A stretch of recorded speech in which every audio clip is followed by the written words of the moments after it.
Hi friends, welcome back. You know that feeling when you finish a great novel and just wish someone could read the next part to you? That's exactly why we're here.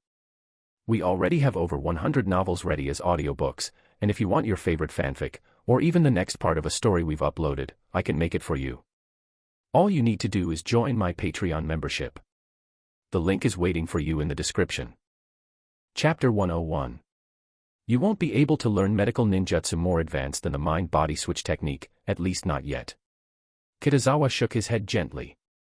Medical ninjutsu requires patience. It's not something you can rush. Though Sakura possessed remarkable potential in medical arts, she was still young. Her foundation, compared to her counterpart in the original timeline, was far from solid. In other words, mastering high-level techniques so soon was unrealistic.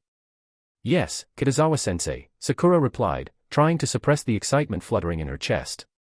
You definitely won't catch up to me then. Ino suddenly clung to Kitazawa's arm, poking her head out with a smug grin aimed at Sakura. Humph, childish, Sakura muttered, rolling her eyes before sticking out her tongue in retaliation. Alright, that's enough for today. Training's over. Go home and get some rest, Kitazawa said, ruffling Ino's hair with a casual pat. Kitazawa-sensei. Sakura called out expectantly. What medical ninjutsu will I learn tomorrow? You. Kitazawa opened his mouth to answer, but a sudden system prompt cut him off. You and Sakura Haruno are both medical ninjutsu prodigies. One must surpass the other. Mission: learn one medical ninjutsu faster than Sakura Haruno. Reward: proficient level Yang release chakra nature transformation. Accept mission. Kitazawa's eyes lit up. Theoretically, once you mastered both chakra shape and nature transformation, no ninjutsu was beyond reach. He had already achieved master-level chakra shape transformation. What he lacked was nature transformation, and now, a golden opportunity had arrived. Even though it wasn't a full set of elemental transformations, Yang release was still invaluable. The system ranked proficiency in 3 tiers: beginner, proficient, and master. Proficient level Yang release was roughly on par with Shizun. Master level, of course, meant standing alongside Tsunade. Until now, Kitazawa was considered a genius for his shape transformation skills. But with Yang release, he'd be an enhanced genius. He no longer needed to pretend to be a medical prodigy. He was one. I'll keep it a surprise, Kitazawa said, changing the subject with a sly smile. You'll find out tomorrow. Huh? Sakura blinked in disbelief. How was she supposed to sleep now? Ino, satisfied with the minor chaos, tugged Sakura's arm and started walking away. After a few steps, she turned back and called out, "Thanks, Kitazawa-sensei." Kitazawa returned her smile. His intent wasn't to help Ino win some petty rivalry. He simply wanted to calibrate the difficulty of the next technique, just enough to outpace Sakura and complete the mission. Missing out on the reward wasn't an option. He could already imagine waking up in the middle of the night yelling, "I'm such an idiot." Kitazawa returned to Kurinai Yuhi's house. As expected, Tsunade and Shizun were already waiting. Unlike before, Tsunade had been surprisingly punctual these past 2 days. Clearly, when it came to medical ninjutsu, she had her own code of honor. The only catch: she kept pushing the teaching duties onto Shizun. Kitazawa, Shizun greeted him, holding up yesterday's fish. Did you manage to practice today? I squeezed in about 3 hours, he replied. Then you'll need to push harder, she said with a soft smile. 2 days go by in a flash. I don't need to, Kitazawa said confidently. I'll master the healing technique tonight. Really? Shizun raised an eyebrow. I find that hard to believe. 6 hours total so far, 3 yesterday, 3 today. That was nothing. Just wait and see, Shizun-senpai, Kitazawa said pointedly, drawing out the last word. Then let's begin. Shizun huffed, not one to back down from a challenge. Though normally even-tempered, something about Kitazawa's smug confidence made her want to prove him wrong. Kitazawa extended his hands and began practicing. As she watched from the side, Shizun quickly realized she had little to offer. His technique was already near flawless. 2 hours later, the faint green glow of healing chakra enveloped the fish.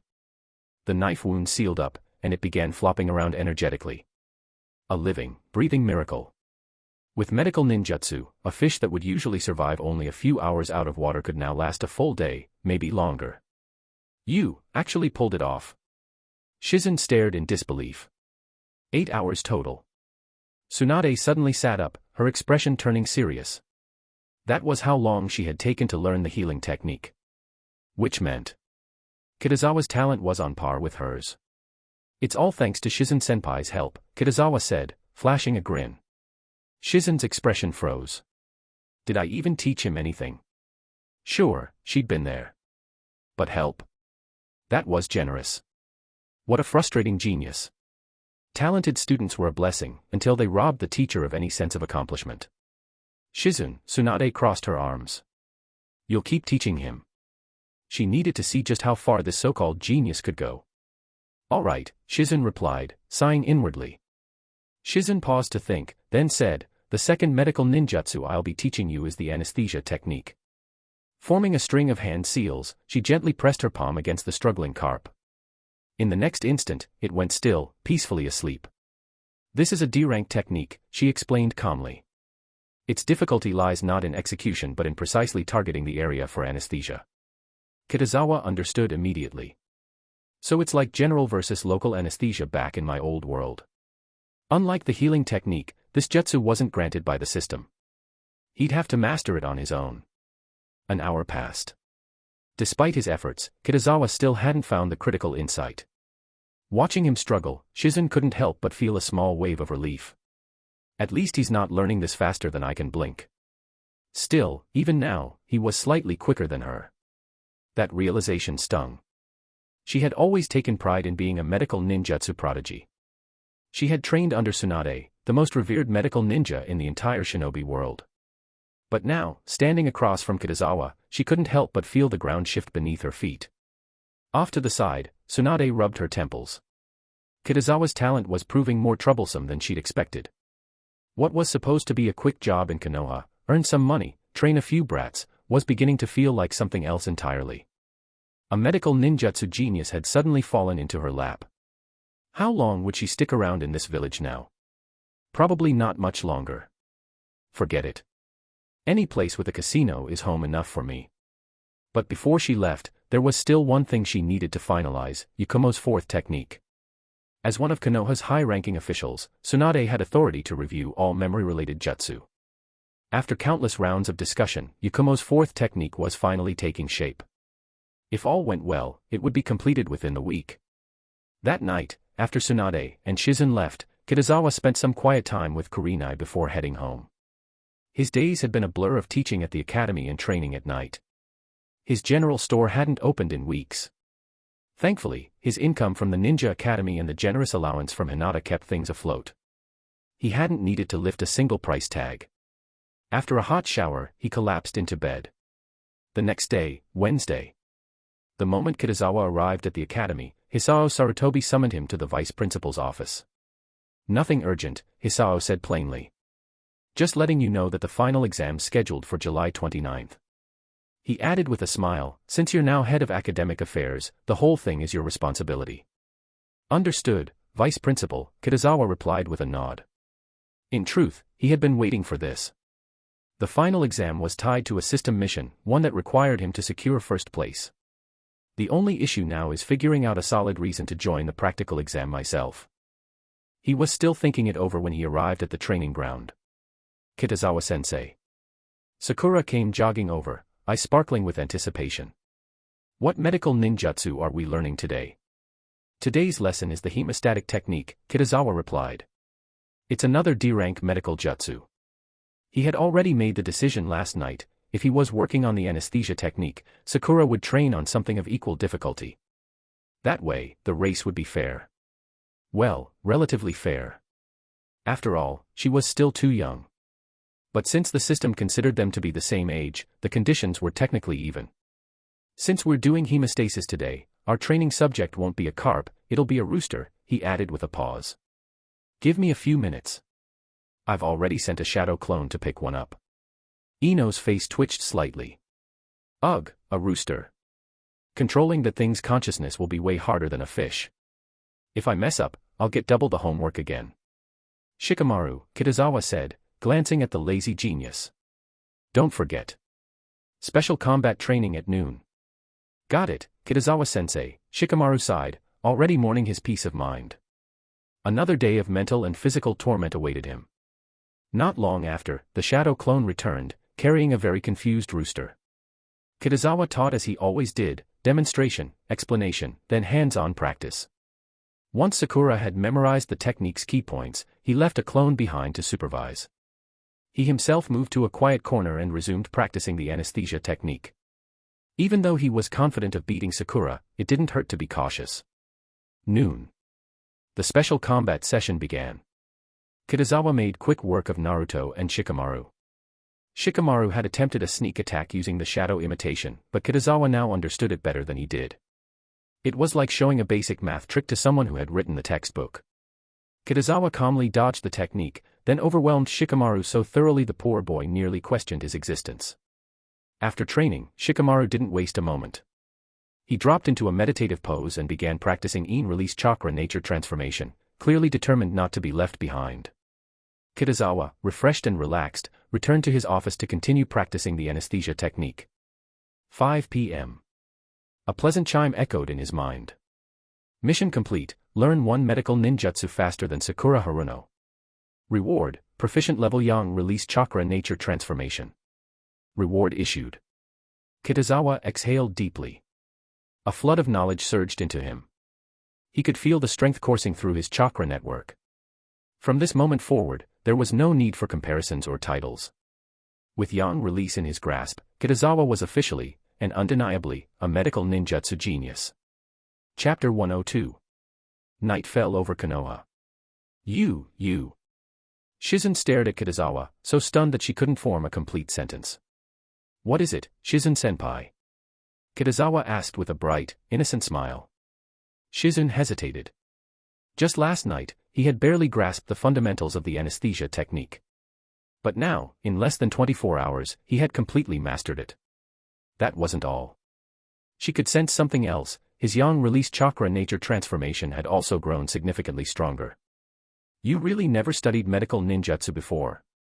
Tsunade, who had been quietly observing from the side, couldn't help but ask. No, Kitazawa replied. I've read a few medical books now and then, but when it came to actual medical ninjutsu, there was no one around to teach me. Tsunade narrowed her eyes. Medical ninjutsu wasn't something that could be self-taught easily. And with her status, it would be easy to verify his story. She could simply ask the village's medical ninja. In short, Kitazawa wouldn't dare lie. That's enough medical ninjutsu for today. Go call Yuhi and Yakumo down, Tsunade said after a pause. Understood. Kitazawa nodded. It was time. Yakumo's 4th ninjutsu was finally ready to be completed. He turned and headed for the rooftop. Back inside, Shizen finally snapped out of her daze. Lady Tsunade. She muttered, questioning everything she knew. Am I not a medical ninjutsu genius? You are, Tsunade said honestly. Your talent surpasses most medical ninja in the world. She paused before adding, but it still can't compare to Kitazawa's. I know I can't match him, Shizen sighed, but the gap is just too wide. Tsunade fell silent, thoughtful. Logically speaking, someone like Kitazawa, so monstrously talented, should be reported to Hiruzen. The 3rd Hokage would no doubt ask her to take him on as a student. It made sense. She was still technically suffering from hemophobia, which made her position as a medical ninja incomplete. Training a successor would be both practical and politically beneficial.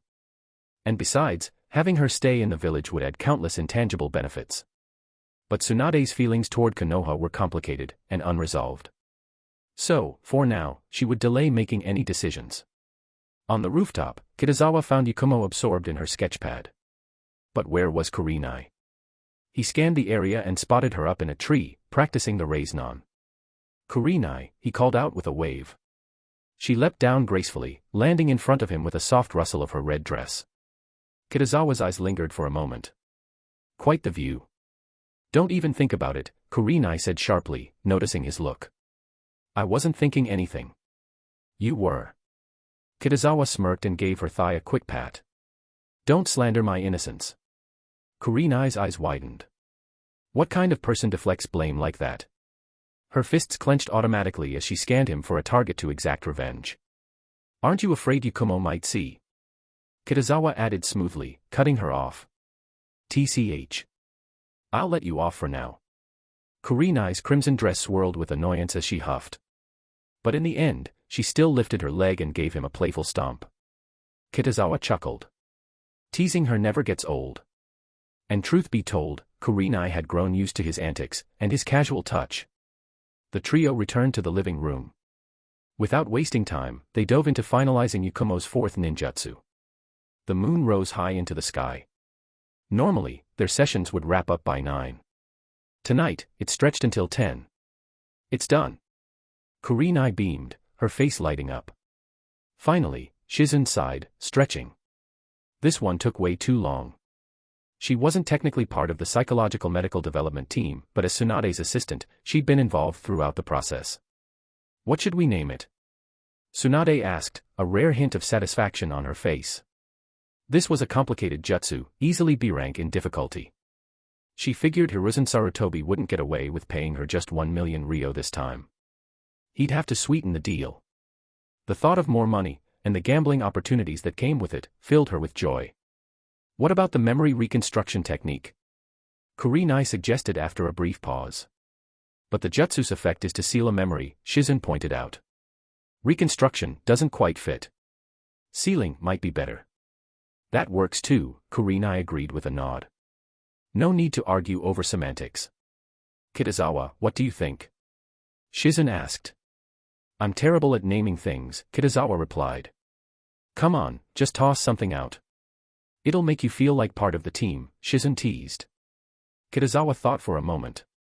Since sealing memories is also sealing emotions, how about the forgetful emotion technique? Let's just call it memory sealing technique. Tsunade stood up abruptly. That's enough for today. Lady Tsunade. Kurenai asked, noticing the sudden shift in her mood. Kitazawa also froze, he understood instantly. The phrase forgetful emotion had touched on something buried deep in Tsunade's past. I'll go after her, Kitazawa said, stepping out. Shizun noticed as well but chose to stay seated. She had tried comforting Tsunade many times before, without success. Maybe someone new could reach her in a way I couldn't. Lady Tsunade, Kitazawa caught up to her outside. She glanced back, frowning. Why you? Where's Shizun? I just... Kitazawa started, then trailed off. You're sharp, Tsunade muttered, turning her gaze to the night sky. Her expression grew distant. You don't need to follow me. Go back. Where are you going this late? Kitazawa asked evenly. Maybe I can help. You can. Actually, yes. Her tone suddenly shifted. Do you have any money on you? Kitazawa blinked. You're heading to the casino. Of course she was. When people are hurting, they retreat into the things that bring them comfort. Is that a problem? She asked, holding out her hand. When Hiruzen pays me tomorrow, I'll pay you back. Lady Tsunade, Kitazawa said, a mischievous glint in his eyes. Have you ever heard of drinking games for gamblers? Drinking games, she raised an eyebrow, intrigued. It's a game where you gamble while drinking, he explained. There's a way to combine both. Tsunade's eyes lit up like fireworks. Her two great loves merged into one glorious activity. Yes. There is. Kitazawa grinned. My treat. Interested? Let's go. Tsunade didn't hesitate for even a second. She grabbed his wrist and dragged him toward her favorite izakaya. Slow down, Lady Tsunade. Kitazawa barely had time to react, stumbling to keep up. You're a special jonin, aren't you? This should be nothing for your stamina, she said with a smirk. Train your body more. Kitazawa's mouth twitched. Easy for you to say, you're a senju. Just because you're a medical ninja doesn't mean you get to hide behind your teammates all the time, she said firmly. A real medical ninja can also hold their own in battle. I know you're a top-tier taijutsu user, Kitazawa replied with a blink. So, will you teach me? You really don't hold back, do you? Tsunade grumbled. We'll talk after you've finished learning medical ninjutsu.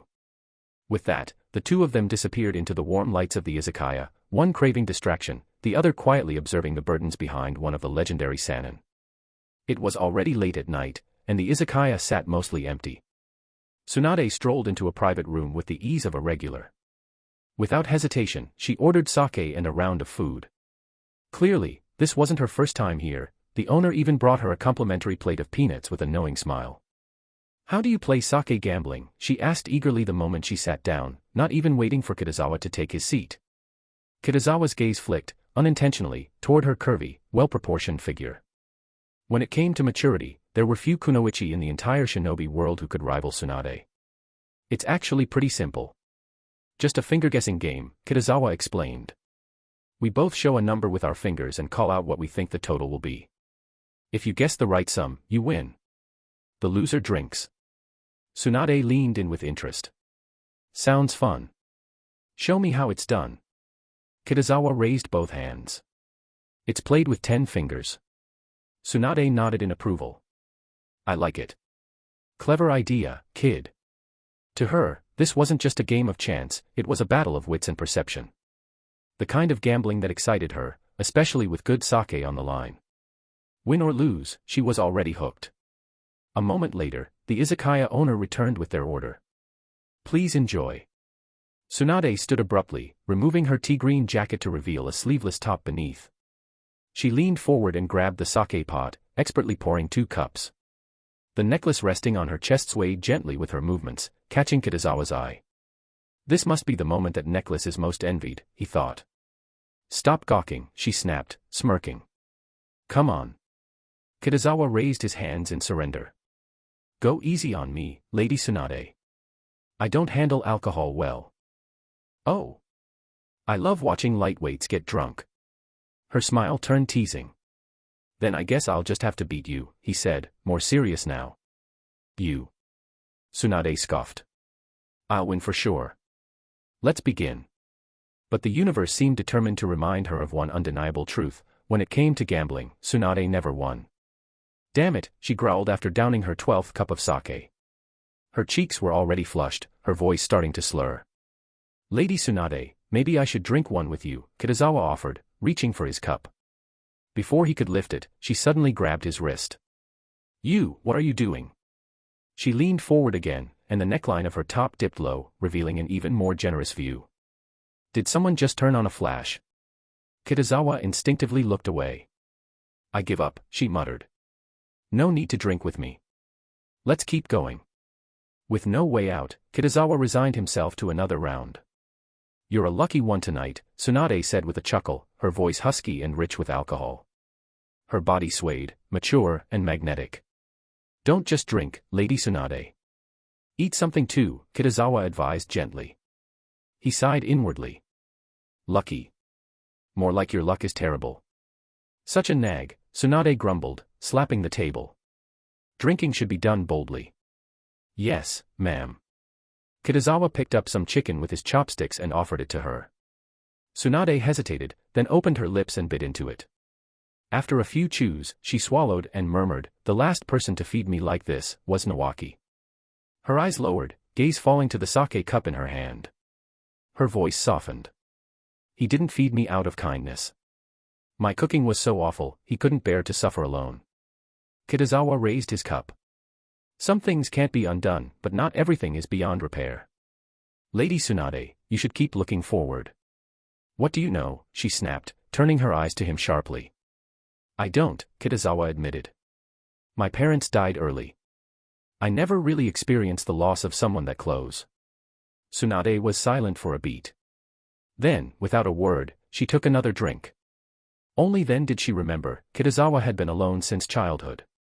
"The food will get cold if you don't eat," he said gently. "You're so annoying," she huffed, but still took the chopsticks from his hand. She put down her cup, shoveled some food into her mouth, and chewed aggressively. Her cheeks puffed slightly like a sulky squirrel. "Nawaki, was that his name?" Kitazawa asked, pouring her another drink. "You know him?" "I've heard of him," he said honestly. "But not much." "He was cheerful. Bright. Always dreamed of being Hokage." She began. The sake was forgotten as she spoke, and once the floodgates opened, she couldn't stop. She hadn't talked about Nawaki in years, and now the memories came spilling out. Kitazawa simply listened. His patience was remarkable. And since the original story never went into much detail about Nawaki, it was like getting access to a lost chapter. Eventually, her voice faltered. That's it. His time was so short. She stood abruptly, grabbed the sake bottle, and tipped it back. The clear liquid spilled from the corner of her lips, trailing down her neck and vanishing beneath her top. She slammed the bottle down and looked at him with a dazed, drunken stare. Kitazawa met her gaze with quiet calm. Tsunade's heart skipped, just a little. "It's late, Lady Tsunade," he said softly. "Let me take you home." "Yeah," she mumbled. "Time to go." She turned to leave. "Your CLO." Bang. She walked straight into the door. Clutching her forehead, she cursed, "Who the hell hit me?" Kitazawa bit back a laugh as she fumbled with the door. "What are you laughing at? Come help me." "Yes, Lady Tsunade." He stepped ahead, opened the door. "There. Take that for hitting me," she barked, kicking the door before stumbling out. Shaking his head, Kitazawa grabbed her jacket and followed. Tsunade wasn't walking straight, so he caught up in no time, handing her the jacket and gently grasping her wrist to keep her steady. "Did you pay?" she mumbled. "You don't skip out on bills," he teased. "Skip out? I never skip out on the bill," she declared, slapping his back. "What about all those IOUs stacked up with Shizun? She told you that?" "Outrageous." "I saw them by accident," he said quickly. "It wasn't her fault." "Those were, given willingly," she muttered, biting her finger. Kitazawa didn't argue. Technically, she wasn't wrong. "Enough. Don't ask me anything else." Her body wavered before leaning into him. "Take me home." He steadied her by the waist, and she leaned in, resting her full weight against him. The smell of sake and her natural scent mixed, her warm breath brushing against his neck. Kitazawa swallowed and continued walking. When they reached the house, the door opened. "You too." Shizun blinked, eyes wide, as she stared at Tsunade clinging to Kitazawa like a sleepy cat. Chapter 103. Kitazawa let out a long yawn. After spending the night with Tsunade, it was well past midnight by the time he got home. Since becoming a ninja, this was the first time he'd stayed up so late. In his previous life, he used to pull all-nighters regularly, thanks to the endless rabbit hole of phones and computers. Just scrolling through videos could devour an entire day. But in the Shinobi world, entertainment was limited, and with missions piling up, sleep became a necessity, not a luxury. Still, tonight hadn't been without its rewards. Yakumo's fourth ninjutsu, memory sealing technique, was finally complete. Tomorrow, he and Tsunade would head to the Hokage's office. With Hiruzen himself evaluating the results, Kitazawa expected to be well compensated. Besides Ryo, he was likely to earn a B-rank ninjutsu as well. He already knew what he wanted, a wind-release jutsu. So far, his genjutsu training came from Kurenai, fire release from Sasuke, and medical ninjutsu from Tsunade. But wind and water release remained gaps in his arsenal. Unfortunately, the system hadn't granted him either recently. Techniques like the gentle fist or shadow imitation were still out of reach for now, no whitewashing those. After a quick shower, Kitazawa collapsed onto his bed. The moment he closed his eyes, 3 lines of text materialized in his vision. He glanced at them instinctively, then abruptly sat up. Current mission, gain Tsunade's initial approval. Mission reward, Mystic Palm Jutsu. Mission complete. Reward issued. Kitazawa raised an eyebrow. "Wait, I completed it. Just like that." He hadn't even realized it was active. Could it really have been that easy? Sharing drinks and a late-night heart-to-heart with Tsunade. That probably helped, but he had a hunch there was more to it. Perhaps it was the talent he'd shown in medical ninjutsu over the past few days. Whatever the case, I'll take it. The reward was no joke. Chakra Scalpel, an A-rank medical ninjutsu. Kitazawa formed a seal, focusing his chakra. In a breath, pale green energy condensed around his right hand, stretching into a blade-like form. Despite the name, Chakra Scalpel wasn't used like a regular blade. It didn't cut skin, it sliced through muscle fibers, tendons, or even nerves. Internally. Invisibly. For treatment, it could remove necrotic tissue or stop internal bleeding with precision. For combat. It was deadly, crippling the opponent without a scratch. He grinned in satisfaction. If all missions were this simple, I wouldn't mind drinking with Tsunade every night. With that, he finally drifted off to sleep. The next day, Thursday. Kitazawa woke up promptly at 7:30 a.m., stretching lazily before getting dressed. After a quick wash, he made his way toward the ninja academy. Halfway there, he spotted 4 familiar figures on the street. Might Guy, Uzumaki Naruto, Rock Lee, and Uchiha Sasuke. He paused to observe.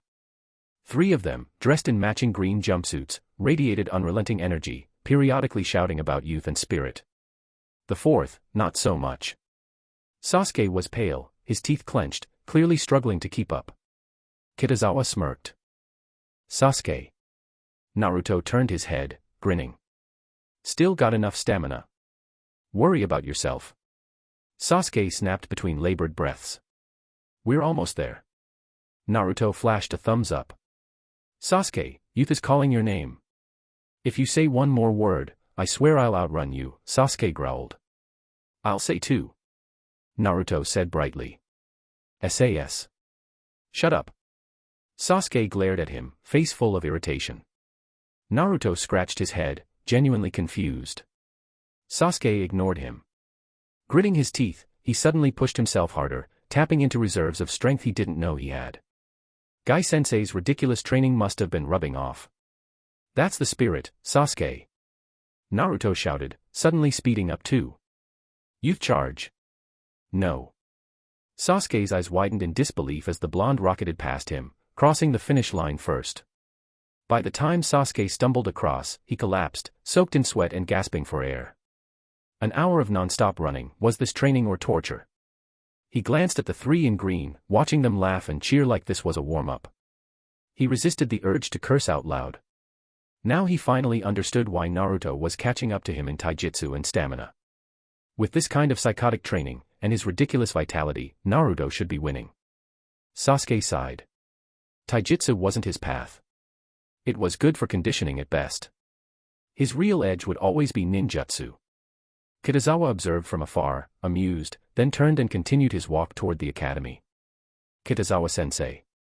The moment the door creaked open, Hinata's eyes lit up. She sprang off the sofa and hurried to greet Kitazawa, her small feet pattering against the floor. Good morning, Hinata, Kitazawa greeted with a warm smile, gently ruffling her hair.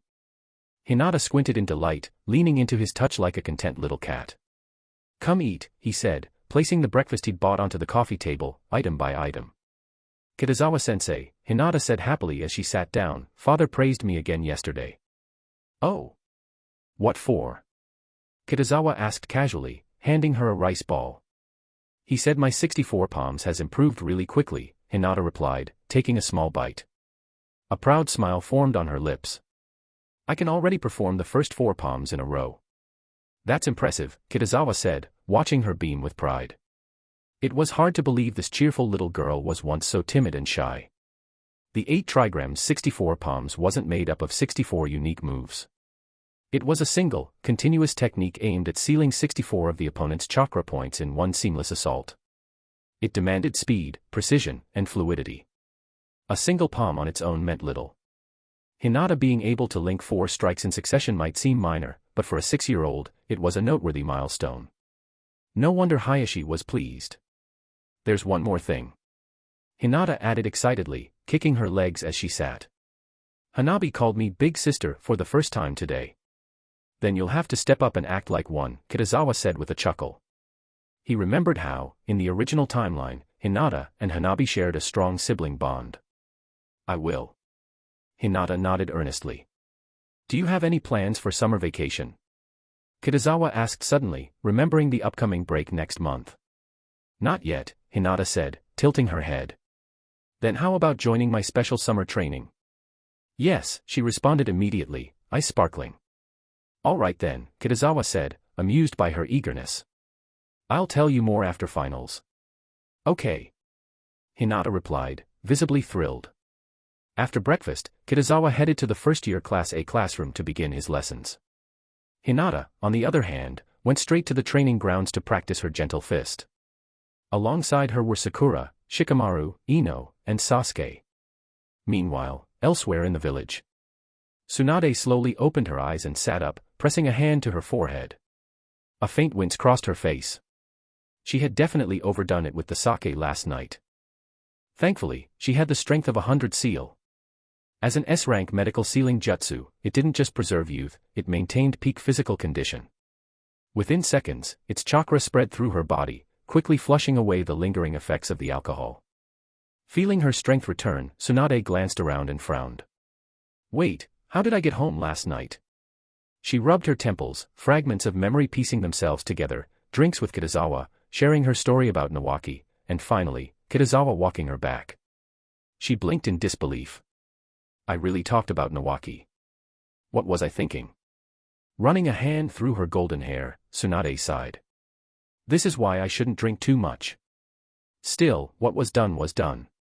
She wasn't one to dwell on things. Her easygoing nature let the regret roll off her shoulders. But even so, something about Kitazawa lingered in her mind. They hadn't done anything, yet she couldn't deny there was a subtle shift between them. That kid, he's not bad. Getting out of bed, Tsunade changed into her usual attire and stepped into the hallway. Lady Tsunade, you're up. Shizen looked up at the sound of footsteps. Mem, Tsunade replied with a nod, plopping herself down onto the sofa. What time is it? 10 o'clock, Shizen said. That late already? Tsunade raised an eyebrow. You've got some nerve asking that, Shizen scolded. You didn't come home until nearly midnight. Having spent so much time together, Shizen wasn't afraid to chide her now and then. I'm starving. Go make me some ramen, Tsunade said, waving her hand lazily. After I eat, I'm going to find Kitazawa. Kitazawa? What for? Shizen perked up, her curiosity piqued. To collect our reward from Hiruzen, of course, Tsunade said matter-of-factly, giving Shizen a sideways glance. What's with that look? Nothing, Shizen muttered, a bit disappointed at the lack of juicy gossip. I'll go make the ramen. Still, something told her there had to be more to it, drinking together, walking her home, all the shoulder support and subtle glances. But unfortunately, neither of them was talking.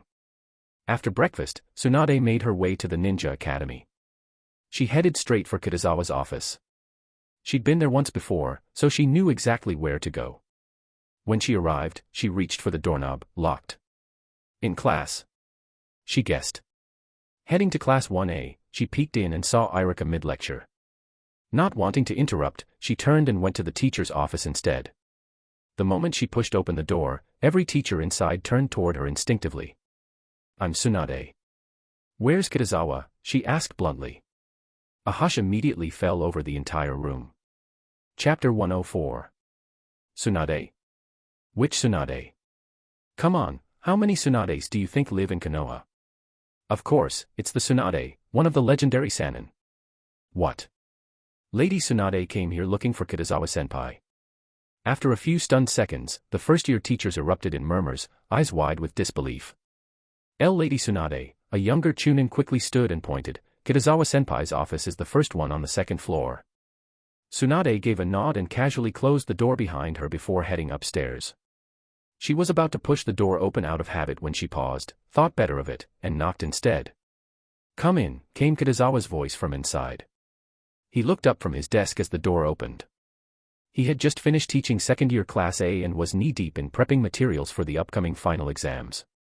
Unlike the monthly ones, these were far more important, and it was his first time overseeing them. He couldn't afford any mistakes. Lady Tsunade, he said, a little surprised. Got a moment? She asked directly. Let's go see the Hokage.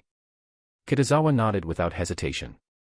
It wouldn't take long, and more importantly, it was time to collect their reward. As the two walked out of the school, Tsunade hesitated for a moment before speaking. Thanks for last night, Kitazawa. It was nothing, he replied casually. Really? Tsunade bit her lip, unsure of what else to say. Before long, they reached the Hokage's office. Bang. Tsunade kicked the door open without even blinking. One of these days, you're going to give me a heart attack, Hiruzen muttered from behind his desk, sighing in exasperation. You'll live, Tsunade said flatly. And if you don't, I'll heal you. Hiruzen gave a long-suffering sigh, coughing slightly as he leaned back. Without missing a beat, Tsunade strode over, snatched his pipe from his hand, and said, You could live longer if you stopped puffing this thing. If you irritated me less, I'd want to live longer, he muttered. Tsunade rolled her eyes. We're here for the reward. She tossed a scroll onto his desk. Memory sealing technique. Hiruzen asked as he unrolled the scroll, scanning its contents. How is this different from the standard memory sealing jutsu? For starters, it doesn't cause any damage to the brain, Tsunade said, holding up 3 fingers. Second, the seal is permanent. And third, the target knows their memory was sealed. Sounds more humane, Hiruzen nodded. Most traditional memory sealing jutsu were designed for interrogation or war, blunt and often dangerous. I'll authorize a payment of 1 million ryo through the umbu. 1 million isn't enough, Tsunade replied flatly. This is a B-rank sealing jutsu. Hiruzen frowned, then exhaled. Fine. 1.5 million. And Kitazawa can choose a B-rank jutsu from the archive. Having seen Kitazawa's performance with the Raiznan, and recognizing both his combat potential and teaching skill, Hiruzen had no qualms about strengthening his arsenal. Now that's more reasonable. Tsunade turned to leave, waving her hand. Let's go, Kitazawa. Thank you, Lord Hokage, Kitazawa said with a respectful nod, then followed her out. I'll take 700,000, Tsunade said without hesitation as they walked, splitting the reward just like last time. Kitazawa didn't object, she had done most of the heavy lifting. Let's go over the new jutsu again tonight, Tsunade said with a smirk. But for now, I've got a date with the casino. Kitazawa detoured to follow Haru to the jutsu archive. He already had a jutsu in mind and wasted no time claiming it, wind release, great vacuum bullet. It was a power-enhanced version of vacuum bullet. If the original was a wind projectile, this was a wind-powered missile. Though slower in speed, its explosive force made it equally dangerous. Hence, both were ranked B rank. Afterward, Kitazawa returned to the academy and resumed prepping the final exams. By afternoon, most of the work was done. Only one task remained, having teachers from each year finalize their questions. Current mission, help Ino Yamanaka master the mind-body switch jutsu. Mission reward, mind-body switch jutsu. Mission complete. Reward issued. Finally, Kitazawa muttered, a small smile tugging at his lips. Kitazawa wasn't surprised. After all, Ino had been training in the mind-body switch for quite a while. As he reviewed the mission update, he couldn't help but shake his head. The technique had far too many limitations. Using it solo was always a gamble. Kitazawa rubbed his chin thoughtfully.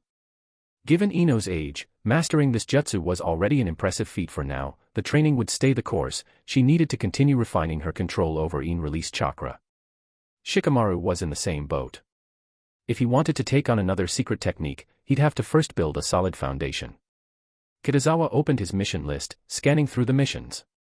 There were many, but 2 in particular stood out. They were tied to the upcoming final exams.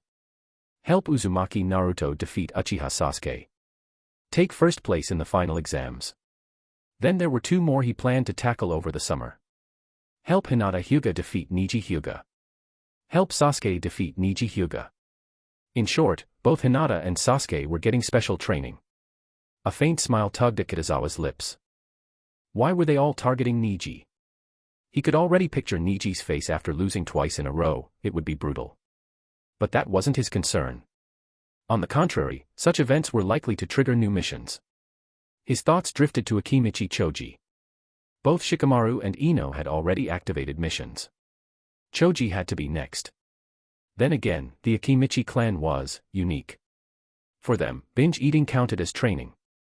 Kitazawa let out a thoughtful hum. Binge eating, huh? The memory of the Ichiraku ramen eating contest from the original story flashed through his mind. Maybe there was a way to spin that into something useful. Shaking off the thought, Kitazawa headed to the training grounds. Sakura's progress remained impressive. At her pace, she'd probably master the hemostatic technique by tomorrow. After that, he planned to teach her the anesthesia technique, then pause her medical jutsu studies to focus on developing yang-natured chakra. Fortunately, he had just mastered yang-natured chakra transformation himself. It was the perfect time to pass it on. Kitazawa shifted his gaze, walking over to Hinata to continue her training. The sun began to set, bringing Thursday to a close. Kitazawa left the ninja academy on time and headed toward Kurenai's home. But as he opened the door, he froze. Instead of the entrance hall and living room, an endless starry sky spread before him. Did I get the wrong door? Frowning, he closed it and tried again, but the surreal starlit expanse remained. Then it clicked. This had to be Yakumo's Kekkei Genkai, terrifying. He recalled the original account. Even Kurenai, a top-level genjutsu master, had nearly died when caught in this illusion. Kitazawa stepped inside. The starlight shimmered around him like soft fireflies, surreal and dreamlike. Before long, he spotted Kurenai and Yakumo. They were sitting by the sea, barefoot, their pale feet submerged in glittering water. "Over here, Kitazawa." Kurenai waved at him. As he approached, he noticed the water wasn't ordinary, it sparkled like it was made of liquid gemstones. He sat beside her and dipped his feet in. A chill ran up his spine, but it was surprisingly refreshing. "This is Yakumo's new ability," Kurenai explained. "She can create illusions so real that even impossible scenes feel natural." Kitazawa immediately thought of Itachi's Tsukuyomi. In that world, everything, time, space, even gravity, was under the user's control. Yakumo's genjutsu was easily in the same league. Kitazawa glanced down. Kurenai's long legs shimmered under the water, her skin smooth and radiant. His mind wandered. He lifted his leg, brushing gently against hers. Kurenai glared at him with a subtle warning in her eyes, "Don't push it, not with Yakumo here." He just smiled innocently, and pressed his leg a bit closer, running it softly along her thigh. Kurenai's muscles tensed. Her curled toes peeked above the water, and her breath hitched. She was just about to whisper something sharp, when sudden footsteps echoed nearby. "Is this Yakumo's bloodline limit?" Tsunade's voice rang out in amazement. No wonder Danzo was so desperate to keep her under wraps. Shizen was speechless, her eyes wide with awe. They had walked straight into the illusion without even realizing it. That was how seamless and terrifying it was. "Enough already," Kurenai whispered urgently, leaning toward Kitazawa. Her heart thudded in her chest. If Tsunade or Shizen noticed what was going on beneath the surface, she'd die of embarrassment. "Lady Tsunade, Shizen-senpai," Kitazawa called out, pulling his foot away. "Come enjoy the foot bath with us." The two women joined them, settling beside the shore and slipping their feet into the glowing waters. All five of them, except for the serene Yakumo, marveled at the realism of the illusion. "This is the model for our next ninjutsu," Tsunade said, raising her leg to admire the droplets glistening on her skin. "We'll base it on Yakumo's illusion."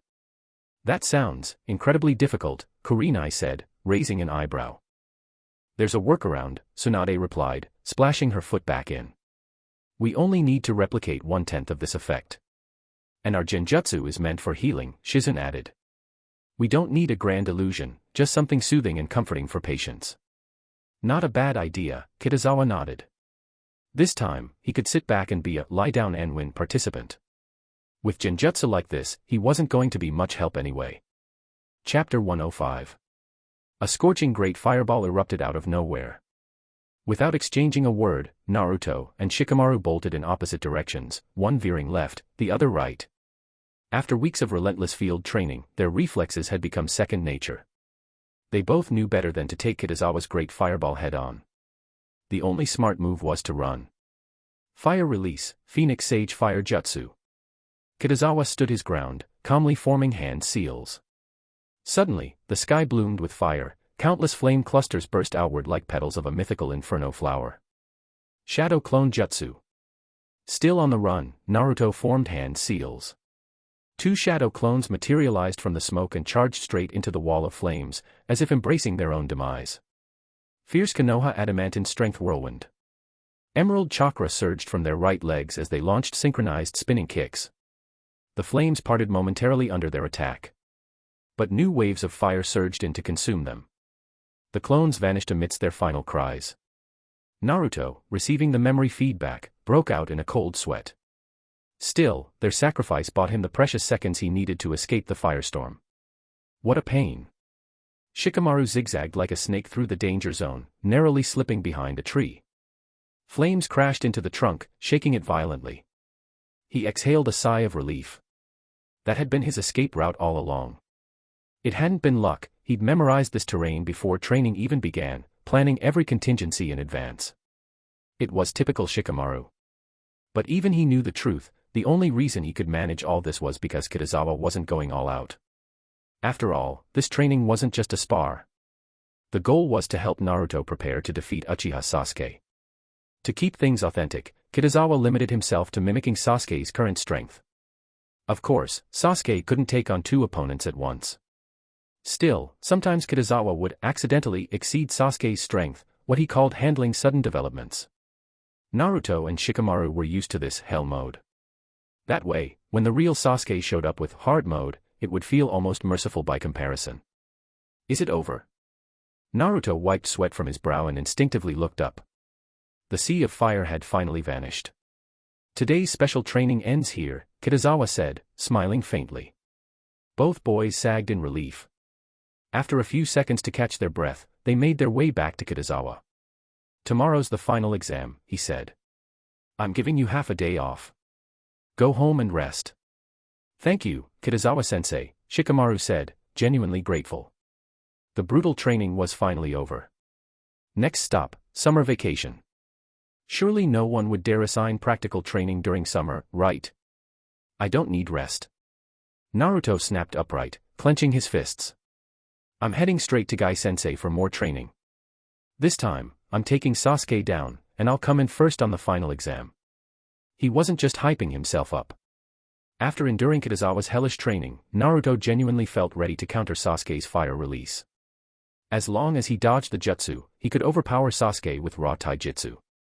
After all, in a straight fight, his taijutsu was stronger. Shikamaru's eye twitched. Why is this guy so competitive?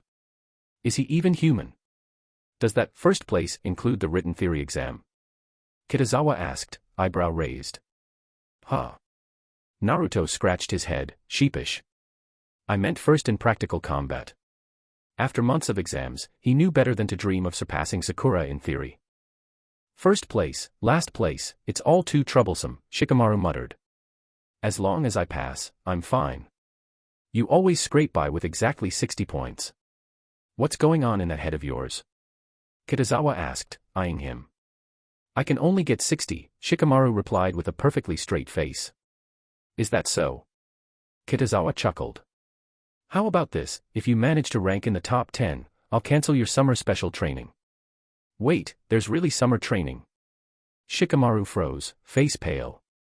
If you don't make top 10, Kitazawa said, patting his shoulder, then yes, there definitely is. Was this even a choice? Shikamaru let out a deep internal sigh.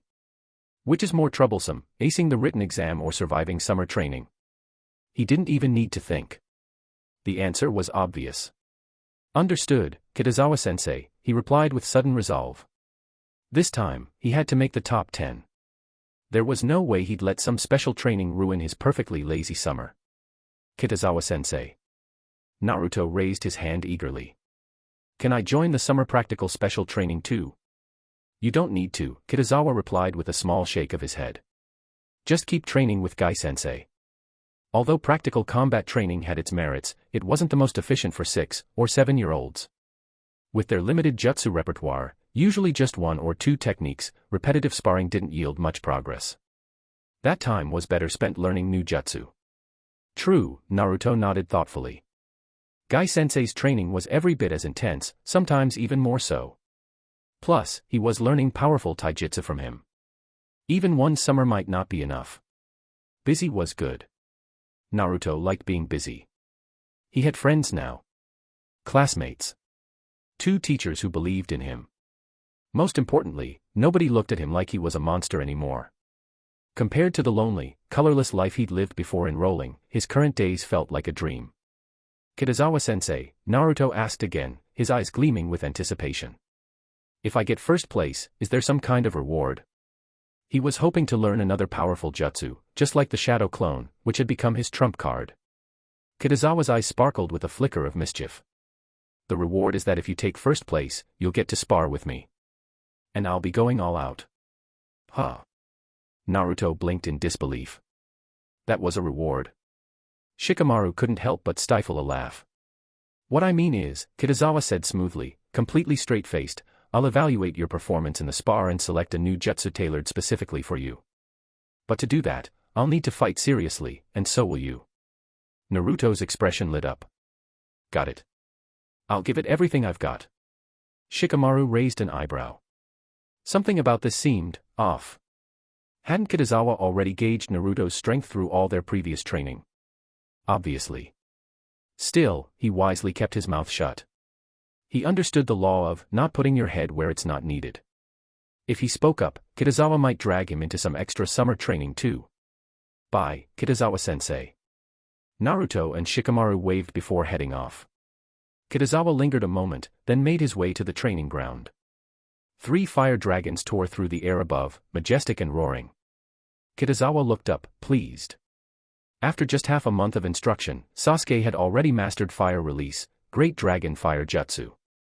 To learn a B-rank fire jutsu at his age, Sasuke was without a doubt a genius. But now, he'd hit a bottleneck. He either needed to expand his arsenal with different jutsu or refine his fire release through chakra nature transformation. While Sasuke had practiced fire nature transformation before, that was just beginner level. The point back then was to help him perfect the Great Fireball, aiming to surpass even Uchiha Itachi and fulfill one of Kitazawa's missions. Sasuke. The boy immediately turned at the sound of his name.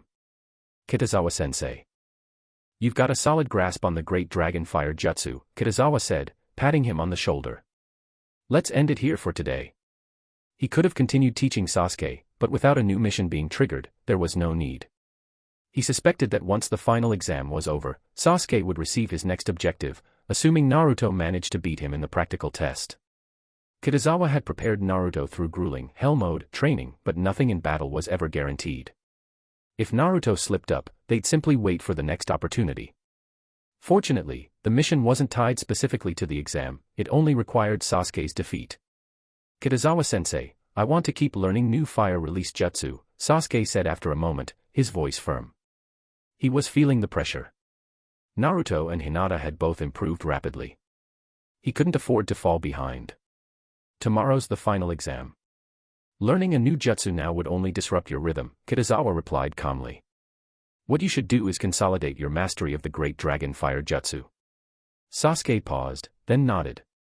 It was a B-rank technique. With that alone, victory in the final exam felt well within reach. His thoughts drifted to his father, Uchiha Fugaku, and his brother, Itachi. He could already imagine their praise. A small, satisfied smile tugged at his lips. All right, that's enough for today, Kitazawa interrupted, catching that smug grin. Head home. Thank you, Kitazawa-sensei. Sasuke took off, clearly in high spirits. Sasuke-kun. Sakura caught sight of him leaving and blinked in surprise. Now's my chance. Ino's eyes gleamed, and she immediately seized control of the Carp's consciousness in their training drill. Moments later, she cheered, yes. I win. Sakura frowned in frustration. Since learning the anesthesia technique, she'd been practicing yang release chakra transformation, giving life to form. Kitazawa's assigned task. Repeatedly treat a single carp using medical ninjutsu. Meanwhile, Ino's mission hadn't changed, keep taking control of that same carp's mind. One healed its body. The other hijacked its brain. That poor carp, blessed, or cursed, to be cared for by these two frenemies. Cute, yes. But peace-loving sisters? Definitely not. Chapter 106. The sun had dipped below the horizon, but the sky still glowed with lingering daylight. With the arrival of July, the days in Konoha had noticeably lengthened, and the temperature had climbed accordingly. On his way back, Kitazawa bought 3 popsicles and picked up his pace toward home. Well, not his home exactly, but Kurina's. Yuhi, open your mouth. The moment he stepped through the door and into the living room, he popped a popsicle into her mouth without warning. You could have told me you were buying popsicles, Kurenai grumbled, removing the treat. Now my lipstick's ruined. Kitazawa blinked in surprise and instinctively glanced at the popsicle. 2 delicate pink lip prints glistened on its surface. His gaze drifted upward, to her lips. Soft and glistening under the light. Vibrant and inviting. Ah, sorry, he said, scratching his head. I was worried it would melt, so I just stuck it in. Didn't notice you had lipstick on. Don't let it happen again, Kurenai said, rolling her eyes. I thought lipstick was edible. It is, MMPH. Her response was cut short. Kitazawa kissed her. She didn't resist, though her brows twitched in helpless protest. A few seconds passed before their lips parted. You better give Yakumo her popsicle before it turns into juice, she muttered, lips still tingling. The lipstick actually tastes pretty good, Kitazawa mused. My poor lipstick. Kurenai huffed. You owe me big time. No problem, Kitazawa said with a grin. Next time, I'll buy you a whole set. A new shade for every day of the week. This was supposed to be a punishment, she groaned. Why does it feel like I'm just spoiling you instead? Are you some kind of pervert? How could I be? Kitazawa said with exaggerated innocence. I just like the idea of going shopping with you. Yeah, right. Kurenai gave him a dry look, then nudged him with her bare foot. The popsicle's melting. Oh, right, Yakumo. He dashed upstairs and handed the remaining popsicle to Yakumo. Thank you, Kitazawa-sensei. She stuck out her small pink tongue and licked the frosty surface, shivering slightly at the cold. How's your body holding up these days? Kitazawa asked, taking a bite of his own. Thanks to Lady Tsunade's treatment, I've recovered a lot, Yakumo said brightly. I think it won't be long before I can move around like a normal ninja. That's great to hear, Kitazawa said warmly. It felt good, really good. Like he'd made a real difference. If things stayed on track, Yakumo would never suffer the fate she did in the original timeline, killing her parents and nearly taking Kurenai's life. Honestly, without you, I wouldn't be here right now, she said, her voice filled with gratitude. She knew well enough, her recovery had less to do with her Kekkei Genkai and more to do with Kitazawa. It was his proposal to create the psychological medical ninja specialization that brought Tsunade back to Konoha in the first place. You're giving me too much credit, Kitazawa said with a wave of his hand. So, what are your plans once you're fully recovered? I want to go back to school, Yakumo said without hesitation. Just attending class like a normal student, that's always been my dream.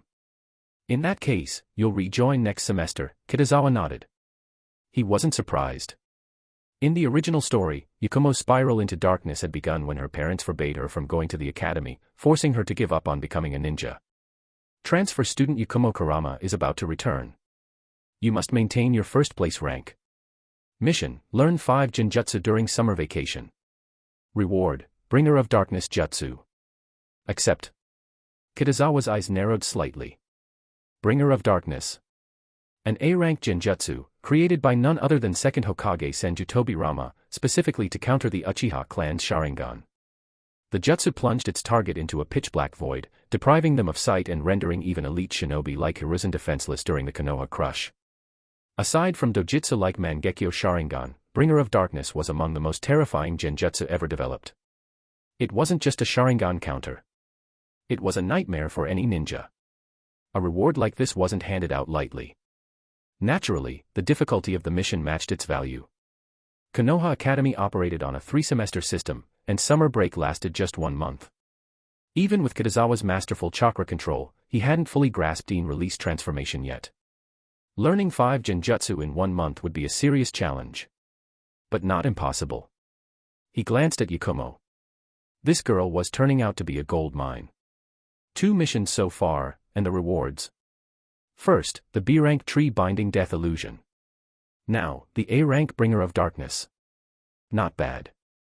Kitazawa himself had only mastered 2 A-rank jutsu so far, chakra scalpel and Raiznan. Maybe you could toss in 8 trigrams, 64 palms as a close third. What's wrong, Kitazawa-sensei? Yakumo tilted her head, noticing his quiet stare. Nothing, he said with a soft smile. Your classmates really miss you, you know. Really, she blinked, surprised. But I barely attended any classes. I didn't even learn all their names. Trust me, Kitazawa chuckled.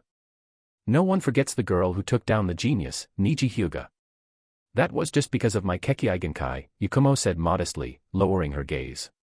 So what? Kitazawa shrugged. You have a Kekkei Genkai. Doesn't Niji have one too? Yakumo paused. He was right. The Hyuga's Byakugan was one of the most respected Kekkei Genkai in the village, far more famous than the Kurama clans. But the downside of the Kurama bloodline was massive. If she hadn't met Tsunade, her story might have ended in tragedy. That same burden had kept the Kurama clan from ever rising to the status of a true elite ninja family, unlike the Uchiha or Hyuga. Well, I'll let you get back to drawing, Kitazawa said, finishing his popsicle. I won't bother you anymore. He made his way downstairs. You took your time, Kurenai commented, glancing up at him. She was sitting in front of the mirror, lipstick in one hand, compact in the other, reapplying the shade she'd just lost. The popsicle, of course, was long gone. "We just chatted," Kitazawa said. "I told her she can return to the academy next semester." "By the way," Kurinai said, getting to the point. "Shizun came by. She said to meet her at Konoha Hospital." "Konoha Hospital?" Kitazawa raised an eyebrow. "Is Shizun performing surgery?" "Wouldn't Lady Tsunade be the one doing surgery?" Kurinai asked, almost rhetorically.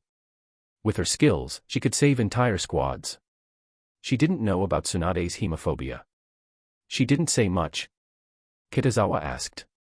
"You'll know when you get there," Kurinai replied. "You want me to come?" "Nah, if it's about new medical ninjutsu, it's probably not something you need to sit in for." "All right. Don't keep me waiting too long," she said. Kitazawa leaned in and kissed her again. "My freshly applied lipstick, again." Kurinai glared, flustered. "Go already." Chuckling, Kitazawa stepped outside, lips tingling, and headed for Konoha Hospital. Although Kitazawa had lived in Konoha for 21 years, he rarely stepped foot inside Konoha Hospital. For one, he almost never suffered serious injuries. For another, minor wounds could be healed on his own, albeit more slowly, but it saved Ryo. Konoha Hospital wasn't a charity. Treatment and hospitalization both came with a steep price tag. Still, today was different. Kitazawa moved quickly through the village streets, reaching the hospital in no time. Konoha Hospital looked much like the ones from his previous life, just with a more traditional, almost feudal aesthetic. It carried the same sterile chill, though, and the quiet hum of activity inside. "Excuse me," he said, stopping a passing nurse, "could you tell me where Lady Tsunade is?" The young woman gave him a quick once-over before replying, "She's in the director's office. 3rd floor." "Thanks." Kitazawa headed up. It didn't take long to find the office. There was a polished nameplate on the door. He raised his hand and knocked. "Come in." A soft female voice called out, "Not Tsunade's.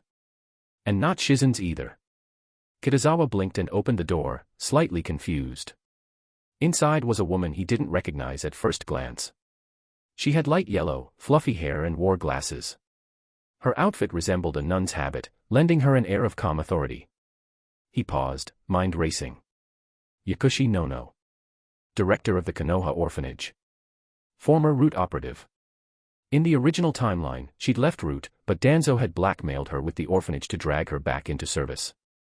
She had also adopted a particularly talented child. Yakushi Kabuto. That name came with a darker legacy. Kabuto had been forced into Root, too, and later became one of Konoha's most dangerous enemies. Nono's fate. Tragic.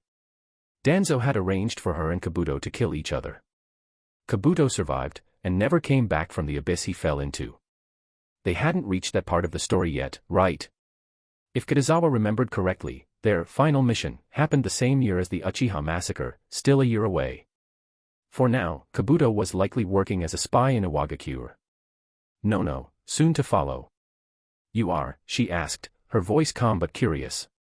With a face like Kitazawa's, if she'd seen him before, she would have remembered. "He's Kitazawa," a familiar voice drawled from the sofa. Kitazawa turned his head instinctively. He couldn't see her face, just a pair of pale, smooth feet resting on the armrest.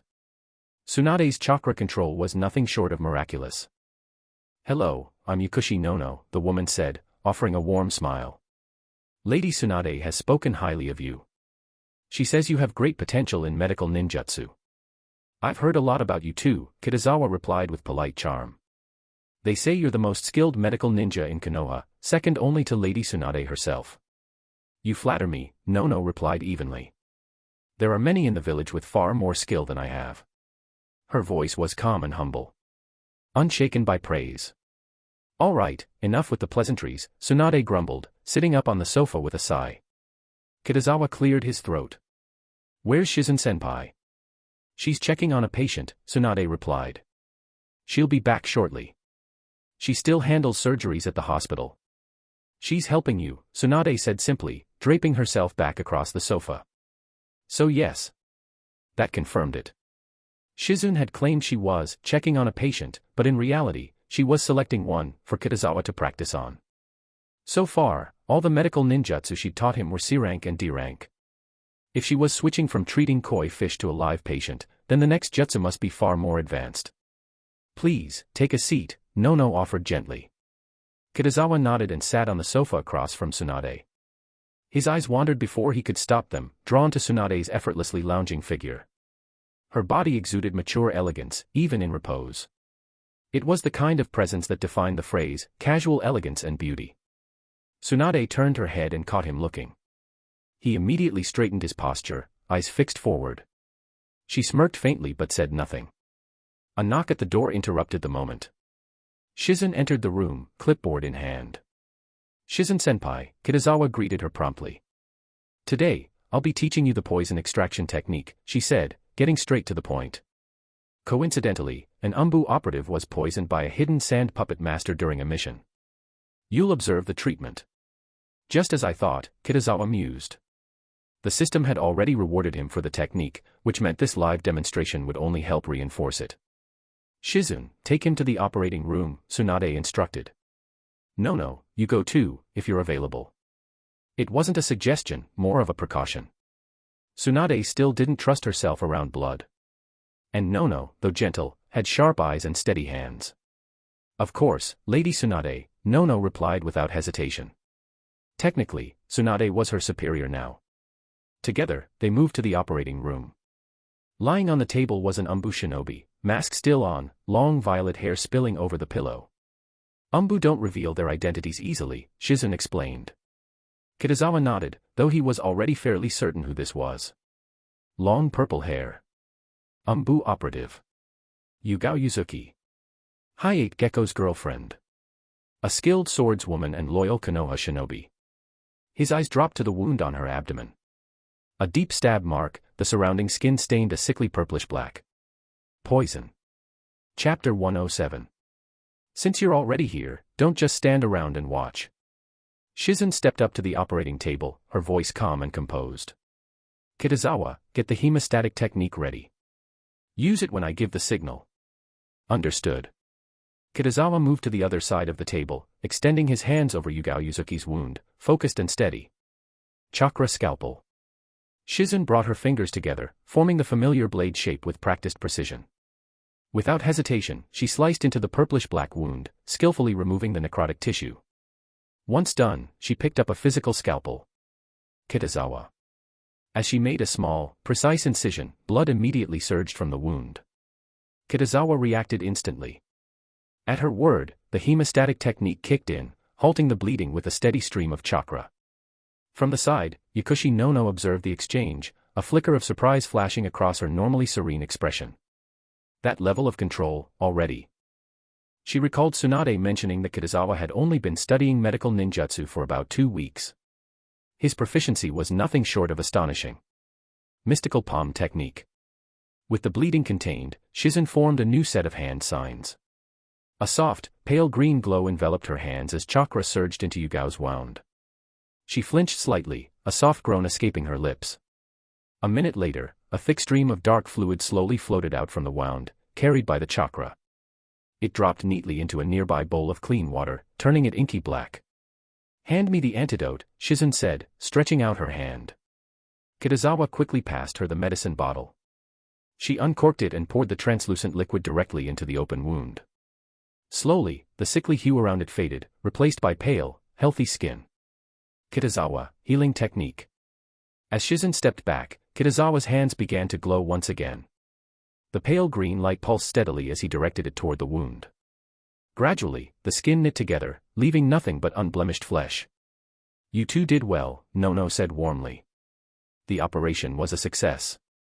She turned and opened the door. 2 nurses entered promptly, wheeling Yugao away toward a prepared recovery ward. Kitazawa, Shizun said, wiping the sweat from her brow. Did you catch the flow of chakra when I used the mystical palm technique? Yes, Shizun-senpai. I've memorized it. Shizun turned to Nono. Do we have practice subjects available? She wasn't referring to patients, but simulation models. Practice already? Nono asked, clearly surprised.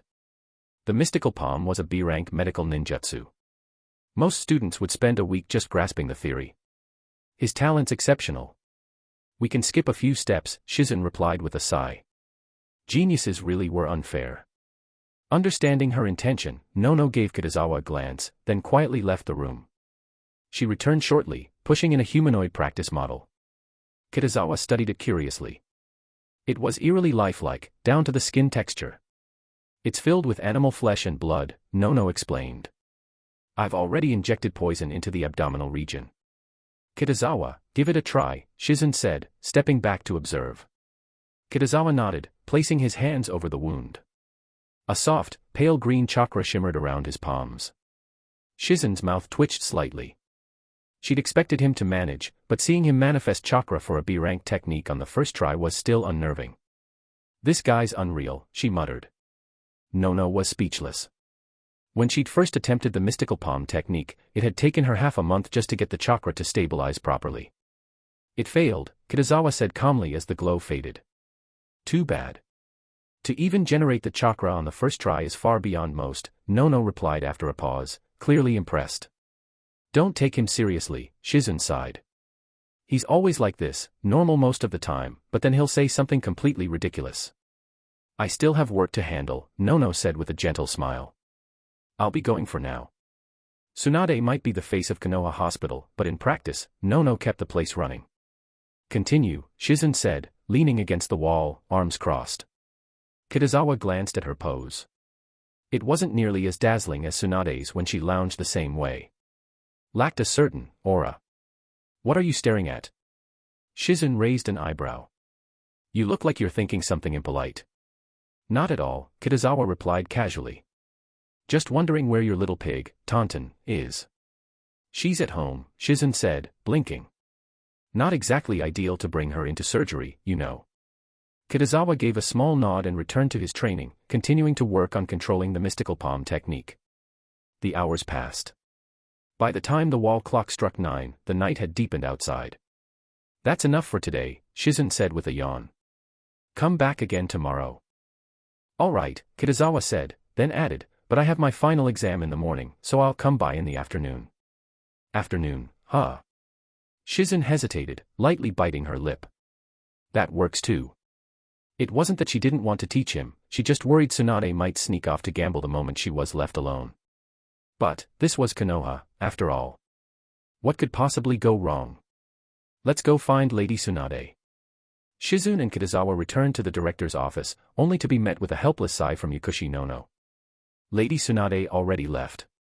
I'm guessing she went straight to the casino, Nono said, her tone tinged with resignation.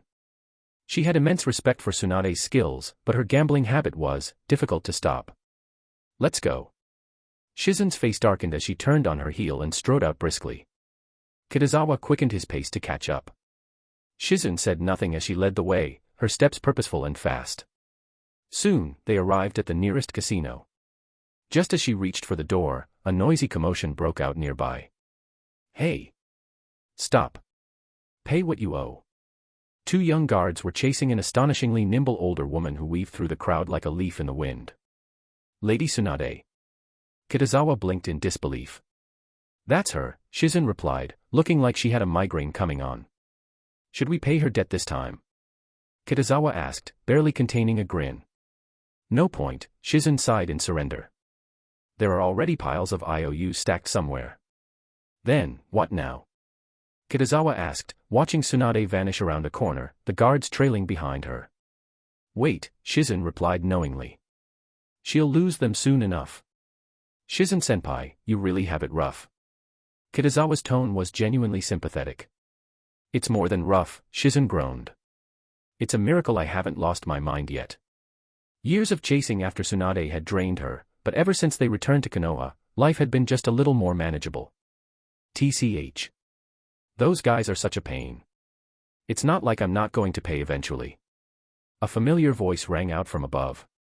Tsunade landed with a thud in her high-heeled sandals, dusting herself off. Kitazawa's eye twitched at the dramatic entrance. How was your training today? Tsunade asked, eyeing him with interest. Smooth overall, Kitazawa answered after a brief pause. Good. Let's head home, she said, waving them forward. The next day. Because it was the final exam, the students of first-year Class A arrived unusually early, buzzing with nervous energy. Naruto, Kiba leaned over and asked, "Did you study at all?" "Nope," Naruto replied cheerfully. "I've been training after class. No time to review." "Perfect," Kiba smirked. "Guess you'll still be my underling after this exam." "I thought you were checking on him out of concern," Ino scoffed. "Isn't this a kind of concern?" Kiba grinned. "We're betting lunch, after all. Theory can be studied, but the practical exam is what counts," Naruto said confidently. "If I take first place in that, I'll still come out on top." He hadn't forgotten his narrow loss to Kiba in last month's test. "First place? That belongs to Sasuke-kun and me," Sakura declared, hands on her hips. She clearly meant she'd top the written test, while Sasuke would crush the practical. "Says who?" Ino snapped. "You're not the only ones training under Kitazawa-sensei anymore." "So what?" Sakura shot back, unfazed. "Then let's make a bet," Ino smirked, narrowing her eyes. "Whoever loses buys the other a new dress." "You serious?" Sakura blinked, surprised. "Dead serious." Ino tucked a strand of hair behind her ear. "Unless you're scared to bet." "Scared?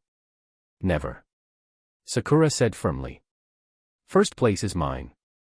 Ino glanced over at Shikamaru, who was slouched across his desk, looking as uninterested as ever. But she knew better. Kitazawa had warned Shikamaru that unless he landed in the top 10, he'd be roped into summer training. Even a lazy genius like Shikamaru wouldn't risk that fate. This bet was in the bag.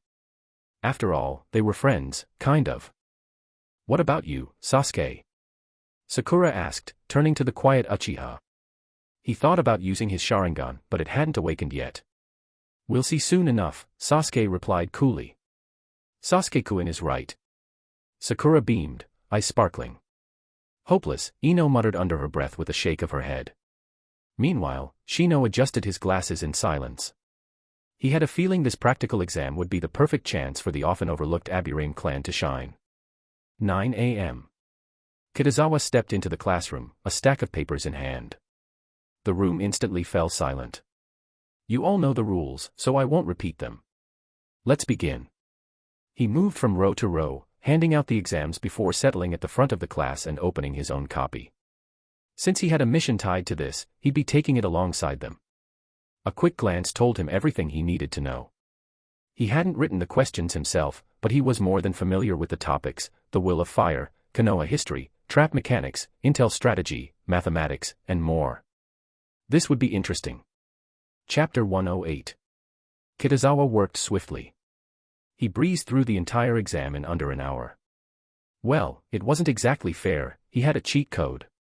When you already knew the answers, how could you not finish quickly? After double-checking his paper to ensure it was perfect, Kitazawa neatly stacked it away. With a full score, first place was basically guaranteed. He glanced up, scanning the classroom.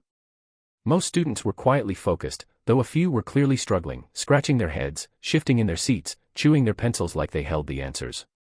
His gaze landed on Shikamaru. In past exams, Shikamaru had always been the definition of indifference, answering a bit here, napping a bit there. He never took tests seriously. But today was different. He sat upright, eyes sharp with focus, and his pen moved steadily across the page. If Shikaku had been present, he might have thought his son had fallen under genjutsu. Otherwise, what could explain such an unnatural display? Kitazawa rubbed his chin thoughtfully. The Nara clan's brilliance was well documented. Whether it was battle tactics or strategic planning, their intelligence always shone through. So, how would it translate to an exam setting? Could Shikamaru actually aim for a perfect score? Kitazawa found himself intrigued. Given Shikamaru's limited physical prowess, he knew the boy wouldn't be cracking the top 3 in tomorrow's practical.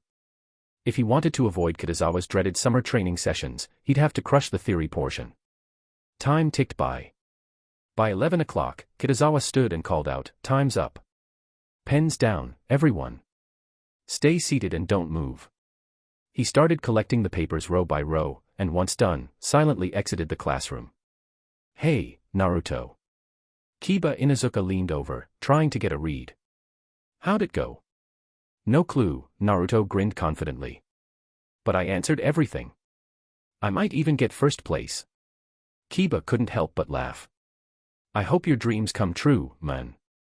Looked like Naruto would be footing the bill for lunch again. Shikamaru, Ino turned to him, eyes sharp. You know your performance determines if I win that bet against Sakura, right?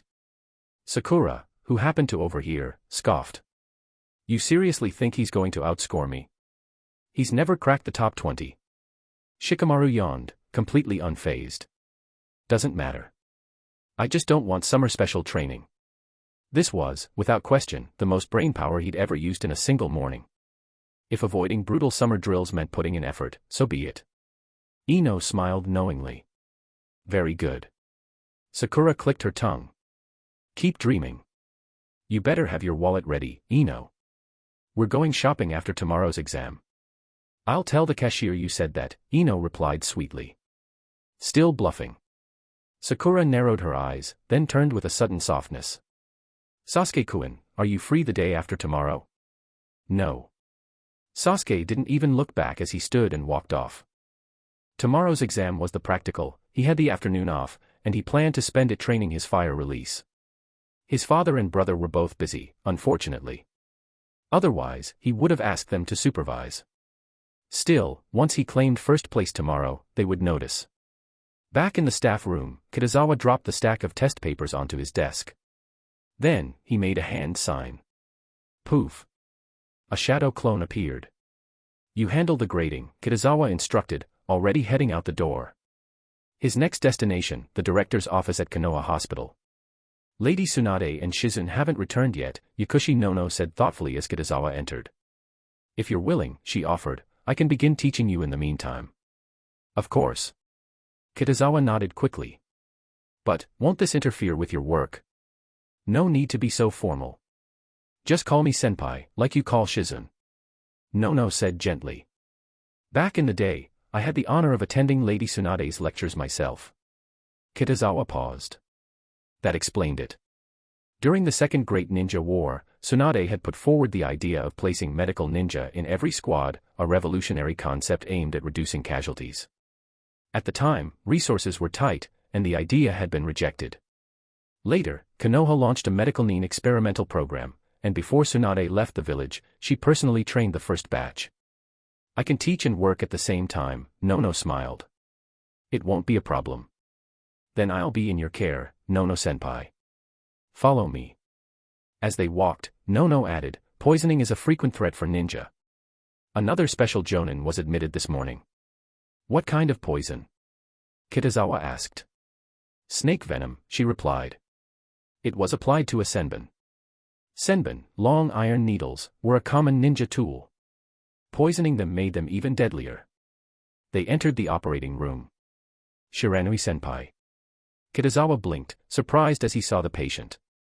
This was Shiranui Genma, once the 4th Hokage's bodyguard, and a former practitioner of the Flying Thunder formation. That technique, a weakened version of the Flying Thunder God, required 3 users and was impractical for combat, better suited for logistics. Since Minato's death, Genma had returned to being a regular special jonin. He was also a year older than Kitazawa, hence, senpai. ABA. Genma's lips moved, but no coherent words came out. Is his mouth poisoned? Kitazawa asked, observing carefully. Genma nodded. You'll be able to speak after we finish, Nono reassured him. Not like you can talk now anyway, Kitazawa shrugged. What do you need me to do? Grab the antidote, Nono instructed, slipping on medical gloves. It's on the second shelf, serum number 7. Genma's eyes widened in disbelief. Wait, wasn't Kitazawa a Chunin instructor? What was he doing assisting surgery? But the shock didn't end there. Do you know the anesthesia technique? Nono asked calmly. Yes, Kitazawa replied without hesitation. He reached out, gently casting the technique. Genma's eyes nearly popped out of his head. Since when did this guy know medical ninjutsu? Kitazawa offered no explanation. He just focused on his chakra flow. Next, prepare the hemostatic technique, Nono instructed. Same as yesterday, no need to be nervous. I am nervous. Genma screamed internally. He finally understood, he was the practice dummy for today's lesson. Kitazawa wasn't just a teacher. He was still learning medical ninjutsu. 30 minutes later, the operation concluded successfully. Genma slowly sat up, but midway through a sentence, he suddenly clutched his mouth, sucking in a sharp breath through his teeth. Easy. You just came out of surgery, Kitazawa reminded him calmly. You'll need at least 2 more days of rest. Medical ninjutsu wasn't some miracle cure. At its core, it was emergency treatment, effective at sealing wounds and stabilizing conditions, but it couldn't instantly restore the body's lost strength. Despite appearing healed, the internal toll remained, which was exactly why so many patients continued to fill Konoha Hospital. I'm fine, Genma muttered, though the pain on his face told another story. Still, his curiosity won out. How do you know medical ninjutsu? I studied it, Kitazawa replied, as if it were the most natural thing in the world. Genma blinked, mouth twitching. Why did it sound so effortless when this guy said it? Medical ninjutsu wasn't some basic academy technique. Along with sealing and genjutsu, it was considered one of the 3 most difficult arts to master, especially the first 2. Kitazawa's a prodigy with medical ninjutsu. He only studied it for half a day, Yakushi Nono said with a small, amused smile. What? Genma looked like he'd been struck by lightning. Kitazawa chose that moment to change the subject. By the way, how'd you even get poisoned? He raised an eyebrow. Isn't your specialty, senbon? Why were you taken out by one? It's a long story, Genma muttered, scratching his head. Then shorten it, Kitazawa said, eyes narrowing in interest. Genma sighed in defeat. Fine. I accidentally poisoned myself with my own senbon. Kitazawa instantly pieced it together. Genma was famous for always having a senbon dangling from his mouth. He could practically picture the scene now. This senbon is coated with deadly poison, slurp. Before Kitazawa could tease him further, Nono opened the operating room door. You 2 can come in. 2 nurses entered right on cue with a stretcher. As they began wheeling Genma out, he glanced at Kitazawa. Wait, are you learning medical ninjutsu under Director Nono? No, Kitazawa replied, shaking his head. I'm learning from Lady Tsunade. Genma froze mid-roll. He didn't know the full story, but one thing was crystal clear, this guy was destined for greatness. Genma let out a soft sigh. He had once stood in that same spotlight. Becoming a Hokage's bodyguard was no small feat. It usually meant a direct path to the upper echelons of Konoha's power structure. Case in point, the current advisors, Mitokado Hamura and Utatane Koharu, had both been personal guards to the second Hokage, Senju Tobirama. But fate had other plans. After the 4th Hokage, Minato Namikaze, died, Genma's prestige evaporated overnight. With the reinstatement of the 3rd Hokage, Hiruzen Sarutobi, came a return of his old trusted subordinates. Genma, a holdover from Minato's era, faded into the background. I'm late. Sorry. Shizen rushed into the operating room, out of breath. It's all right, Kitazawa said with a faint smile. I figured. He didn't even need to ask to know who had held her up. Shizen blinked, slightly stunned by his understanding. After all these years, someone finally got her.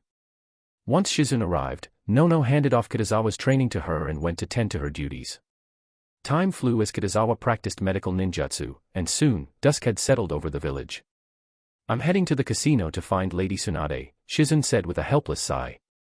If she didn't drag her out now, Tsunade would forget to eat or rest, and tonight's planned discussion on new medical techniques would go straight out the window. Understood. Kitazawa nodded. I'm heading back to the academy. He still needed to check the theoretical scores for both first-year Class A and second-year Class A. First-year Class A was being handled by his shadow clone, so there was no worry there. But for second-year Class A, he'd left things in the hands of Terai and Yamada-yu. Nono-senpai, thank you for your guidance today, he said earnestly before leaving. It was nothing, Nono replied with a rare, warm expression. The more outstanding medical ninja Konoha has, the easier my job becomes. Just then, there was a knock at the door. Kitazawa, already standing nearby, casually opened it. The theoretical scores for second-year Class A's final exam, Terai said coolly, stepping inside and handing over a folder. Nono's expression shifted slightly at the sight of him. Kitazawa was surprised too. He hadn't expected Terai to deliver the results personally, let alone know he was at Konoha Hospital. Root intelligence, he thought, mildly uneasy. Thanks, Kitazawa said, accepting the folder. Just doing my job. Terai gave a shallow nod and turned to leave. Kitazawa skimmed through the pages. As expected, Hyuga Niji still held first place, followed by Tenten. And Rock Lee. Well, he was passionate. Theory just wasn't his thing. Is he a teacher at the academy? Nono asked hesitantly, once Terai was gone. Yeah, Kitazawa replied. He was transferred in just last month. He's from Root, Nono said after a brief pause. Be cautious. Kitazawa raised an eyebrow. He hadn't expected a warning. Still, her concern wasn't unusual. Root operated even deeper in the shadows than the Umbu. Most villagers didn't understand it, and fewer still had ever seen one of its operatives. Don't worry, Kitazawa said with a faint smile. With Hokage-sama and Lady Tsunade supporting me, he won't be stirring up any trouble. Besides, if it came to a fight, Terai wouldn't stand a chance. I see. Nono wasn't slow. She understood immediately. With both the third Hokage and Tsunade in his corner, Kitazawa had nothing to fear. She couldn't help but feel a twinge of envy. If only I'd had the Hokage and Tsunade backing me. I wouldn't have had to live in fear of Danzo Shimura all these years. Nono-senpai, Kitazawa asked casually, how do you know so much about Root? I was once part of it, she replied after a moment of thought. She didn't bother hiding it. Given Kitazawa's connection to Tsunade, he could have easily found out himself. No wonder. Kitazawa said no more. After offering a polite farewell, he turned and made his way back toward the academy. Chapter 109. Although Kitazawa wanted to help Ikushi Nono, the kind-hearted Kunoichi, he knew his limits. With his current ability, there was no way he could do it alone. Tsunade, on the other hand, could, but that hinged on whether he could find the right moment to bring it up. Nono's value wasn't small. If Tsunade could save her, she'd gain a loyal and skilled ally once she became Hokage. Of course, that was the tricky part, Tsunade was still highly averse to the idea of becoming Hokage. Still, Kitazawa hoped she would accept it. If she did, he'd have a powerful backer. That would make his life in Konoha village much safer. Hiruzen Sarutobi had treated him well, but his ties to Danzo ran deeper. If Danzo ever wanted him dead, it would likely be swept under the rug. Tsunade is the better choice.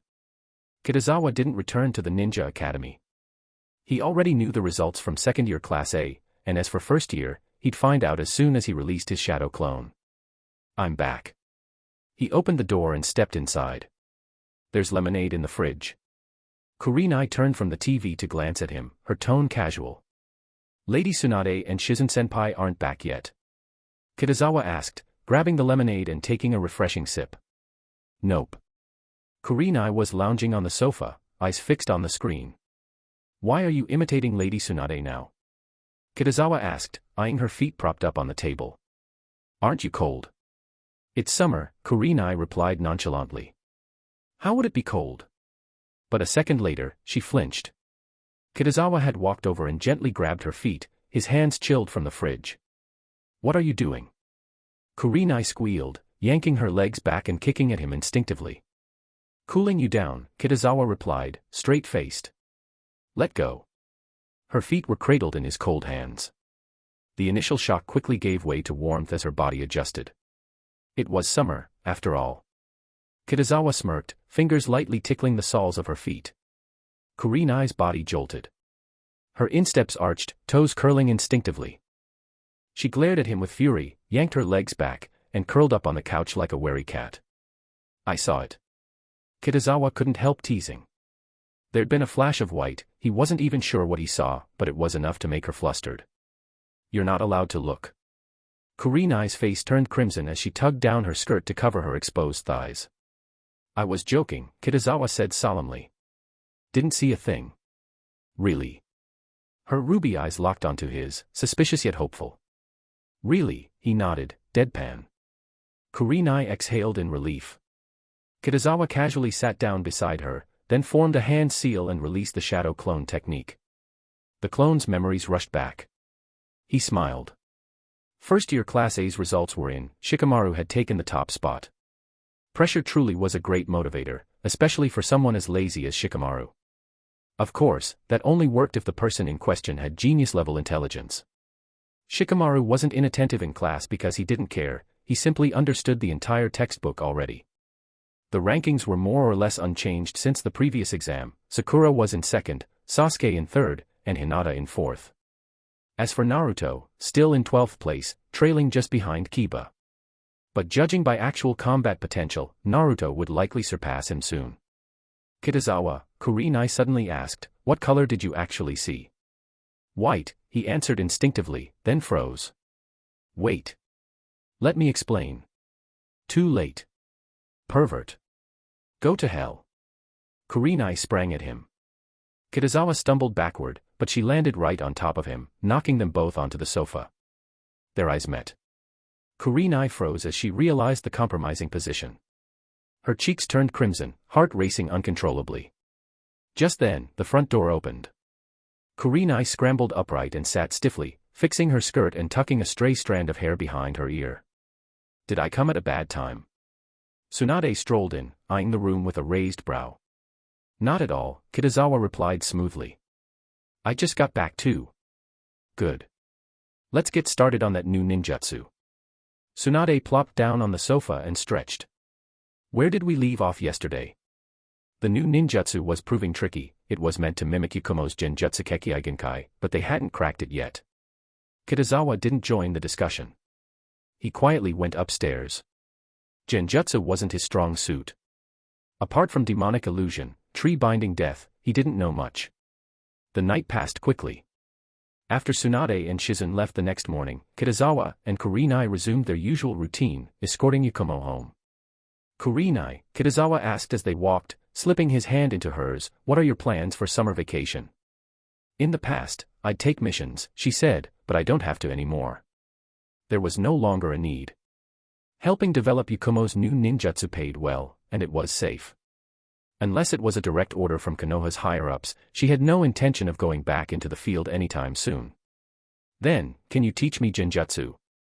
Kurenai blinked in surprise. "Can you handle that?" She knew Kitazawa had some talent. He had used tree-binding death before, but learning both medical ninjutsu and genjutsu at once. Just imagining that schedule made her scalp tingle. "I'll learn what I can," Kitazawa said with a shrug. "It's not like I have other plans this summer." Kurenai stared at him for a beat, then nodded.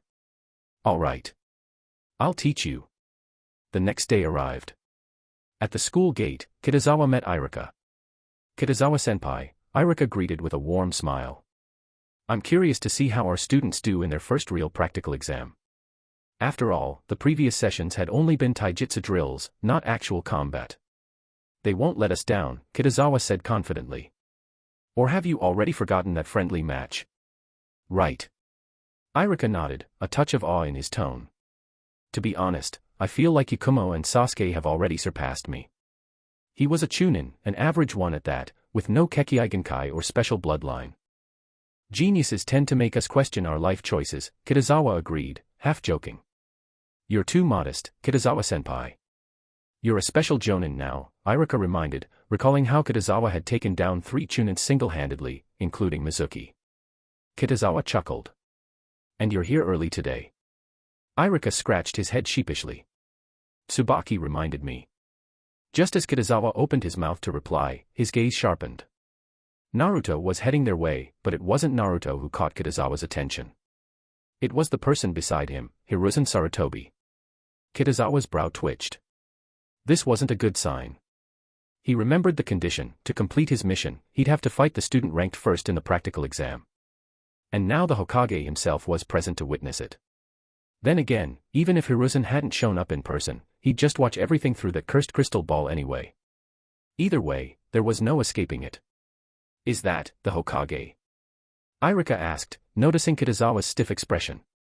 "Let's go greet him," Kitazawa said with a nod. "Kitazawa-sensei."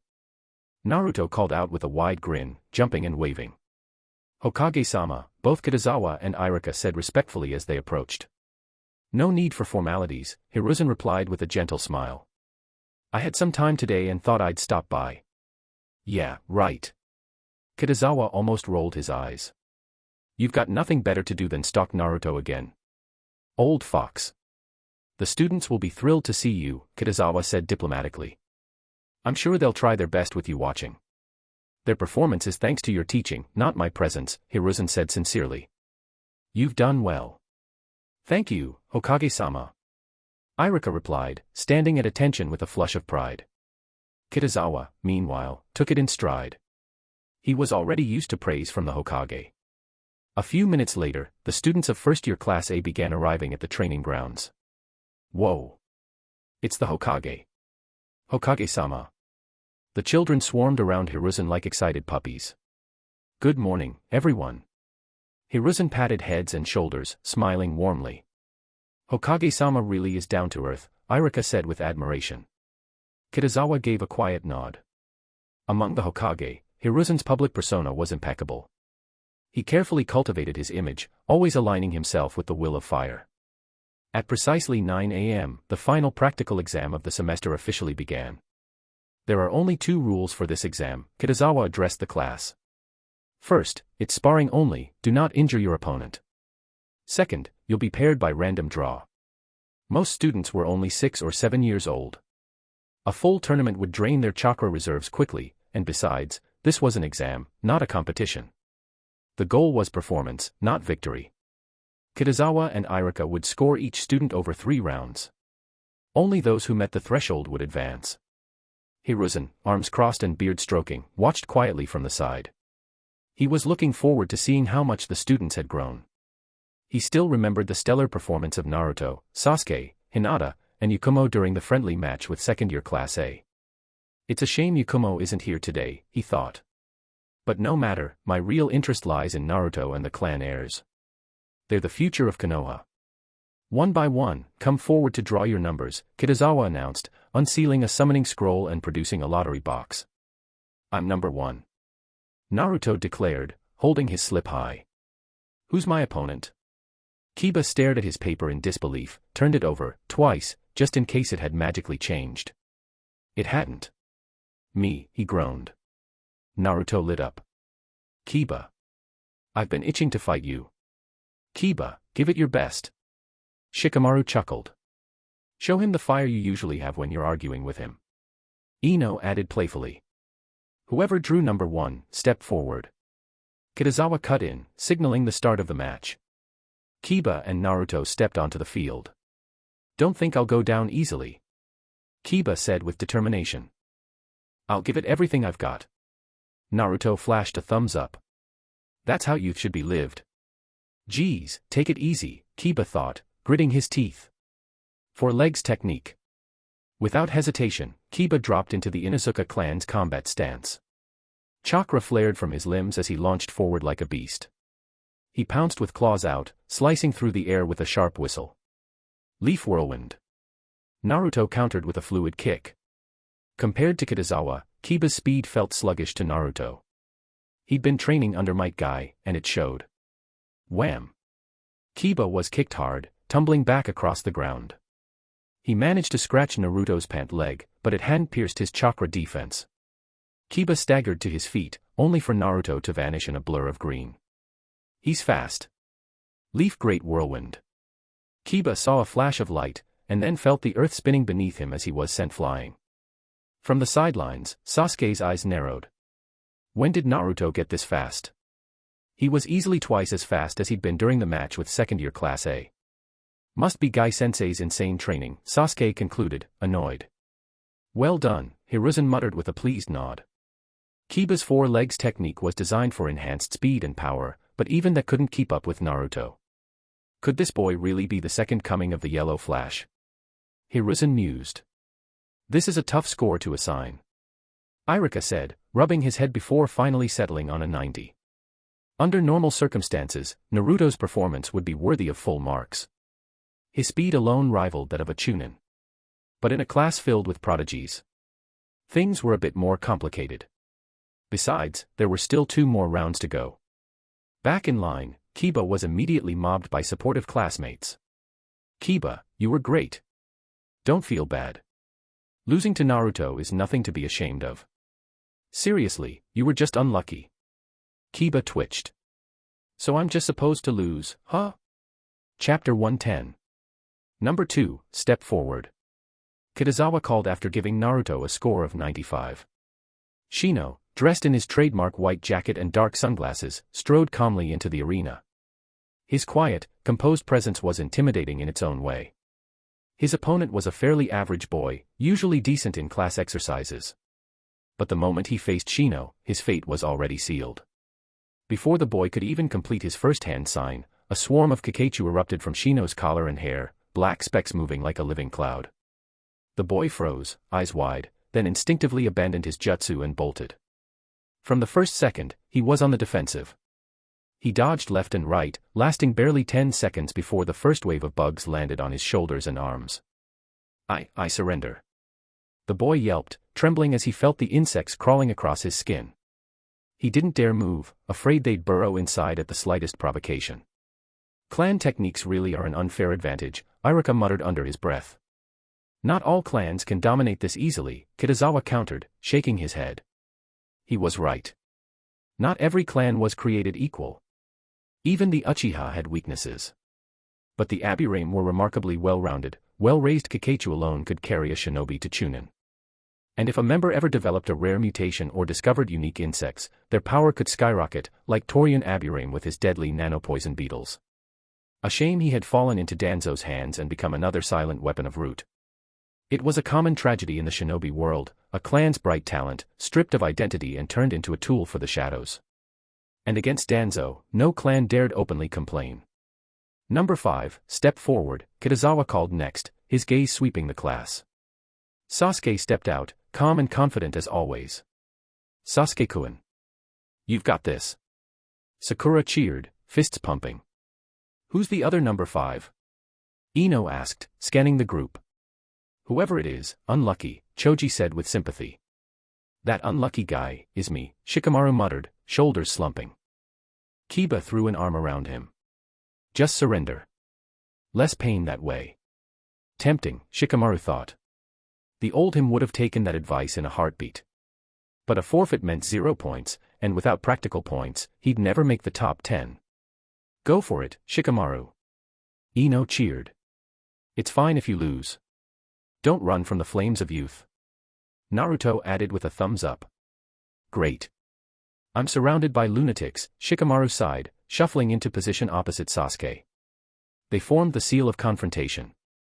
Begin. Kitazawa announced. Immediately, Shikamaru's gaze dropped to the ground. With the sun high, their shadows were crisp and perfect for his clan's technique. Sasuke didn't hesitate, 6 shuriken flew through the air, swift and deadly, covering every vital angle. To him, wasting chakra on fire style wasn't worth it for Shikamaru. He needed to conserve his energy for threats like Naruto or Hinata. Ironically, the deadly barrage made Shikamaru relax. He whipped out a kunai, deflecting 3 of the shuriken in a precise pattern. Clang, clang, clang. The steel rang out as 2 of the deflected weapons embedded in the ground at planned angles. He rolled across the dirt to evade the last 3 by a hair's breadth. Sasuke's brow furrowed. He's faster than before. What kind of training did Kitazawa-sensei put them through? Not that it would matter. A faint smirk tugged at Sasuke's lips as he flexed his fingers. Thin, nearly invisible wires tightened, and the fallen shuriken began to dance under his control. HN. Sasuke blinked. The instant he lifted his hand, Shikamaru stepped on a shuriken, and his hands blurred through an unfamiliar sequence of signs. Shadow imitation jutsu. A black tendril of shadow snaked along the metal and the wire, racing straight to Sasuke. TCH. Sasuke immediately released that shuriken, but 5 others were already airborne, arcing toward Shikamaru. And then, his arms jerked violently against his will. The shuriken, mid-flight, froze, and spun back toward their original owner. What the? Naruto's jaw dropped. Why is Sasuke attacking himself? It's the shadow imitation jutsu, Ino said with a gleeful grin.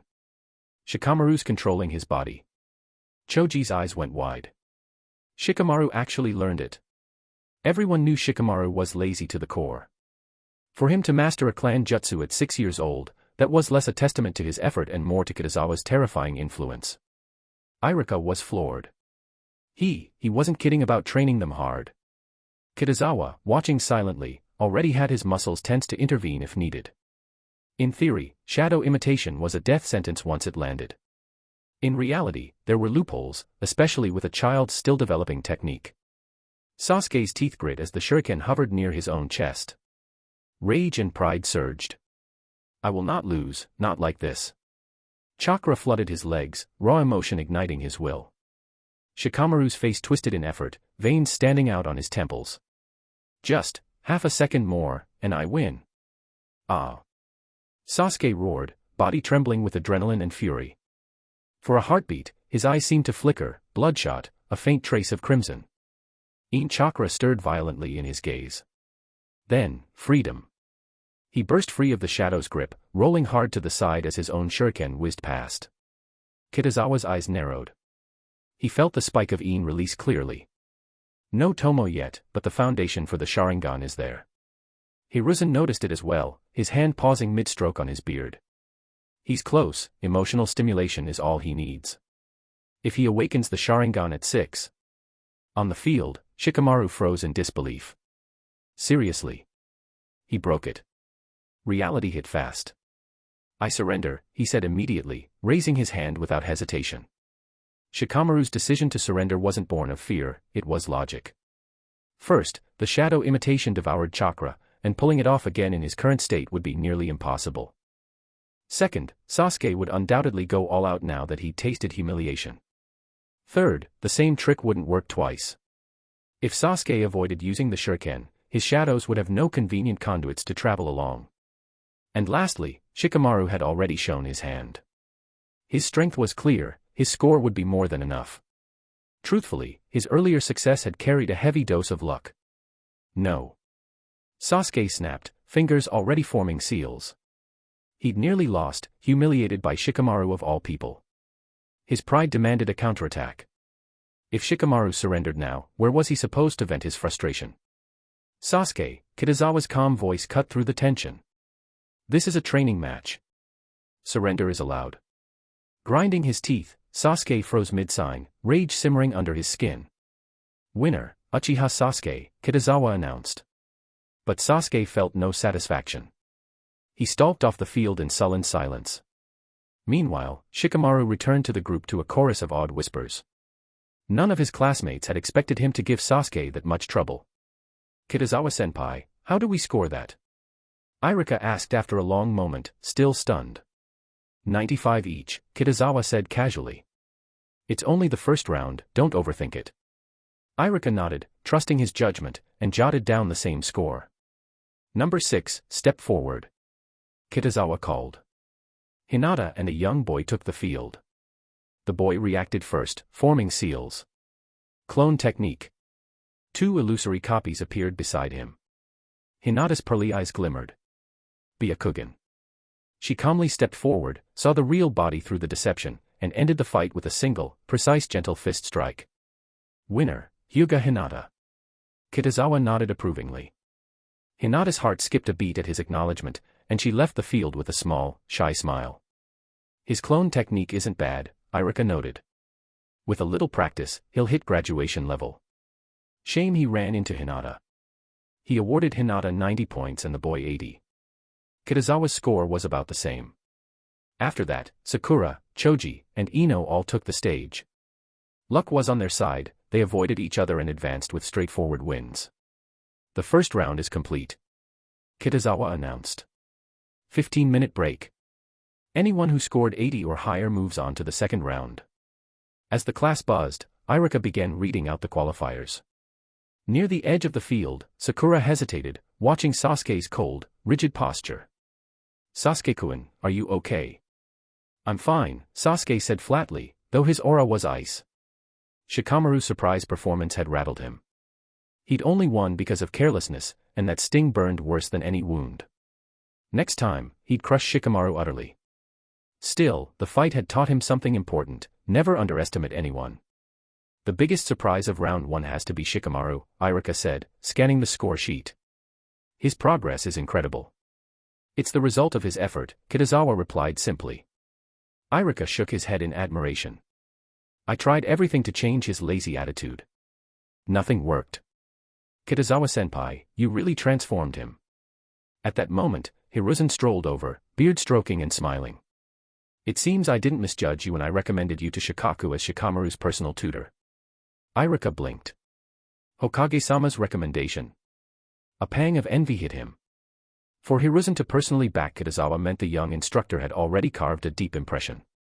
Kitazawa paused for a beat. So it was Hokage-sama who set that up. Thank you for your trust, Hokage-sama. Hiruzen waved a hand. The credit is yours. I only opened the door, you walked through it. The break flew by, and the second round began. I'm number 1 again. Naruto whooped, waving his slip like a trophy. Twice in a row, this is fate. Is it me this time? Choji smiled sheepishly. Naruto, please go easy on me. No problem. Naruto thumped his chest. We'll just touch fists of youth. Choji exhaled in relief. The match began in a flurry of kicks. Choji, still untrained in his clan's techniques, relied solely on basic Konoha-ryu taijutsu. Against Naruto's barrage of Leaf Whirlwind, Great Whirlwind, and Strong Whirlwind, he surrendered quickly. Winner, Uzumaki Naruto. Kitazawa called. Number 2, step forward. Sasuke's cold expression darkened the moment he stepped onto the field. It's over. Kiba groaned. Is anyone unluckier than me? Chapter 111. Although Kiba had lost to Naruto in the first round, his score was still above 80, earning him a spot in the second round. He had been thrilled when he first heard he'd advanced, there was still a chance to climb the rankings. But the moment he saw Sasuke standing across from him, Kiba's enthusiasm died a quick, quiet death. Maybe the second round isn't worth it, he muttered under his breath. Kiba. You can do it. Learn from Shikamaru. Naruto bellowed from the sidelines, pumping his fist in support. Sasuke's head tilted just enough to glance at him, an icy flicker in his eyes. A soft, dismissive HN slipped past his lips. Like a true Uchiha would ever trip over the same rock twice. Miracles aren't that easy to repeat, Ino said, shaking her head. If I know Sasuke, he's going all out from the start. This is all my fault. Shikamaru gave Kiba's shoulder a pat of sympathy. Kiba groaned. Remember this when you're treating me to Ichiraku later. Resigned to his fate, Kiba stepped into the arena. As usual, he opened with his trump card, 4 legs technique, dropping to all fours and letting chakra surge through his body. His speed spiked, a blur of motion closing in on Sasuke. Sasuke didn't even move. Fire release, Phoenix Sage Fire Jutsu. He leaned forward slightly, forming hand seals in fluid succession, and exhaled a storm of small fireballs. Under his precise control, the blazing mote scattered in every direction, a lethal rain of fire closing in from all sides. Too many. I can't dodge all of them. A single ember caught Kiba's sleeve, and flames licked upward in an instant. Gah! He yelped, abandoning his technique, tearing off his jacket, and stomping it into the dirt in a frantic dance to put out the fire. Sasuke hadn't even taken a step. He watched the whole display with a calm, predatory stillness. I surrender. Kiba blurted, heart still pounding. He didn't need Kitazawa to explain the obvious. If Sasuke had followed up with another fire release while he was panicking, he'd be in the hospital, or worse. Winner, Sasuke, Kitazawa announced. Sasuke-kun. Sakura's shriek rang across the training ground. Sasuke had won cleanly, decisively, and yes, he looked annoyingly cool doing it. Man. Sasuke's scary now, Shikamaru muttered, shrinking his neck into his collar. Good thing I didn't run into him again. The stronger he gets, the more fun it'll be to fight him.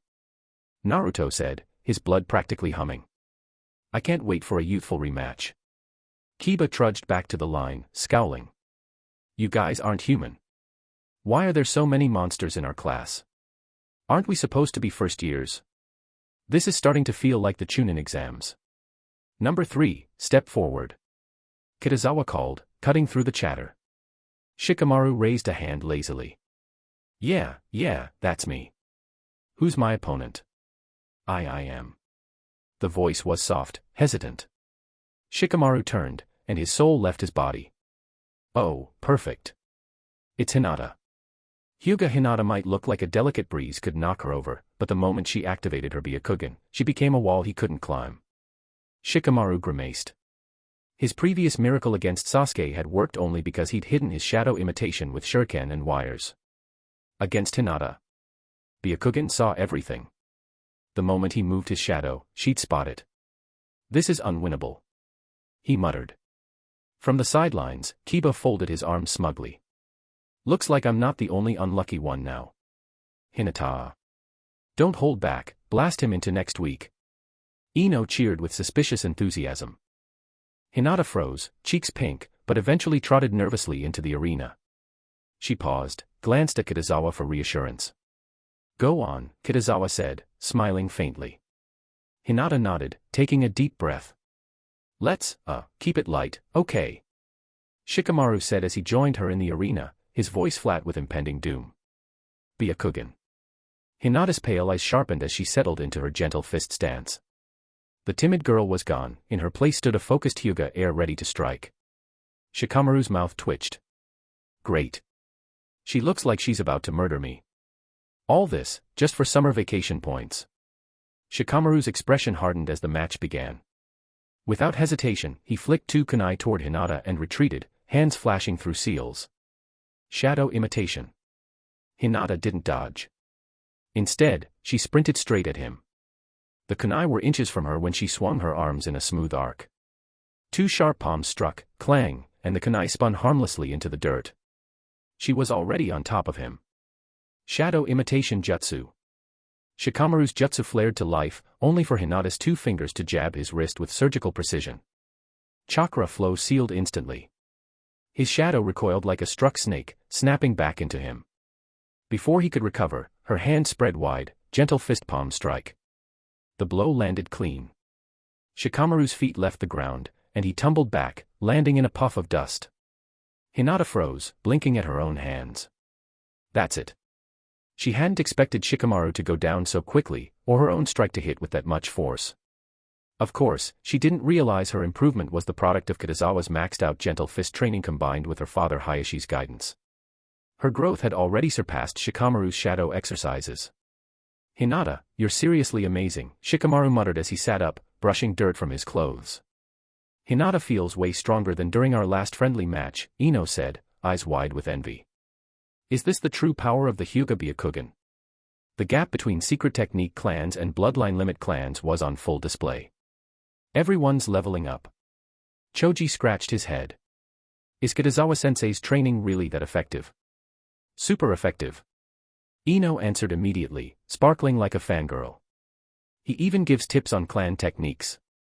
Shikamaru sighed. Yeah, it works, but it's brutal. Shadow carving, live combat drills, it's all torture. Hinata nodded, then shook her head. She agreed with the first part, not the second. I don't think it's hard at all, she said softly. You think that isn't hard? Naruto scratched his head. You guys should try Might Guy's training sometime. Choji blinked. What kind of training? Super simple. Naruto grinned. Wake up at 5, run 30 laps around Konoha, then pull-ups, frog jumps, handstand runs. Choji broke out in a cold sweat. Are you sure this is for humans? Ino gawked. I wouldn't last till lunch. Sakura's opinion of Naruto shifted on the spot. She'd always thought he was noisy and immature compared to cool, calm Sasuke, but this was insane dedication. Even Sasuke's hand twitched.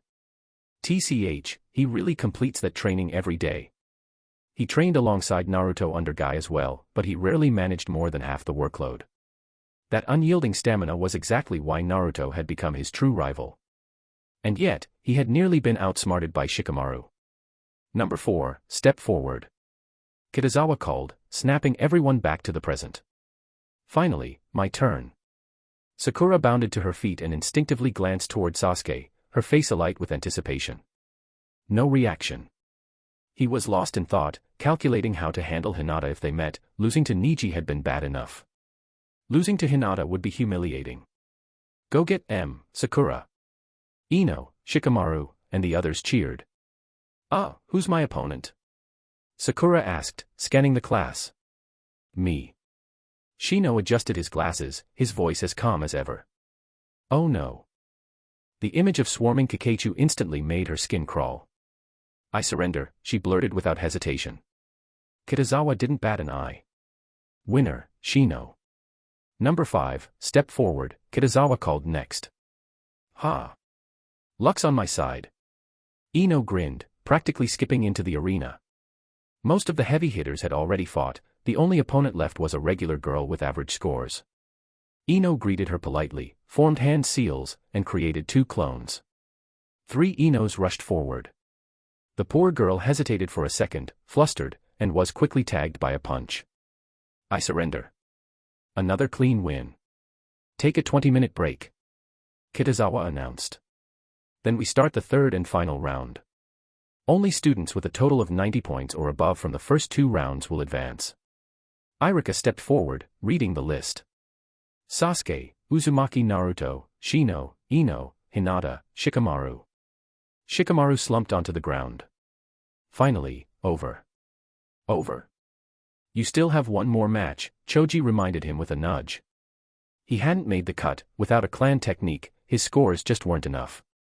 Sakura and Kiba had also failed to advance. Sakura was a medical trainee, and Kiba lacked a Ninken partner to use his clan jutsu properly. Troublesome, but I've got my reasons, Shikamaru said, resigned. Sasuke. Naruto pumped his fist. This is it, the power of youth will claim first place. Sasuke said coldly. For the pride of the Uchiha, first place is mine. Hinata glanced quietly at Kitazawa. I can't waste the training sensei gave me. Chapter 112.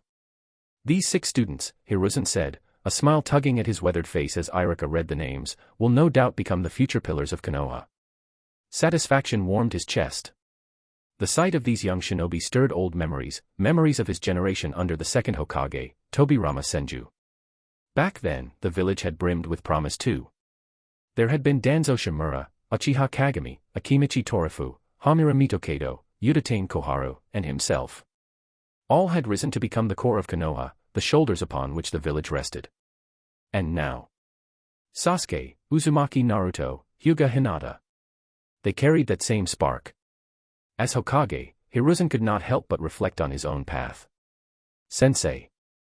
I have walked on thin ice my whole life. Will I ever truly reach your level? Danzo had always bristled at his appointment, convinced he'd only lost the title by a moment's hesitation. Yet, as Hiruzen watched these children grow strong and united under his leadership, he felt Tobirama's choice had not been in vain. His gaze shifted to Kitazawa. This man is a rare find. 5 of the 6 finalists, everyone but Shino, were Kitazawa's students.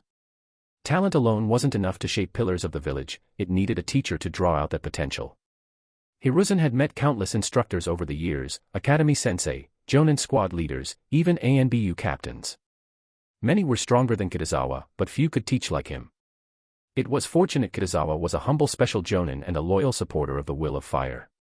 If he were ambitious, another Danzo, training the heirs of so many clans could have become a political powder keg. Hiruzen's eyes narrowed slightly. He would need to ensure Kitazawa received proper recognition, and that his energy was spent on his students, not on monitoring root operatives like Terai. Allowing Danzo to plant root in the academy had been a concession he now regretted. I'll remove that weed soon enough. Will the 6 students advancing to the 3rd round please step forward to draw lots?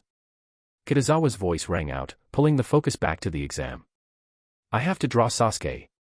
Naruto clapped his hands together as if praying to the heavens. Sasuke's lip twitched. Of all his possible opponents, Naruto was the least convenient. Shadow clones and relentless taijutsu were far more troublesome than Hinata's precision or Shino's bugs. I feel like it doesn't matter who I draw. Ino shrugged, her easy smile hiding the fact that she knew she couldn't beat anyone left.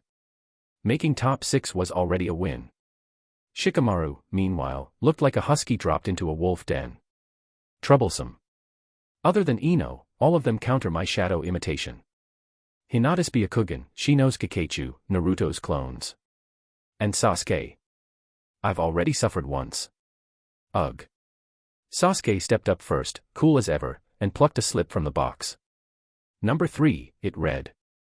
Ah, too bad I'm not number 1, Naruto said as he unfolded his own paper. I got number 3. Sasuke's expression froze. What? Did Naruto actually just pray a rivalry into existence? Sasuke. We're matched up. This is fate. A showdown of youth. Naruto's grin could have lit the arena. Sasuke's silence was the only reply. I am number 1, Shino said calmly as he revealed his slip. I'm number 2. Shikamaru blinked in mild surprise. That meant his opponent would be either Hinata or Ino. If it was Hinata, he could lose with dignity. If it was Ino, he might actually win, but at the cost of endless teasing and ramen bills. Hinata, what number are you? He asked cautiously. Number 1, she said, her soft voice firm with determination. Shino's eyebrow twitched. Hinata was going to be a hassle. His Kakachu were deadly in 2 ways, biting flesh and draining chakra, but the Byakugan's 360-degree vision would make both strategies much harder to pull off. That leaves me with Shikamaru, Ino said, smirking. Troublesome, Shikamaru muttered under his breath. Number 1 contestants, step into the arena, Kitazawa called. Shino and Hinata moved to the center, forming the seal of confrontation as the others filed back to watch. Byakugan, activate. Hinata's vision shifted, the world sharpening into flowing chakra lines as the veins around her eyes bulged. Kakachu, disperse.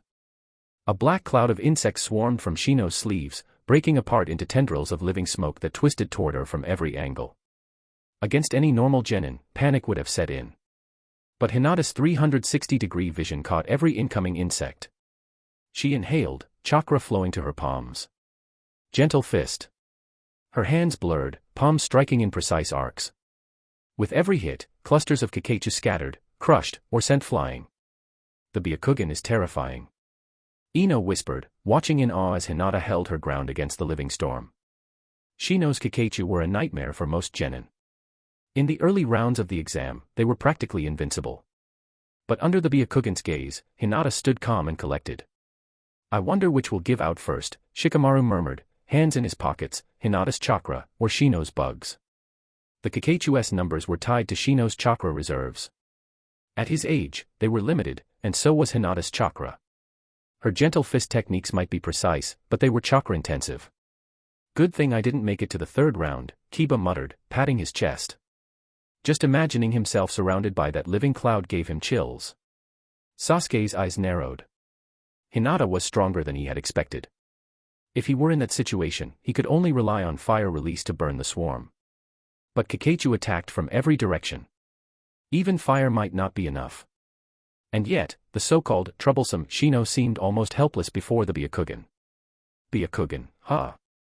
Sasuke thought, envy prickling in his chest. When will I awaken my Sharingan? Hinata's mastery of gentle fist is impressive, Hiruzen said with a nod. He could see the results of relentless, quiet training in every movement she made. As the minutes passed, more and more Kakachu fell, and Hinata only grew more comfortable. Shino's expression darkened. Finally, he formed a quick string of hand seals. Secret technique, insect clone. A swarm burst from his body, writhing and reshaping itself into a perfect copy of Shino that stood at his side. Unlike a shadow clone, this one was made of living insects, fragile but dangerous. He didn't attack immediately. Instead, his real body paused, allowing a writhing coat of Kakachu to crawl over him, shielding his vitals. Her strikes would hit the bugs first, dulling their impact. Then the 2 Shinos moved, rushing her from opposite flanks. The remaining Kakachu swirled around like a living tide, isolating Hinata in a black storm. Gasps rose from Class 1A. Whoa, this is actually scary, Ino whispered. For once, the quiet Shino was the center of attention, his strength on full display. Hinata's Byakugan caught every movement. Her lips tightened, and instead of retreating, she darted forward, straight at the nearest clone. Shino blinked in surprise at her decisiveness. Her palm flashed. Bang. The strike landed, and the Kakachu coating softened the blow, dispersing some of the force. Shino staggered back a few steps. But his insect clone was already behind Hinata, lunging like a human battering ram. She pivoted instantly, her voice low but clear. Gentle fist, 8 trigrams, 64 palms. The first palm struck the clone's chest. The swarm quivered, rippling like disturbed water. The second palm shattered the formation, Kakachu spilled to the ground like black sand. Her Byakugan tracked the core cluster, and the third palm pierced it. Boom. The clone disintegrated into a cascade of insects, scattering lifelessly across the arena floor. Shino's eyes widened. It couldn't even last a second. He didn't have time to process the shock, her fourth palm was already upon him. He tried to raise a Kikeichu shield. Bam. Bugs died in droves. Worse, the chakra from Hinata's strike passed through the swarm and hit his body directly, sending a tremor through his frame. Her hands blurred. With 2 fingers joined, she struck 3 tenketsu in rapid succession. Shino's chakra flow stuttered to a halt. His body locked. From the observation platform, Hiruzen's eyes widened slightly. 4 consecutive palms, from the 8 trigrams 64 palms. A main family technique, and an A-rank taijutsu at that.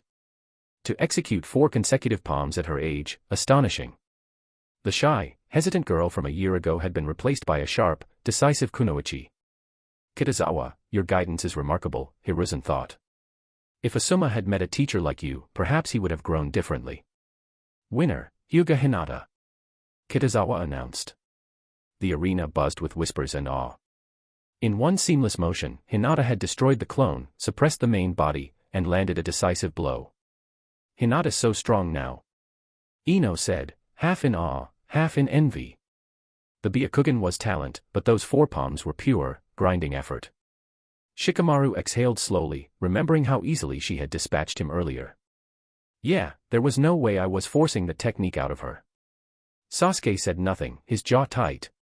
He remembered vividly the pain of Hyuga Niji's 4 palms, and now Hinata had shown a fiercer, cleaner execution.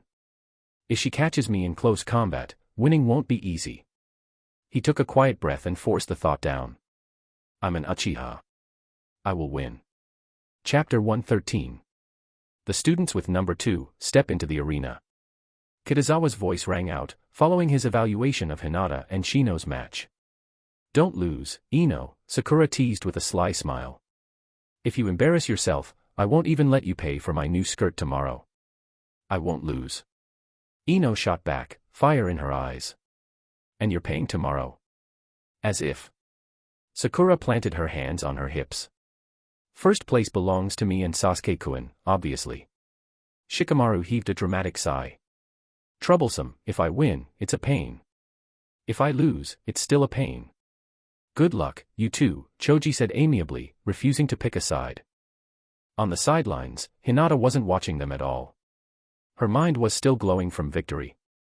For the first time, she believed in her own strength. Not only had her month of special training paid off, but she hadn't let Kitazawa-sensei down. Maybe even Niji and Ai-san won't be impossible to beat next semester. The thought made her cheeks warm.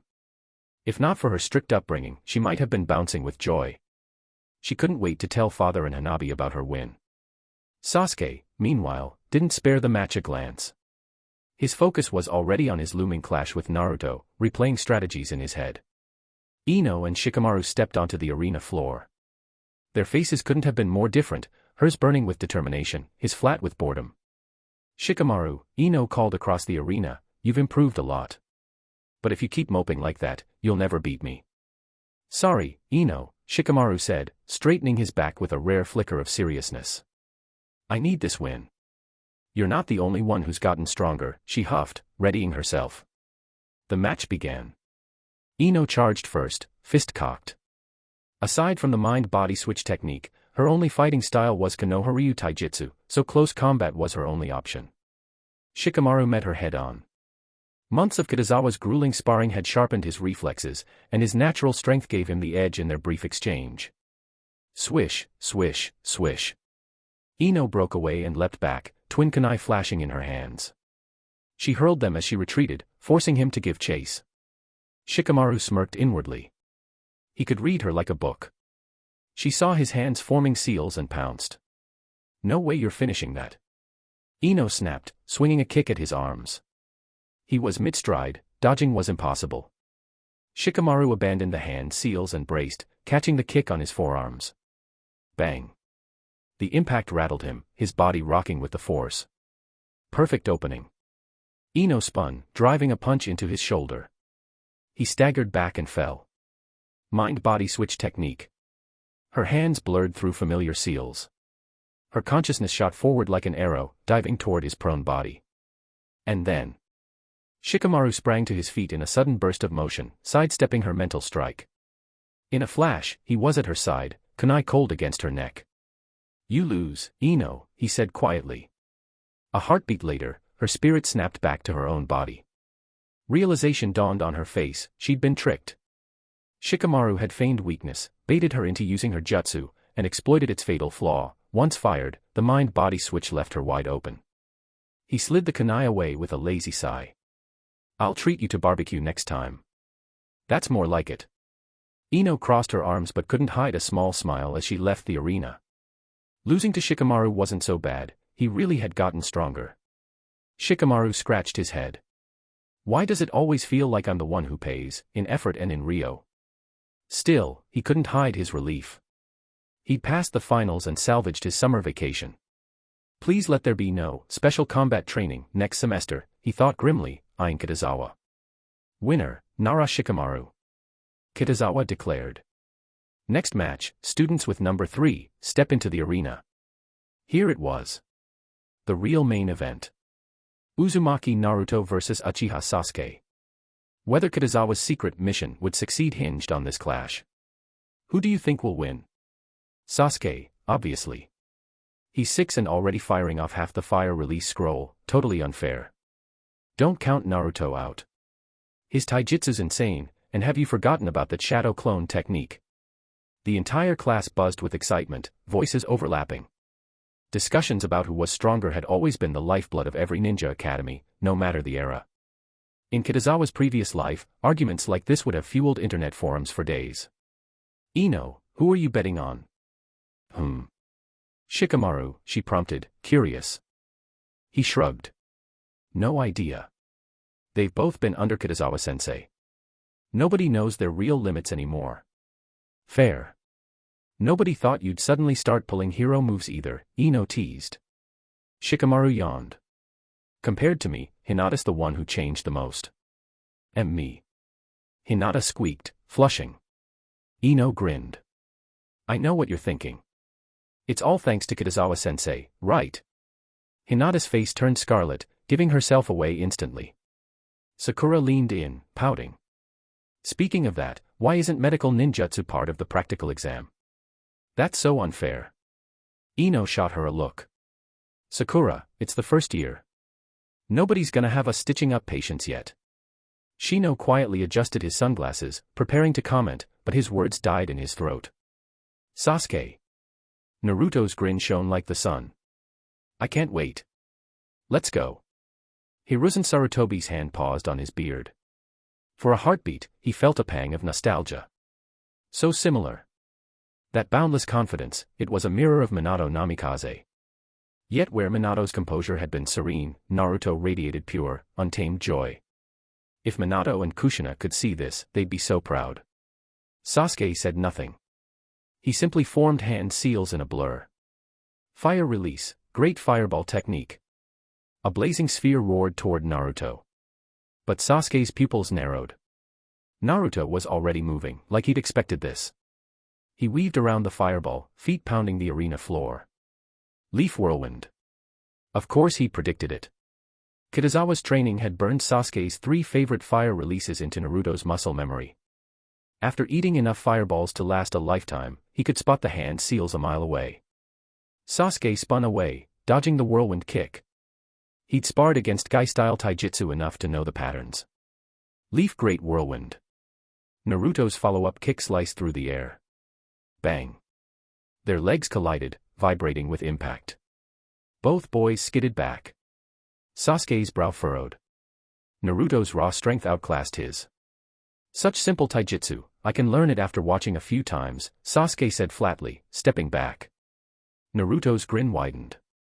As expected of my lifelong rival. Let's burn with youth and taijutsu. I'm not an idiot, Sasuke muttered, already retreating to range.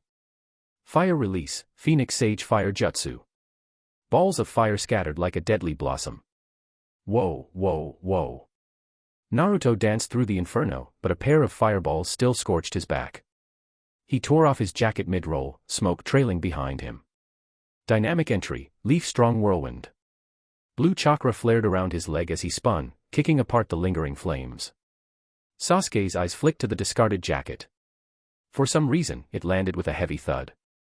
Why do I feel like Sasuke's got the edge? Choji muttered nervously. Of course he does. Sakura huffed. Ninjutsu beats taijutsu every time. Not necessarily. Shino adjusted his glasses. Sasuke's area of effect gives that impression, but taijutsu doesn't rely on spectacle. Shikamaru's voice cut through the chatter. Relax. The real fight hasn't started yet. Right on cue, Naruto clasped his hands. Shadow Clone Jutsu. Two Narutos split off and lunged from left and right. Sasuke's lips twitched. He'd been expecting this. Shadow clones weren't a surprise anymore, he'd already planned his counter. Shuriken sang through the air. His aim was lethal, forcing the clones to break formation. Then. Leaf Great Whirlwind. The real Naruto appeared at Sasuke's flank like a blur, leg swinging. Bang. Their kicks collided again, forcing Sasuke back. The clones regrouped immediately. Leaf Double Whirlwind. Sasuke's eyes gleamed. Got you. He spat fire with a roar. Fire release, Great Dragon Fire Jutsu. 3 dragon-shaped flames roared down the lane, devouring the two clones instantly. Victory was in his grasp. Until the third Naruto vanished. Not poofed, vanished with speed so sharp it left an afterimage. What? Dynamic entry. Naruto came down like a meteor, foot first. Sasuke barely got his arms up before the impact hurled him across the arena. He hit the ground hard, stars bursting behind his eyes. Gasping, he lifted his head, and saw it. The jacket and the leg warmers lying on the ground, heavier than they had any right to be. You've been wearing weights this whole time. Naruto scratched his head sheepishly. Yeah. Guy-sensei told me to. Then why don't I have any? Sasuke snapped. Naruto grinned innocently. 'Cause you can't even finish the normal training yet. Weights would just slow you down. Damn it. Sasuke slammed his palm into the dirt, half humiliated, half furious. Then Naruto jogged over, all bright-eyed worry. Sasuke. You okay? Chapter 114. Winner, Uzumaki Naruto. Kitazawa's voice rang clear across the arena. For a heartbeat, first-year Class A went silent, then erupted into an explosion of shocked voices. Naruto had won. Against Uchiha Sasuke. The boy hailed as a prodigy since the day he'd stepped into the academy. And the craziest part? Sasuke had been in control almost the entire fight. Naruto's sudden, explosive finish left the class in disbelief. Did Naruto actually win? Choji froze mid-bite, his potato chips forgotten in his hand. Yeah, Ino breathed, nodding. I didn't see that coming at all. In terms of image, Sasuke embodied strength, cold, precise, a genius in every sense. Naruto. His first days at the academy were a disaster. His clones barely qualified as life forms. And yet, here they were. That's just insane. Kiba threw his hands up. Who learns a B-rank shadow clone jutsu at 6 years old? As a genius of the Inuzuka clan, he suddenly felt painfully ordinary. Comparing yourself to Naruto or Sasuke was nothing but self-inflicted pain. Don't forget, Shikamaru added lazily, though his sharp eyes were serious, Sasuke's already got the B-rank Great Dragon Fire Jutsu. Naruto didn't win with clones, he won with speed. Yeah, Shino agreed quietly. His tone carried weight. That last burst was faster than my Kakachu can track. Choji's eyes widened. So it was Guy-sensei's training. Ino shivered. If it is, Naruto earned that win. I don't even want to imagine surviving that kind of training. Meanwhile, Sakura's voice trembled. Sasuke-kun, how could this? Her distraught expression was all Ino needed to smirk. She'd won their little bet without question. In the stands, Hiruzen's face was radiant with a grandfatherly pride he rarely showed. Well done, Naruto. Since the Nine-Tails attack, he couldn't remember the last time he'd felt this kind of hope. Not only was Naruto the son of Minato and Kushina, he was also Konoha's Jinchuriki. A talented Jinchuriki with personal skill and determination was a blessing for the village. The yellow flash, the red hot-blooded habanero, combined in one boy. The old Hokage's chest swelled with suppressed laughter. Yes. Konoha's future is secure. And this wasn't a lone spark.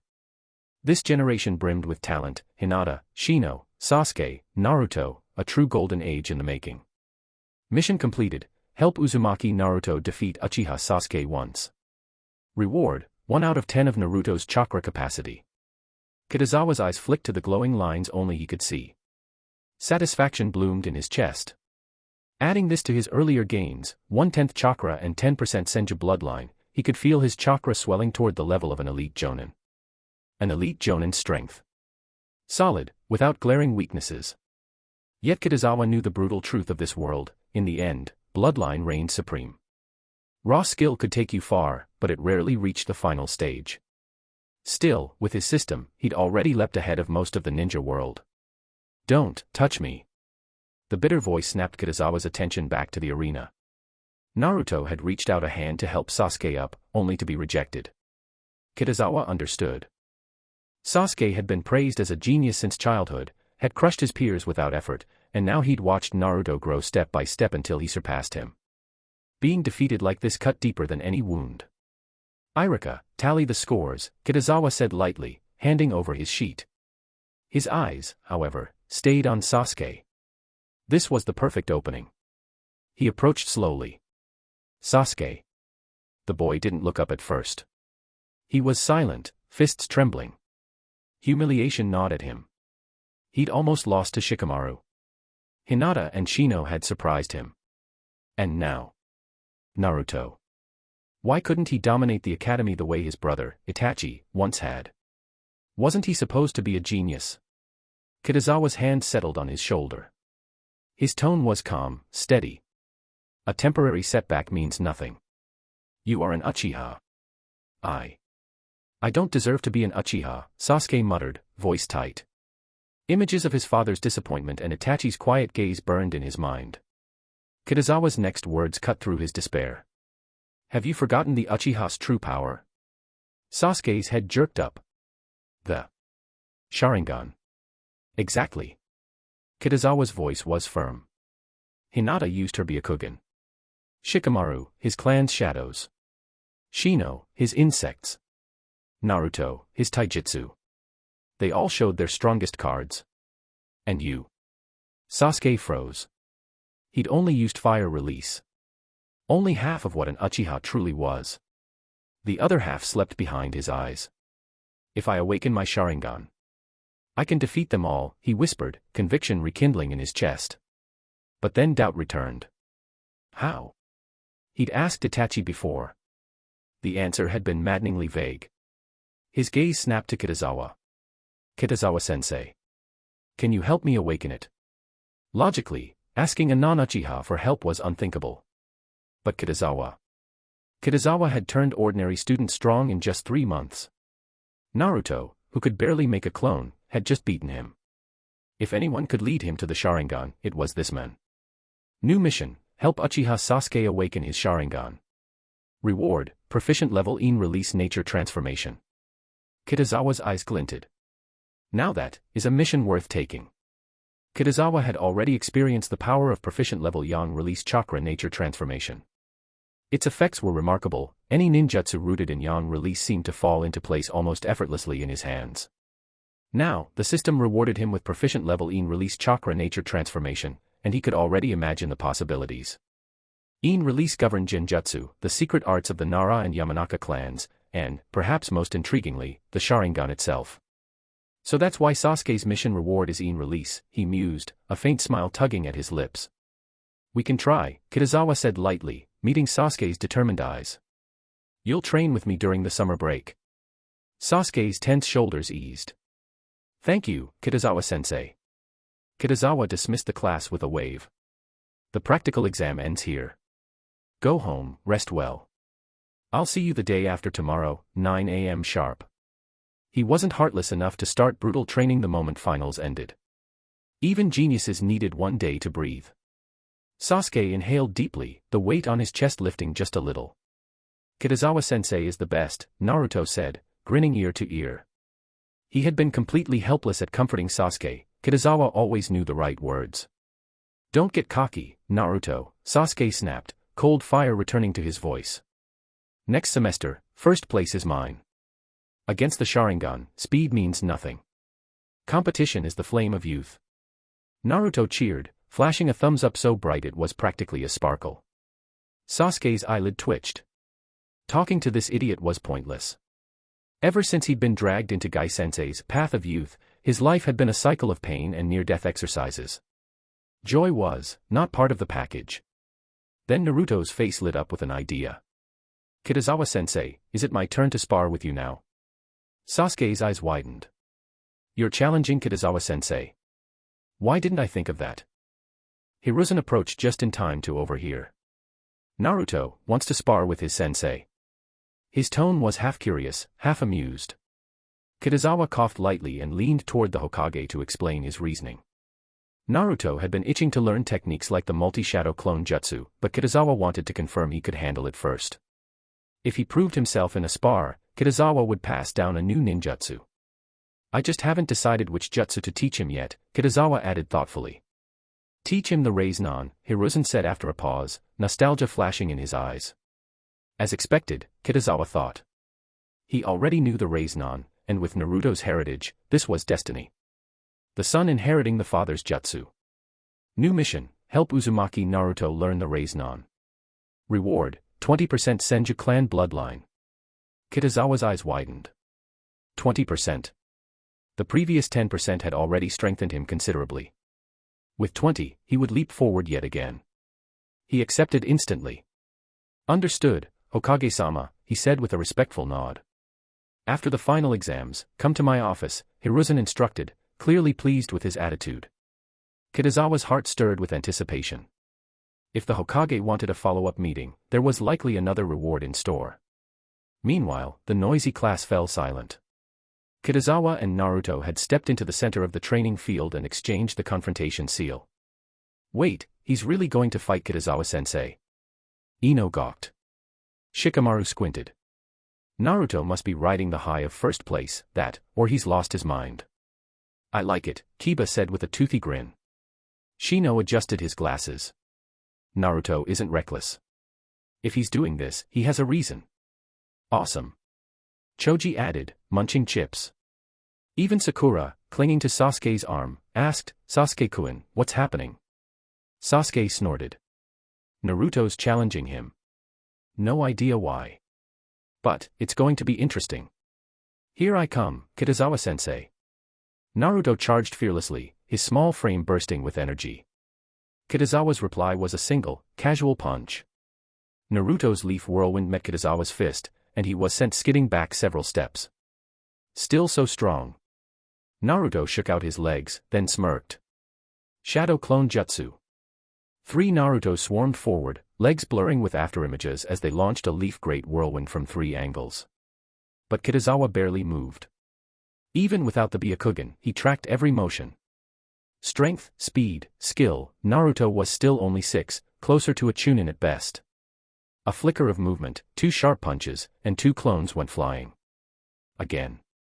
They bounced back up, uninjured. Kitazawa was careful. With the Hokage watching, even a scratch on the Nine-Tails Jinchuriki was unacceptable. Kitazawa continued the spar using only taijutsu. Against his speed and power, Naruto was completely on the defensive. Hiruzen stroked his beard, thoughtful. Plenty of chakra, but too few jutsu to use it well. The students whispered in awe. Kitazawa-sensei is too strong, Kiba muttered. If Naruto's getting crushed, we wouldn't even last a second, Shikamaru said flatly. Sasuke's eyes burned with renewed determination. If Kitazawa-sensei can guide me, I will awaken the Sharingan. Naruto's 2 clones launched a Konoha double whirlwind, attacking from front and back. Kitazawa exhaled and formed a single-hand seal. Wind release, violent wind palm.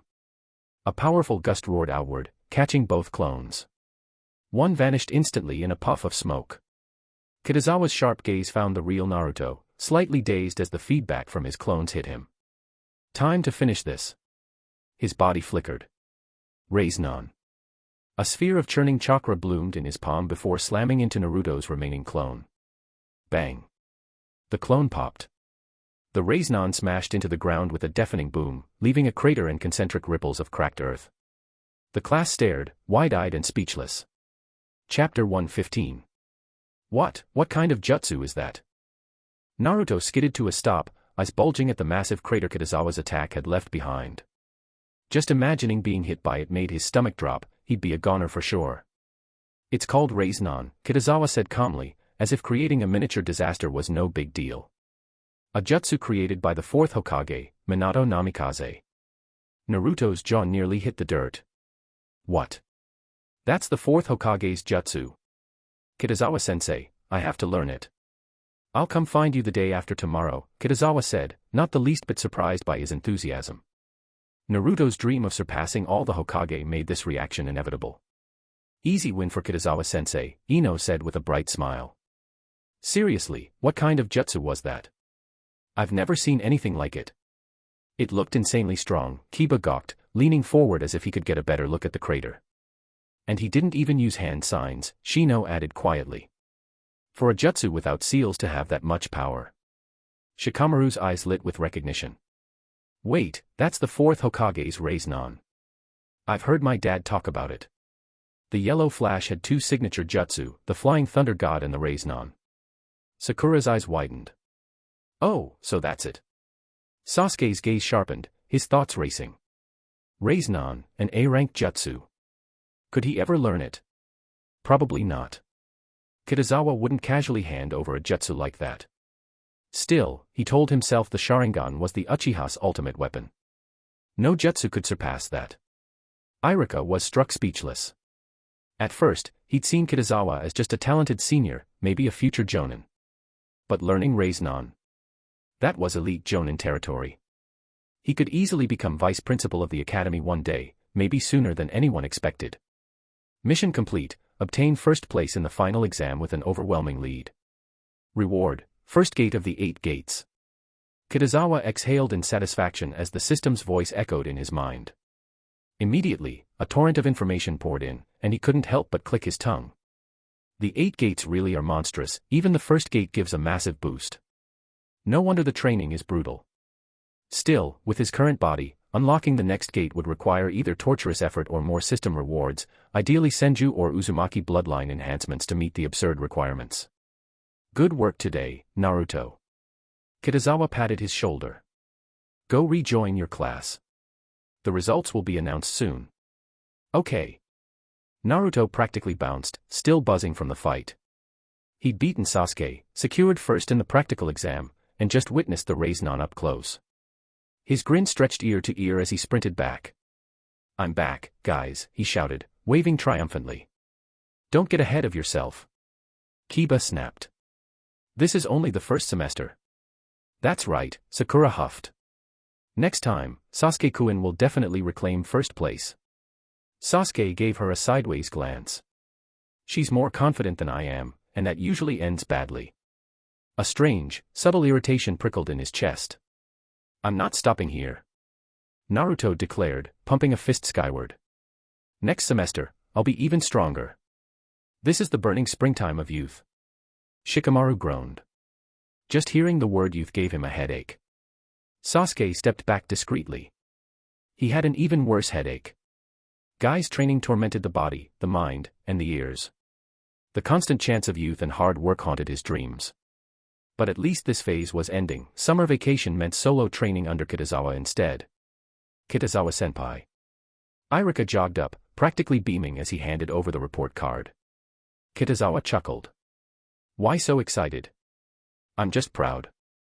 First-year Class A is overflowing with talent this year. Kitazawa scanned the results.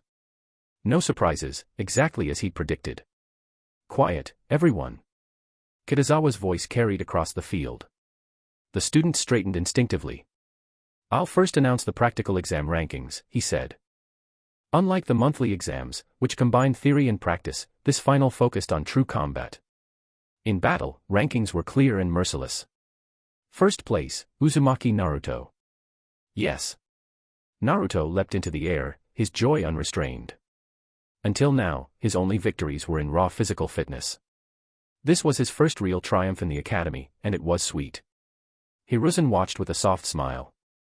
In a class brimming with talent, Naruto standing on top was no small feat. He thought briefly of Minato. He, too, had often taken first place as a student.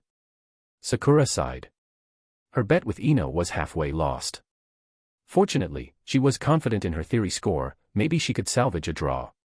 Second place, Uchiha Sasuke. Realistically, Sasuke could have faced Hinata and Shino in separate duels, but that would have been excessive for a school exam. Considering their styles, Sasuke's fire release would likely secure victory anyway. Still, the quiet sting of second place burned him. Third place, Hyuga Hinata. Fourth, Abirame Shino. Fifth, Nara Shikamaru. Sixth, Yamanaka Ino. Shikamaru exhaled in relief.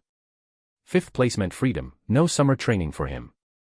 Kitazawa let the results sink in. Everyone's improved tremendously. But don't get complacent. Strive for even better next semester. Kitazawa-sensei. Naruto raised his hand. Will future exams also be real combat? That's right, Kitazawa confirmed. A sharp glint lit Sasuke's eyes. 3 or 4 exams a semester, at least 9 chances a year. I only need to lose once. His hand tightened into a fist. Once he awakened his Sharingan, he would reclaim everything. Next, the theory exam results. The chatter died instantly. Eyes turned toward Kitazawa with tension and anticipation. Sakura's heart hammered. She was confident in first place, but after Naruto's upset, doubt crept in. Even Sasuke's guaranteed victories weren't safe anymore. First place, Nara Shikamaru. Kitazawa announced with a relaxed smile. Wah. That's impossible. Sakura's voice cracked, her face frozen in disbelief. Wait. Shikamaru? First place. Naruto gawked at the lazy genius like he'd grown a second head. In his mind, Shikamaru was even less serious in class than he was. Did someone mess up the scores? Kiba scratched his head, baffled. After all, Shikamaru had hovered around the bare minimum, 60 points, in every previous exam. He'd never even sniffed the top 20. Unless, he was holding back on purpose. Shikamaru, don't tell me you finally stopped slacking. Choji was less shocked about the rank and more surprised his friend had actually tried for once. Thinking back to the way Shikamaru had exploded into action during the practical exam, Choji couldn't help but wonder if he'd been hiding his true ability all along. The only one not surprised was Ino. She knew exactly what was going on. Even Sasuke's brows lifted slightly. Up until now, the theoretical exam's first place had always bounced between Sakura, Hinata, and himself. Since when had Shikamaru become a contender? Second place, Sakura Haruno. Kitazawa's calm voice carried over the murmuring class. Sakura's mouth opened, but no words came out. Second place was objectively good, but losing the top spot left a bitter taste. Sasuke gave her a side glance and almost smirked. For the first time, he felt a strange kinship. He'd lost first place to Naruto, and she'd just been dethroned by Shikamaru. It's fine, Sakura.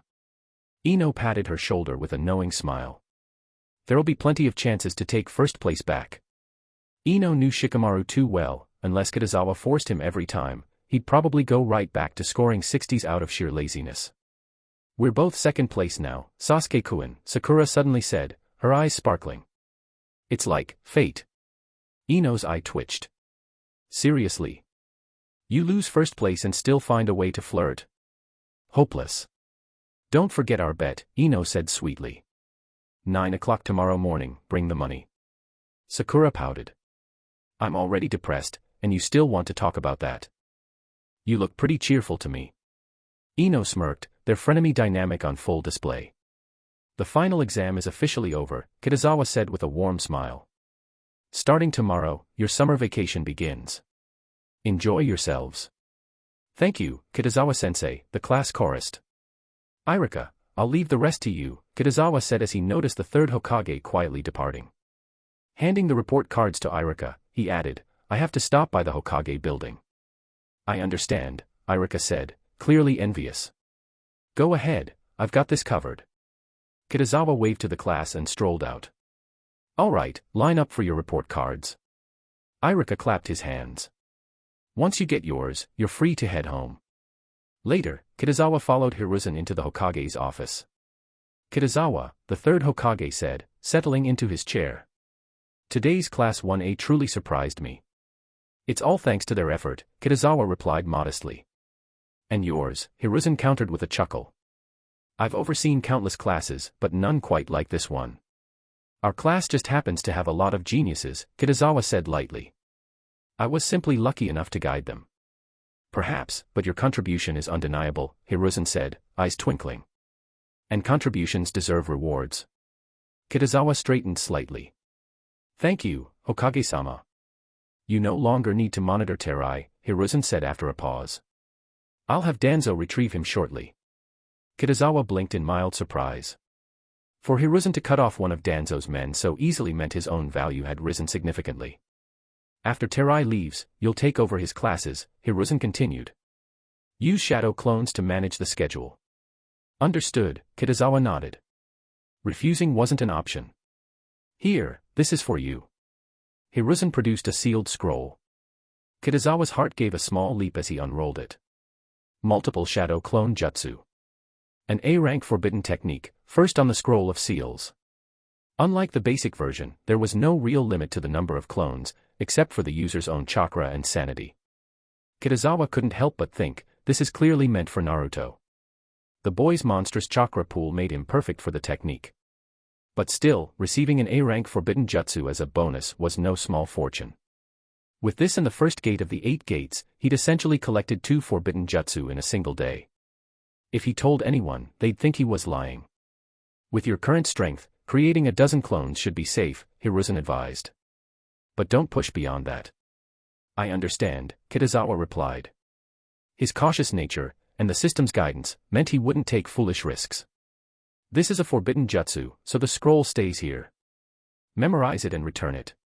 Kitazawa nodded, already used to this procedure after learning the Raiznan. Go find Haru outside the office, Hiruzen added. He'll arrange a quiet room for you, and inform Danzo to come here. In the next room, Kitazawa committed the scroll to memory, ears half-tuned to the muffled voices next door. Eventually, they rose into the sharp tones of Hiruzen and Danzo's infamous arguments. Hiruzen, you'll regret this. Even catching only a fragment, Kitazawa grinned in satisfaction. Witness the legendary spat, even if just by ear.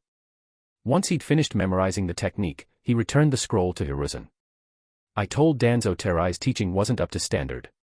He'll take him back, Hiruzen said. You won't need to worry about him anymore. Thank you, Hokage-sama, Kitazawa said sincerely. If you have any trouble with the multiple shadow clone jutsu, come to me, Hiruzen said with a wave. You've earned your rest today. Kitazawa bowed and left the office. Stepping into the sunlight, he stretched, a rare smile tugging at his lips. This final exam had been more than worth it. 2 missions complete, 2 new ones triggered, Terai out of the picture, and a forbidden jutsu in hand. Not a bad start to summer vacation. Chapter 116. What are you guys doing for summer vacation? Ino asked, her curiosity shining as she skipped alongside Choji and Shikamaru. Sleep, Shikamaru replied with a long yawn. The recent practical training and the nightmare that was shadow sewing jutsu had drained him to the bone, mentally and physically. Summer vacation was, in his mind, invented for napping. Eat, Choji said around a mouthful of potato chips, as if that explained everything. Ino stared at the two of them, utterly exasperated. Seriously? Don't you have any ambition at all? What ambition do I need? Shikamaru said earnestly, hands tucked behind his head. Life's short. Best thing you can do is enjoy it. You're 6, Ino deadpanned. You don't get to talk like some retired old man. Almost 7, Shikamaru corrected lazily. And after surviving Kitazawa-sensei's training, I've already grasped the meaning of life. Choji licked the salt from his fingers and turned to Ino. So, what about you? Got any plans? Training. Ino clenched her tiny fists, determination blazing. Shikamaru side-eyed her. Hopeless. Completely beyond saving. What do you mean hopeless? I'm gonna crush Sakura this summer. Ino declared with fiery resolve. She'll be buried in double the homework by the time I'm done. Scary woman, Shikamaru muttered under his breath. He knew exactly what she meant. Ino's summer training involved sparring with Sakura. Ino would attack with the mind-body switch, Sakura would heal whatever got sprained or bruised, and whoever lost the most matches had to double their homework. Given Sakura's absurd talent for medical ninjutsu, Ino lost a lot. I'm home, Ino said, waving as she split off toward the Yamanaka flower shop. See ya, Choji called. Not long after, Shikamaru trudged through the door of the Nara household. You're back, and you didn't even say anything. Shikaku called from the living room, raising an eyebrow. No energy, Shikamaru mumbled, kicking off his sandals. You're so lazy you can't even say, I'm home now. Yoshino emerged from the kitchen, arms crossed, her glare sharp enough to pin him to the wall. Shikamaru quickly changed the subject. Why are you both home already? Finished early today, Shikaku said, grinning as he held out his hand. Well. Hand it over. Hand over what? Shikamaru flopped onto the sofa, then froze as his mother's eyes narrowed. He sat up ramrod straight. Your report card, Shikaku said dryly. Today was your final exam, wasn't it? It's gonna be 60 again, Yoshino huffed, though her eyes betrayed her curiosity. Not necessarily, Shikaku said, a teasing smile on his face. I have some faith in Kitazawa. Shikamaru squinted. Wait. Kitazawa-sensei's threat to me, was that your idea? What threat? Shikaku blinked in genuine confusion. Never mind, Shikamaru muttered, handing over his report card with mock dignity. Just so you know, this summer, no one's allowed to bother me. Shikaku unfolded the paper, and froze. Huh? What is it? Yoshino leaned in, her curiosity spiking despite herself. First place in theory. Fifth in practical, Shikaku said slowly, as if reading a foreign language. Yoshino rubbed her eyes. Is this, actually our son's report card? Yep. Shikamaru sounded bored. This isn't like you at all. Yoshino exclaimed. How did you jump from barely passing to first place? What's so strange about that? Shikamaru replied, feigning innocence. I'm a Nara. Being smart comes naturally. Then why were you scoring 60s before? Yoshino's voice sharpened. I was young and ignorant back then, Shikamaru said solemnly, hands raised in surrender. From now on, I'll listen to you in everything, Mom. Yoshino's expression softened despite herself. He had done well this time, after all. But why only fifth in the practical exam? You even learned the shadow imitation technique, she pressed. Shikamaru twitched. Because my class is full of monsters, that's why. Shikaku chuckled and began listing the names, Uchiha Sasuke, Hyuga Hinata, Uzumaki Naruto, Shino Aburame, Ino Yamanaka. No wonder. Yoshino murmured. Against a lineup like that, fifth place was practically a medal. She also knew who Naruto really was, the son of the fourth Hokage. There was no way that boy would be mediocre. But I have to admit, hiring Kitazawa as a home tutor was worth every ryo, Yoshino said, satisfied. That was Hokage-sama's suggestion, Shikaku said with a smirk. I wouldn't have thought of it on my own. Huh. Shikamaru's face went blank. So the real culprit behind his suffering was the third Hokage himself. In any case, we're hiring Kitazawa again next semester, Yoshino said firmly. No objections. Of course, Shikaku agreed. Shikamaru opened his mouth, then shut it again. If he argued, they might invite Kitazawa over tomorrow, and his entire summer would evaporate. Forget it. Future me can deal with the pain. Present me is going to enjoy this nap. Rice balls, all rice balls. Hinata hummed her self-made rice ball song as she skipped lightly down the street, a rare smile on her face. On a whim, she changed the lyrics mid-tune. Sensei. Kitazawa-sensei is the best. She kept humming happily until she reached the gates of the Hyuga compound. Though she had grown braver in recent months, the strict rules of the clan were ingrained in her. Her steps slowed, posture straightening, and she slipped quietly into the courtyard. Father isn't here. She glanced around but saw no sign of Hayashi. The Uchiha clan leader, Fugaku, was often away on military police duties, but the Hyuga were different. They held no official Konoha positions. Main house members, wary of the Byakugan's secrets leaking, rarely left the compound except during wartime. He's probably in the study. Hinata started toward her room, but a thought made her pause. Taking a small breath, she turned and padded toward the study door. She hesitated for a heartbeat, then knocked. Come in. Hayashi's deep voice resonated from inside. Father, she said softly as she slid the door open, kneeling neatly before him. You're back, he said with a slight nod. How did you perform in the exam? Ever since she had awakened her Byakugan, his attitude toward her had shifted, less cold, more expectant. Third place, Hinata answered, voice quiet but clear. Only third. Hayashi's brows lifted. In his eyes, she had already mastered the first 4 strikes of the gentle fist, 8 trigrams 64 palms. With that, she should have dominated the academy.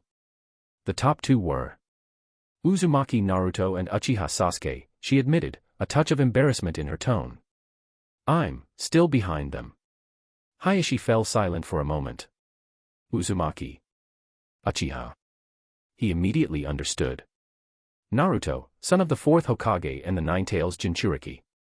Sasuke, son of Uchiha Fugaku and brother to the prodigy, Itachi. It was reasonable that Hinata, still new to her own strength, could not yet surpass those heirs. You do have great talent, Hayashi said at last, his voice measured. But your training time has been short. Do not be discouraged. If you focus this summer, next semester you may surpass them. The Hyuga name was no less prestigious than Uzumaki or Uchiha.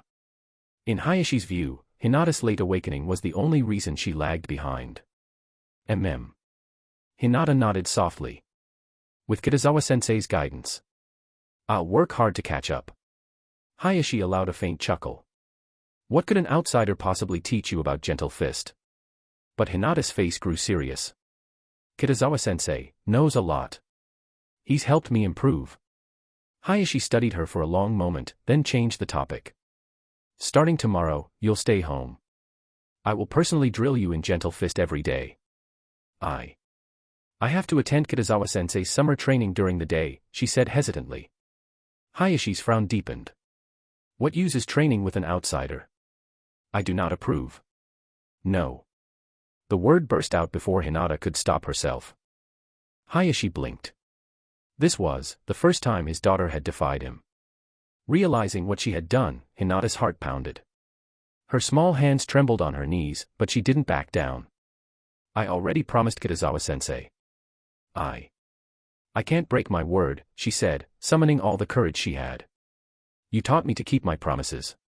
Silence fell. To his own surprise, Hayashi felt pleased. For the future clan head to have her own will was a good sign, even if the reason for her defiance was peculiar. Very well, he said at last, voice deep. You may go. But if your gentle fist is hindered in any way, the training ends immediately. Hinata bowed low, relief washing over her. Yes, father. Chapter 117. Kitazawa returned home, or more accurately, to Kurenai's house. Instead of heading inside immediately, he circled around to the backyard. This was the same secluded spot where Kurenai had once practiced Raise-Non with him. 8 gates formation. First gate, opening. A surge of energy rippled through him. His body trembled as his chakra roared to life, and for an instant, it felt as if a haze had been lifted from his mind. The world seemed sharper, brighter, almost like waking from a vivid dream. He flexed his arms and approached a nearby boulder. With a casual fist strike. Bang. The stone exploded into shards. Kitazawa raised an eyebrow. He hadn't even felt like he was using his full strength, yet the rock disintegrated under his punch. In truth, it wasn't that he hadn't used force. It was that, with the first gate open, he could finally unleash his body's full potential, 100% efficiency without the brain's usual restraints. So this is the first gate's power. Satisfied with the sensation, he released the 8 gates. Fatigue hit him immediately, like a heavy blanket thrown over his shoulders. Even the so-called safe gates still carried a cost. No wonder Guy tortures himself with that training every day, he muttered, leaning against the fence. Without a monster-level body, you can't even endure the first gate. He recalled that most shinobi couldn't get past this stage. Even someone as skilled as Kakashi Hatake had only opened the first gate in the original timeline. Rubbing his chin, Kitazawa thought, with the first gate comes the front lotus. Maybe I should drop by and learn it from Guy someday. What are you doing back here? A familiar voice startled him. He turned to see Kurenai standing there in a flowing red dress, one hand on her hip. You made too much noise, she said, eyeing the shattered stones. Rough day at school. Did your students fail the exam? Kitazawa chuckled. On the contrary, they did great. I was just practicing some taijutsu. Practicing the moment you get home. Her tone was teasing, but her eyes sparkled with surprise. Let's not talk about that, he said, strolling over and taking her hand. When are you going to teach me genjutsu? Anytime, she replied easily. It depends more on your focus than mine. Then let's start the day after tomorrow in the afternoon, Kitazawa decided after a brief thought. What about tomorrow morning, she asked, slipping off her shoes as they entered the house. Her body bent in a smooth curve, pushing her ass towards him, and Kitazawa's eyes betrayed a moment of appreciation before he answered. Special training for my students, he said, fighting the smirk tugging at his lips. During summer break. Kurenai shot him a look. We never had it that tough when I was in the academy. It's not the school, it's by their own request. I see. Her expression softened into a smile. You really are a good teacher. There was no pay for voluntary summer training. In the Shinobi world, that kind of dedication was rare. Anyway, I have nothing else pressing this break, he said lightly. Nothing, she raised an eyebrow. You're juggling medical ninjutsu, genjutsu lessons, and extra classes, and you call that nothing. Kitazawa waved a hand lazily. I can always let a few shadow clones do the heavy lifting. Just don't overdo it, she warned. Too many clones can backfire. He nodded, then grinned. By the way, when you teach me, you should show some real teacher authority. It'll make the lessons more effective. Authority. Kurenai tilted her head, amused. Yes. Maybe, a professional suit dress to set the mood. She blinked, actually considering it. Kitazawa had to bite his cheek to keep from laughing. Convincing his girlfriend to wear a formal suit for teacher authority might earn him a stomp or two, but for the sake of the view, it was a worthy risk. Professional attire existed even in the ninja world. He thought of Mabui from the Hidden Cloud, the perfect example. I should start on dinner, Kurenai said suddenly, glancing at the clock. Lady Tsunade and the others will be back soon. Need a hand? Kitazawa asked hopefully. No need, she said, brushing his hair lightly with her fingers. You've been running around all day. Sit on the couch and rest. Watching her walk into the kitchen, Kitazawa felt a warmth spread in his chest. A kunoichi like her, competent, caring, and beautiful, could truly be a perfect wife. Settling into the sofa, he closed his eyes and focused on the multiple shadow clone jutsu. Compared to the regular shadow clone jutsu, this version removed the limit on the number of clones, but the chakra and mental risks were far greater. He formed the hand seal. Multiple shadow clone jutsu. Smoke puffed, and 3 identical Kitazawas appeared in the living room. First try success, he murmured, satisfied. It wasn't surprising, he had already mastered the basic technique, and his chakra control was precise. He pushed further, summoning 10 clones before stopping. A heavy wave of chakra drain rolled over him. He could make more, but the risk wasn't worth it. 10 was enough. When these clones dispersed and their experiences returned, his mind would already take a heavy hit. He had time, and he had the system, so there was no need to gamble recklessly. The front door creaked open. Tsunade and Shizen stepped in, carrying the faint scent of the outside breeze with them. Kitazawa glanced over and immediately dispelled all his shadow clones with a soft poof. Multiple shadow clone jutsu. Tsunade raised a brow, her golden eyes narrowing with interest. Well, well. The old man actually gave you that forbidden technique. What did you do? Nothing, Kitazawa replied simply, his tone almost casual. I just taught well. Tsunade gave him a flat look, then dropped onto the sofa, stretching like a lazy cat. Do you really expect me to believe that? She asked, skeptical. Kitazawa hesitated, then smiled faintly. Let's just say, my students are a bit special. A flicker of realization passed through Tsunade's eyes. She didn't know all the names in Kitazawa's class, but she did know one of them, Uzumaki Naruto, the Nine-Tails vessel. The thought of Naruto tugged at an old memory. She pictured Kushina, fiery and laughing, running through the village years ago. Tsunade had watched her grow up under Mito's guidance, and now, only her son remained. A soft sigh slipped past her lips. Is everyone back? Kurenai emerged from the kitchen carrying a basin of water. Her hair was tied into a casual ponytail, draped over her shoulder, and she wore a simple white apron over her dress, domestic yet elegant. Come wash your hands. Dinner's almost ready, she said with a gentle smile. I think your hair looks better down your back, Kitazawa said as he approached, lightly brushing her ponytail behind her so it spilled across her back again. Her cheeks tinted faintly, and she shot him a subtle glare. Not now, there are guests. He got the message and obediently washed his hands. Of course, Tsunade and Shizen weren't blind. Spending weeks together on Yakumo's ninjutsu project had already let them notice the quiet intimacy between the two. Tsunade only smirked inwardly. Handsome, capable, and young, of course a woman like Kurenai would fall for him. Shizune, on the other hand, felt a small pang of envy. Traveling with Tsunade, she rarely met men, and when she did, the first thing they asked for was usually money. Not long after, the four sat around the dining table. "So, Lady Tsunade," Kitazawa began as they settled in, "what are your plans for this afternoon?" "Casino," she said immediately and without shame. "If you want to continue your medical ninjutsu studies, Shizune can take you to the hospital." "Lady Tsunade, we're broke," Shizune muttered in exasperation. "What? Out of money again?" Tsunade's eyes went wide in disbelief. Shizune arched a brow. "Do I even need to answer that?" Tsunade deflated instantly, slumping onto the table like a scolded child. Her generous chest pressed against the wood, and even Kurenai found herself glancing away in awkward surprise. A sharp kick under the table brought Kitazawa back to his senses. He coughed into his hand. "Since we're low on funds, maybe we should focus on developing that new ninjutsu sooner rather than later," Kitazawa suggested, tone now completely serious. "Fine, fine." Tsunade rubbed her temples. "Kurenai, call Yakumo over this afternoon. We'll get started." "Understood, Lady Tsunade," Kurenai replied with a nod. Meanwhile, at the Uchiha compound. "Sasuke, what's with the long face?"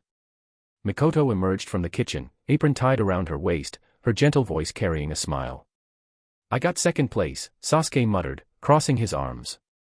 Though Kitazawa had promised him special training, the sting of losing first place hadn't faded. "Second place is still impressive," Mikoto said, a little surprised. "The Uchiha don't settle for second," he grumbled. "Besides, Nisan was always first. You are you. Your brother is your brother."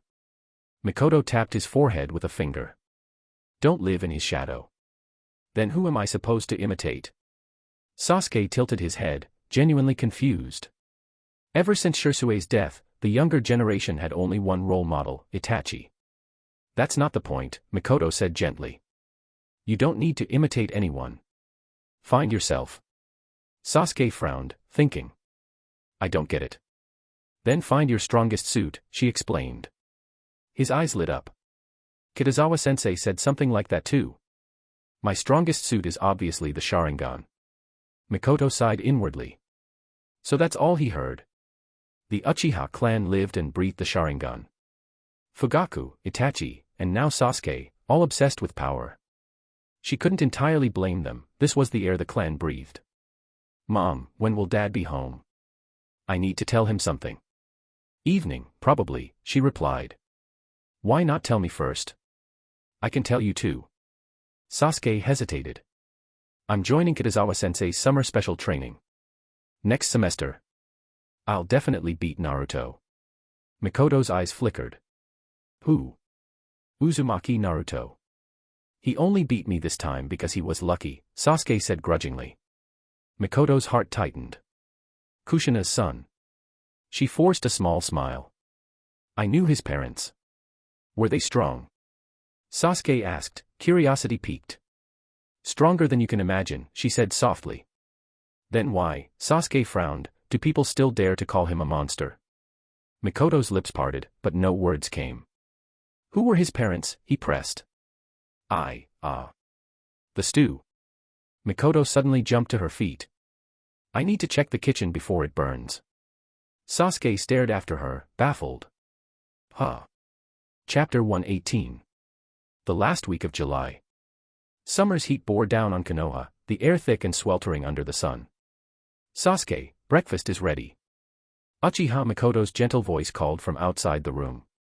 "I know, Mom." Sasuke grumbled as he rolled out of bed. After tugging on his clothes, he slid the door open and stepped out, only to freeze after 2 steps. There, seated by the entrance and putting on his sandals, was Itachi in his stark ANBU uniform. The sight was almost routine by now, and yet, it always stung.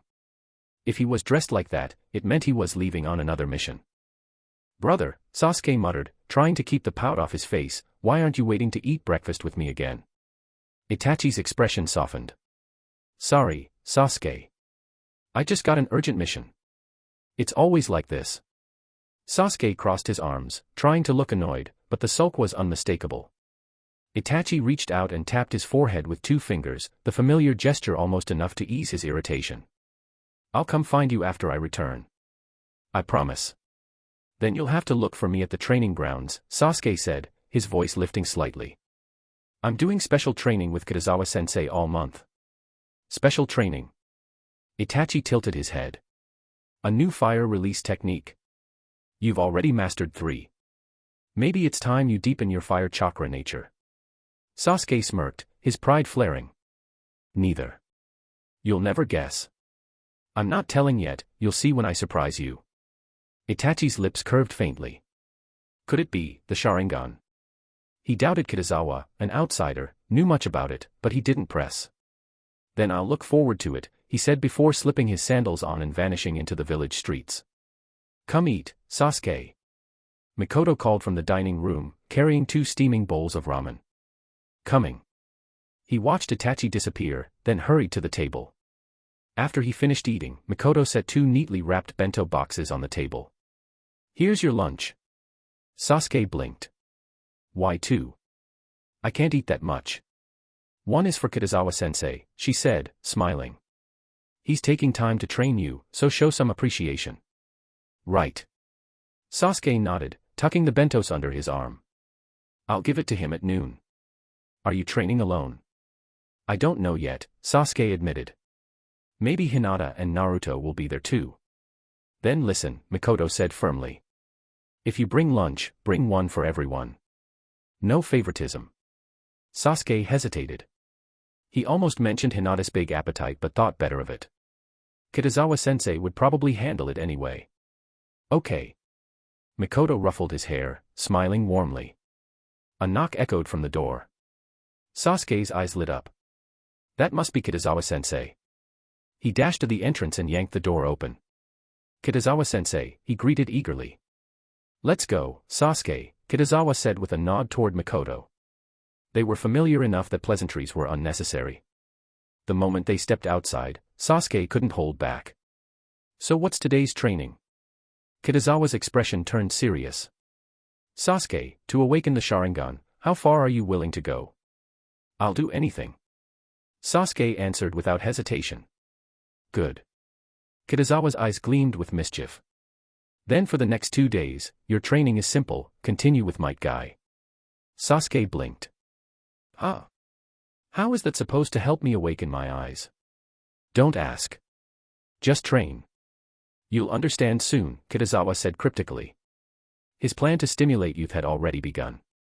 Green tights and public humiliation were, of course, part of the package. Fine, Sasuke muttered, gritting his teeth. 2 days couldn't be that bad. They soon reached the training field where Guy, Naruto, and Rock Lee were already sweating through their morning regimen. Kitazawa-sensei. Naruto, dressed in a garish green jumpsuit, sprinted over with his usual boundless energy. I knew you'd be here, Kitazawa said, shaking his head. He'd checked Naruto's house first, empty, of course. I woke up and just felt the call of youth.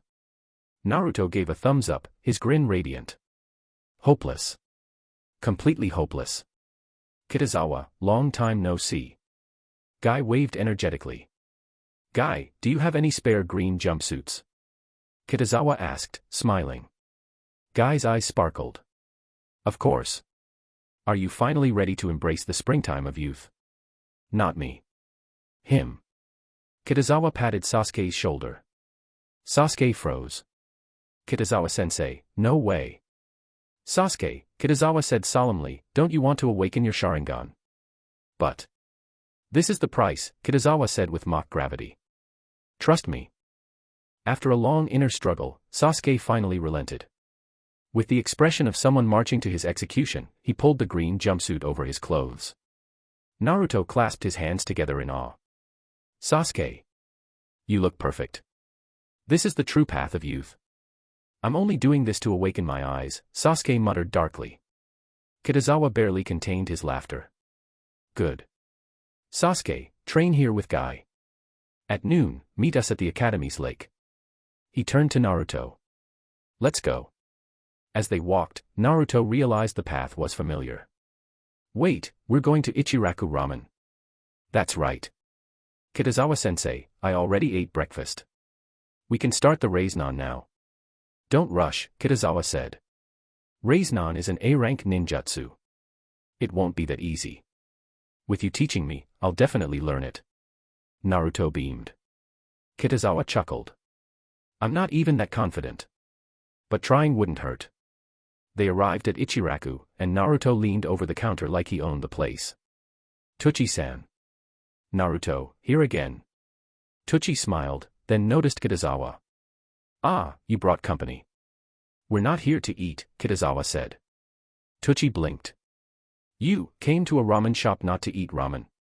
I came to propose a collaboration, Kitazawa said smoothly. I want to sponsor an Ichiraku eating contest. Naming rights included, Kitazawa's General Store Ichiraku Ramen Eating Contest. Tuchi's eyes lit up. What's the sponsorship? 50,000 Ryo. Kitazawa had already decided. For Sasuke's Sharingan, no expense was too great, he could always get it back from the Uchiha later. Tuchi grinned. No problem. And the customers still pay for what they eat. Exactly. Prizes only for winners. Then it's a deal. I want to participate. Naruto shouted. Tuchi laughed. You get full after 2 bowls. Kitazawa smirked. 2 days from now, then. That'll be enough time to prepare. See you then, Tuchi said as they left. Naruto skipped along beside Kitazawa, giddy. Learning raise-nan, and an eating contest. Best day ever. When they reached the academy's artificial lake, Kitazawa stopped. Before raise-nan, I'll teach you another A-rank technique, multiple shadow clone jutsu. Naruto's eyes lit up. Let's do it. Kitazawa created a shadow clone. He'll teach you. I have to check on Hinata. She needs special training too. As Kitazawa headed toward the Hyuga compound, Naruto bounced on his heels. Alright. Let's start, Kitazawa-sensei. Kitazawa only smiled as his clone took over. The summer of special training had truly begun. Chapter 119. Hyuga Compound, Morning. The July sun beat down on Konoha, but at the entrance of the Hyuga residence stood Hinata, wrapped as always in long sleeves and pants, her clothes clinging modestly to every inch of her. Just looking at her made Kitazawa feel warm, not out of attraction, but because he couldn't help imagining how stifling that outfit must be in this heat. She's never changed, Kitazawa mused. From childhood to adulthood, Hinata's clothes in the original timeline were always conservative. It wasn't just personal preference, it was the Hyuga way, formality and tradition over comfort. Beside her stood Hyuga Hayashi, spine straight as a blade, expression carved from stone. He radiated the aura of a man you didn't casually speak to. Kitazawa-sensei. The moment Hinata saw him, her face lit up and she hurried over. Hayashi's brows pinched slightly. To rush toward an outsider like that, such a lack of decorum for the Hyuga heiress. Hinata, Hayashi's deep voice rumbled, wait. I have something to discuss with your sensei. Yes, father. Hinata slowed, gave Kitazawa a small nod, and obediently stepped aside. Clan head Hayashi. Kitazawa greeted him first, polite but without groveling. It's fine for Hinata to take part in this special training, Hayashi said evenly. But she is Hyuga. Gentle Fist is her path. That is what she must focus on. I'll make sure she keeps up with Gentle Fist, Kitazawa replied without missing a beat. Hayashi's eyes narrowed. That wasn't the answer he wanted. His meaning was clear, cancel the training altogether. But instead of bowing out, this outsider spoke as if everything was already decided. If her Gentle Fist progress slows, Hayashi said after a pause, voice clipped, you will stop the special training immediately. I understand, Kitazawa said, nodding lightly. He wasn't worried. As long as he didn't blatantly cross the line, small frictions with Hayashi were nothing. With Hinata on his side, and with Tsunade and Hiruzen backing him, this was a problem that could always be smoothed over. You may go, Hayashi said, his gaze lingering on Kitazawa with the sharpness of a man guarding his treasures. Goodbye, father, Hinata said sweetly before following Kitazawa out, her steps far lighter than before. Once they were a safe distance from the Hyuga compound, she suddenly darted in front of him, blocking his path. What is it, Hinata? Kitazawa asked, curious. Kitazawa-sensei. Her small face was tense and serious. Even if father doesn't trust you. I do. Kitazawa chuckled softly and reached out to ruffle her hair. I know. Relief softened her expression. Though she'd grown bolder, Hinata still carried the keen sensitivity of a once shy girl. She could read her father's disapproval like an open scroll, and she wanted Kitazawa to know she stood by him. What a thoughtful kid, Kitazawa thought. Then again, in the ninja world, even children grew up fast. The academy was silent in the summer heat, closed for the break. Students weren't supposed to be here during vacation, but Kitazawa, as the head of academic affairs, had the keys to bend that rule. Kitazawa-sensei. Naruto's voice echoed across the lake. He was mid-practice, surrounded by a small army of half-formed clones. The moment he spotted Hinata, he waved enthusiastically. Hinata. Focus. Kitazawa's shadow clone barked, arms crossed. Naruto yelped and snapped back to his training. Hinata, Kitazawa said, stopping near the water's edge, let's begin. She nodded firmly and slid into her gentle fist stance, palms open, feet light. Her movements flowed under Kitazawa's watchful eye as she began the 8 trigrams 64 palms drill, the soft hum of chakra filling the air. Time passed quickly. Forest surrounding Konoha. Deep in the forest, Sasuke finally collapsed, his legs refusing to carry him another step. Sweat drenched his green jumpsuit, and every muscle screamed in protest. He'd spent the entire morning under Guy's brutal regimen, racing alongside Rock Lee, and now he could barely breathe. Sasuke. You are a genius of the Uchiha clan, your youth cannot end here. Rock Lee declared, fists clenched in fiery determination. Sasuke, has your flame of youth burned out already? Guy added, his teeth glinting in the sunlight. Sasuke groaned. The two in green loomed over him like spirits of suffering, chanting about youth as if it were some cursed genjutsu. Finally, Guy relented. Your training ends here for today. Lee and Guy sprinted off for another round, leaving Sasuke sprawled in the dirt. The forest fell blissfully silent. After a short rest, he dragged himself upright and limped back toward the village. It wasn't until he reached the main street of Konoha that he noticed the stairs. Villagers were eyeing him, and not with admiration. Sasuke froze. The jumpsuit. With horror, he realized he was still wearing Guy's hideous green outfit. He tore it off immediately and stuffed it under his arm. Good thing Dad and brother didn't see that, he muttered, cheeks burning. If anyone from the Uchiha clan had seen him like this, he wasn't sure he could live it down. Ninja Academy. By the time Sasuke arrived at the academy's artificial lake, the training had already paused. Hinata and Naruto stood near the water's edge, catching their breath, while Kitazawa was busy setting up lunch. He worked methodically, first laying a large cloth on the ground, then arranging a few small tatami tables over it. Sasuke, you're here. Make yourself comfortable, Kitazawa said, already seated cross-legged on the cloth. He began unpacking the bento boxes. Naruto immediately plopped down and copied him. Hinata moved with more grace, kneeling neatly at Kitazawa's side. Kitazawa-sensei.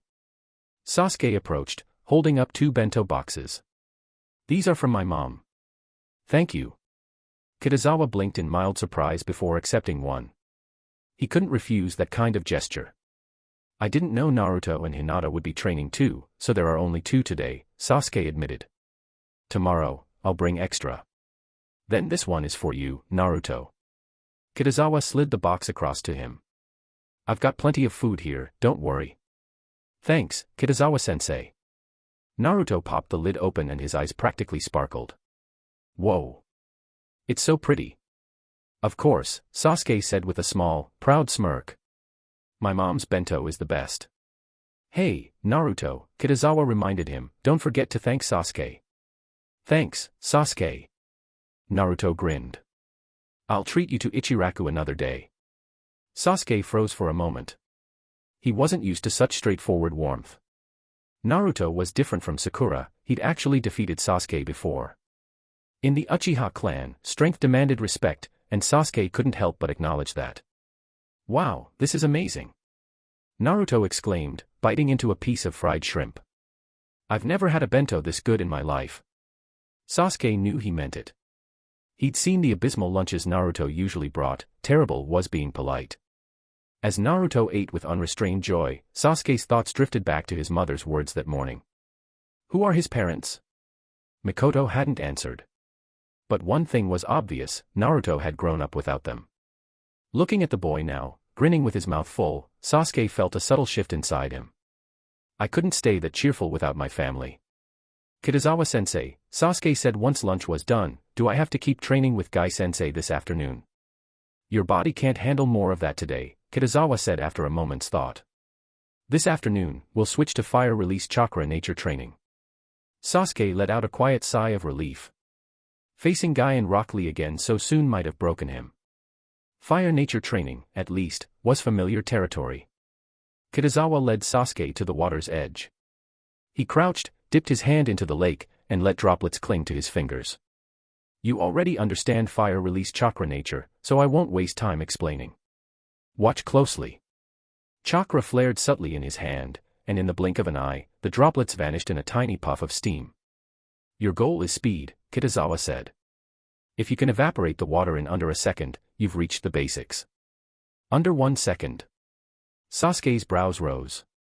That's right, Kitazawa said, patting his shoulder. This is just one part of mastering fire release. Practice. If you get stuck, ask my shadow clone. Sasuke nodded and got to work. Within minutes, he realized how far he had to go. He could barely dry a few droplets in a minute, let alone a second. Kitazawa watched long enough to confirm the training was on track, then left a shadow clone to supervise. He had another lesson to attend to that afternoon, with Kurenai. Before heading home, Kitazawa made a quick detour to find Guy, who was still running drills with Rock Lee. Guy, in 2 days, Ichiraku Ramen is hosting an eating contest. Interested? Kitazawa asked casually. That sounds youthful. Guy said, but quickly shook his head. But, training comes first. Who says training and eating can't mix? Kitazawa countered with a grin. Do your morning routine, then bring Lee and Sasuke to the contest afterward. Guy's eyes lit up. That's brilliant. We'll be there. Good. And remember, Sasuke has to participate. Kitazawa smiled faintly. His little trap for the young Uchiha would be meaningless without its main character present. Chapter 120, Chapter 120. Kitazawa strolled back into Konoha, humming to himself. With Guy's enthusiastic guarantee, Sasuke would definitely appear at Ichiraku Ramen in 2 days for the Big Eater contest. That part was secure. But just making him show up wasn't enough. Public humiliation hits hardest when it's in front of people you know. If Sasuke only embarrassed himself in front of random villagers and passing ninja, the effect would be decent, but if all his friends and family were watching, that could be the spark his Sharingan needed. Step 1. Gather the peanut gallery. Sakura, Shikamaru, Choji, and Ino would be easy. They were Kitazawa's students, and a food competition was practically bait. Choji especially.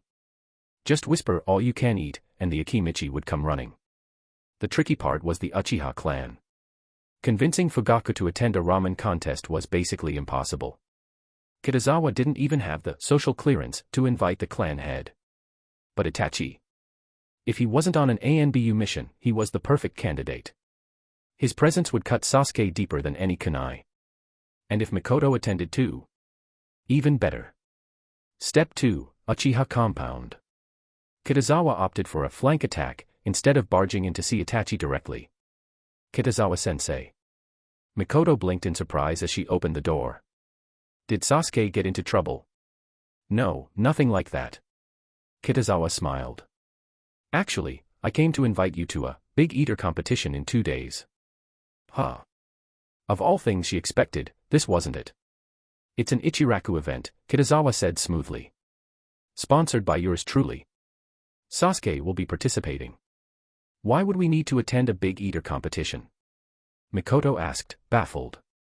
It's a new summer practical assignment from the Ninja Academy, Kitazawa said with a perfectly serious face. It encourages family bonding. Full marks require whole family participation. He was the head of academic affairs. If he said it was an assignment, who would argue?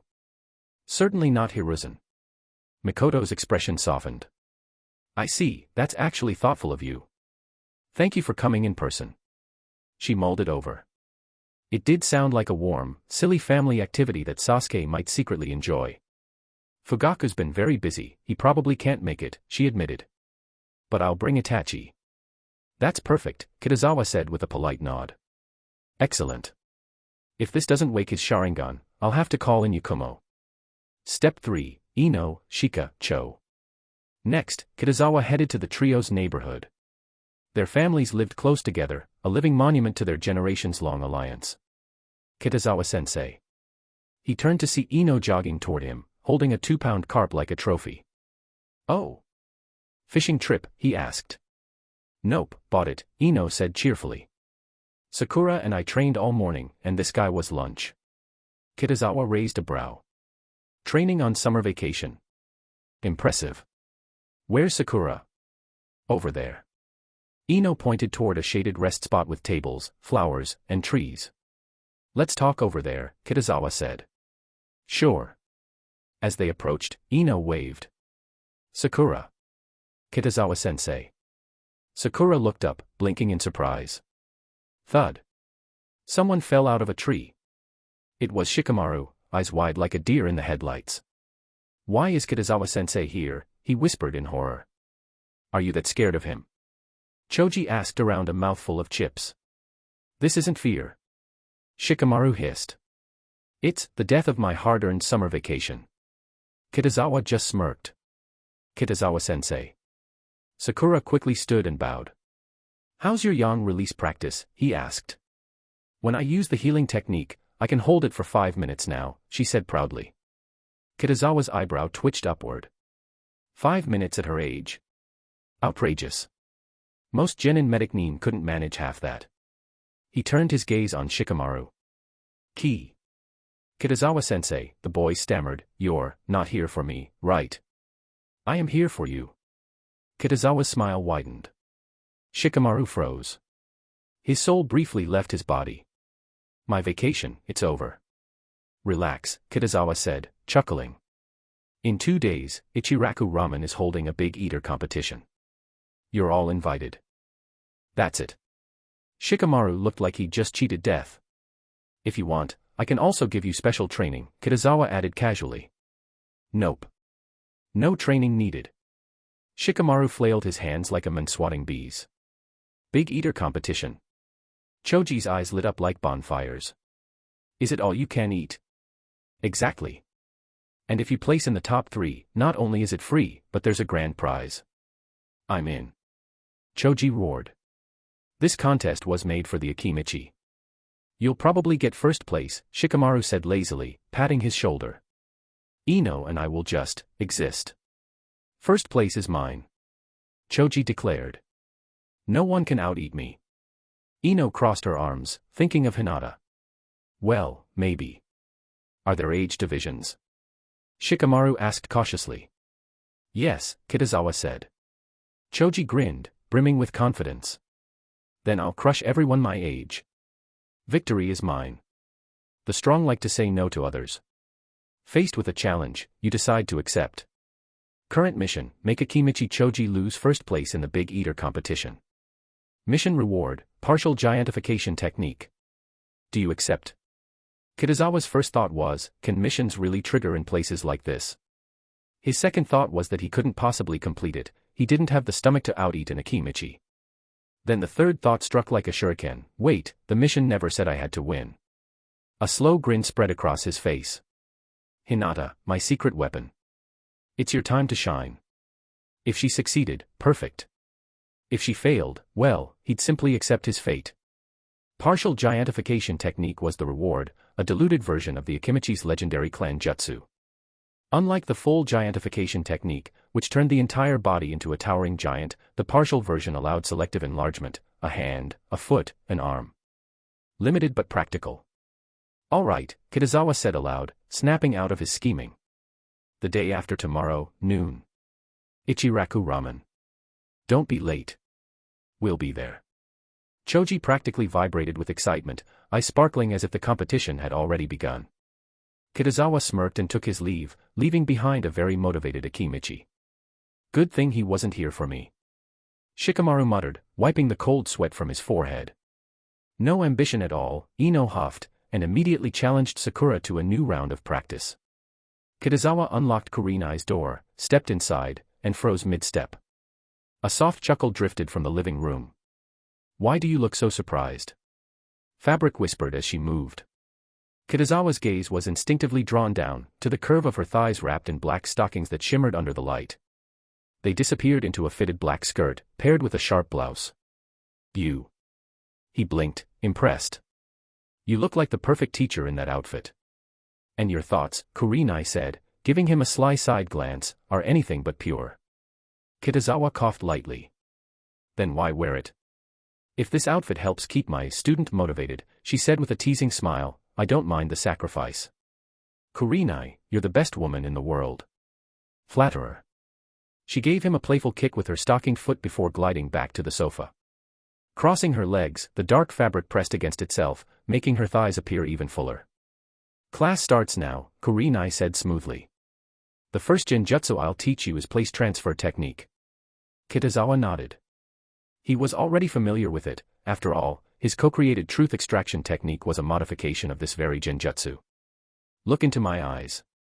Her hands blurred into a practiced sequence of hand signs. I'll cast it once first, experience it yourself. Kitazawa relaxed, letting the illusion take him. The living room around him warped, reshaping into his own home.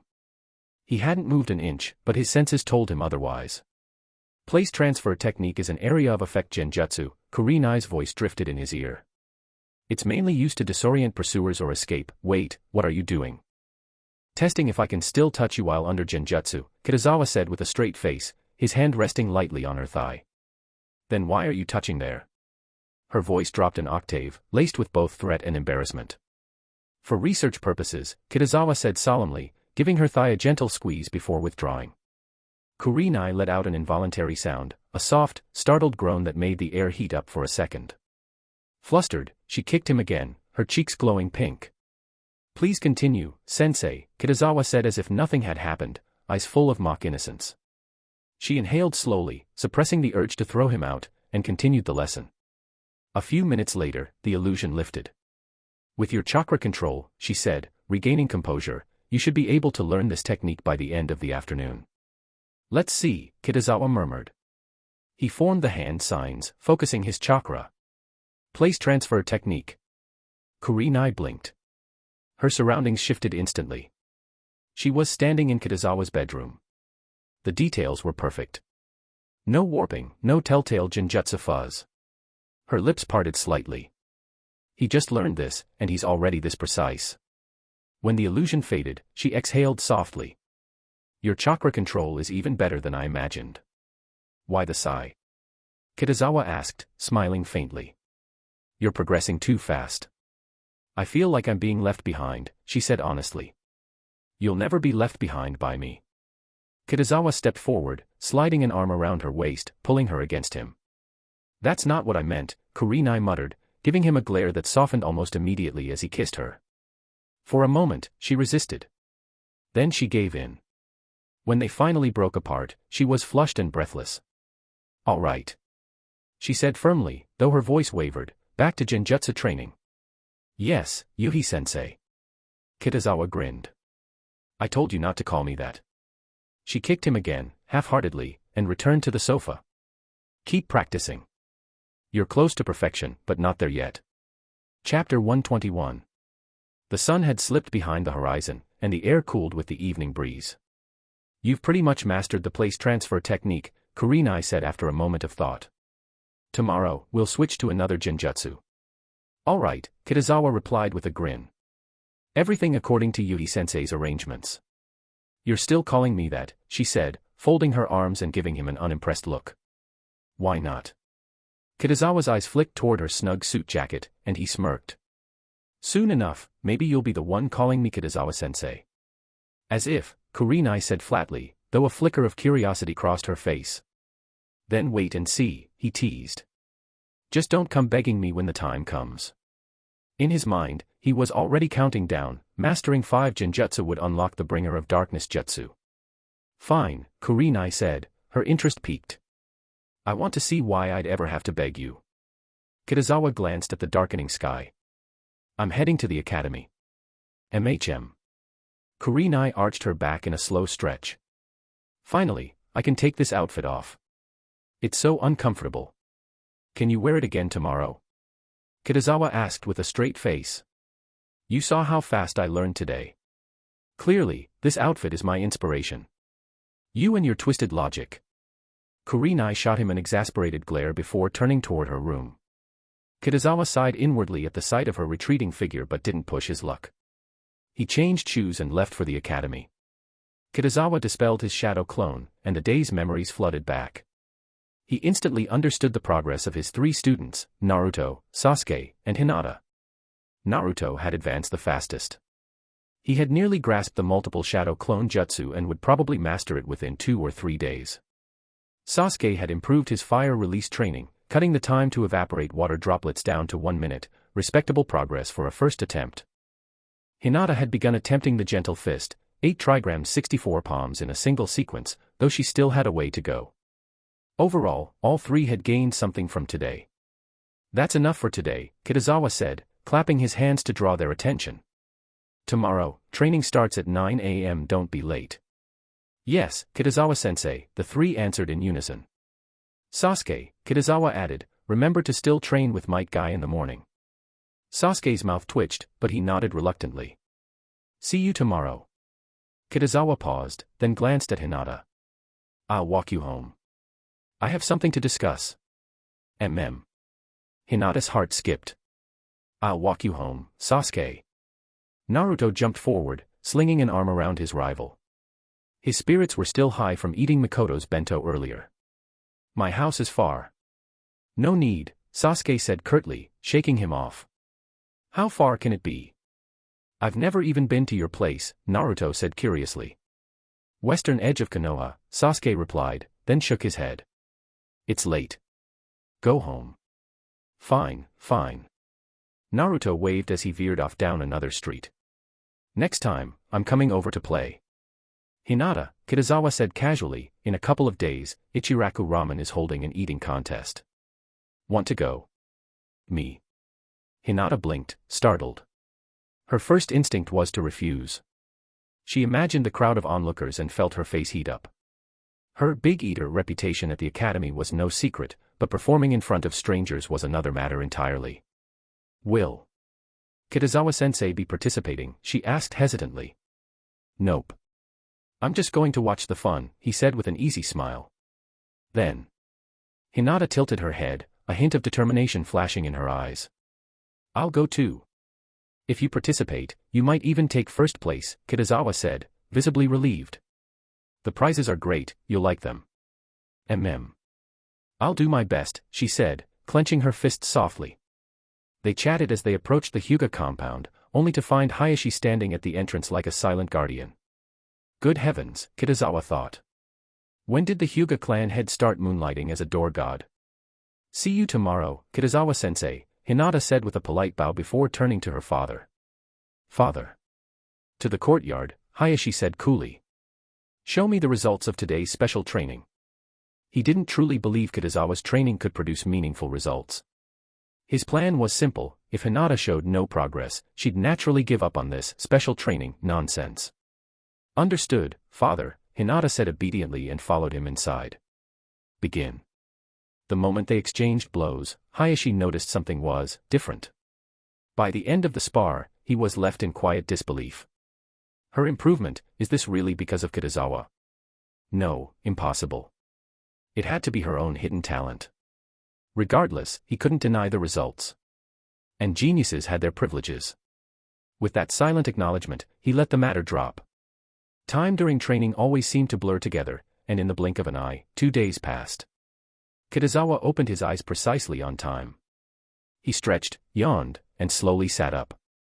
Because he learned so quickly, Kitazawa had decided to alternate his studies between genjutsu and medical ninjutsu, today genjutsu, tomorrow medical ninjutsu. Compared to genjutsu, medical ninjutsu progressed at a crawl.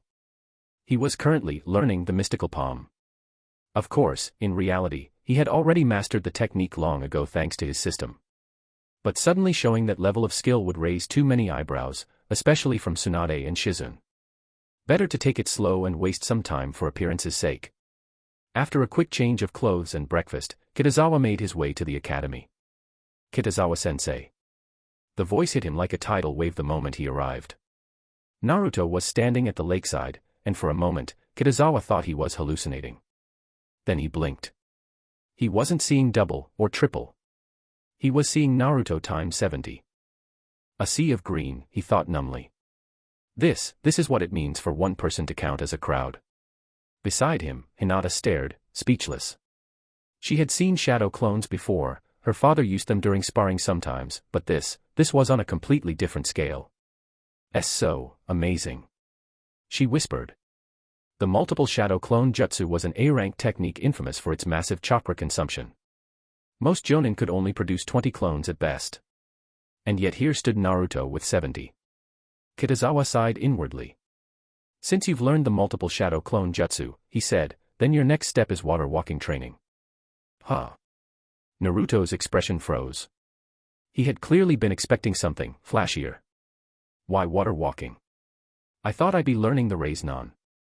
Because, Kitazawa said flatly, your chakra control is atrocious. You can't build a house on a crooked foundation. He pointed toward the shimmering lake. You, and all 70 of you, are going to practice water walking until you can stand without splashing like toddlers in a bath. Naruto's face fell. In truth, Kitazawa knew Naruto could learn the Rasengan the shortcut way with shadow clones, just like in the original story, turning a solo technique into a team effort with himself. It worked, sure. But it was slower, clumsier, and easy to interrupt. Kitazawa preferred to raise his fundamentals first. If you really want to learn the Rasengan, Kitazawa said, waving his hand, then hop to it. Yes, Kitazawa-sensei. Naruto saluted dramatically, then turned to his clones. For the Rasengan, everyone, youthful water walking training. Behold my youthful charge. Not as good as my youthful leap. And my youthful flying kick. One by one, 70 green-clad Narutos, now sporting green jumpsuits like Rock Lee, launched themselves onto the lake. The resulting splash was so massive that even fish probably filed noise complaints. Kitazawa pressed a palm to his forehead. 70 Narutos are already like this. I don't even want to imagine 1,000. If Madara or Obito ever see this, they'll probably faint on the spot. Hinata, Kitazawa said once he recovered his sanity, don't forget the eating contest at noon. I know, she said softly, though determination glimmered in her pale eyes. Good. Let's start today's training. Noon arrived quickly. Kitazawa clapped his hands, calling an end to training. Together, the group headed toward Ichiraku Ramen. Whoa. Naruto's eyes sparkled the moment he turned onto the main street. I've never seen Ichiraku this packed. The street was wall-to-wall people, children, teens, even middle-aged and elderly villagers. Kitazawa-sensei. Over here. Ino waved from a corner near the stage.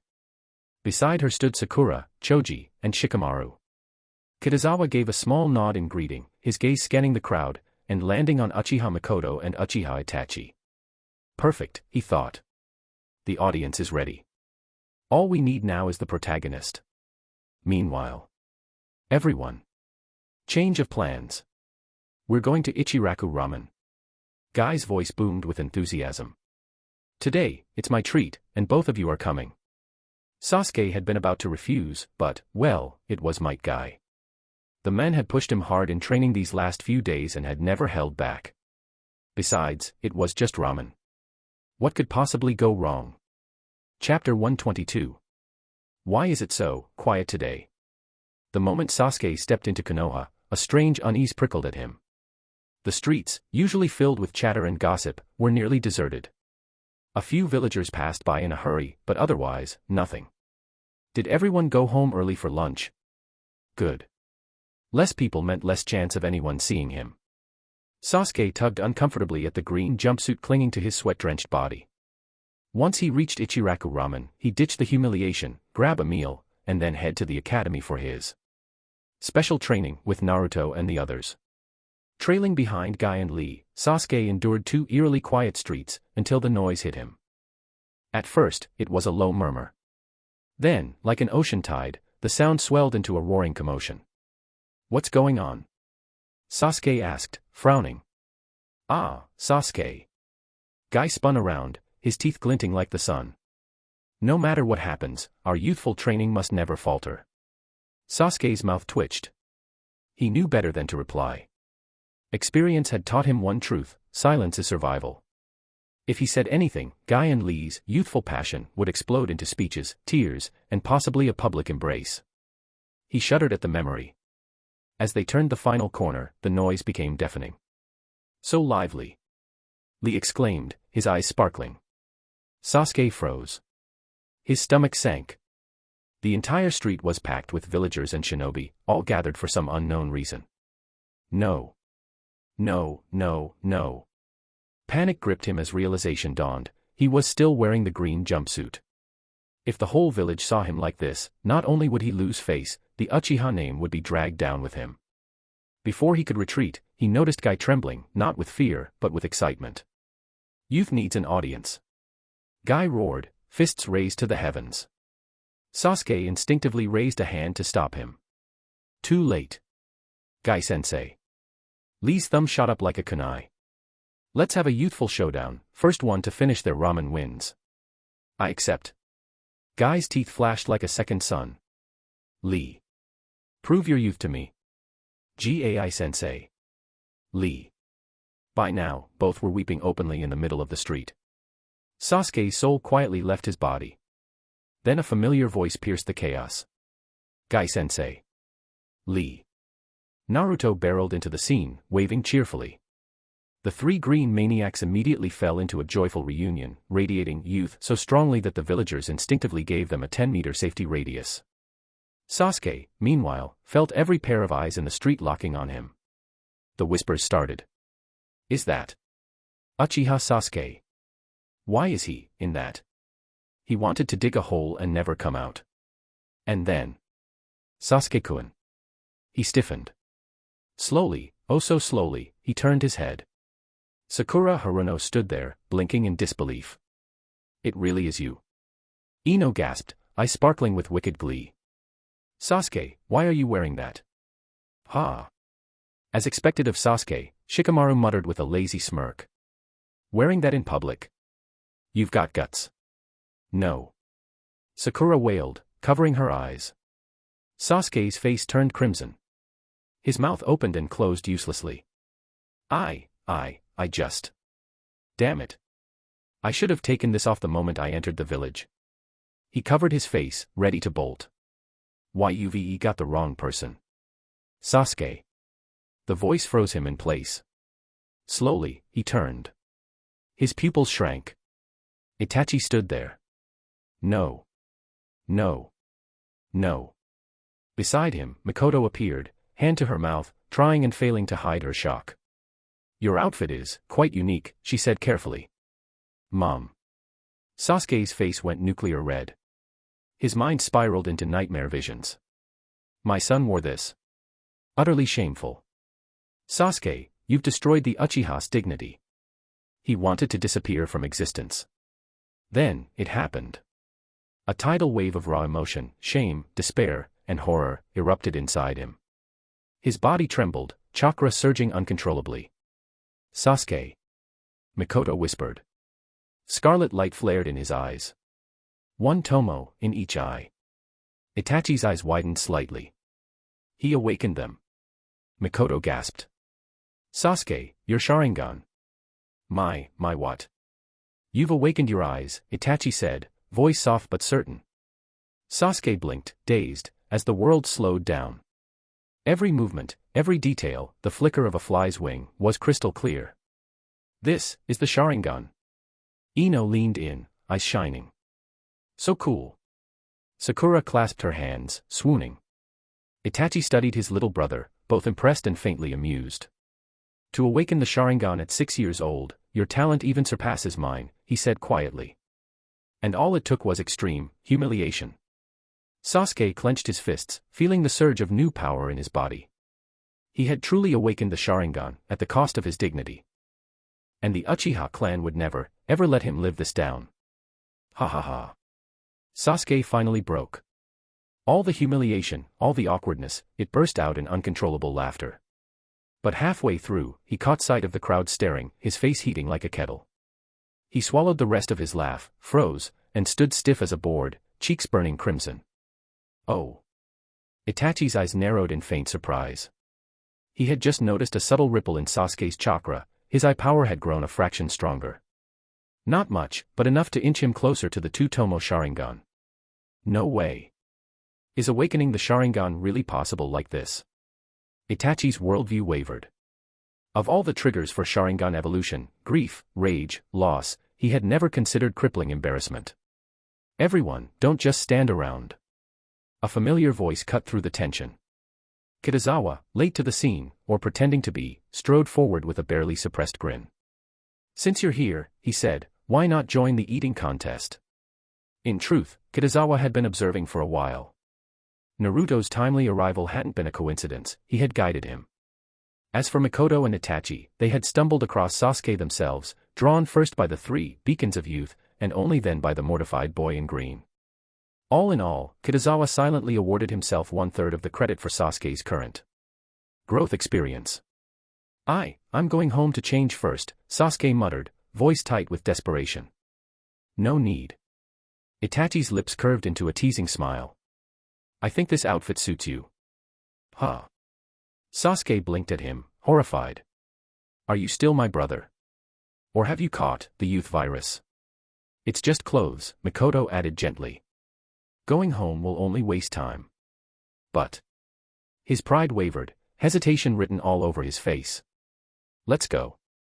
Itachi didn't give him the chance to resist. He grabbed Sasuke's hand and towed him straight into Ichiraku Ramen. Inside, the sight froze Sasuke mid-step. Across the room, Akimichi Choji and Hyuga Hinata were locked in a silent, deadly battle.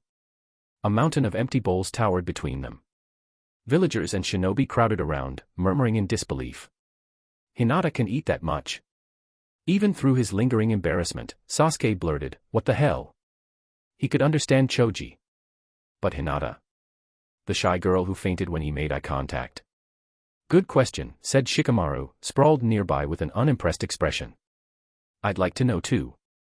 He and the others had eaten already, but they hadn't taken their eyes off the spectacle. Choji and Hinata were locked in a battle for first place in the children's division. This must be a natural ability.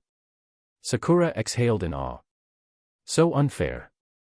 If I had Hinata's stomach, I'd eat like 3 meals at every village I visited. Ino added, eyes shining. Excuse me, I am approached with a polite bow, your orders will be a bit delayed. It's fine, Guy replied cheerfully, wiping a heroic tear. A perfect chance to rest and savor the spirit of youth. Ayam blinked at him, nodded, and fled to the kitchen. Nearby, Mikoto's gaze lingered on Naruto. It was the first time she had seen him up close. Back when the Ninetales attacked, the Uchiha's relationship with the Konoha leadership had soured. Danzo and the elders had quietly discouraged, or outright forbidden, contact with the Jinchuriki. Now, looking at the bright-eyed boy, Mikoto couldn't help but think of Minato and Kushina, and a silent sigh stirred in her heart. Sasuke, Itachi said lightly, glancing at her, aren't you going to introduce your classmates? He knew opportunities like this were rare. Sharing a meal wasn't suspicious contact, and he wanted his brother to forge bonds he and Shisui never could. Perhaps Naruto, with his unique status, might even become a bridge between the Uchiha and the village. I'm Uzumaki Naruto. Naruto declared before Sasuke could open his mouth, hand shooting into the air. Hello, Mikoto greeted warmly. I'm Sasuke's mother, Uchiha Mikoto. Mikoto auntie. Your bentos are amazing. Naruto blurted, eyes sparkling. As long as you like them. She chuckled. If there's anything you want to eat, tell Sasuke. I'll make it for you. Really? Naruto scratched his head sheepishly. I can eat anything. It's no trouble, Mikoto said, patting his spiky hair. You'll be helping me decide what to cook. Sasuke glanced between them, visibly short-circuiting. This dialogue. Wasn't this supposed to be his? Did I just get home wrecked by Naruto? If the boy didn't have such an obviously abnormal physique, Sasuke might have wondered if he was some long-lost biological brother. One by one, the introductions followed. Mikoto auntie, I'm Sakura Haruno. Mikoto's eyes softened. Ah, Sakura. I've heard your theory grades are excellent. Did Sasuke say that? Sakura stammered, cheeks pink. I didn't. Sasuke snapped instinctively. Why would I talk about her at home? Mikoto only smiled to herself. She could see clearly enough where this girl's heart lay. Then came Ino, Shikamaru, Kiba, and the rest. Kitazawa stayed quiet, he and Mikoto already knew each other. Meanwhile, Kitazawa's system chimed. Mission complete, help Uchiha Sasuke awaken his Sharingan. Reward, proficient level in release chakra nature transformation. A wave of new understanding surged into him, pairing neatly with his earlier mastery of yang release. By his estimate, he now stood at Shinku Yuhi's level, a true genjutsu specialist. Next week, he'd round out his training and pick up demonic illusion, Mirage Crow, then pass it on to Kurenai. After all, she was his girlfriend, and every bit of power he could give her counted. If it came to it, maybe he'd just catch her a tailed beast someday. Ramen's ready. I am returned with steaming bowls, but most eyes were still glued to the eating contest. How many now? Naruto asked, jaw-dropping. Choji's at 10, Shikamaru said. Hinata, 12. What? Sakura nearly screamed. Even Mikoto and Itachi leaned forward, astonished. Minutes crawled by. Bowls stacked higher. The timer ticked down. I'm full, Choji groaned, finally putting his chopsticks down. You managed 20 bowls. I am announced, then turned to Hinata, eyes wide. You, 25 bowls. The crowd erupted. Chapter 123. Ah. Akimichi Choji paused mid-bite, eyes wide. He hadn't been keeping track of bowls, only the glorious flavor of ramen. Hearing that Hinata had eaten 5 more bowls than him hit like a kunai to the heart. No way. He muttered in disbelief. Hinata, do you have Akimichi blood? Inuzuka Kiba blurted out, tilting his head in curiosity. Don't talk nonsense. Shikamaru clamped a hand over Kiba's mouth immediately. You trying to slander the Hyuga clan head? Want to die today? Ino folded her arms, shaking her head. Impossible. With her Byakugan and slim build, there's no way she's an Akimichi. True, Sakura agreed, still staring at the pile of empty bowls. I didn't think anyone could out-eat an Akimichi, Mikoto said with genuine surprise. Then a thought struck her, and she looked toward Hinata. If I made her a bento every day, would she ever get full? Kitazawa-sensei always brings enough, Sasuke muttered, already sensing where this was going. Mikoto just smiled warmly. Being able to eat a lot is a blessing. It means I never have to worry about making too much. Sasuke's eyebrow twitched. Wait, are you planning to start feeding Naruto and Hinata every day now? This was the first time he'd seen his mother care so much about outsiders. I announce that the winner of the children's division of the eating contest is Hyuga Hinata.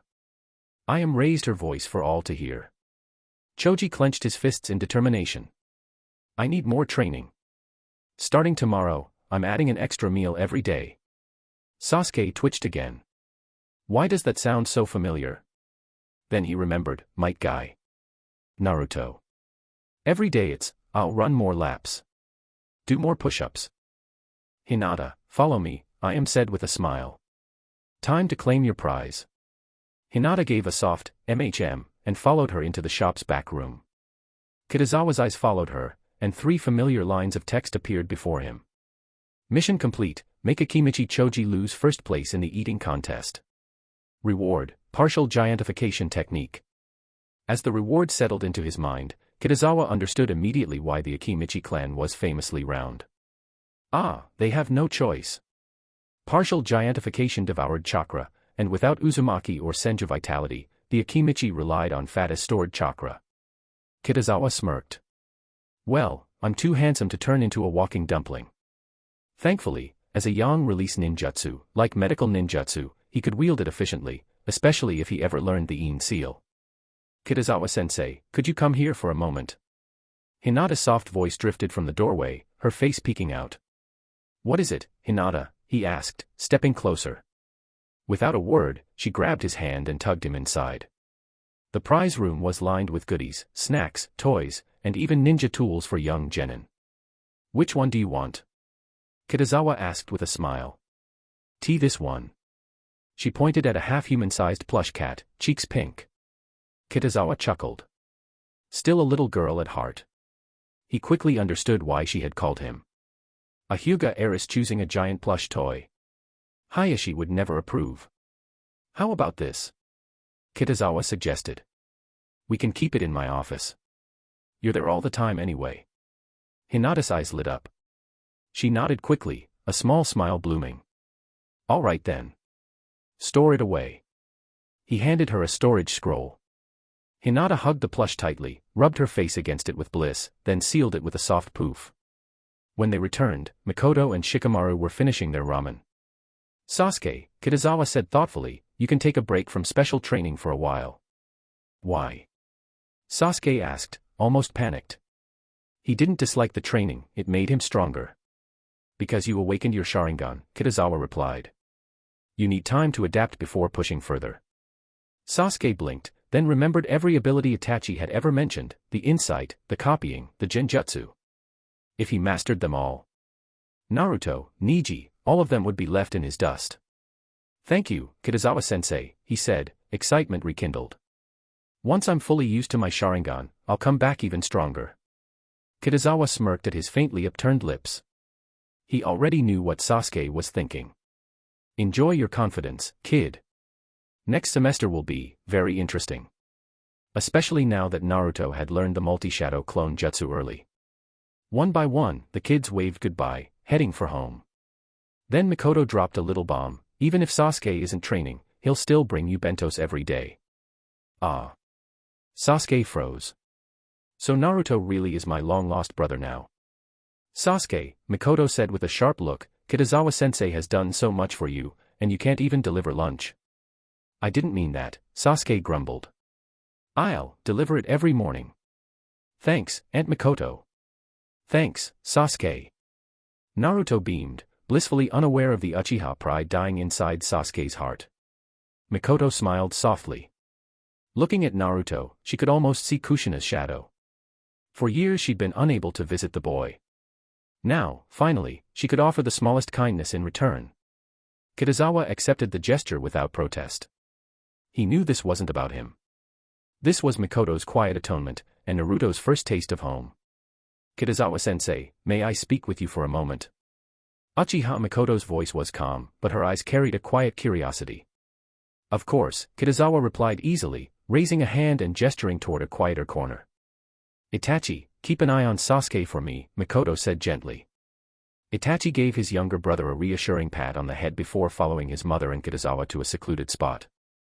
Kitazawa-sensei, Mikoto began carefully, was Sasuke's Sharingan awakening entirely part of your plan? Kitazawa smiled faintly. What makes you ask? You specifically invited me and Itachi to the eating contest, Mikoto said evenly. You sponsored the whole event, and Sasuke just happened to show up in a green jumpsuit. Kitazawa chuckled softly. Mrs. Mikoto, you're as sharp as they say. There were simply too many coincidences for her not to suspect. Sasuke was oblivious, but Itachi and Mikoto could see through the setup. Still, Kitazawa didn't mind. Helping Sasuke awaken his Sharingan is a gift to the Uchiha. They should thank me, not question me. It wasn't me alone, Mikoto admitted, glancing at her elder son. Itachi and I had already discussed the emotional triggers required for the Sharingan. Then I'll ask you directly, Itachi said, his voice steady. How did you know about the Uchiha's emotional requirement for awakening the Sharingan? Lady Tsunade told me, Kitazawa answered without hesitation. I'm half a student of hers now. I've been learning medical ninjutsu under her guidance. Both Uchihas blinked in surprise. Tsunade, the granddaughter of the first Hokage, the third Hokage's prized student, the greatest medical ninja alive. Her standards were notoriously harsh. For Kitazawa, an ordinary academy instructor, to call himself half a student of hers was almost absurd. I've been assisting Shizen-senpai at Konoha Hospital with surgeries recently, Kitazawa added lightly. If any Uchiha is injured, feel free to send them my way. Mikoto's suspicion eased. Someone who wasn't close to Tsunade would never be allowed to perform surgeries with Shizen. Kitazawa-sensei, Mikoto said after a moment's thought, you've helped Sasuke so much. I'd like to invite you to dinner. Kitazawa considered briefly, then nodded. Tomorrow night works. Though the Uchiha compound was politically sensitive these days, he was Sasuke's teacher. Even Hiruzen wouldn't object to a harmless dinner. Perfect, Mikoto said warmly. When they rejoined Sasuke, he tilted his head. What were you talking about? Nothing, Mikoto said, holding his hand. We just invited your sensei to dinner tomorrow. Oh. Sasuke had no complaints. After all, Kitazawa had helped him awaken his Sharingan. That evening, Sasuke could hardly sit still. "Mom, when is Dad coming home?" he asked for the third time, practically vibrating with excitement. Mikoto smiled knowingly. "Eager to tell him about your Sharingan, HM. Hee hee." Sasuke grinned sheepishly. Itachi's eyes narrowed slightly. If father learned Sasuke awakened his Sharingan at this age, will he push him the way he pushed me? A faint red glow flickered in his eyes. I won't let history repeat itself. Even if it means opposing father. The sound of the front door opening cut through Sasuke's anticipation. "Dad." He bolted to the entrance. "Sasuke," Fugaku said sternly, "I'm busy. I don't have time to." "Dad, I awakened my Sharingan." Fugaku froze mid-step. "What did you say?" "I awakened it," Sasuke said proudly, activating his single Tomo eyes. Fugaku stared, stunned for a heartbeat, then burst into wild laughter. "Ha ha ha. My son awakened his Sharingan at 6 years old. A genius." Sasuke blinked. Dad can laugh like that. Then he joined in, giggling with pride. Itachi, standing in the hall's shadow, remained silent, thoughts heavy. The next morning, Friday dawned bright. Kitazawa rose early, dressed, and slipped out to a secluded clearing. Time to test the partial giantification jutsu. He formed the hand seals. Chakra surged, and his right arm ballooned outward, swelling to nearly 18 meters before he felt his chakra reserves strain. He dispelled the technique, breathing hard. "So that's my current limit." In truth, enlarging it that much was pointless. The Akimichi clan typically only expanded a meter or two for combat efficiency. By the time he reached the academy, Sasuke had already delivered 3 bento boxes, Mikoto's care extending even into his morning. Naruto and Hinata continued their training as usual, while Sasuke took his adaptation period for the Sharingan. That afternoon, Kitazawa left a shadow clone at the academy and headed to Kurenai's home for genjutsu practice. "What are we learning today, Kurenai-sensei?" he asked with a grin. "Any advanced genjutsu for me?" "You've barely learned 2 C-rank techniques, and you're already impatient." Kurenai glared, hands on her hips. "Don't you think I'm talented?" Kitazawa teased. She sighed, crossing her arms. "You are, annoyingly talented." "Fine. If you want trouble, you'll get it. Today, I'll teach you an A-rank genjutsu." Kitazawa blinked. "Really? I'm honored." "This is called the Temple of Nirvana technique," she said, eyes narrowing. "Watch closely." Outside, she demonstrated. White feathers materialized and drifted down in a mesmerizing cascade. Kitazawa allowed the genjutsu to take him, slipping into a sudden, heavy sleep. Moments later, he dispelled it on his own and found himself nestled against Kurenai's soft embrace. Her faint fragrance, the warmth of her skin, and the delicate mesh under her dress filled his senses. "Learn the technique," she muttered, face flushing, "don't get comfortable." Kitazawa straightened, hiding a smirk. He quickly formed the hand seals, and white feather illusions began to fall. Kurenai blinked. "Why, you learned it already?" "The effect isn't quite perfect," Kitazawa said, raising an eyebrow. The illusion worked, but hadn't hypnotized her. "Unbelievable," she muttered, half exasperated, half resigned. "A few more weeks, and he'll surpass me." But at least he was her boyfriend. "Better he's a prodigy on my side than anyone else's." "Keep practicing," she said, tugging at her collar. "Yes, Kurenai-sensei," Kitazawa replied with a serious nod. By dusk, he ended his training and headed for the Uchiha compound, ready for the promised dinner. Chapter 124. Kitazawa arrived swiftly at the Uchiha clan compound, his presence drawing a few curious glances. But as expected of the Uchiha, those glances were restrained, merely cool observation, not open hostility. Most Uchiha were relatively normal. The real problem lay with the hardliners, the radicals who still dreamed of claiming the Hokage's seat by force, goaded by Danzo's constant oppression. As for Fugaku Uchiha, in the original timeline, he had always struck Kitazawa as a hesitant fence-sitter. At first, he stalled the hardliners. When he could no longer hold them back, he reluctantly leaned toward rebellion, only to surrender without a fight when Itachi finally stood before him. A few steps later, Kitazawa spotted Itachi and Sasuke in the courtyard, their Sharingan glimmering as they sparred. Kitazawa-sensei. Sasuke noticed him first, turning to greet him. Itachi echoed the greeting with that same polite, calm tone, though his version carried the weight of a silent guardian. Being pinned by two Sharingan at once sent a faint prickling sensation down Kitazawa's spine. He could easily imagine how suffocating it would be to stand in front of a whole squad of Uchiha staring like this. This must be what walking into the Hyuga compound feels like, he mused. Except with them, it's Byakugan beams from every angle.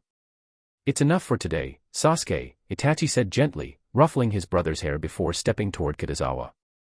Kitazawa-sensei, please come in. With perfect manners, he opened the door and gestured inside. Thank you, Kitazawa replied with a small nod. Dad. Kitazawa-sensei's here. Sasuke practically bounced into the living room. The last 2 days had been a dream for him. He had awakened his Sharingan and finally received open recognition from his father. Double the joy. Even better, both Fugaku and Itachi had been personally guiding him on Sharingan training, something Sasuke had never experienced before. Before this, they had always been too busy to teach him seriously. Even when he learned the great fireball jutsu, Fugaku had given a few pointers, and then vanished, leaving him to figure it out alone. Clan head Fugaku. Kitazawa greeted politely. Kitazawa, welcome. Fugaku rose from his seat, his tone measured and dignified. You've done much for Sasuke. I owe you my thanks. I'm his teacher. It's my duty. Kitazawa smiled lightly. Fugaku's sharp gaze lingered on him, as if weighing that answer. After Sasuke's sudden Sharingan awakening, he had made discreet inquiries about the process. The method was unlike anything he had ever seen. Still, an awakened Sharingan was a blessing. And for Sasuke to achieve it at only 6 years old, that was beyond rare. Please, sit, Fugaku said, gesturing to the sofa. Itachi, bring tea. Kitazawa sat opposite him.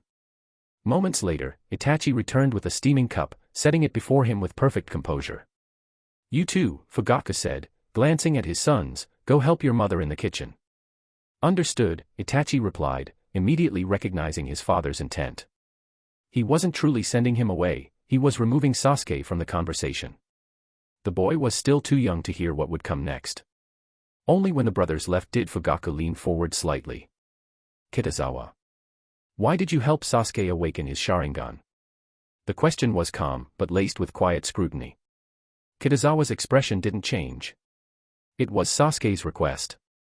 Certainly not a system mission, and definitely not Tsunade's idea, he thought wryly. Fugaku's eyes narrowed. Then why did Lady Tsunade tell you about the Uchiha's unique awakening conditions?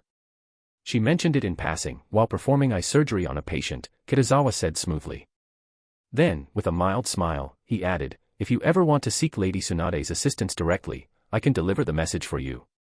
He had already guessed Fugaku's line of thought.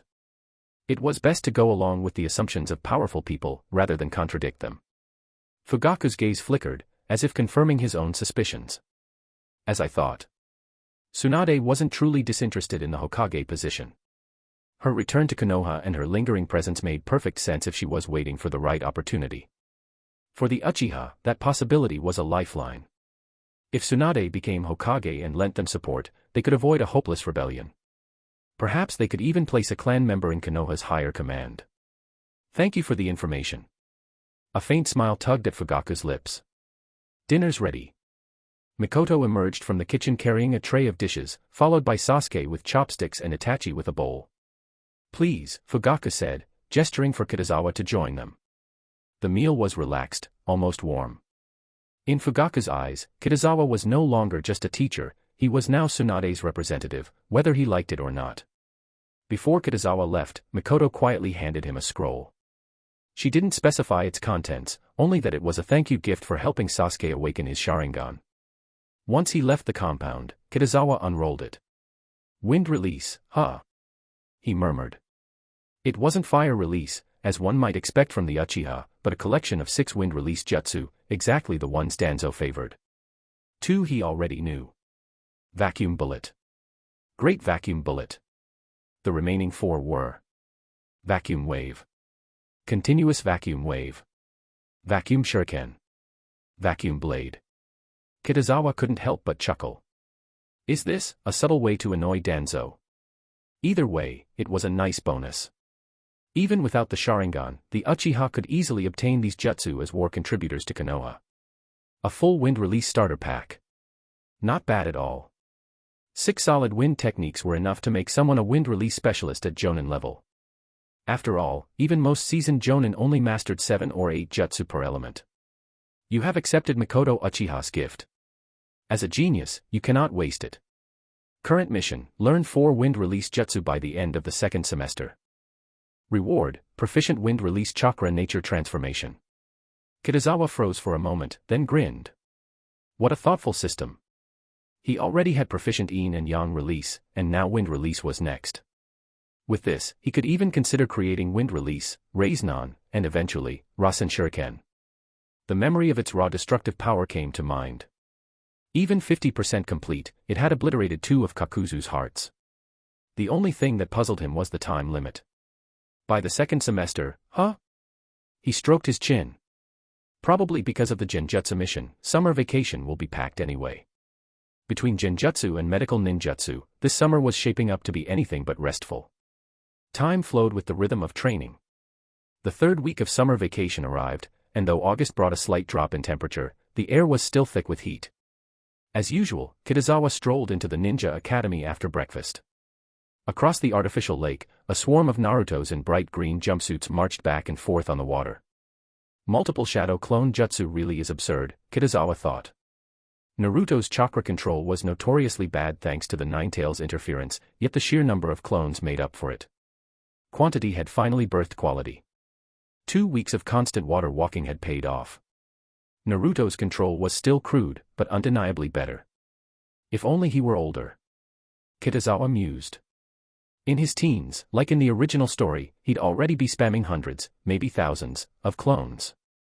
He rubbed his chin, considering Naruto's problem. There were only 2 real ways to fix his control. Sealing jutsu. Reconciliation with the Ninetales. The first option was impossible. Minato had deliberately left a gap in the seal so Naruto could gradually access the fox's chakra. If a simple seal reinforcement could fix the interference, Hiruzen or Jiraiya would have done it long ago. In the original timeline, Naruto only achieved balance through the second method. But that was years after graduation, Kitazawa reminded himself. 6, maybe 10 years from now. He could, in theory, push Naruto to interact with the Ninetales early. But he didn't yet have the authority to meddle in Jinchuriki affairs. Once I officially become Tsunade-sama's disciple, maybe then. If it triggers a system mission, the reward will probably be chakra. And right now, I need that more than anything. Naruto. Come here. Kitazawa's voice boomed across the lake. Kitazawa-sensei, you need me. Hey, let me go first. Move. I'm the original, he's calling for me. Dozens of Narutos came crashing toward him in a noisy tide. The original finally squeezed through. What's up, Kitazawa-sensei? Water walking training ends here, Kitazawa said. It's time I taught you. Rasengan. Naruto's eyes practically lit up like fireworks. Yes. Finally. No more falling into the lake every day. My youth can burn freely. I'll master it first. No way, I'm the first. Kitazawa's mouth twitched. Why do shadow clones have to come with independent chatterboxes? Quiet. The clones snapped to attention. Rasengan training has 3 stages, Kitazawa explained, producing a water balloon from a scroll. This is stage 1. Naruto, hand these out, 1 per clone. It took the boy 3 minutes to distribute the balloons. Condense your chakra into your palm, rotate it inside the balloon, and keep increasing the turbulence, until the balloon pops. Kitazawa demonstrated, his balloon bursting instantly with a satisfying splash. Buffed, that looks easy. Naruto said, scratching his head.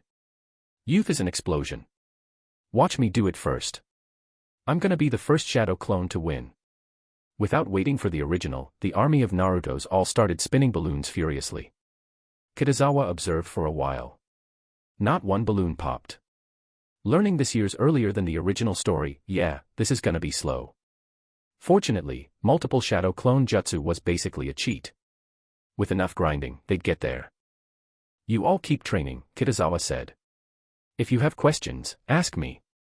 He walked over to Hinata Hyuga, who had been quietly watching the chaos. Naruto looks so lively, she said softly. Want to learn Shadow Clone Jutsu? Kitazawa teased with a grin. Imagine a whole squad of little Hinatas, unbearably cute. I'll learn it later, she said, blushing. First, I want to master Gentle Fist, 8 trigrams 64 palms. You've already nailed the first 6 palms. I bet by the end of summer, you'll hit 10 palms in a single combo. He ruffled her hair lightly. Last semester, Niji was nowhere near your speed. Ah, really? Her eyes sparkled in disbelief. Catching up to Niji, the genius she had always admired from a distance, seemed like a distant dream. Kitazawa nodded, then added. But after this summer, who knows? He'll definitely improve too. Self-study couldn't match direct instruction from both him and Hayashi, but Niji was still a prodigy. I'll work hard. Hinata said, fists clenched in determination. Good. Then let's start. Kitazawa smiled. He really liked her spirit, gentle but resilient, willing to push herself without complaint. After lunch, Kitazawa left a shadow clone with Naruto and Hinata, returning to Kurenai's home. In just 1 week and 2 days, he had learned 2 genjutsu. Temple of Nirvana, A rank. Demonic Illusion, Hell Viewing, C rank. 1 more genjutsu, and the system mission would be complete. He walked into the living room and nearly called out Yuhi-sensei. But stopped when he saw Lady Tsunade and Shizen there as well. The unusual gathering made a thought click in his mind. Wait, did the new jutsu succeed? Did it work? He asked directly. I had a flash of inspiration at the casino this morning, Tsunade said, yawning. Came home and finished the jutsu. Kitazawa's lips twitched. Casino inspiration. So, is the secret to inventing new ninjutsu losing all your money first? As expected of Lady Tsunade, he said sincerely. You make what we struggle with look effortless. You're not bad yourself, she replied with a faint smile. Shizen tells me you've already started on the chakra scalpel. Yes, Kitazawa nodded. He had, of course, already mastered it through the system. So fast. Kurenai said in shock. He was learning genjutsu and medical ninjutsu simultaneously, breezing through both. It was almost unfair. Shizen patted Kurenai's shoulder in sympathy. You'll get used to it. I already know I'm going to be the Kohai soon. So, what's this new genjutsu like? Kitazawa asked, steering back to the topic. It's similar to Yukumo's illusion world, you trap the target in a constructed reality, Kurenai explained. But strong ninja can break free fairly easily. I'd call it B rank. Kitazawa's eyes lit up. Then let's give it a name, how about Mirror Dimension? Chapter 125. Mirror Dimension. Tsunade paused, eyebrows lifting slightly. That's a good name. The name lingered in the air like the genjutsu it described, fragile, illusory, and fleeting. Since you're back, Tsunade said abruptly, already standing, come with me to the Hokage's office. Lady Tsunade. Shizen's intuition flared immediately. You're not going to gamble again, are you? Can't you rest for once? Annoying. Tsunade flicked her hand dismissively. Kitazawa and I will go. You stay here. Before Shizen could protest, Tsunade grabbed Kitazawa by the wrist and swept out the door like a storm. Kitazawa. Shizen called after them. Bring her back in one piece. Once they were outside, Tsunade glanced down at him, a playful glint in her golden eyes. So, you planning to listen to your senpai? Kitazawa met her gaze and blinked innocently. Actually, I thought of a new card game yesterday. Want to learn it? Tsunade slowed a step, interest piqued. What kind of game? It's a bit complicated, he said smoothly. I'll teach you when we get back. Her eyes narrowed in suspicion, a sly smile tugging at her lips. You're clever. But you think you can distract me from the casino? How would I dare? Kitazawa tilted his head, studying her flawless face with mock sincerity. Every word I've said is true. Then I'll hold you to that. Tonight, you teach me. She jabbed a finger at his chest, realizing full well what he was trying to do. Kitazawa decided to drop the act. Lady Tsunade, if you really want to gamble, why bother with the casino? How about this afternoon, we invite Kurenai over and gamble at home? Oh. Tsunade arched a brow, curiosity replacing impatience. And what exactly are we gambling on? Money's boring, right? You do it every day. Let's make it interesting, he grinned, we'll gamble on new jutsu. Gamble, jutsu. She tilted her head, intrigued. Before, we always brainstormed new ninjutsu together, Kitazawa explained. This time, the stake is time. Whoever loses has to research the lost hours alone. Tsunade's eyes narrowed dangerously. Why does this feel like a trap? Is Lady Tsunade afraid to lose?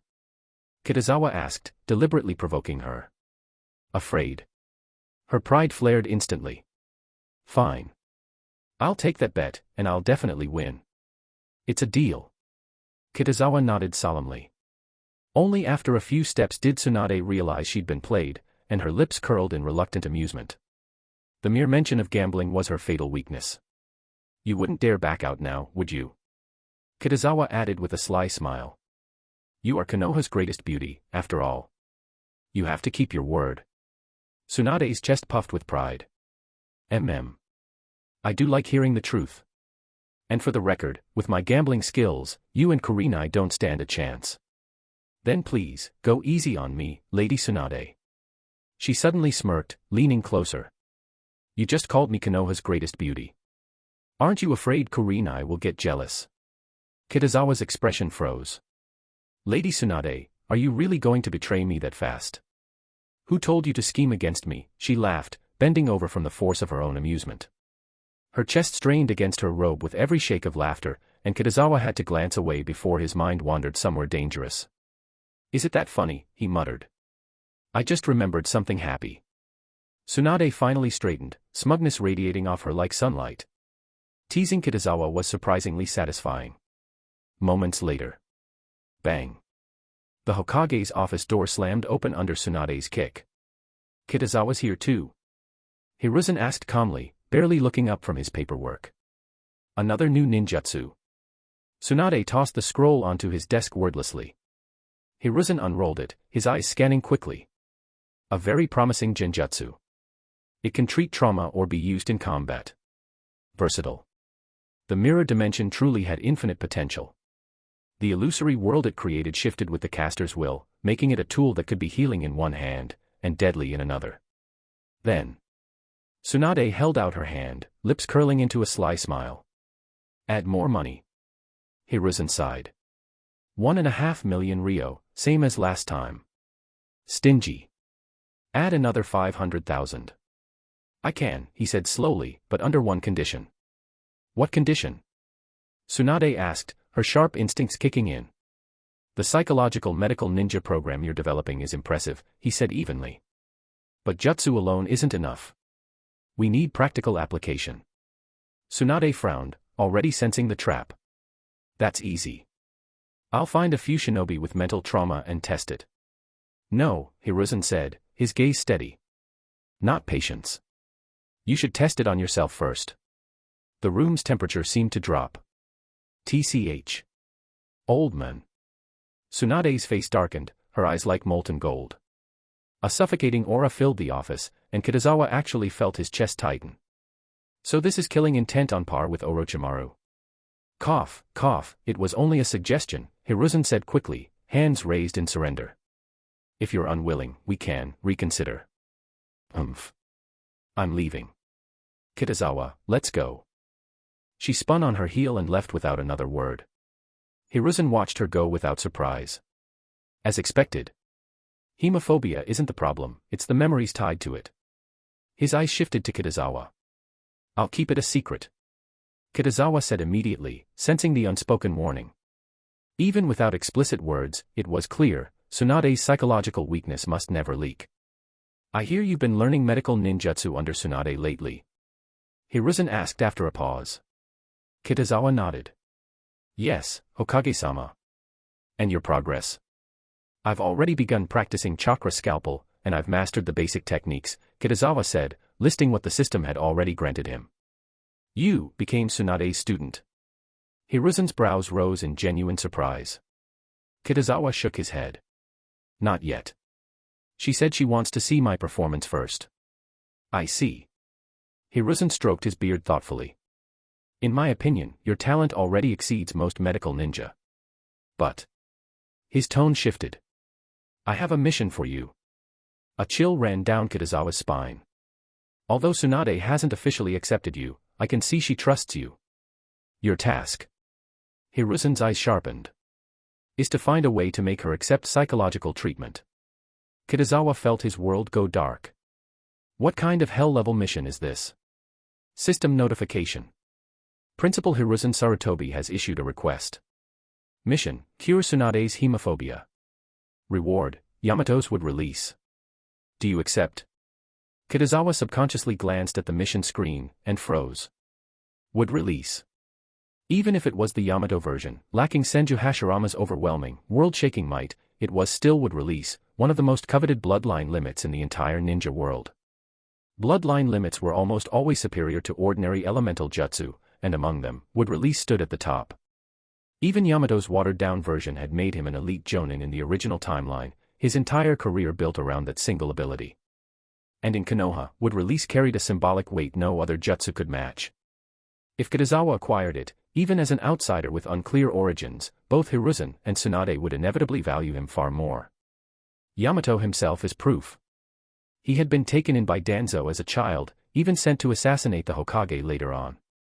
And yet, Hiruzen hadn't executed him. Instead, he'd brought Yamato into ANBU, even personally leading a team to pull him out of route. A single would-release shinobi was worth protecting at all costs. Kitazawa exhaled slowly, forcing his voice steady. Hokage-sama, I'll do everything I can. Hiruzen's expression hardened. What I'm about to tell you must never leave this room. I understand. Kitazawa had a faint guess at what was coming. Sure enough, the old Hokage began to explain Tsunade's hemophobia, recounting details far beyond what the original series ever showed. Even knowing this from my past life, hearing it in full is heavier. Hiruzen's voice was grave. I'm telling you this so you can better reach her. Remember, only you and I know of this mission. No one else can hear of it. Yes, Hokage-sama. Kitazawa's tone was equally serious. Good. Then go find Haru outside for your payment. With a slight bow, Kitazawa left the office, collected 2 million ryo from ANBU, and only when he stepped out of the Hokage building did he let out a long breath. He had never expected this day to escalate so far. But if he could truly pull this off, the rewards were enormous. Would release from the system. Status in Konoha skyrocketing as a member of the Hokage lineage. His future would be secured. Why'd it take you so long? A voice drifted from above. Kitazawa looked up, and saw Tsunade casually sitting at the edge of the building. He nearly jumped. He had assumed she'd storm off to a casino or an izakaya to vent, not wait for him here. What are you staring at? Tsunade leapt down, and for a fleeting second, the scenery in front of Kitazawa was blindingly magnificent.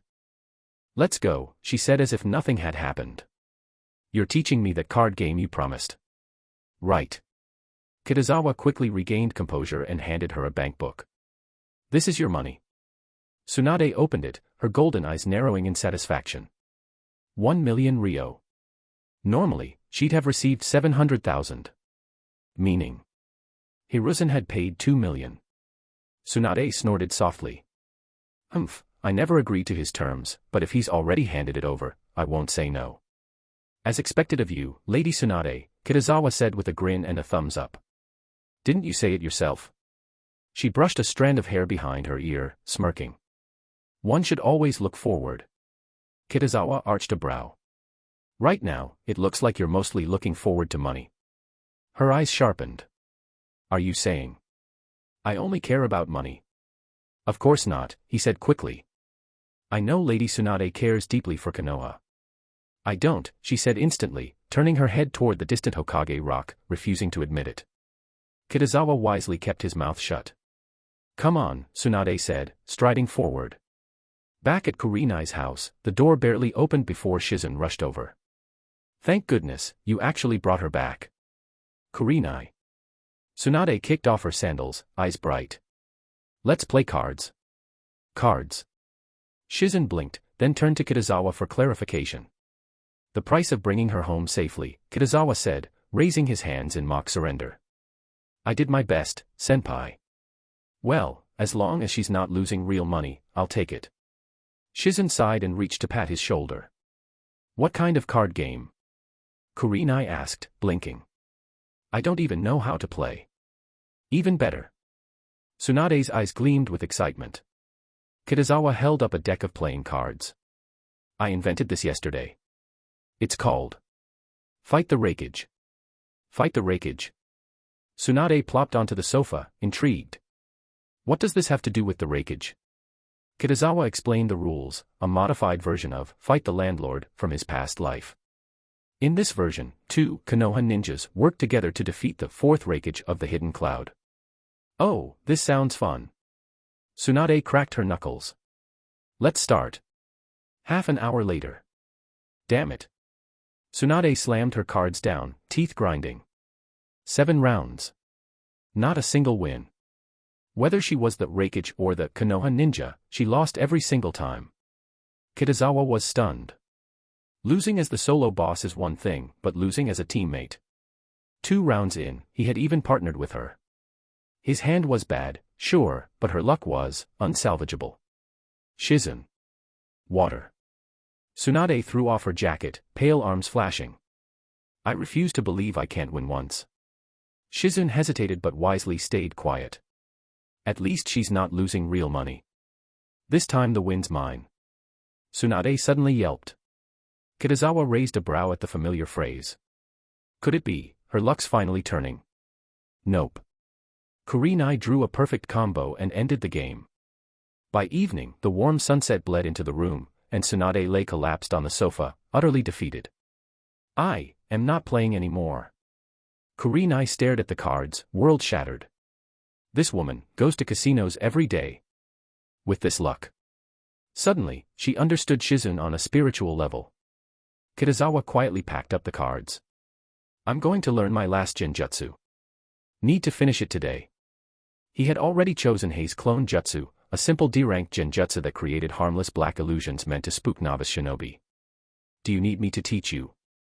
Kurenai asked. No need, he said with a faint smile. You cook dinner. I'll handle this myself. Within half an hour, the system notification appeared. Mission complete, learn 5 genjutsu over summer vacation. Reward, Bringer of Darkness. Kitazawa exhaled slowly. With the Bringer of Darkness, he had essentially reached the peak of ordinary genjutsu. Beyond this point, true power only came from bloodlines, like the Sharingan and Mangekyo Sharingan. And that mission had already been triggered long ago. Make Uchiha Sasuke defeat Hyuga Niji. Chapter 126. Kitazawa strolled down Konoha's streets, last night's events replaying in his mind. He couldn't help but shake his head. He had thought Tsunade might finally have let go of her grudge against Hiruzen, but clearly, she hadn't. By dinner time, she'd been drunk again, eventually escorted home by Shizun and Kurenai. Since it was so late, Kitazawa hadn't even mentioned learning the Bringer of Darkness to Kurenai. And this afternoon was already booked. He had to assist Shizun with surgeries at the hospital and practice chakra scalpel. Then I'll just do it this morning, he decided, turning toward Kurenai's house. After all, he had no urgent plans besides guiding Naruto and Hinata later. Kitazawa unlocked the door and stepped inside. The living room was silent. No one up yet, he muttered to himself. She must have drunk quite a bit last night. Tsunade loved her sake. Kurenai wasn't much better. Between the two of them, they drunk the most. Guess I should make some breakfast, maybe something to help sober up. He opened the fridge and found milk, bread, and eggs. Simple enough. He grabbed it and started making sandwiches. Soft footsteps padded down the hall. Kitazawa turned his head just in time to see Kurenai yawning, her eyes still hazy from sleep. His eyes lit up involuntarily. She hadn't even changed, just a silk nightgown, the thin fabric clinging to her curves, her graceful silhouette swaying with each step. Besides that nightgown, she's not wearing anything else, he realized, momentarily dazed. Kitazawa. Kurenai blinked when she noticed him in the kitchen, freezing mid-step. What are you doing here? He openly admired the sight for a heartbeat before answering. Am I dreaming? Kurenai mumbled, still half asleep, as she walked closer. Do you feel like you're dreaming? Kitazawa teased, raising a hand, then lightly pinched her thigh. The nightgown's silk was so thin that the warmth and softness of her leg muscles were clear under his fingers. Kurenai blinked, finally waking up. Her sleepy eyes sharpened into a mildly annoyed glare. When did you get here? Not long ago. Kitazawa grinned. Breakfast will be ready once you wash up. She nodded and shuffled to the bathroom. Inside, toothbrush in hand, Kurenai finally caught sight of herself in the mirror, and froze. This nightgown was practically half exposed. And after last night's drinking, she hadn't bothered with anything else. A crimson blush crept over her face. After a moment of silent mortification, she splashed water on her cheeks, finished washing up, and tiptoed past the kitchen, only to retreat to her room at lightning speed. Moments later, she emerged properly dressed, only to catch Kitazawa's half-smile waiting for her. She instantly blushed again. Come eat, Kitazawa said casually, waving her over. Why are you blushing? It's none of your business. Kurenai huffed, sliding into the seat across from him. She casually stretched out her foot and nudged his leg under the table. And why are you kicking me? Kitazawa looked down at her bare foot, amused. I'm happy. Isn't that allowed? She said with a mock-haughty tone. It's allowed, he chuckled, passing her the warm milk. Drink. It'll help sober you up. She hesitated for a moment, then accepted it. Kitazawa making her breakfast early in the morning and even helping her sober up, she almost felt guilty for teasing him. After a sip of milk, she glanced at him. Why are you staring? Eat. He slid the sandwich toward her, taking a bite of his own. Thank you, Kurenai said sincerely. You're saying thank you too early, Kitazawa replied, a teasing lilt in his voice. What do you mean? She asked, biting into the sandwich. I'm going to teach you a genjutsu later. Kurenai blinked. What did you say? You're teaching me genjutsu. That's right, Kitazawa said, his lips curving into a playful grin. So, what should you call me now? She gave him a deadpan stare. Are you still half asleep? You've only learned 5 genjutsu, and you want to be my teacher. Do you know the bringer of darkness? Kitazawa asked lightly. Of course. She froze, realization dawning. Her eyes widened. Don't tell me you. Correct. But no prize for guessing. Kitazawa reached over and pinched her cheek. How is that even possible? Kurenai ignored the pinch entirely, leaning forward. Where did you learn it? That's a secret, he said, voice low and teasing. Do you want to learn? She hesitated. Technically, it wasn't proper for her to learn from him. But then again, she had already bent the rules once, when she learned Raisnon. I'll learn from you, she said at last, lips pressing together. Then how will you thank me? Kitazawa asked with a sly smile. Kurenai raised an eyebrow. What kind of thanks do you want? Should I wear a business suit today? Not today, he said, adopting a mock-serious tone. Today, I am the teacher. You are the student. Pervert, she muttered under her breath. How am I a pervert? Kitazawa said earnestly. If I teach you the art of darkness, then I'm your teacher. Kurenai was quiet for a moment, then leaned in with a mischievous glint in her eye. Then, Kitazawa-sensei. She whispered in his ear, her warm breath tickling his skin, how do you want me to thank you? A shiver ran down his spine. Kurenai's lips brushed his ear, a playful bite following. Then, slowly, she captured his lips. Soft warmth. A lingering sweetness. When they finally parted, she sat back down, her face pink. It was rare for her to be so bold. Aren't you going to train your students this morning, she said, sipping the last of her milk to calm herself. You're coming with me, Kitazawa replied. Unless you're busy. No. Lady Tsunade and Shizun usually don't show up until evening. Kitazawa chuckled. Yesterday, Lady Tsunade lost all her card games. She's now stuck doing all the jutsu research solo. Is she always like that? Kurenai asked. To sum it up in one word, unlucky. She loses every gamble. Kurenai paused for 2 seconds. Impressive. Yesterday, she had thought she was naturally talented at cards. Turns out, it wasn't talent, Tsunade was simply that bad. After breakfast, the two of them left together for the Ninja Academy, the morning sun warming their backs. So many shadow clones. When Kurenai arrived at the artificial lake and saw the field swarming with Naruto clones, she was momentarily stunned. Even for a seasoned kunoichi, the sight of a 6-year-old boy performing multiple shadow clone jutsu, and at such a scale, was staggering. The sheer number was absurd. She, a fully trained chunin, couldn't replicate that feat. Forgot who he is? Kitazawa said with a faint smile. I know he's an Uzumaki, Kurenai muttered, still dumbfounded. But seeing it with my own eyes, it's still outrageous. Makes me feel like I've wasted all these years of training. Kitazawa shrugged. That's the shinobi world for you. He formed a seal, creating a single shadow clone. I'll leave guiding those two brats to my clone. You, he turned to her with a playful smile, are about to start your bringer of darkness lesson. Kurenai's eyes lit up with interest. No matter how strong a ninja is, Kitazawa explained, if they can't see, their combat power drops dramatically. You're right. A slow, eager smile curved Kurenai's lips. Once I learn the art of darkness, I'll make these brats taste real despair. Kitazawa chuckled. First, let's focus on learning. He took her hand and led her to a raised platform beside the lake. The two sat down, the calm waters reflecting their figures. The bringer of darkness was an A-rank genjutsu, not something easily learned without a shortcut like Kitazawa's. For Kurenai, progress would take time. But they had time to spare. By evening, the familiar group gathered once again at Kurenai's home. Lady Tsunade, Kurenai asked, are we still following the principle of mimicking Yukumo's bloodline? Kitazawa interjected with a thoughtful look. You know, Yukumo's ability is kind of like Super Beast imitating drawing. Genjutsu creation turns paintings into reality, while Super Beast scroll summons ink beasts from a scroll. Sounds similar, but the results are different. One produces living, breathing entities, the other, chakra constructs. The new ninjutsu can mimic genjutsu creation, Tsunade said after a moment of silence.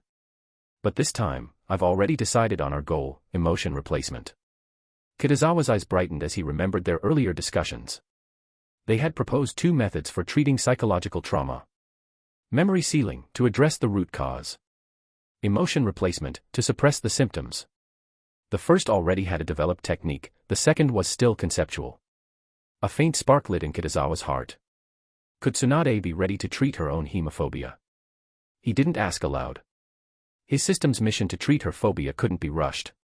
Forcing the issue could damage their growing trust. 3 days until the academy term began. Summer break flew by, Kitazawa said, watching the sunlight stream through the window. Which is harder for you? Kurenai asked from across the table, nibbling a fried fish skewer. Classes or training? Kitazawa thought for a moment. About the same. I thought you'd say training, she said with mild surprise. Training's fine, he said with a shrug. Kurenai pouted. I forgot, you're a prodigy. Learning jutsu barely tires you. Meanwhile, I've been stuck on Bringer of Darkness for 2 weeks. She still hadn't completely mastered it, while Kitazawa had learned Nirvana Temple Technique, another A-rank genjutsu, in just a week. The gap was clear. The main reason it's fun, Kitazawa said with a grin, is because you're here. Smooth talker. She tried to glare, but her lips betrayed a smile. Where? Kitazawa teased, licking the corner of his mouth. Want me to prove it? Eat properly, she huffed, giving him a light kick under the table. Haven't you heard the saying, he said solemnly. A beautiful sight is a feast for the eyes. Where do you get all these twisted philosophies? Kurenai bit into a fried shrimp with mock ferocity. I think they make sense, he said with a straight face. Too lazy to argue with you. After finishing her meal, she asked, when does the academy start? Enrollment's August 31st, classes start September 1st. So once academy starts, I'll be practicing Bringer of Darkness alone. A faint reluctance slipped into her voice. You can always practice at the academy, Kitazawa said. You'll have a whole army of students for company. No way. Kurenai shook her head. I'm a chunin. Training with your students in public would look ridiculous. Didn't you already train with Naruto and Hinata this summer? Kitazawa teased. That's different. It'd sound bad if more people saw it. She crossed her arms but smiled faintly. Anyway, I've almost mastered it. Finishing it is just a matter of time. Then come find me if you run into trouble, Kitazawa said with a grin. I'll definitely come bother you often, she said lightly. After breakfast, they headed to the academy. Kitazawa-sensei. I did it. Naruto came charging with a swarm of identical clones, his voice brimming with pride.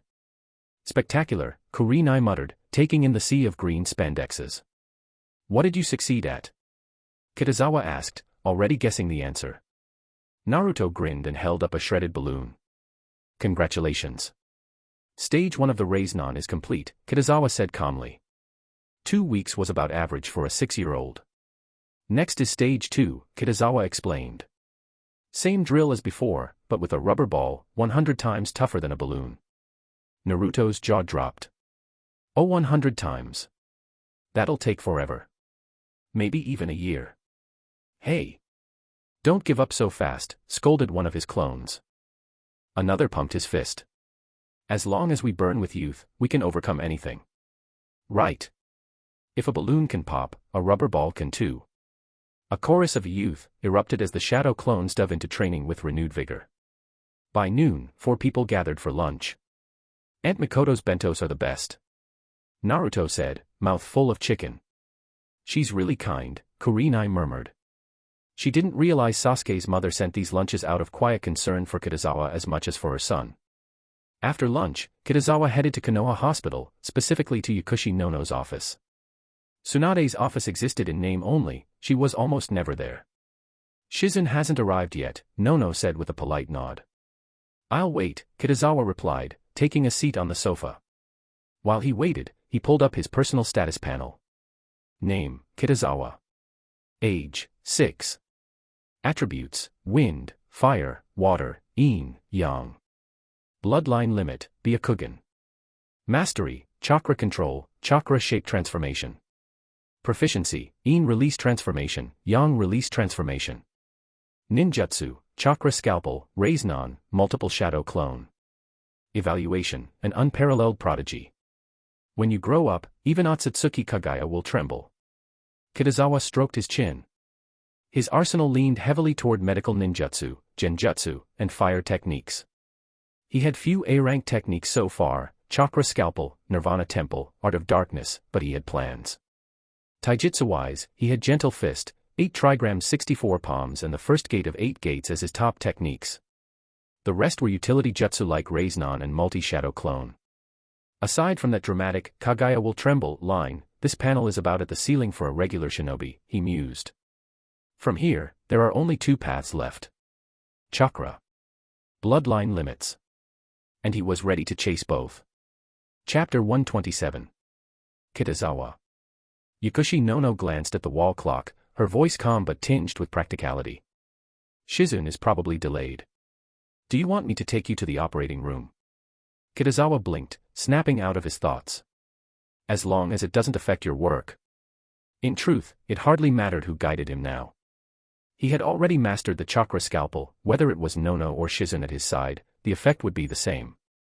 With your current ability, Nono said with a small smile, even without either of us, you could perform the surgery on your own. Kitazawa chuckled modestly. How can it be that exaggerated? I'm still far from your level. It's not exaggeration, she said warmly. With chakra scalpel alone, you're already qualified to be a medical jonin. Her words carried weight. Konoha's standards for medical ninja were not low, they were impossibly high. Medical ninjutsu was notoriously difficult to learn. Most shinobi couldn't spare the years required for the precise chakra control and anatomical knowledge. Even when Tsunade had pushed for a medical ninja in every squad, the goal remained a dream. Even in the era of prodigies like Naruto and Sasuke, Konoha's famed 12 genin had only one real medical ninja, Sakura. If genin medical ninja were so rare, medical jonin were practically legendary. I still lack experience, Kitazawa said after a beat, glancing at his invisible system panel, no mission triggered yet. I'll give it some time before I take that title seriously. Nono nodded. Then let's head to the operating room. A sterile chill greeted them as they stepped inside. Today's patient suffered internal organ damage during a battle with a taijutsu user, Nono explained as she pushed the door open. A middle-aged man lay unconscious on the table, his surface wounds already treated. The room carried the mixed scent of blood and disinfectant, the quiet hum of medical instruments filling the air. Kitazawa, Nono said after a pause, you'll be the lead surgeon. Me. Kitazawa blinked in surprise. Give it a try, she said with a gentle firmness. Once you're proficient, you could hold a position at Konoha Hospital without any issue. Kitazawa smiled wryly. So that's her real intention. Konoha's medical ninjas were so scarce that even a 20-year-old prodigy was a prize too precious to waste. Nono didn't voice the other thought in her heart: if he faltered, Shizun or Tsunade could step in. And the patient would probably feel blessed. Few shinobi ever had the world's greatest medical team watching over a single surgery. Just as Kitazawa prepared to respond, 4 lines of text flickered across his vision. A genius should make a name for himself. As a medical ninja, you should be known throughout Konoha. Current mission: successfully perform 9 high-difficulty surgeries as the lead surgeon. Reward: medical forbidden jutsu, body regeneration. Accept mission. Kitazawa's eyes widened. A forbidden jutsu. Medical forbidden jutsu, body regeneration. A technique so extreme that even if the user's body were torn apart, it could be reassembled, practically immortality. Of course, forbidden jutsu always carried severe side effects. He recalled the origin: the Shippuden movie's antagonist, Shino. The man had 3 forbidden techniques. Body activation, using the yang release chakra to stimulate cells and enhance physical ability, similar to the 4th Raikage's lightning armor. Body regeneration, the infamous self-reconstruction ability. Body creation, a terrifying fusion of the first 2, granting a perfect body, capable of surviving even the 8 Gates formation, at the cost of rapidly burning out the user's life. In the original timeline, Shino ended up a frail old husk after abusing it. But I have Tsunade, Kitazawa thought with a grin. With her help, I can refine it, minimize the risks. He accepted the mission without hesitation. Nono-senpai, he asked casually, does today's surgery count as high difficulty? No, she said with a light laugh. This one is medium difficulty. But as your first time as lead, that's already incredible. I've never seen anyone like you. All thanks to your guidance, Kitazawa said smoothly, though internally he was already weighing the mission's challenge. The harder the mission, the better the reward. He was ready. Let's begin, Nono instructed, stepping to the table. The necrotic tissue is in the internal organs. We'll excise it with chakra scalpel. Understood. Green chakra flared from Kitazawa's hand, condensing into the sharp glow of a scalpel. Nono's gaze lingered on it. Your proficiency is already at my level, she murmured. No wonder Lady Tsunade favors you. An hour later, the surgery was over. Nurses wheeled the patient to recovery. Footsteps echoed in the hall before Shizun arrived, slightly breathless. I'm late. I'm sorry. You're just in time, Kitazawa said, wiping his brow. While I rest, you can teach me the next medical ninjutsu. Shizun blinked. You finished chakra scalpel? Nono nodded. I can vouch for it. Shizun's mouth twitched. 2 weeks. He learned an A-rank medical ninjutsu in 2 weeks. At this rate, she realized with a pang, Kitazawa might surpass her in half a year. Perhaps even reach the level to inherit Tsunade's strength of 100 seal someday. All right, Shizun said finally, steadying herself. Today, I'll teach you the mystical palm technique. It's also A-rank, and slightly more difficult than chakra scalpel. Kitazawa nodded. Mystical palm, capable of healing both external and internal injuries, was an art of delicate chakra control. Too much chakra could disrupt the body's natural circulation, causing fainting or even severe damage. Few ever mastered it. Even Tsunade had admitted its difficulty. For Kitazawa, starting from scratch wasn't a problem. With his proficient chakra control and skilled yang release transformation, success was only a matter of time. By evening, the day's training and surgeries were finally winding down. Kitazawa had performed 2 more surgeries that afternoon, but neither qualified as high difficulty. His mission panel hadn't changed an inch. Thank you for your hard work today, Nono-senpai, Shizun said, stretching lightly. Hard work. Nono smiled. Kitazawa was the lead surgeon today. I only assisted a little, it was hardly work for me. She hesitated for a beat, then turned to him. So, have you considered the suggestion I mentioned earlier? Suggestion? Shizun blinked, curious. I suggested that Kitazawa take a part-time medical ninja position at Konoha Hospital, Nono explained warmly. Just like you. Shizen's mouth opened as if to protest, but the words caught in her throat. She had been about to say that Kitazawa hadn't been a medical ninja long enough. But after the surgery that afternoon, she couldn't. Skill-wise, he was already operating at the level of a full-fledged attending medical ninja. He wasn't on Tsunade's or Nono's level yet, or even hers, but for his experience, it was absurd. Kitazawa gave a small nod. All right. If there are any tough surgeries in the future, you can call me. If it's a high-difficulty procedure, you'll need to learn the mystical palm technique first, Nono said seriously. Only then can you act as the attending. No problem, Kitazawa agreed easily. Lives were at stake, he wouldn't risk cutting corners. Besides, his goal was clear: complete several high-difficulty surgeries, and his system mission would be fulfilled. After leaving Konoha Hospital, Kitazawa and Shizen went their separate ways. She headed off to report to Tsunade, while he made his way to the Ninja Academy. Around the artificial lake, an army of Naruto clones was hard at work, straining against rubber balls with grim determination. Kitazawa's gaze shifted to Hinata. After a summer of relentless training, her gentle fist, 8 trigrams 64 palms had finally reached 10 consecutive strikes. She was now pushing for 12. Hinata, Naruto, come here, Kitazawa called as the sun dipped lower. Hinata immediately halted her training and jogged over. Release your shadow clones, Naruto, Kitazawa reminded. Right. With a puffing chain of bangs, dozens of Narutos vanished into smoke. The real Naruto staggered slightly, pale and sweating. His chakra reserves were fine, but the memory feedback from that many clones hitting him at once left him reeling. Even so, the rapid growth put a grin on his face. Kitazawa-sensei, he said, shaking off the dizziness. Your summer special training ends here, Kitazawa said, his tone final. Go home. Rest 2 days, then get ready for the new semester. What?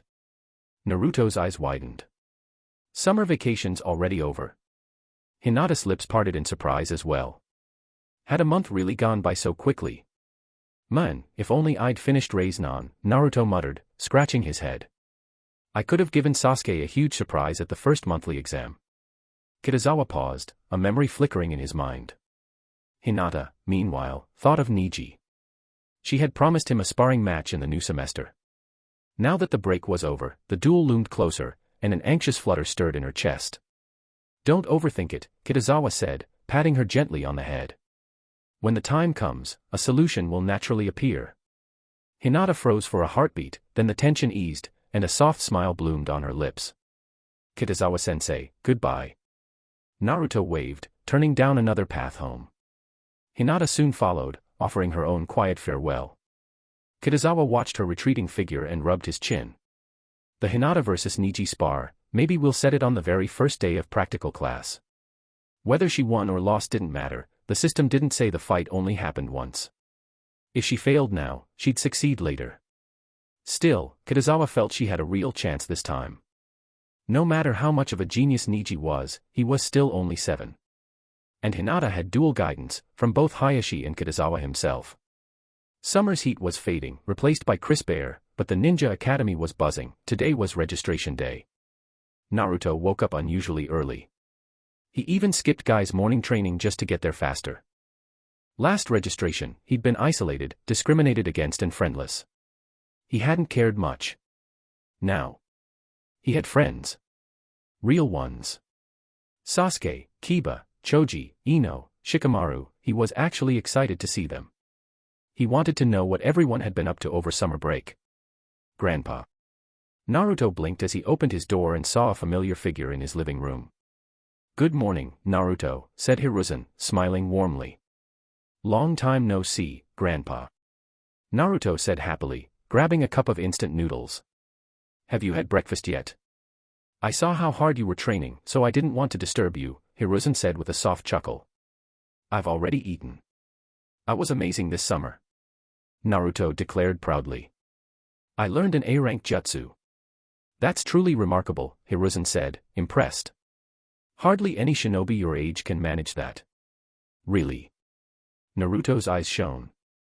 Even the 4 Hokage couldn't do that. Hiruzen gave a small, non-committal hum. Some could, some couldn't. That's awesome. Naruto beamed. I finally did something that surpasses the Hokage. I believe you'll surpass them in more than one way someday, Hiruzen said with a smile, unable to hide his fondness. With Naruto's current growth, he was already a genius among geniuses, and a Nine-Tails Jinchuriki. His potential was frightening. Hiruzen's thoughts briefly drifted to Kitazawa. Multiple shadow clones. Raise none. Patient, structured training. Naruto had changed because of him. He only hoped Kitazawa could also succeed in persuading Tsunade to undergo treatment. I'm full. Grandpa, goodbye. Naruto said, bolting for the academy. Halfway there, he spotted a familiar figure. Sasuke. Naruto called, sprinting over. Nissan, Sasuke murmured as his older brother glanced at Naruto. Your classmates here, Itachi said mildly. You can walk together. Then, with a flutter of crows, the ANBU prodigy vanished. Naruto tilted his head. Eh? Why'd your brother leave so fast?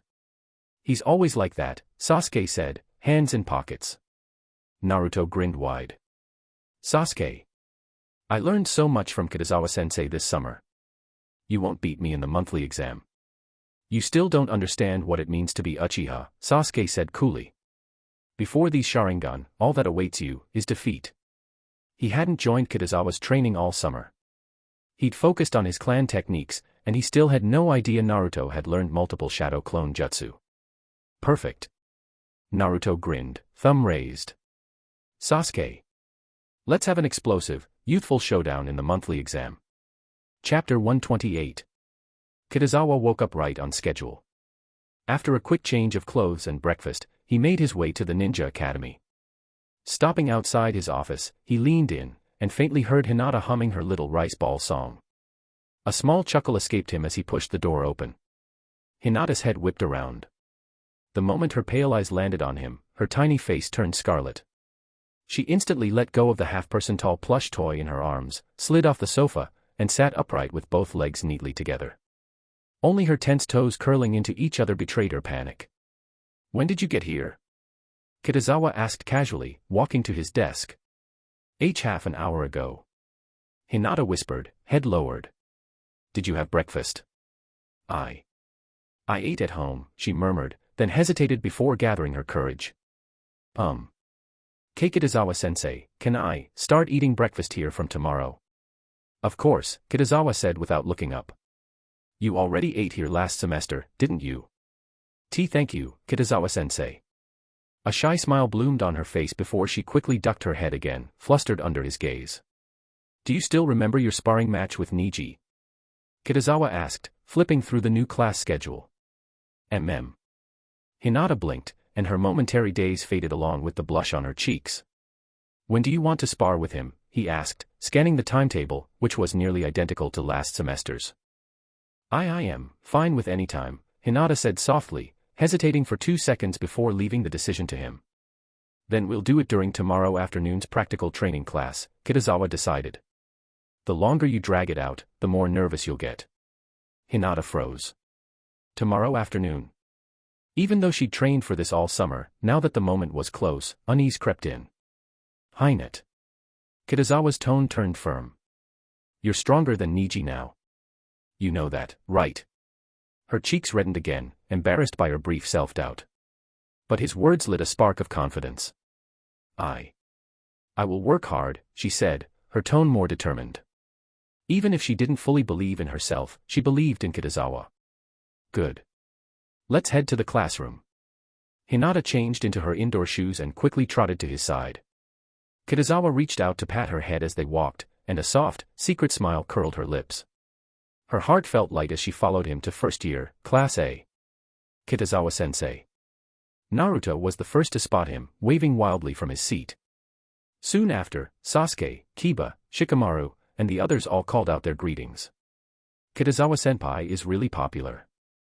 Irika muttered, half amused and half exasperated, as he handled registration. The kids barely noticed him at all. Irika, grab the new textbooks. I'll handle the roster. Kitazawa handed him a summoning scroll. Summoning scrolls weren't cheap, and Kitazawa doubted Irika owned one. With a whole class's textbooks to carry, it would save him a lot of trouble. All right. Irika said, accepting the scroll before heading out. Kitazawa glanced over the roster. More than half the students in Class A were already here. Then, a knock came at the door. Kitazawa-sensei, a soft voice said. Yakumo Kurama entered, followed by her father, Murakumo Kurama. The classroom instantly fell silent. Though Yakumo had rarely attended class last semester, her defeat of Niji had left a deep impression on everyone. Sasuke instinctively crossed his arms. He'd awakened his Sharingan, and his confidence had soared, but against Yakumo, he wasn't completely sure of victory. They were both Genjutsu specialists, but Yakumo's weakness was obvious, her fragile body. On that point, Sasuke was certain he held the advantage. Yakumo, are you joining the exams this semester? Naruto, fearless as ever, leaned forward eagerly. Last semester, she hadn't participated in the practical test, much to his disappointment. I will, Yakumo said with a gentle smile. She no longer carried the eerie, haunted air she had in the original timeline. Whoa, then the class's top spot will be up for grabs again. Don't forget Naruto, he's gotten stronger too. Yeah, but Sasuke's an Uchiha. If his eyes evolve further, he's unstoppable. The classroom buzzed with excitement. Quiet. Kitazawa raised his hand, and the chatter died immediately. Kitazawa-sensei, Murakumo stepped forward and bowed deeply. Clan head Murakumo, there's no need for that, Kitazawa said, helping him straighten. I must show my gratitude, Murakumo said sincerely. Yakumo's current health is thanks entirely to you. You're being too polite. Kitazawa smiled faintly. Let's get her registered first. He had benefited from their connection too, especially the link to Tsunade. It was a mutual gain. I won't disturb you further, Murakumo said sensibly. If you have time, please visit our home for a meal. His respect wasn't just for Yakumo's sake, he knew Kitazawa was Tsunade's disciple in medical ninjutsu. Kitazawa's future was bound to outshine most. Building a closer relationship now could only be wise. And besides, Yakumo was officially Kitazawa's student at the Ninja Academy, even if only in name. After Murakumo left, Yakumo quickly finished her registration. When she returned to her seat, several classmates immediately gathered around her, chattering with curiosity and admiration. Strength attracts attention everywhere. Uchiha Sasuke, of course, didn't enjoy it.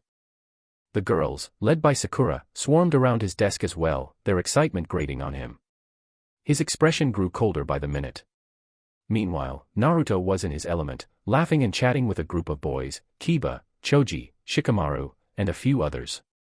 In their own ways, both Naruto and Sasuke had undeniable charisma. Kitazawa watched the lively classroom and couldn't help but smile. By 10 o'clock, all the students in first-year Class A had arrived. Kitazawa-senpai. Irika approached, holding out a summoning scroll. These are the new textbooks for this semester. Hand them out. Kitazawa unsealed the scroll, and in an instant, several small mountains of books appeared on the floor. Irika began distributing them according to the curriculum. 10 minutes later, everyone had received their new textbooks. Registration is now complete. There are no classes this afternoon, Kitazawa announced.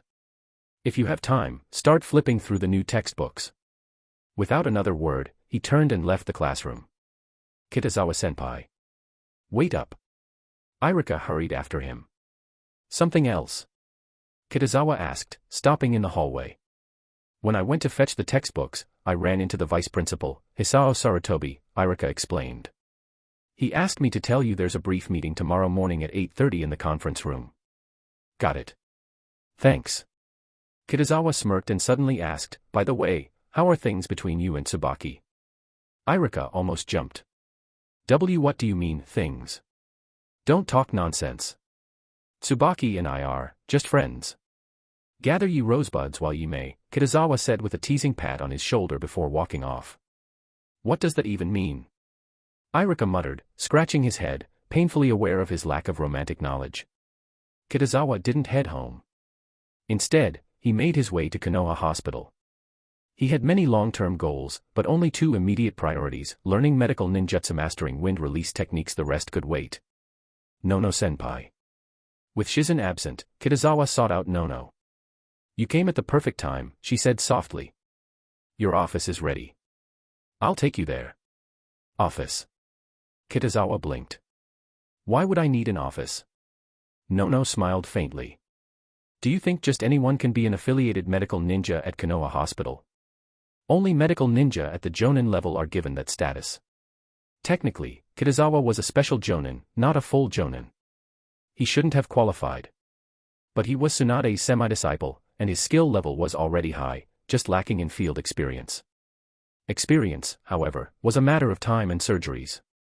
This office was clearly Tsunade's silent endorsement. "Thank you," Kitazawa said with a small nod. Nono led him to a modest office. It was simple, similar to her own, just missing a bookshelf. "You can rest here whenever you're free," she explained. "Every morning, a nurse will bring you the surgery schedule. If there's an emergency, you'll be notified immediately." "Understood." Nono hesitated, then said, "There's one more thing. I'll be leaving on a mission next week. If you need guidance, go to Kyoto Kaori, she's a Jonin medical ninja." Kitazawa raised an eyebrow. "A mission? Far." "Very far," Nono admitted. "To the land of Earth. I might not be back for some time." Kitazawa's eyes narrowed. The land of Earth. Could this be the mission that led to Nono's death in the original timeline? He recalled how Kabuto failed a spy mission in Iwagakure and eventually encountered Nono, already brainwashed by Danzo, leading to tragedy. But this is happening earlier than it should. Kitazawa quickly pieced it together. His existence, and his connection to Tsunade, had likely accelerated Danzo's plans. Danzo couldn't risk Nono's ties to Tsunade, even without leaks, her loyalty shift alone would be unacceptable to him. Eliminating her would solve everything. "You're a medical ninja. Why accept dangerous missions?" Kitazawa asked quietly. "Medical ninja are still ninja," Nono replied, averting her eyes. "You should get familiar with your office. I'll go see which surgeries are suitable for you today." She left, her back slightly tense. Kitazawa leaned back in his chair, thoughtful. Danzo holds her two lifelines, the orphanage and Kabuto. If Nono tried to break free, Root would retaliate against both, especially Kabuto, who had been planted in other villages as a spy. Helping her will be tricky, but I have a week. I should talk to Tsunade first. If possible, he wanted Kabuto to remain in Konoha. Trained properly, he could be a second Orochimaru, but one with exploitable weaknesses. Kitazawa glanced out the window and stretched. If Tsunade overcomes her hemophobia and becomes Hokage, my position will soar. Hiruzen was good to him, but being Tsunade's shadow in this era was far more valuable. Kitazawa sat at his desk and opened the wind release scroll gifted by Uchiha Mikoto. 6 techniques were recorded. He'd already learned 2. He decided to start with wind release, shuriken, the simplest looking one, though still a B-rank jutsu. It worked by infusing shuriken with high-speed wind chakra to boost cutting power, somewhat like a primitive version of Naruto's Rasen shuriken. He studied the theory carefully. Practical training would come later. Not long after, Nono returned with Shizune, and Kitazawa joined them in the operating room. Performing surgeries while practicing the mystical palm technique. The first day of the new semester. The academy was buzzing with life. Excitement radiated from every corner, though Kitazawa knew it would fade in a few days, replaced by nostalgia for summer freedom. He stopped by the artificial lake, expecting to see Naruto and Hinata training, but today, the students were waiting in his office instead. Sasuke, Naruto, Hinata, Sakura, Ino, and even Shikamaru. "Shikamaru, it's rare to see you so proactive," Kitazawa teased. Shikamaru's mouth twitched. In truth, he'd been forced to come by his parents, volunteering was the only way to suffer less. After the first class, head to the school training ground, Kitazawa instructed. "I'll give you new training plans then. I have a staff meeting first." "Yes, Kitazawa-sensei," they chorused. "Hinata, stay," he called, glancing at her. "Did you eat breakfast?" "And no," she admitted. "Then where are you going?" Kitazawa flicked her forehead lightly. I can eat on my own," she said shyly. "Aren't you going to the meeting?" "There's still half an hour. Plenty of time for breakfast." Hinata's eyes brightened immediately. "Eat well. You'll need the energy to defeat Niji this afternoon," Kitazawa said with a smile, patting her head as he set out the breakfast he'd bought. "Why yes. I will." Hinata clenched her tiny fists, brimming with determination. Kitazawa chuckled. Half her personality had blossomed, shy yet courageous. Turning her into a brash, delinquent type would ruin the charm she has now. After breakfast, he headed to the conference room, where Irika waved him over. At 8:30 sharp, Hisao Sarutobi entered, and the first staff meeting of the new semester began. For the first 20 minutes, Kitazawa fought back a yawn. The vice principal's speech was full of endless formalities. At the end he announced this year's Best Teacher Award to Kitazawa, which had a certificate and 300,000 ryo as a reward. Chapter 129. The certificate itself wasn't very useful, but the 300,000 ryo prize wasn't bad at all. Not that Kitazawa cared much for that kind of money anymore. He already had a steady income and was living quite comfortably. After the staff meeting, he returned to first-year Class A. The first lesson of the semester was still Wool of Fire, though this time the content went deeper than before. Last semester had focused on understanding the concept. This semester, it was about truly comprehending it. Before we wrap up, I have an announcement. When the bell rang, Kitazawa didn't immediately grab his textbook and leave as usual. The students perked up, curious. I told you at the start of last semester that I would temporarily serve as your class monitor until a more suitable candidate could take over this semester, he said with a small smile. Well, the time has come for me to step down and let someone else lead. Kitazawa-sensei, who's the new class monitor? Uzumaki Naruto asked eagerly. It's you. Kitazawa didn't even hesitate. Eh? Me. Naruto's eyes nearly popped out of his head. Does anyone have any objections? Kitazawa asked the class. If not, Naruto will officially be your new class monitor. No objections. Kiba barked immediately. I support Naruto as class monitor. Thanks, brother. Naruto's eyes glistened dramatically. I support him too, Choji added with a gentle smile. I don't mind, Shikamaru muttered, followed by the rest of the class voicing agreement. Naruto's performance over the last semester had spoken for itself. Strong, passionate, and brimming with energy. He was a perfect fit for class monitor, and it wasn't like the job came with any perks anyway. Thank you, everyone. Naruto declared with a thumbs up. By the power of youth, I'll never betray your trust. Then it's settled, Kitazawa said with a nod. From today, Naruto is officially the class monitor of first-year Class A, work hard. With that, he grabbed his textbook and headed out. Sasuke-kun. Sakura immediately bolted after Sasuke, her eyes sparkling. Do you want to go train at the practice field together? Sorry. Sasuke stood and slipped his hands into his pockets. I already have an appointment with Naruto. Eh. Sakura froze, completely blindsided. Oi, Naruto, Sasuke called lazily and started walking away. Huh. Naruto blinked, still basking in the glory of his new title. His expression mirrored Sakura's. Wait, is he challenging me? Excitement replaced confusion in an instant. Hey! Wait up! Naruto yelled, sprinting after him. Sakura gritted her teeth. She could lose to Ino, but she absolutely refused to lose to Naruto. I don't know whether to pity Sasuke or Sakura. Shikamaru sighed. Or maybe I should pity myself. With his intelligence, he immediately saw through Sasuke's excuse. This appointment with Naruto was just a clean getaway from Sakura's constant chasing. As for himself, he was doomed to suffer in Kitazawa's special training. What's with them? Yakumo asked. She hadn't attended many classes and wasn't familiar with the endless drama of the class. It's a long story, Ino Yamanaka giggled. I'll explain later. Ah, so that's what a plastic sisterhood looks like, Shikamaru thought, watching her enjoy the gossip. Come on, Shikamaru. Training time, Ino said with a glare. He immediately deflated like a withered eggplant. You guys have fun. Yakumo waved, free from the horrors of special training now that Tsunade had healed her body. Her only focus now was developing her Genjutsu bloodline limit, something Kitazawa couldn't really help with. At the Ninja Academy training ground, Kitazawa stood with his arms folded, considering the new training plan for his students. Just then, 4 lines of glowing text appeared before his eyes. The class monitor position can no longer contain your talent. Please establish the first student council in Ninja Academy history. Current mission, form a proper student council with outstanding members and become the student council president. Mission reward, acquire lightning release and mastered lightning release chakra nature transformation. Do you accept? Kitazawa blinked. A student council? That was unexpected. But the reward made his heart race. Mastered lightning release chakra nature transformation. With that, he could reach or even surpass Kakashi in lightning release mastery overnight. He might even develop the Cloud Village's lightning chakra mode by himself. There was no hesitation. He accepted.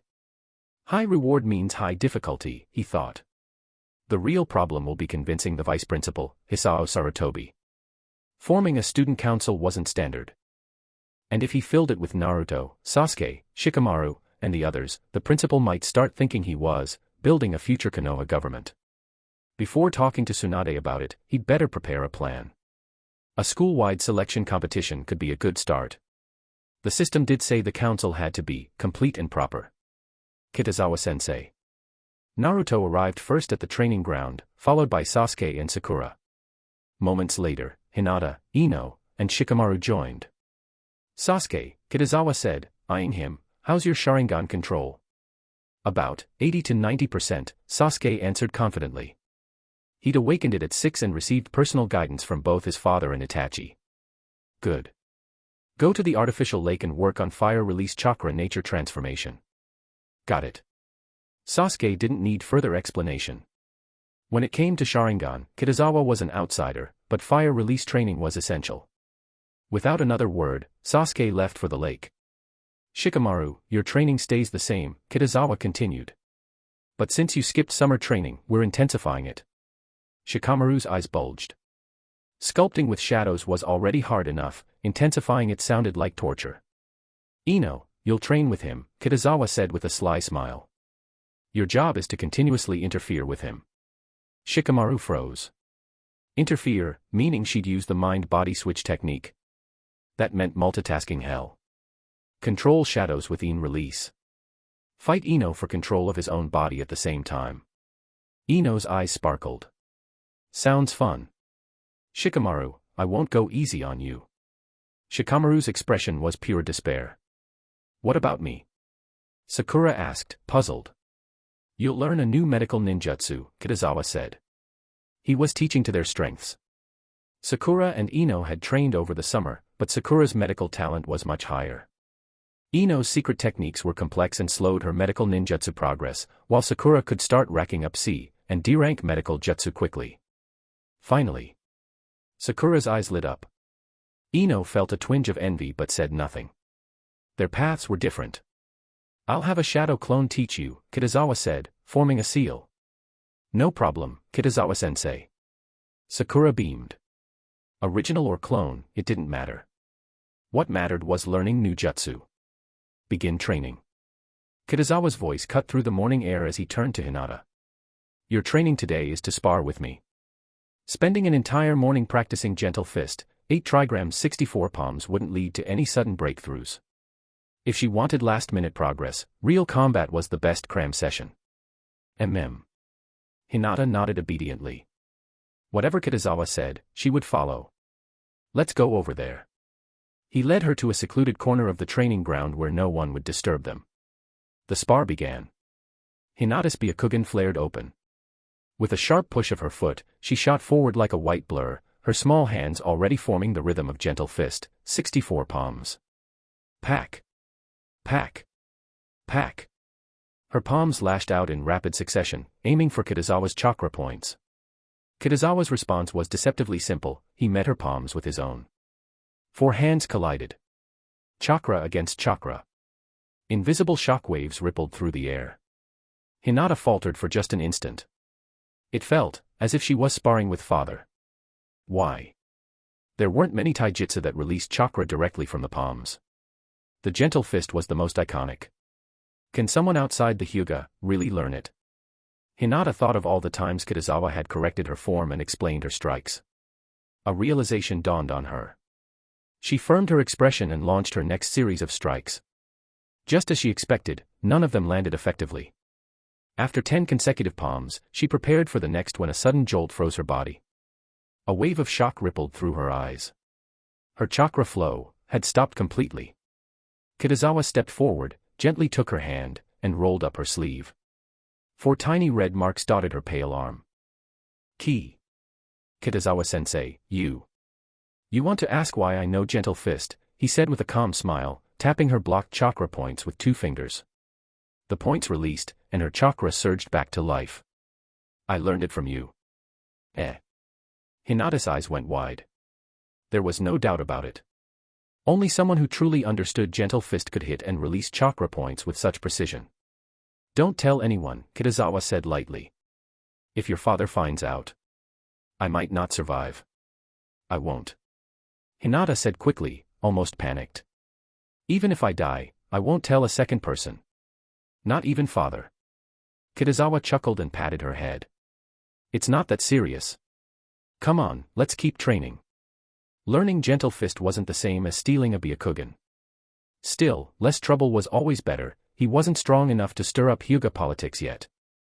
And with Hinata's personality, she'd guard his secret tighter than anyone. By noon, Hinata was drenched in sweat, her bangs sticking to her forehead. All right, that's enough, Kitazawa said. Go home, take a bath, rest, and come back for the afternoon practical class. Though he hadn't used his full strength, his pressure far exceeded Niji's. The fact that Hinata had lasted all morning was impressive. She still had to face Niji later, pushing her further now might leave her exhausted for the real match. Thank you, Kitazawa-sensei, she panted, wiping sweat with the back of her hand. I'll walk you home. And no need. It's fine. I'm heading to Konoha Hospital anyway. She didn't refuse after that. Kitazawa escorted her to the Hyuga residence before taking his leave. Hinata lingered at the entrance, watching his back disappear before she turned inside. Back so early today. Hayashi was seated in the courtyard, holding little Hanabi on his lap. Sister. Hanabi chirped. I just finished special training with Kitazawa-sensei, Hinata said softly. He told me to rest at home and only attend the afternoon practical class. Special training, even after the semester started. Hayashi's brow furrowed. His feelings toward Kitazawa were complicated. It's because I'll be sparring with Niji and Ai-san during class, she admitted after a brief pause. Oh. Hayashi's interest sparked immediately. Since childhood, Niji had always outshone Hinata. To avoid crushing her confidence, Hayashi had even banned direct spars between them. But now, things might have changed. Go rest, he said, waving her off.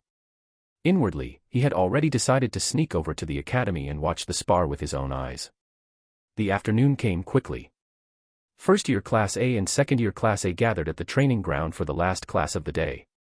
Kitazawa's senses prickled. Someone was watching from afar. The faint, familiar feeling of being seen from all angles. Byakugan. Hey. Hayashi, you couldn't resist after all. Before we start, there will be a spar, Kitazawa said. Hinata. Niji. Step forward. Niji hesitated briefly, then walked out. He hadn't expected the spar to happen so soon.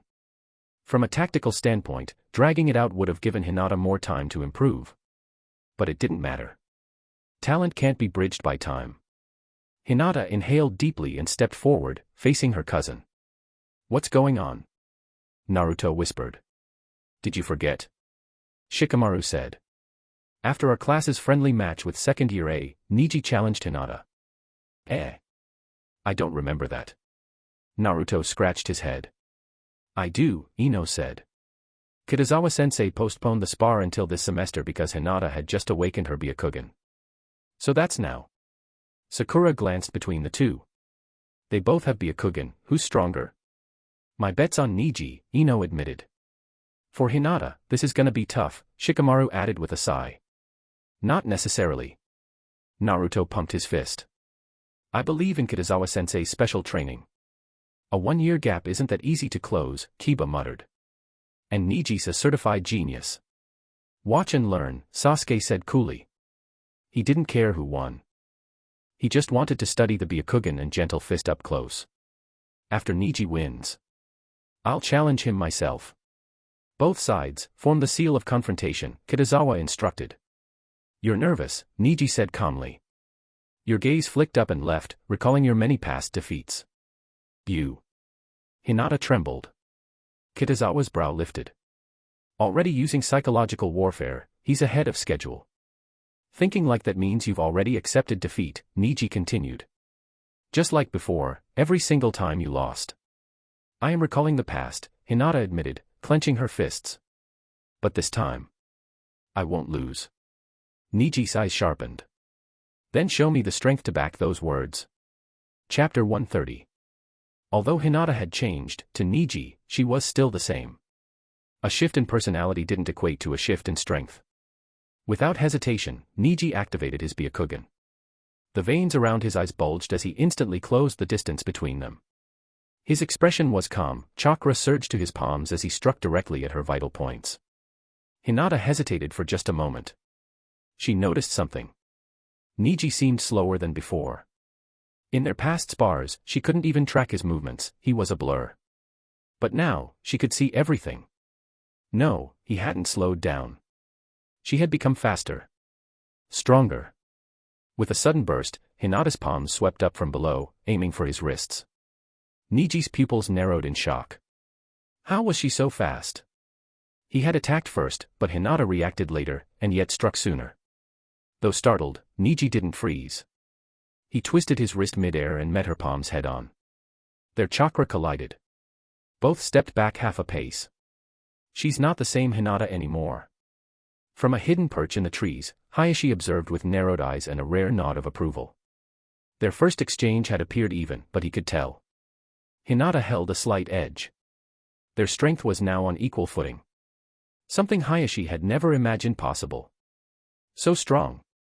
Lee exclaimed, eyes shining. Hinata's gotten this strong. Tenten muttered, her brow furrowed.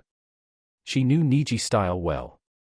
He always began with a relentless barrage of strikes. If he ever paused, it meant he was facing real resistance.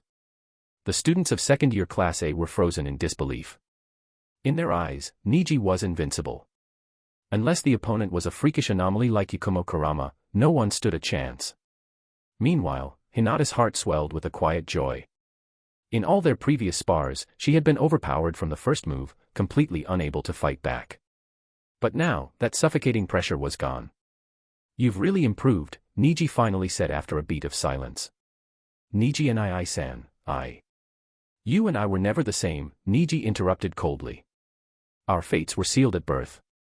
No matter how hard you try, you'll never surpass me. That's not true. Hinata said quickly. I used to believe that too, but... Enough talk. Niji stepped forward again, this time unleashing a full force strike. His palms cut through the air, chakra visibly flaring from each blow. The sound of impact thundered through the courtyard. The sheer pressure warped the air around them. Hinata's heart skipped. This was the Niji she remembered, his presence overwhelming, his talent almost cruel. But then her gaze flicked to the side. Kitazawa-sensei. Her teacher stood calmly at the edge of the field, watching. She drew strength from that. She hadn't endured a whole summer of training just to falter now.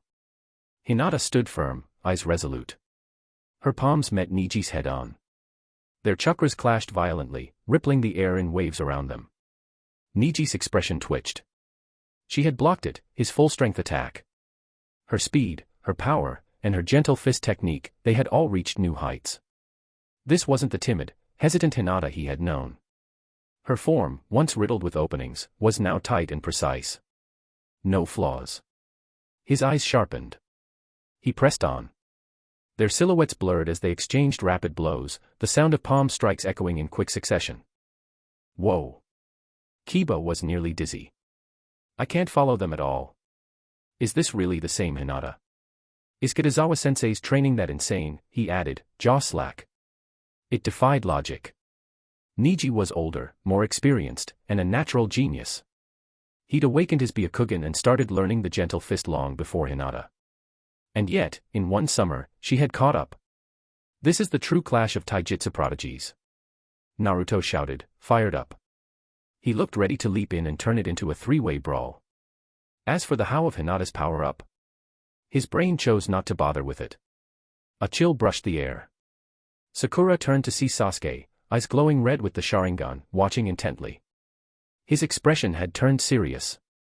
Sasuke-kun, who do you think will win? She asked. Hard to say, Sasuke murmured, eyes fixed on the fight. But Hinata has a better chance. Why? Shino adjusted his glasses. Niji has more experience. Greater stamina, too. Sasuke smirked slightly. Because of these eyes. I can see it, Hinata is matching him, move for move. The Sharingan is sharp, Shikamaru added. If Sasuke's confident, then Hinata really might win this. Good. Ino sighed in relief.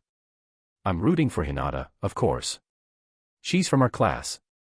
Sasuke-kun is always right. Sakura beamed. Sasuke instantly felt his confidence drain. Please stop talking and jinxing me. That's not necessarily true, Tenten interjected. Niji hasn't gone all out yet. Huh? You're joking, right? Kiba's jaw dropped. They're already fighting like that, and you're telling me he's still holding back. What kind of freaks are my classmates? For a moment, Kiba questioned reality, and his enrollment at the Ninja Academy. They've paused, Sasuke said. Everyone turned to the center. Niji stepped back, panting. You've come far. No, he thought. This wasn't just far. Hinata was like a completely different person. Her fear, her hesitation, it was all gone. Niji and I-san. Hinata took the chance to finish what she had meant to say earlier. After meeting Kitazawa-sensei, I realized something, destiny can be changed. Ridiculous. Niji scoffed. A teacher at the academy, preaching about changing destiny. Don't be naive. Your fate is to lose. He raised his arms, entering the stance. Gentle fist, 8 trigrams 64 palms. Hinata's breath caught, but only for a moment. She stepped into the same stance, her chakra surging, her aura sharpening. Niji's eyes widened slightly. But then he reminded himself, she was from the main family. Of course she knew it. Let me show you the difference between us, Hinata, Niji said grimly. Just like the difference between the main family and the branch. I'll defeat you. Hinata replied, unwavering. Destiny is just an excuse. Those words lit a spark in Niji's eyes, a mix of fury and pain. You dare call it an excuse? His voice trembled with emotion. Then I'll teach you just how wrong you are. Hinata suddenly lunged forward, both palms striking directly at 2 of Niji's vital chakra points.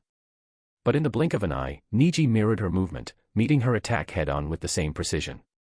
A surge of chakra exploded between them. Hinata's body stiffened from the clash, forcing her to retreat half a step. In raw chakra control and volume, she couldn't compare to Niji, he was simply superior. After all, he was a prodigy. This is your destiny. Niji declared coldly, his chakra flaring with renewed intensity.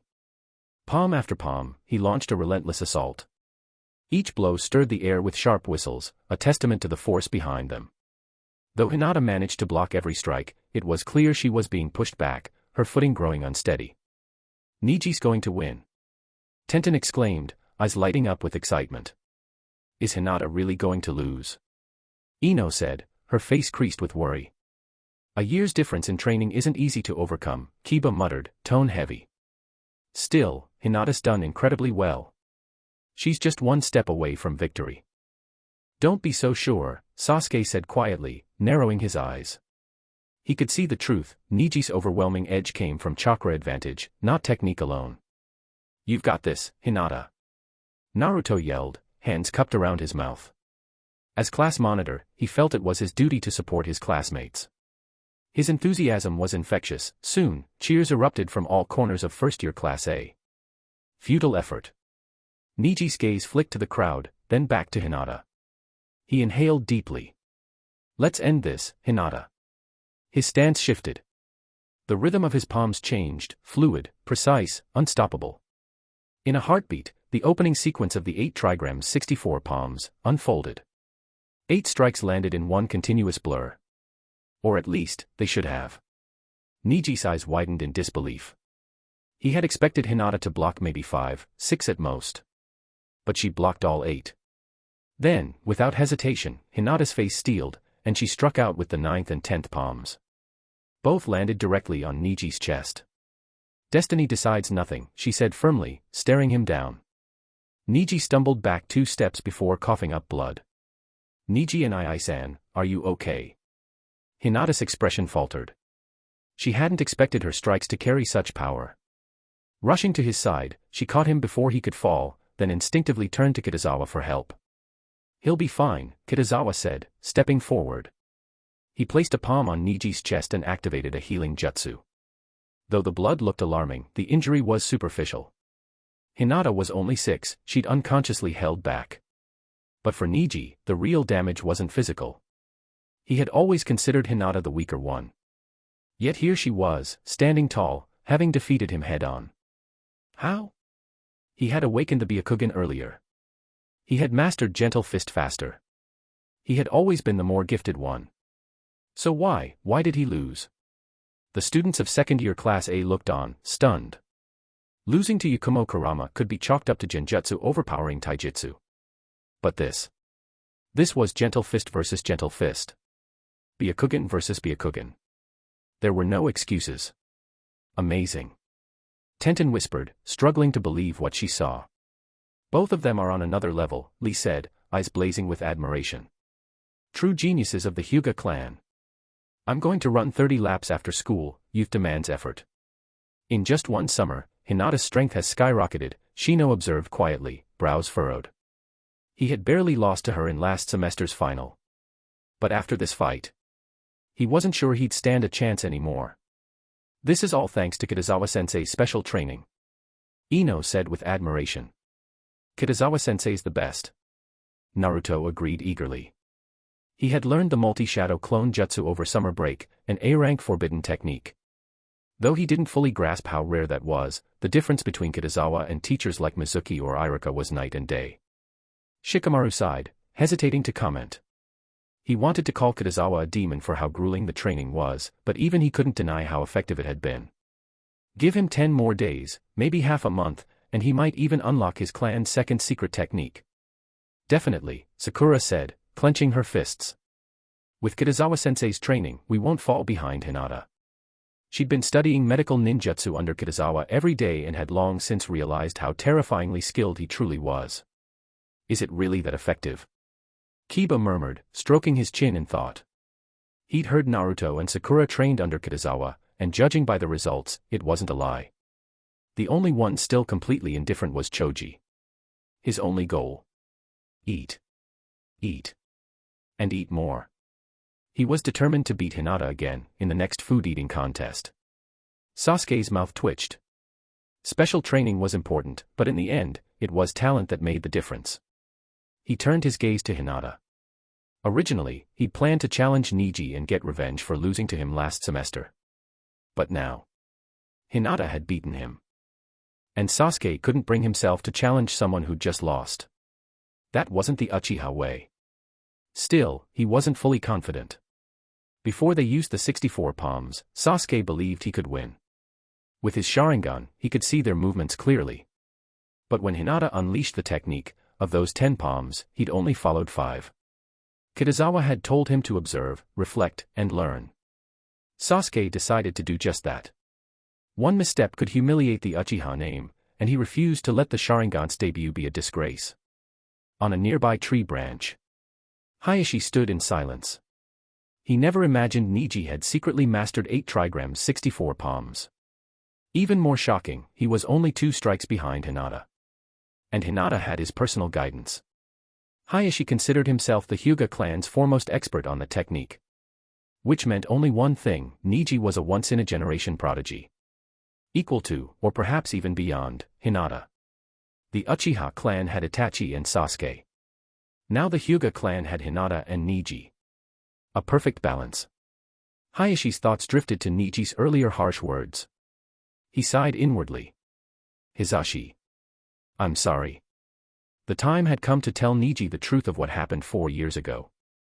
If Hinata and Niji could stand side by side, the Hyuga clan would ascend to new heights. Current mission, help your deskmate Hyuga Hinata defeat Hyuga Niji. Mission complete. Reward unlocked, 8 trigrams rotation. Kitazawa's eyes narrowed as a flood of new information entered his mind. 8 trigrams, rotation, the ultimate defensive technique of the Gentle Fist. By expelling chakra from all the body's tenketsu and spinning rapidly, the user formed a hemispherical barrier capable of deflecting all incoming attacks. It wasn't truly absolute defense, just like Gaara's sand could still be bypassed. But against most enemies, it was devastating. especially deadly for close-range fighters. Everyone, return to your seats. Class is about to begin, Kitazawa called out, then turned to Niji. You, see me afterward. Niji looked up, confused by the summons. Kitazawa didn't explain. With a complicated expression, Niji quietly walked back to Class 2A. Nah. Hinata bit her lip, hesitating. Even though she had won, seeing Niji so downcast filled her with guilt. It's okay, Kitazawa said, gently patting her head. Leave it to me. Hinata didn't yet understand Niji's real struggle. But Kitazawa did. And he was ready to help them both. Chapter 131. Although it was the start of a new semester, Kitazawa didn't introduce any new ninjutsu. Instead, he had the students continue practicing Konoha-ryu. It wasn't that he didn't want to teach new techniques, but most of the students simply didn't have the aptitude. Mastering the 3 basic jutsu was already considered an achievement for many at the Ninja Academy. As usual, Kitazawa split the class into 2 groups. Those who had already grasped the fundamentals of Konoha-ryu were free to move about and head to special training as needed. The rest were left in the capable hands of his shadow clone. Niji, come with me. After settling the groups, Kitazawa called Niji over. The 2 walked to a quiet spot beneath a nearby tree. Kitazawa-sensei, is something wrong? Niji's tone was calm, his posture collected, at least on the surface. What's your take on losing to Hinata? Kitazawa studied him for a moment before asking. It's fate. After a short pause, Niji replied, she's part of the main family. Naturally, her strength and talent should surpass mine. Kitazawa's eye twitched. Had this kid shut himself down completely? Niji's grudge toward the Hyuga main family had always stemmed from 2 sources. First, he believed Hyuga Hisashi, his father, was sacrificed by the main family. That betrayal left a deep scar. Second, despite being a prodigy, he'd been branded with the caged bird seal, punished simply for being born into the branch family. Now that Hinata had defeated him, the second resentment had seemingly crumbled. If the old Niji had raged against the injustice of fate, the current one had surrendered to it. Did you ever expect Hinata to win against you? Kitazawa narrowed his eyes. No. Niji hesitated before speaking. Maybe it was fate's way of mocking me. Hinata said something earlier that was half right, Kitazawa said, meeting his gaze. But it needs correction, fate is an excuse used by the weak. What did you say? Niji's head snapped up. I said you're weak. Kitazawa didn't sugarcoat it. Only the weak accept fate without a fight. I'm not weak. Niji blurted. I'm a genius of the Hyuga clan. From a young age, whether it was Hisashi or other elders, Niji had always been hailed as a prodigy. But as soon as the words left his mouth, he froze. What does it matter, he said softly. Strong or not, I'll still be bound by the caged bird seal. What binds you isn't the seal, Kitazawa countered. It's your ignorance. He tilted his head. Have you ever tried to remove it? Thousands of years of branch family shinobi have tried and failed. Niji's voice suddenly rose. This is our fate. But you're a genius, aren't you? Kitazawa's tone remained calm. Then be the first to break the curse. Prove you're more than the others. Be the greatest Hyuga in history. That's impossible for someone like me. Niji faltered, shaking his head. Then let me ask you something. Kitazawa's expression grew serious. Do you have the courage to draw your blade against fate? Niji opened his mouth, but no answer came. Main questline, conquer the top talents across all grades to dominate the Ninja Academy. Current objective, earn Hyuga Niji's initial recognition. Reward, Byakugan purity plus 10%. Accept. Kitazawa's eyes gleamed. A new mission, exactly as expected. And once again, it was tied to the Byakugan. This was the same reward he'd earned after defeating Niji previously. And though 10% purity might not sound like much, it brought real results. Combined with the earlier reward, the benefits would likely compound further. Of course, he wouldn't know the full outcome until the mission was complete. Think about it. Kitazawa patted Niji's shoulder. Once you've made up your mind, come join my special training. He said nothing more. There's an old saying, don't preach pain to someone whose scars you've never felt. Kitazawa understood Niji's resentment toward the main family. After all, Hyuga Hisashi was sacrificed in Hayashi's place. Worse, Niji had seen his father punished with the caged bird seal firsthand. So Kitazawa wasn't asking him to forgive the main family, just to shift his focus to something greater, the seal itself. Could Niji break it? Probably not. But that didn't mean Kitazawa couldn't. System, let's see how far you can go. In a way, Kitazawa was only planting seeds. Whether they took root would depend entirely on Niji. But for now, the new mission had been triggered. Progress was progress. Kitazawa-sensei. Hinata approached, eyes filled with concern. Aren't you supposed to be training? Kitazawa teased lightly, reaching out to pinch her cheek. How's Niji and Ai-san doing? Hinata looked up at him. I had a talk with him, Kitazawa replied. If things go as expected, he'll join your special training soon. Really? Her eyes lit up. It had been so long since she last practiced gentle fist with Niji. They'd once been close as real siblings could be. But after Niji was branded with the caged bird seal, everything changed. Do you think I'd lie to you? No. Hinata smiled brightly. Kitazawa-sensei, you're amazing. Even better than father. Kitazawa chuckled. Good thing Hayashi had already left the grounds after the match. If he'd heard that, he might have spat out 3 liters of blood on the spot. Come on. I'll take you to the training ground. They arrived at a nearby field where Ino and Shikamaru were already working hard. Sasuke and Sakura, however, weren't there. Sasuke had gone to the artificial lake with Sakura in tow. As for Naruto, he was off training Raiznan. With so many shadow clones, he could easily disrupt the class. Kitazawa had sensibly assigned him to a quiet grove in the northern section of the training grounds. Kitazawa-sensei. Kiba came jogging over, panting. Can I join the special training too? Kitazawa blinked. That was unexpected. He didn't exactly need someone whose clan's techniques involved merging with dogs. You can join, if it doesn't impact your grades. I can do that. Kiba replied earnestly. If I bomb the next monthly exam, I'll drop out of special training. All right. Kitazawa nodded. You'll start with chakra control. Even if he couldn't teach him the clan's secret techniques, improving Kiba's chakra control was always a safe bet. Come on. He led Kiba to the artificial lake. Sasuke was by the shore, trying to evaporate the water from his hand faster. Nearby, Sakura was practicing a new medical ninjutsu on a struggling carp. First climb the tree. Then walk on water. Kitazawa gave a quick demonstration and had Kiba start with the basics. After class, the students from both first and second year class A trickled out. Niji, want to head home together? Tenten approached. Niji had been quiet all day. No, thank you. Niji declined with a polite shake of his head. Tenten hesitated. She wanted to say something. I'm fine, he said, noticing. It sounded like a lie. But Tenten chose to believe him. He was still Niji, the proud genius of the Hyuga clan. See you tomorrow. Niji turned and walked off. But after a few steps, he sensed something. He turned back. Kitazawa and Hinata were following him. Why are you following me? We're not, Kitazawa smiled. It's just on the way. I'm escorting Hinata home. Niji blinked, slightly flustered.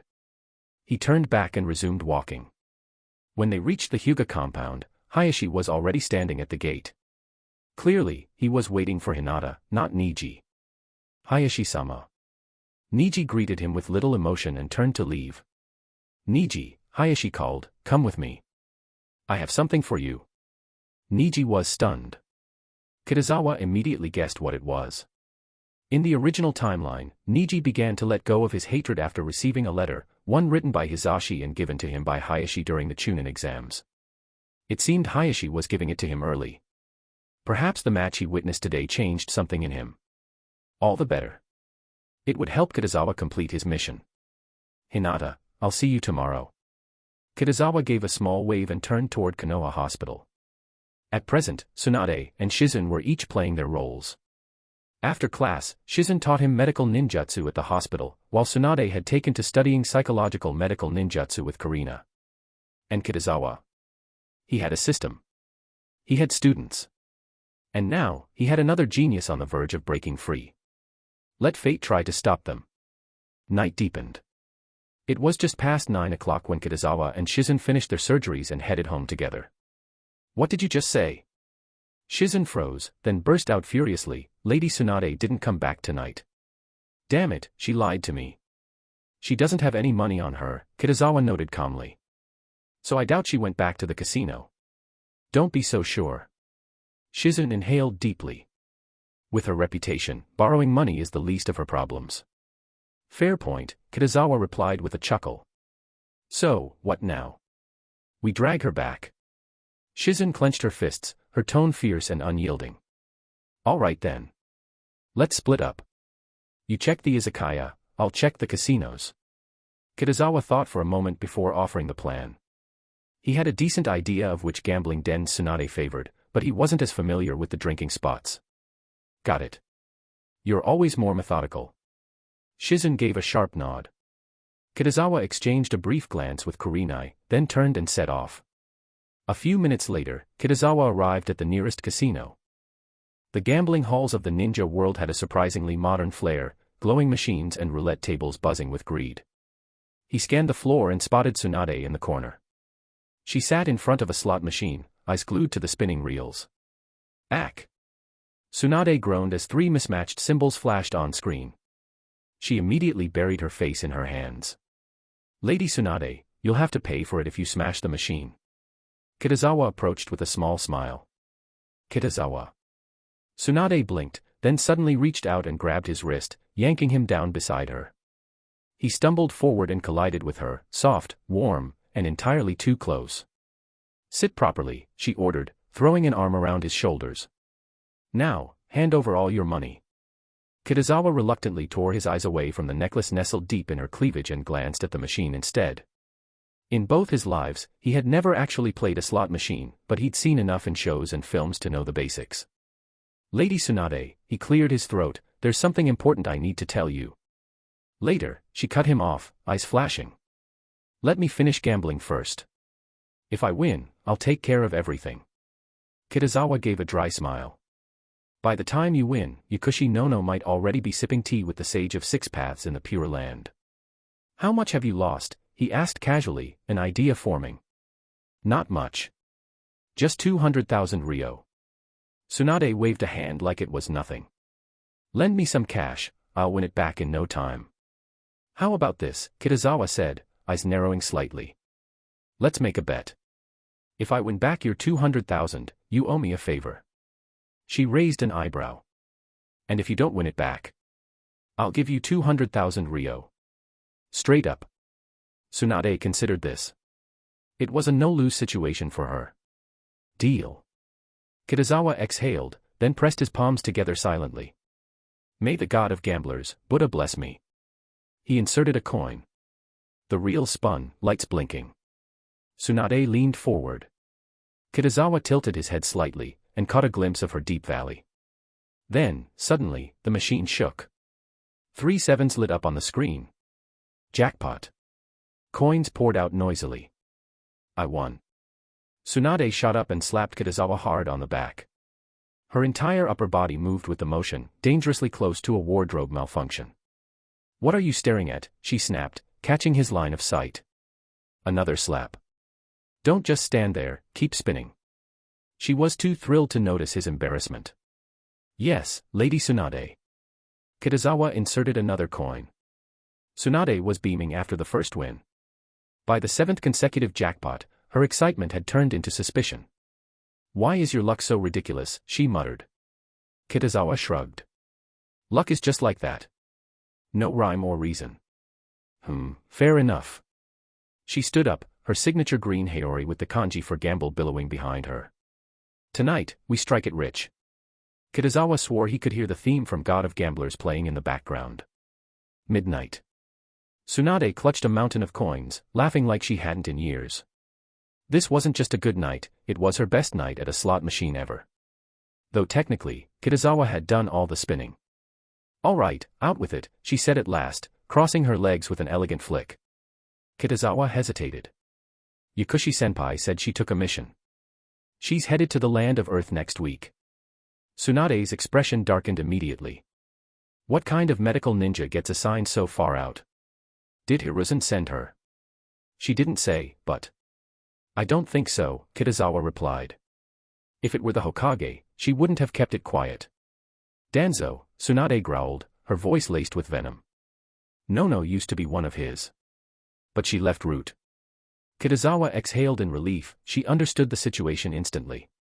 Thank you, Danzo, he thought wryly. If you weren't so shady, she wouldn't have guessed you so fast. I'll talk to Hiruzen tomorrow, Tsunade said. Sending a talent like Nono on field missions is a complete waste. Lady Tsunade. I don't think that's the best idea. Kitazawa shook his head. If she's still doing missions for Danzo even after leaving Root, she's likely being coerced. You mean we should investigate first? Tsunade asked, voice calmer now. Exactly, Kitazawa replied. If we want to help her, we need to understand what's holding her back. All right. Tsunade paused, thinking. I'll look into it. I still have a few people in the village I can count on. Though she hadn't lived in Konoha for years, her reputation carried weight. She had healed too many lives, saved too many comrades, to be powerless. If she wanted to act, even Hiruzen would feel her pressure. Thank you, Lady Tsunade. Kitazawa bowed his head slightly. You're surprisingly considerate. Tsunade smiled suddenly, then asked, why do you care so much about Nono? She's 1/3 of my teacher, Kitazawa replied with a warm grin. If you were in trouble, I'd do the same for you.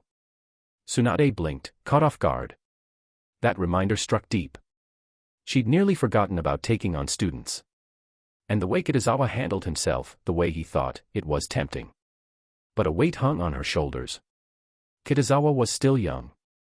And becoming a mentor meant committing to him and to Konoha.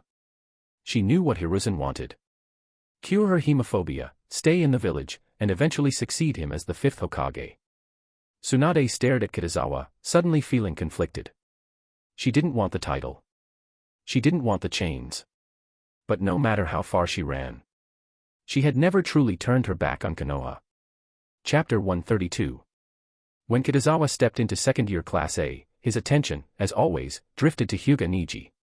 At first glance, the boy looked as calm and composed as ever. But if one paid close enough attention, like Kitazawa did, they might catch it, a flicker of tension, a shadow of thoughtfulness hidden between his brows. Niji didn't approach him after class. Kitazawa didn't mind. Some things couldn't be resolved overnight. Leaving the classroom behind, Kitazawa made a routine visit to the training field, then to the academy's artificial lake. Everything was running smoothly. Sasuke, Hinata, and the others were progressing steadily, no need for him to interfere just yet.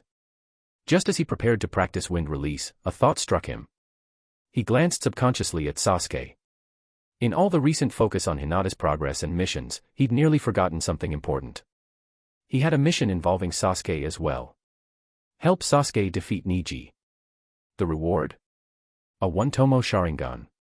Between the Sharingan and the Byakugan, Kitazawa didn't yet have the luxury of using either openly. But not now didn't mean never. Once his strength reached a certain threshold, the Uchiha and Hyuga clans wouldn't be able to stop him. Still, that wasn't the core of it. This system wasn't called the strongest shinobi system for nothing. Strongest. What did that truly mean? Not Uchiha Madara. Not even Senju Hashirama. It pointed far beyond that, to the Otsutsuki clan. Just from the system rewards, the Sharingan, the Byakugan, it was clear, his future path was headed straight for their legacy. To become something beyond human. To gather every bloodline, every jutsu. To go from native-born to alien. In short, the Sharingan was essential. But there was a problem. Could Sasuke, even with a one-tomo Sharingan, defeat someone like Niji? Kitazawa had his doubts. Not that it was impossible. But still. As the saying went, Hyuga Niji is only 7 years old. No, wait, he turned 8 on July 3rd. And today? It was September 2nd. Sasuke. Kitazawa called him over. Because if nothing went wrong, Niji would soon begin special training. That would accelerate his growth, making it even harder for Sasuke to catch up, let alone surpass him. So Sasuke needed something extra, now. Kitazawa-sensei. Sasuke stopped mid-training and walked over. You watched Hinata and Niji spar yesterday, Kitazawa said, his gaze sharp. What did you think? Sasuke nodded. They're both strong. But give me a bit of time, I can beat them with my Sharingan. His tone was cool, but there was confidence in it. My eyes have already seen through their movements. Kitazawa raised a brow, slightly surprised. So that's why he stayed silent yesterday, he thought. He's not just reacting, he's analyzing.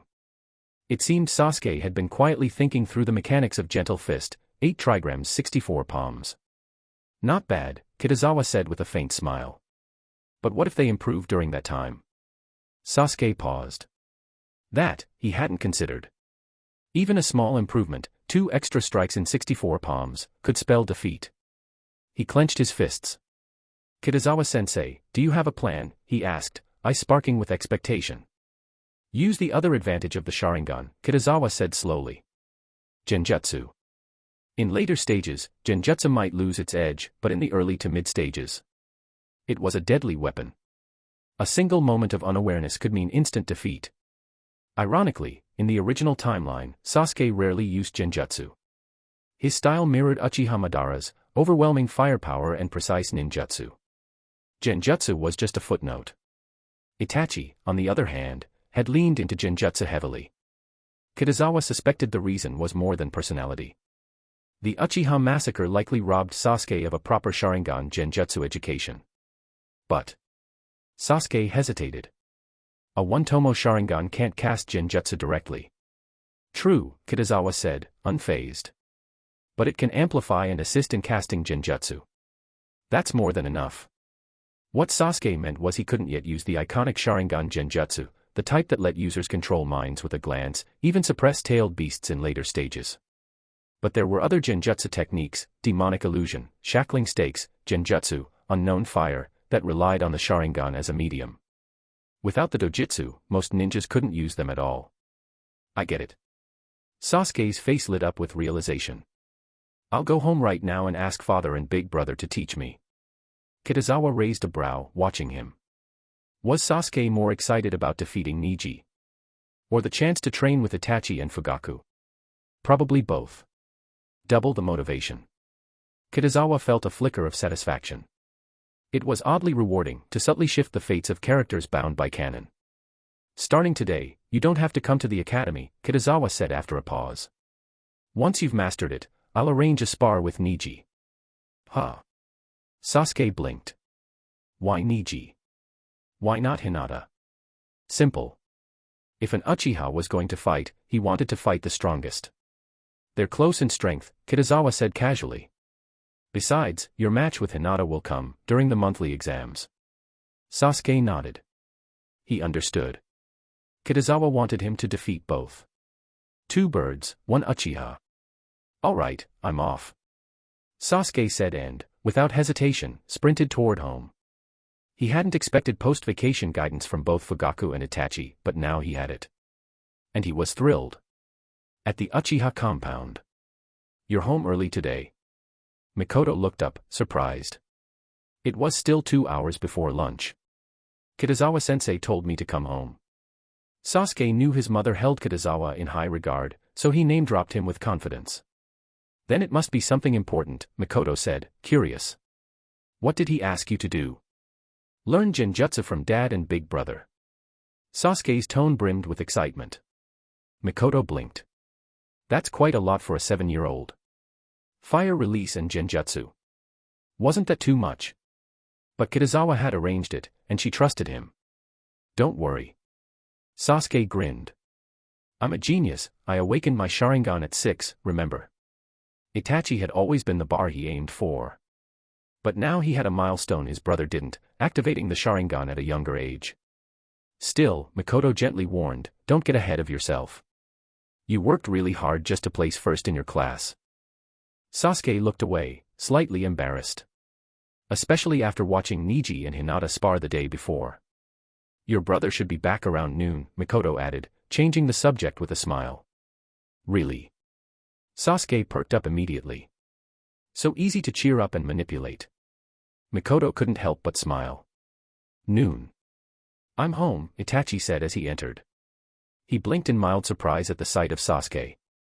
Usually, Sasuke stayed at school for lunch. Big brother. Sasuke ran up. I want to learn Genjutsu. Genjutsu? Itachi tilted his head. Aren't you focused on fire release? Genjutsu is harder, he added. Much harder. I'm not scared, Sasuke said proudly. I'm an Uchiha. I have to learn Genjutsu. Itachi smiled faintly. That's the spirit, but you should pace yourself. Like Mikoto, he felt it might be too early for Sasuke to juggle both. If I don't learn Genjutsu, I won't be able to beat Neji and Hinata. Sasuke hesitated before confessing. Ah, Itachi said knowingly. He was familiar with both names, and their growing reputations. They've already started learning the 64 palms, Sasuke continued, and I need to defeat them. To prove the Uchiha clan is the strongest. Itachi's expression grew serious. Sasuke. Whether Uchiha or Hyuga, we're all Konoha shinobi. Sparring with them is just a friendly exchange, not a clan war. Sasuke nodded quickly. I get it. He didn't care about philosophy, he just wanted to learn Genjutsu. All right then, Itachi said, smiling. I'll teach you. As it happens, I know a few tricks to counter Gentle Fist. In a quiet, secluded corner of the Ninja Academy, a sea of Narutos bustled with energy, their loud chatter creating a lively atmosphere. Kitazawa gave them a brief glance before looking away. He pulled out a shuriken and eyed a nearby tree. Channeling wind release chakra into the weapon, he hurled it with force. The shuriken spun through the air, an invisible edge forming around it as wind chakra sharpened its rotation. In the next instant, it embedded itself into the bark with a low thunk, carving out a shallow groove. As expected, without proficient wind release nature transformation, progress is painfully slow, Kitazawa muttered. He missed the ease with which he had picked up medical ninjutsu and genjutsu in the past. Unfortunately, wind release wasn't going to be that simple. Luckily, his chakra control was near master level. Without it, learning wind techniques would have been an even steeper uphill climb. After all, B-rank and A-rank ninjutsu weren't something you picked up overnight. Even Kurenai still hadn't fully mastered the A-rank bringer of darkness. As for Sasuke and Naruto, well, they were anomalies. The protagonist's aura, absurd talent, and relentless drive combined to push them forward. By 17, they'd already been hailed as saviors. But reality was harsher. For most, even the talented ones, being a chunin at 17 was the norm. Kurenai herself was proof of that. Kitazawa snapped out of his thoughts and resumed his training. He still had time, ample, mission-sanctioned time, to master at least 4 wind release techniques. Afternoon crept in. Kitazawa finally took a break. His chakra reserves were almost drained. Time to rest, or at least shift focus. After all, rest didn't mean idleness. He had another task, drafting a proposal to establish a student council. Kitazawa planned to base it on the student councils from the universities of his previous life, structured, influential, and efficient. Of course, he'd need to wrap the idea in sugar-coated language. Something like, to better promote the will of fire during extracurricular activities. But Hiruzen wasn't a fool. He'd see right through it. This student council wasn't just a student initiative, it was a miniature version of the political framework of Konoha. And whoever led it would naturally have an edge when the time came to compete for the Hokage seat. It wouldn't be wrong to call the student council president a Hokage candidate in training. After all, only the brightest, clan heirs, top civilian ninja, future leaders, would be chosen for it. Kitazawa predicted that Hiruzen would lean toward appointing Naruto as student council president. But Kitazawa had other plans. To fulfill his mission objectives, a little maneuvering was necessary. So, he came up with a plan, suggest a trial run. If it worked, the student council would be officially established. If it didn't, it could be quietly scrapped. And during the trial phase, he'd take the role of student council president. 2 days passed in the blink of an eye. Soon, it was Friday. Sasuke's absence from class didn't stir much gossip. Only Naruto and Sakura came by, concerned. Upon hearing Sasuke was undergoing special training, they were reassured. A knock came at the door. Kitazawa, who had just finished outlining the student council proposal, looked up. The door creaked open, and in walked Tsunade. Kitazawa blinked. She knocked. Surprised, he rose and followed her to the couch. "I've finished looking into the Nono matter," Tsunade said, collapsing onto the sofa with a tired sigh. Her presence caused a brief visual disturbance. How did it go? Kitazawa asked, tearing his eyes away. You were right, she replied, lips pursed in annoyance. Danzo hasn't changed. He's using the orphanage to force Nono into serving root. If it's just the orphanage, Hokage-sama can intervene directly, Kitazawa said, nodding. Tsunade's expression darkened. It's not just the building, it's the children. The talented ones are being siphoned into root. Most of them don't survive the internal tests. She didn't need to elaborate. Kitazawa recalled the brutal practice mentioned in the original work, root members forced into fights to the death. Survival was the only qualification. Sai and Shin's tragedy was born from that system. Sai had joined Team 7 after Sasuke's defection.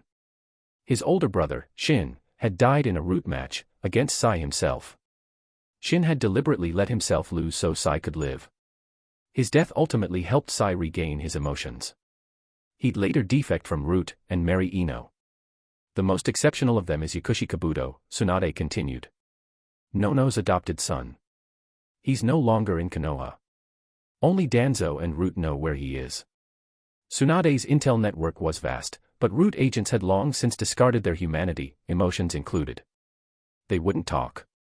First, we need to confirm Kabuto's whereabouts, Kitazawa said after a pause. Root falls under ANBU.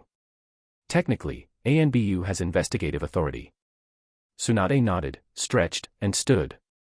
We'll need Hiruzen's help regardless. Even if she had the power to act, Tsunade knew better than to move against Danzo without the Hokage's backing. And with Hiruzen's support, they could snuff out Root's corruption properly. At the very least, Danzo wouldn't dare touch Nono or Kabuto again. I'll go with you, Kitazawa said after a moment's thought. Of course you will, Tsunade smirked. You're the one who stirred this up in the first place. Lady Tsunade, you'll protect me, right? Kitazawa blinked innocently. I wouldn't dream of going against Danzo Shimura otherwise. Oh really, she laughed. Then why'd you interfere in Nono's business at all? Because I knew you were watching my back, Kitazawa replied sincerely. Other than Hokage-sama, you're the only one who can keep Danzo in check. Cut the flattery, she rolled her eyes. Hiruzen trusts you now. Danzo won't dare make a move. I trust you more, Kitazawa said, genuine. Tsunade blinked. Then snorted. You've sworn loyalty to the wrong person. I'm not interested in becoming Hokage. That has nothing to do with it, Kitazawa said as they walked. It's because you taught me medical ninjutsu. TCH. Tsunade fell silent. Soon, they reached the Hokage's office. Let me guess, you two came up with a new ninjutsu again? Hiruzen asked, mildly amused. Hardly, Tsunade replied, tossing a scroll onto his desk. I came to ask you to reign in Danzo Shimura. Hiruzen raised an eyebrow and opened the scroll. Its contents were direct, Danzo's manipulations of the Konoha orphanage and his coercion of Nono Yakushi. Danzo, how could he be so reckless? Hiruzen frowned deeply. The orphanage was a Konoha institution, completely outside Root's jurisdiction. Danzo had clearly overstepped his authority. And manipulating the medical department director. Unforgivable. Chapter 133. Why is Danzo acting so recklessly? Don't you already know? Tsunade's sharp retort cut through the room. Hiruzen shifted uncomfortably. With outsiders present, did she really have to put him on the spot? There's no doubt about it. Danzo has violated the laws of Konoha, she declared firmly before turning to him. So, old man, what do you propose we do? What choice did he have? Official action was inevitable. If it had been anyone else, Hiruzen might have quietly smoothed things over behind the scenes. But this was Tsunade. Once she stepped in, the matter had to be handled properly. She held too many titles, too much authority. No one in Konoha dared ignore her.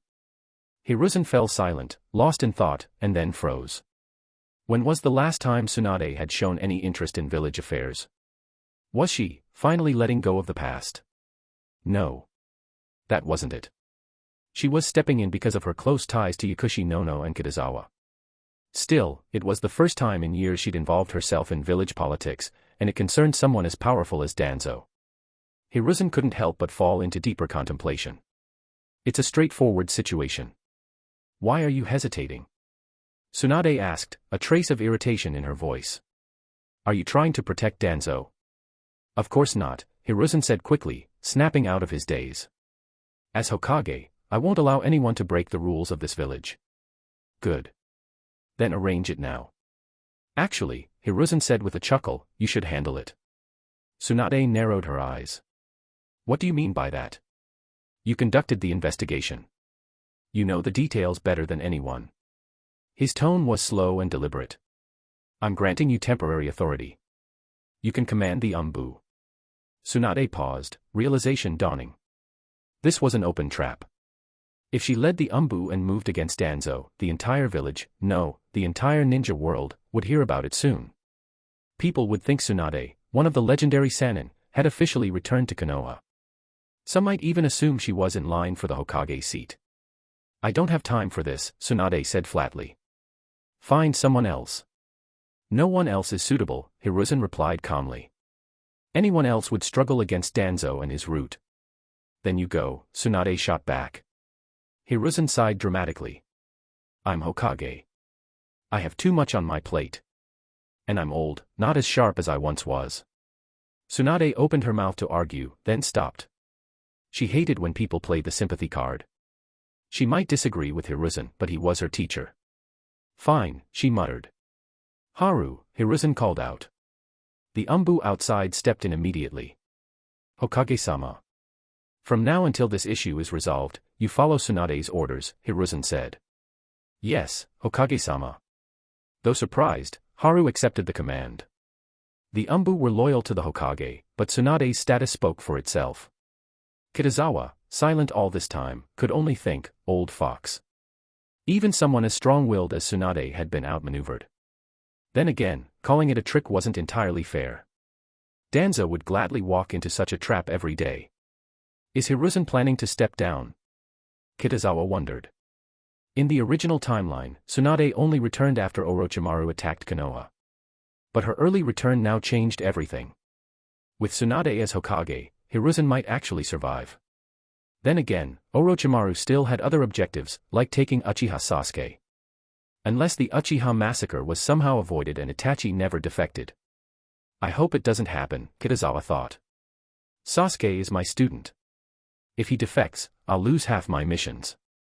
Let's head to the Umbu office, Tsunade said, wasting no time. She was someone who acted fast once her mind was made up. The Umbu had their own space in the Hokage building, usually used by captains like Haru. Umbu operated in a strict hierarchy, commander, deputy commander, and 4 squad captains. Each squad had 17 members, divided into 4 teams. Itachi Uchiha had once become a squad captain at just 13. The current commander? Hiruzen's eldest son, Konohamaru's father. Though Konohamaru would later become Naruto's right-hand man, right now he was just a 2-year-old. I need Yukushi Kabuto's current location, Tsunade ordered, settling into her chair. Yes, Lady Tsunade, Haru said, then added cautiously, but if we investigate a root member, Danzo will know immediately. Umbu and Root both specialized in intelligence. While Umbu were elite, Root operatives were often stronger, thanks to their brutal, brainwashing training. I know, Tsunade replied coldly. Do it anyway. Haru gave a short nod and left. Danzo won't let me act freely, Tsunade muttered, rubbing her temples.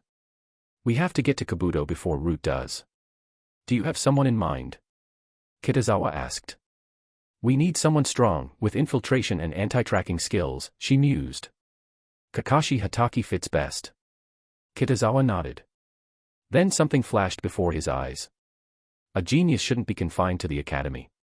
With your strength, you should make a name in Konoha. Current mission, safely escort Yukushi Kabuto back to Konoha. Reward, Een Healing Wound Destruction. Accept. Kitazawa raised an eyebrow. A mission. And the reward's not bad. Een Healing Wound Destruction, an A-rank medical ninjutsu used by Kabuto. It allowed one to predict incoming attacks and pre-heal the injury site, nullifying or reducing damage. Not even Tsunade or Shizun had mastered it. Worth the risk, Kitazawa thought. With Kakashi on his side, they could even escape from someone like Inoki if needed. And he trusted the system. Reward scale usually matched difficulty. If the reward were something like the Rinnegan, he'd be worried. Lady Tsunade, I'll go too, he said. Tsunade blinked. You. You're not Umbu. Why? To mislead Danzo, Kitazawa explained. He'll definitely notice Kakashi leaving the village. But if I go with him, wouldn't that make it more suspicious? Not if Kakashi transforms into one of my students. We leave openly. It's called hiding in plain sight. Tsunade hesitated. Still, I'm not sure about your strength. Kitazawa smiled.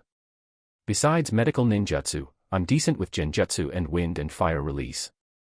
Oh, and I've learned Raise-non and multiple shadow clone jutsu. Tsunade stared at him, caught off guard. She said nothing, but her expression wavered. It was a bold plan. And Danzo would never expect her to send a school teacher. Why don't you test my strength yourself, Lady Tsunade? Kitazawa tilted his head thoughtfully before posing the question. He was just as curious about her strength. This would be the perfect chance to gauge the gap between himself and one of the greats. So confident, huh? Tsunade raised an eyebrow, cracked her knuckles, and smiled. All right. Until Umbu returns with intel, let's spar. She too was curious about Kitazawa's capabilities. If he was to be her student someday, this would be a good preview. The two headed to a nearby training ground. I'll go easy on you, Tsunade said, smirking. Did I offend her somehow? Kitazawa's mouth twitched. Something about her tone didn't sit right. Tsunade wasn't just a medical ninja, her taijutsu was monstrous. In the original timeline, she shattered Uchiha Madara's Susanoo with sheer strength. Here I come, Kitazawa. With a slight curl of her lips, she vanished. A gust of wind exploded as Tsunade's fist closed in. Kitazawa felt a crushing pressure bearing down on him. Just as her punch was about to land, she abruptly stopped. A tree had appeared, binding her. Not would release, demonic illusion, tree binding death. Tsunade snorted, casually formed a hand seal, and dispelled the genjutsu. Whoosh! She dodged instinctively. A spinning shuriken raced toward her. It was wind release, shuriken. Her reaction was immediate. She threw a dozen shuriken in return, intercepting the incoming one in midair. Without losing momentum, she charged. Fire release, Phoenix Sage Fire. Kitazawa's hands flashed through seals. Shuriken wrapped in flame soared at her like a fiery net. Heavenly Foot of Pain. Tsunade stomped. The ground exploded beneath her, blasting flaming shuriken skyward. The attack dissipated in an instant. Body flicker. She burst through the debris and flames, closing in. But 5 Kitazawas stood before her. Konoha Strong Whirlwind. 2 of the clones dashed at her from opposite angles. Tsunade didn't flinch. She stomped again and unleashed 2 titanic punches, each striking a clone's foot. Boom. They trembled before exploding into smoke. Another clone formed hand seals, wind release, vacuum bullet. Like a wind-powered machine gun, he launched a barrage of high-speed air bullets. Meanwhile, 2 others circled behind her, Raise-non forming in their palms. 3-pronged assault. Tsunade dodged the wind bullets with ease, spun, and shattered one Raise-non midair with a single punch. She didn't stop. Her punch followed through, launching the clone across the training field. Heavenly Foot. The 3rd clone faltered. His Raise-non missed and dug a deep crater in the earth. Tsunade turned to the last clone, the caster of Vacuum Bullet. So you're the original. Kitazawa was panting slightly, the return of clone memories taking a toll. Tsunade's grin widened. She surged forward and threw a punch. Bang. He vanished into smoke. Another clone. Tsunade blinked. Then. Whoosh. Behind her, the wind screamed. 8 gates formation, first gate, open. The Kitazawa she'd launched earlier appeared like a blur, his speed had more than doubled. Raise-non. He raised his right hand, chakra spinning violently. Tsunade's eyes narrowed. At the last moment, she tilted her head, caught his wrist, and slammed it downward. Boom. The Raise-non drilled into the ground, leaving a crater. We'll end it here. Tsunade released his wrist, stepped back, and said, You're stronger than I expected. You're more than qualified for the mission. In truth, she was stunned. Genjutsu. Taijutsu. Fire. Wind. Medical ninjutsu. He even knew 8 gates. This wasn't just a genius medical ninja, this was a rare all-rounder. Very few medical ninja had the time or energy to master multiple battle disciplines. That's why they usually required protection. Tsunade had initially seen Kitazawa as a prodigy in medical ninjutsu. Now she saw something more, a ninjutsu genius. He could absolutely be her student. Understood, Lady Tsunade, Kitazawa said, exhaling. She was even more formidable in person than legend suggested, and that was her holding back. Of course, so was he. He hadn't even used his Byakugan, gentle fist, or other Hyuga techniques. Ninja battles were about information. Surprise won wars. In his past life, Jiraiya was one of the gods in intelligence warfare. Back at the Umbu office. Lady Tsunade. Haru entered, handing her a scroll. Call Kakashi. Tsunade opened the scroll. Inside, Kabuto's confirmed location in Iwagakure. She handed it to Kitazawa without a word. Kakashi Hatake arrived moments later, eyeing Kitazawa with mild surprise. I have a mission for you, Tsunade said. You and Kitazawa will head to Iwagakure to rendezvous with a Konoha operative. Kakashi didn't question the mission, but his eyes lingered on Kitazawa. Why send an academy teacher on a dangerous mission? This mission is S rank. Kitazawa's ears perked up. Unexpected bonus. Mission records boosted reputation and played a key role in Chunin and Jonin promotions. Kakashi, if you have any doubts, let Kitazawa explain on the way. Depart immediately. Understood. Kitazawa added, Lady Tsunade, please assign an Umbu to impersonate me at the academy. Thoughtful, Tsunade nodded. I'll handle it. Kakashi, please transform into a 6-year-old. Kitazawa grinned. Kakashi silently formed hand seals. An Umbu obeys. Once they left, Tsunade said calmly, Haru, monitor Danzo and Root closely. She could stop some of them, but not all. Danzo's influence in Konoha ran deep. Yes. Once they act, bring in Yakushi Nono, she added after a moment. Kitazawa had left Konoha before, plenty of times. Before becoming a Chunin, he had survived many missions by sheer luck. But now, things felt different. He had power. He had a name. After registering at the gate, Kitazawa and Kakashi set off. Kitazawa, Kakashi said once they were outside the land of fire, from here on, I'll give the orders. Kitazawa didn't mind. Kakashi was only trying to protect him. Still, it showed how little trust Kakashi had in him. But that was fair. In Kakashi's eyes, Kitazawa was still just an academy teacher, a relic from yesterday. He just hasn't been updated yet. Chapter 134. Root Headquarters. Danzo's fingers closed around the scroll on his desk. As always, he began his day by reading the latest report on the Uchiha clan's movements. His eyes narrowed. What exactly is Tsunade planning? Ever since her return, the Uchihas had been unusually quiet. That silence irritated him. No conflict meant fewer excuses for Root to act. But worse, Tsunade had been in the village far longer than expected. Does she actually want to become Hokage? Danzo's fists clenched. When Minato, the fourth Hokage, died in the Nine-Tails rampage, Hiruzen had stepped back into the role to stabilize the village. Everyone knew it was temporary, he was too old to hold the position for long. There were only 3 serious candidates for 5th Hokage, Tsunade, Jiraiya, and Danzo himself. Danzo had been confident in his chances. The other 2 had spent years away from Konoha, showing no interest in the title. But Hiruzen had repeatedly rejected him. You'll regret this, Hiruzen, Danzo thought bitterly. If Sarutobi wouldn't hand him the hat, Danzo could wait. He had patience. He had time. But Tsunade's return complicated everything. She had the kind of charisma he could never match. Luckily, she'd seemed uninterested in power, until now. A knock broke his thoughts. Come in, Danzo said sharply. A masked Root operative entered and knelt. Danzo-sama. Umbu recently reviewed the records on Yakushi Kabuto. Danzo's brow furrowed. Why would Hiruzen want Kabuto's file?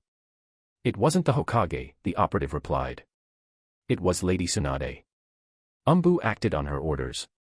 Danzo stood abruptly, an icy premonition settling in his gut. She had wasted no time seizing authority. Could she be Hokage by tomorrow? Hokage-sama has granted Lady Tsunade temporary control over Umbu, the operative added. Temporary, Danzo repeated, slightly reassured, but not much. This was a signal, and the other clans would notice. The tide was turning against him. He slammed a fist onto his desk. Wood splintered, the table cracked in two. Damn it. Minato's death should have cleared the way, and now Tsunade stands in my path. Danzo forced himself to think. Why Kabuto? Kabuto was the adopted son of Nono Yakushi, someone Tsunade had been spending time with. And Root had assigned Nono a mission to the land of Earth, departing today. Bring Nono Yakushi to me, Danzo ordered. And watch Umbu, see if they send anyone out of the village. Moments later, the Root agent returned. Danzo-sama. Nono Yakushi has already been taken by Tsunade. We couldn't intercept her. Danzo's expression twisted with rage. So, you want to challenge me, Tsunade? His killing intent filled the room. Kill Yakushi Kabuto, he said coldly. If she wants him, she won't have him. The operative nodded without hesitation. Root's loyalty was absolute. Wait, Danzo added. Root won't move directly. Leak Kabuto's whereabouts to Iwagakure. Let them do the work. Root was powerful, but so was Umbu, and a clash risked captured operatives having their memories read by the Yamanaka clan. That could expose too much. Hiruzen. Tsunade, Danzo muttered darkly, stroking his right eye. Everyone believed it blind. In truth, it housed Shirsue's Mangekyo Sharingan, Koto Ematsukami, the ultimate tool for bending another's will without them knowing. He had never dared use it. Not yet. When the operative left, Danzo's fury echoed in the empty office. Nightfall, near the land of Earth. After a day's travel, Kitazawa and Kakashi finally stopped. They needed rest, especially Kakashi, whose Sharingan had been active all day. No fires, Kakashi warned. We're close to the land of Earth. Iwagakure Shinobi could be anywhere. I know, Kitazawa said, pitching the tent. Got anything to eat? Rice balls. Sushi. I've got snacks, potato chips, lollipops, cookies. Kitazawa grinned. Why are you carrying snacks on an Umbu mission? Kakashi asked. They're for the kids. I teach at the academy, remember? Kakashi blinked. I don't eat snacks. Once inside the tent, Kakashi bit into a rice ball. If you're an academy teacher, why join this mission? This is about Yakushi Kabuto, a Root operative and Nono Yakushi's adopted son. Kakashi listened quietly as Kitazawa explained. I see. But you're a medical nin, you shouldn't be here, Kakashi said. Kitazawa knew he was right. But some debts, like the one he owed Nono, were worth the risk. It was Lady Tsunade who taught me medical ninjutsu, Kitazawa said. With a light chuckle, he added, but tell me, does Lady Tsunade strike you as just any ordinary medic nin? Kakashi Hatake paused, momentarily caught off guard. Still, doubt lingered in his eyes. If this kid really had such talent, why wait until now to reveal it? Not hungry? Kitazawa asked, holding out a bag of chips. Thanks. Kakashi hesitated before taking them. You're welcome, Kitazawa replied with a small smile. We're teammates now, after all. After dinner, we'll take shifts on watch, Kakashi said evenly. I'll cover the first half of the night. You take the second. All right. By the third day, they reached the nearest town to Iwagakure. You stay here. I'll infiltrate alone, Kakashi stated. Think you can convince Kabuto by yourself? Kitazawa countered. One more person means one more risk of exposure. I just need to explain my intentions, he'll believe me. Kitazawa smirked. He's Root, you're Umbu, and this involves Nono-senpai. He won't be swayed that easily. Besides, my strength isn't half bad. If you don't trust me, at least trust Lady Tsunade. Kakashi wavered. The war's long over. Iwagakure won't be as vigilant, Kitazawa offered. We blend in with a merchant caravan and walk right through the main gate. No barriers there. Fine. Kakashi finally nodded. He trusted Tsunade enough. The plan was set. The villages of the 5 great nations were more like bustling cities, and their ninja clientele meant caravans were constant. Finding one to blend into was easy, 2 swift knockouts and a transformation technique later, they were in.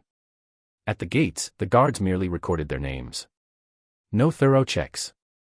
Kitazawa couldn't help recalling Hanarin, a lockfront village spy who once infiltrated Konoha disguised as a wandering singer. She had admired Kakashi once, though their paths had no happy ending. Once inside Iwagakure, they slipped away from the caravan. "We have to move fast," Kakashi warned. "The caravan will notice two missing soon." Kitazawa nodded. The scroll from Tsunade held Kabuto's location, an unassuming two-story wooden house, and even a simple map. Umbu efficiency saved them hours. Kakashi scanned the area. No jonin nearby. Kitazawa stepped up and knocked. The door opened to reveal a young boy with silver-white hair. Even without having met before, Kitazawa knew this was Yakushi Kabuto. "Who are you?" Kabuto asked warily. "We're from Konoha. Lady Tsunade and Yakushi Nono sent us to bring you home," Kitazawa replied swiftly. Kabuto froze, the weight of the message sinking in. Root could make their move any moment, Kitazawa pressed. "Why should I believe you?" Kabuto narrowed his eyes. In Root, tests of loyalty were common and deadly. "Your glasses. Your name." "Both were given by Yakushi Nono," Kitazawa said. "If you don't believe me, leave a shadow clone. In 30 minutes, someone will try to kill you." Kabuto's expression darkened. Few knew the story behind his glasses. "I'll believe you for now." He created a shadow clone. "Let's move," Kakashi urged. They slipped out of the village, but halfway to the border, Kabuto halted, his body tensing. "The clone's gone. Not Root, 3 jonin and 3 chunin from Iwagakure." "A borrowed knife," Kitazawa muttered. "Danzo must have sold you out." "It's not that easy to outrun them," Kakashi said grimly. "Iwagakure has top-tier trackers." He bit his thumb, slammed a palm to the ground, and with a puff of smoke, Pakken appeared. "Lead us." "Warn if enemies are close," Kakashi ordered. Without hesitation, Pakken bounded ahead, his sharp nose keeping them safe, until the earth beneath them split open. A forest of stone spears erupted upward. "Earth release." Pakken barked. "He's underground, I couldn't send him." "Earth-style wall." Kakashi slammed his hands together. A massive barrier rose, canine heads etched into its surface. The spears struck hard, cracking it. Kitazawa vaulted atop the wall, heat flaring around him. "Fire release, great fireball jutsu."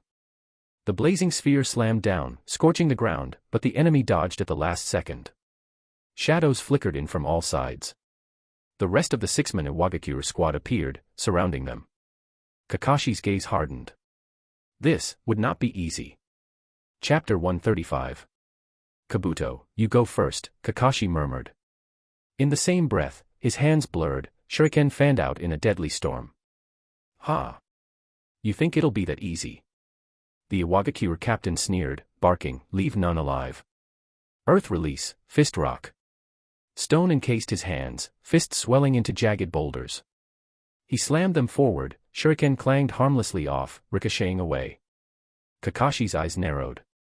In a flash, his short sword was drawn, slicing toward the captain's wrist. The strike was so fast it landed before the men could even register it, stone armor or not, pain lanced up his arm. "You're no ordinary ninja." Alert now, the captain's hands blurred into seals. Earth release, moving earth core. The ground heaved, lifting Kakashi skyward atop a massive stone pillar. Kakashi frowned, and his left eye bled red, the Sharingan whirling into view. Shock flickered across the captain's face. An Uchiha. No, one Sharingan.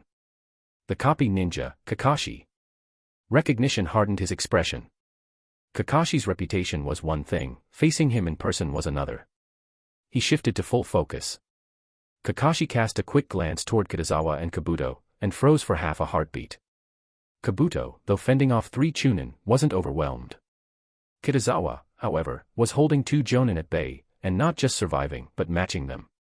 So he hadn't been bluffing about his strength. But there was no time to dwell. The captain had to go down first. Half a minute earlier. The moment Kakashi attacked, the remaining 5 Iwanin split the battlefield with practiced precision, 2 jonin sealed off Kitazawa, while 3 chunin surrounded Kabuto. It was logical, Kabuto looked young, less threatening.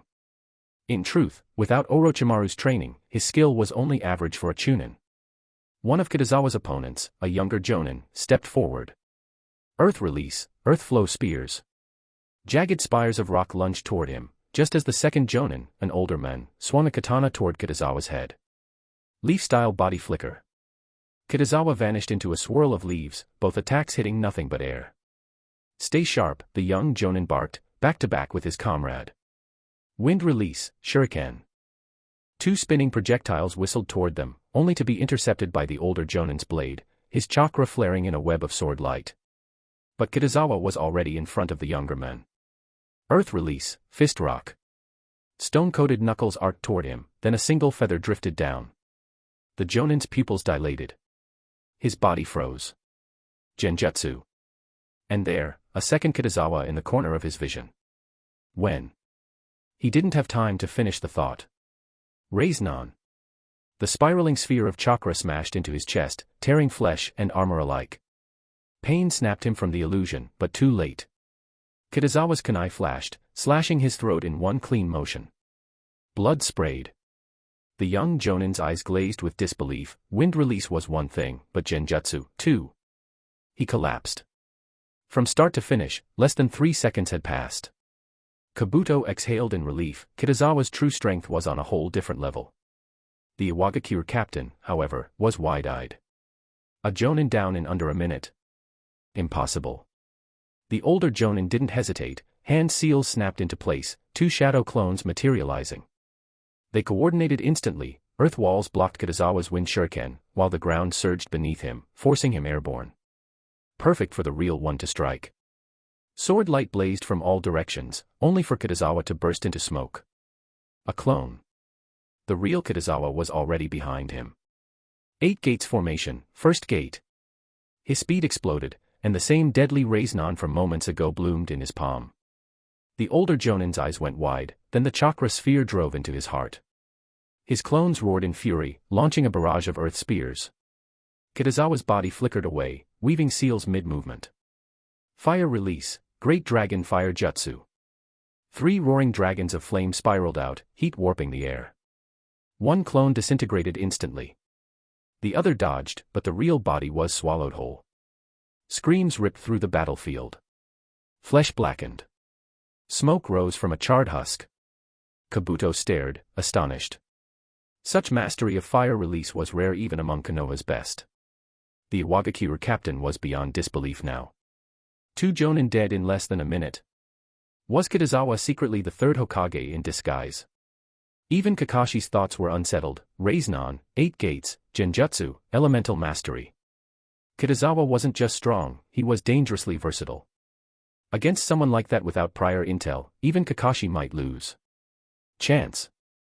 Kakashi caught the Iwagakure captain's momentary distraction, and struck. In an instant, he sank into the ground. Earth release against IWA Shinobi. Pointless. The captain's eyes narrowed. Earth release, Headhunter Jutsu. He sprang upward without hesitation. Boom. The ground erupted. Kakashi burst out right on his heels, lightning sparking violently around his right hand. Even in broad daylight, the concentrated chakra flared like a miniature sun.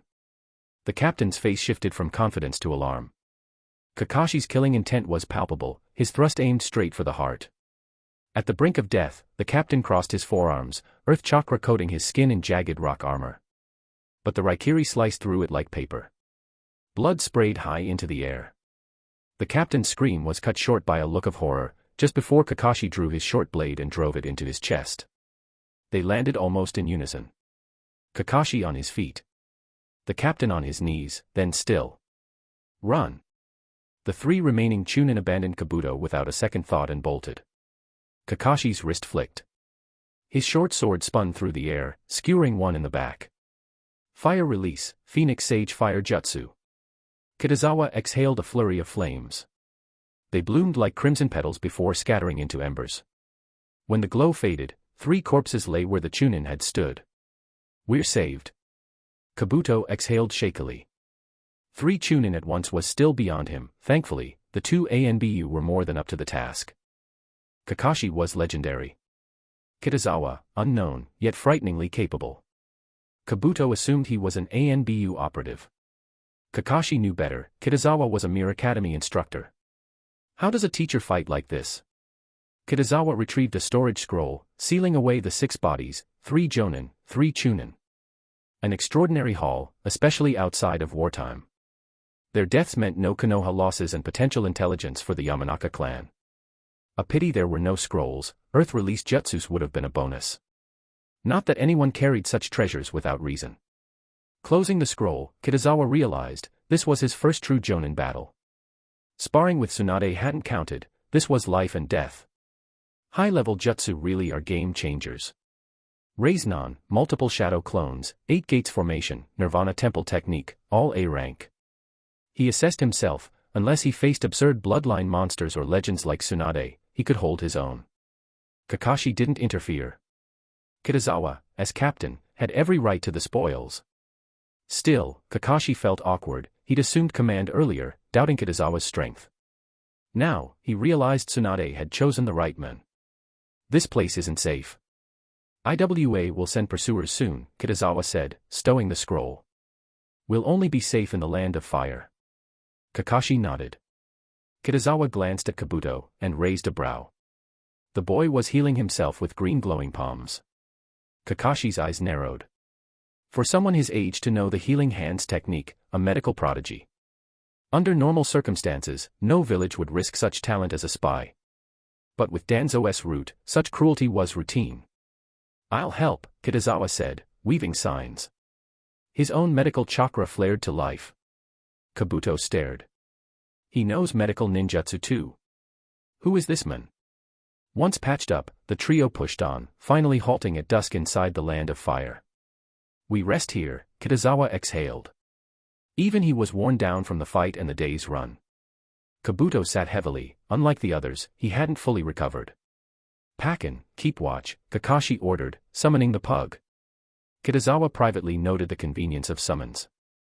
His mind flickered to Katsuyu, the great slug of Shikatsu Forest, one of the 3 holy lands alongside Mount Mayaboku's toads and Ryuchi Cave's snakes. Not just beasts, they carried sage arts that elevated Shinobi to another level. Mission, escort Yakushi Kabuto safely to Konoha. Reward, Een healing wound destruction. Mission complete. Reward issued. Already. Kitazawa frowned. They weren't home yet, but perhaps IWA had abandoned the chase. Either way, he now possessed a defensive medical technique that could be decisive in battle. 3 days earlier, ANBU headquarters. Nono blinked at Tsunade, caught off guard. She'd been preparing for a mission in the land of Earth when 2 ANBU intercepted her. Your mission's cancelled, Nono, Tsunade announced with her usual bluntness. As of today, you're free of Danzo Shimura. Nono froze. It was something she had dreamed of, but when it happened, it felt surreal. Lady Tsunade, the orphanage, and Kabuto. I've already spoken to the Hokage. The orphanage will be funded directly by Konoha. And Kabuto. Kakashi and Kitazawa are bringing him back. Kitazawa. She knew Kakashi's name well, but the other. You can thank Kitazawa for all of this, Tsunade smirked, recounting the events. By the end, Nono was speechless. A casual mention of a mission together had somehow spiraled into this, and Kitazawa had gone so far to help her.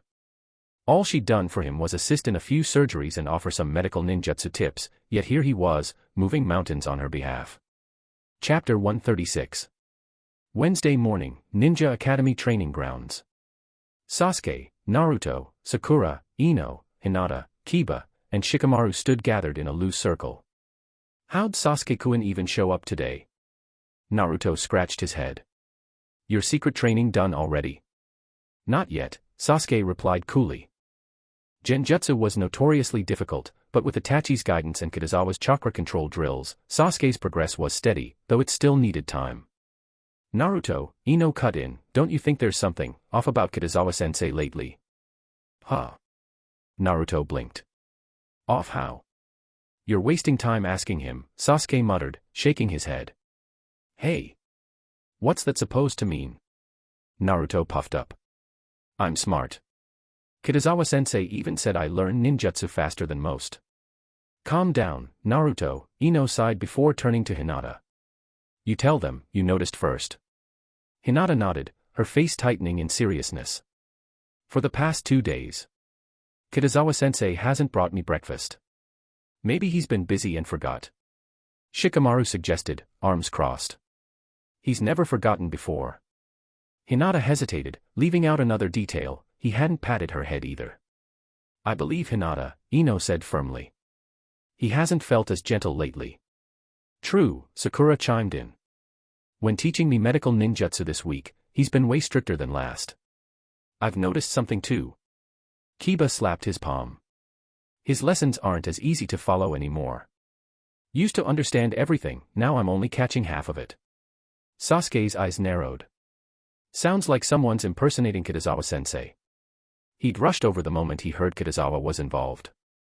Now, his instincts screamed trouble. Sakura shivered. Could it be? This is Konoha, Shikamaru said slowly. He's probably on some special mission. But what kind of mission needs an impersonator? Ino frowned. Not enough intel to figure it out, Shikamaru admitted. What's there to figure out? Naruto clenched his fists. Let's just catch him and demand answers. The other 6 stared at him. What? Naruto asked, uneasy. I like it, Kiba grinned. 7 against 1, we'll crush him. Exactly. We're top-class geniuses. Naruto beamed. Reckless, Shikamaru admitted, but direct. And it could work. Then it's settled. Sasuke rose. No more wasting time. They agreed on an ambush in the small woods near the artificial lake. Shikamaru laid out the plan: Ino and I restrain him first, then the rest of you attack. Naruto raised a fist. Mission to rescue Kitazawa-sensei, start. Minutes later, Kitazawa strolled into the woods, yawning. His brow arched, he'd already sensed their ambush. Strange, but let's see how this plays out. Shadow imitation jutsu. Shikamaru's shadow snaked forward silently. Ino, now. Mind-body switch jutsu. But Kitazawa sidestepped just in time, breaking her line of fire. What? Shikamaru gritted his teeth. Kitazawa was moving despite being caught in his shadow. I can't hold him. Leave it to me. Naruto yelled, launching into a leaf whirlwind. Idiot, Sasuke muttered as everyone groaned. Naruto had just given away their position. Kitazawa smirked and countered with a swift punch, sending Naruto flying. Sasuke caught him midair. Gentle fist, 8 trigrams 64 palms. Hinata dashed forward, but Kitazawa intercepted, striking her hand first. Her body went numb, motor nerves scrambled. Lightning style, disorientation. Fire release, great fireball technique. Sasuke launched a roaring fireball, but Kitazawa shattered it with a chakra-charged punch. Sasuke's eyes widened. Impossible. Kitazawa clapped once. All right, we've sparred, now, anyone care to explain? They exchanged looks. No one could deny it, this wasn't a fight they could win. You're not Kitazawa-sensei, Hinata said quietly. Kitazawa released her from the disorientation. And what gave me away? Voices overlapped, forgot breakfast, lost gentleness, bad at lecturing. Kitazawa's mouth twitched. Since when is a ninja instructor supposed to be this domestic? The truth was stranger, Kitazawa was actually Tsunade. She'd sent an umbu to impersonate him, but the men failed instantly. He couldn't do medical ninjutsu, Raiznan, or gentle fist. Who teaches all 3? Even Jonin don't multitask like this. Left with no choice, Tsunade stepped in herself. But she still hadn't expected to be found out, by first-year students, no less. Your teacher, Kitazawa, went on a mission. He should be back today or tomorrow. Faced with their suspicious looks, Tsunade decided there was no point in hiding the truth. Is that so? Hinata finally let out a quiet breath of relief. Why should we believe you? Ino narrowed her eyes, her voice laced with doubt. Tsunade didn't bother replying. Instead, she released her transformation in an instant. Lady Tsunade. Ino gasped, frozen in place. Lady Tsunade. Sakura's eyes went wide. Shock quickly melted into joy, her idol had been the one teaching her these past 2 days. The realization hit her like a wave, leaving her almost giddy. Sasuke, Shikamaru, and the others quickly greeted her as well. They had seen Tsunade once before during a practical class when she came looking for Kitazawa. Do you believe me now? Tsunade asked with a small, amused smile. Ino's face turned pink. Questioning her idol, and right to her face, was more than a little embarrassing. All right, enough gawking. Back to training, Tsunade ordered. Yes, Lady Tsunade, they chorused, excitement still bubbling under the surface. Even if it had all been a misunderstanding, sparring with one of the legendary Sannin was the kind of story they'd be bragging about for years. Just then, an ANBU operative with the codename Haru appeared. Lady Tsunade. They've completed the mission and returned to the ANBU headquarters. They could only mean Kakashi and Kitazawa. Not bad, Tsunade sighed, stretching her shoulders. Finally over. Being a ninja academy teacher is more exhausting than I thought. Then she reconsidered. No, it wasn't the teaching that was exhausting. It was all the extra trouble Kitazawa tended to stir up. ANBU headquarters. The return of Kitazawa, Kakashi, and Kabuto drew an immediate reaction from Nono. She had been too worried to even go to work at the hospital these past few days, instead waiting here for them. Director. Kabuto stepped forward, struggling to contain his excitement. You've changed so much, Nono said, her voice trembling as she reached out a hesitant hand. It wasn't surprising she hadn't recognized him in the original timeline. Danzo had deliberately kept them apart, only allowing Nono to see altered photographs so their bond would fade. Kitazawa caught Kakashi's eye and gave a subtle signal to leave. Kakashi understood.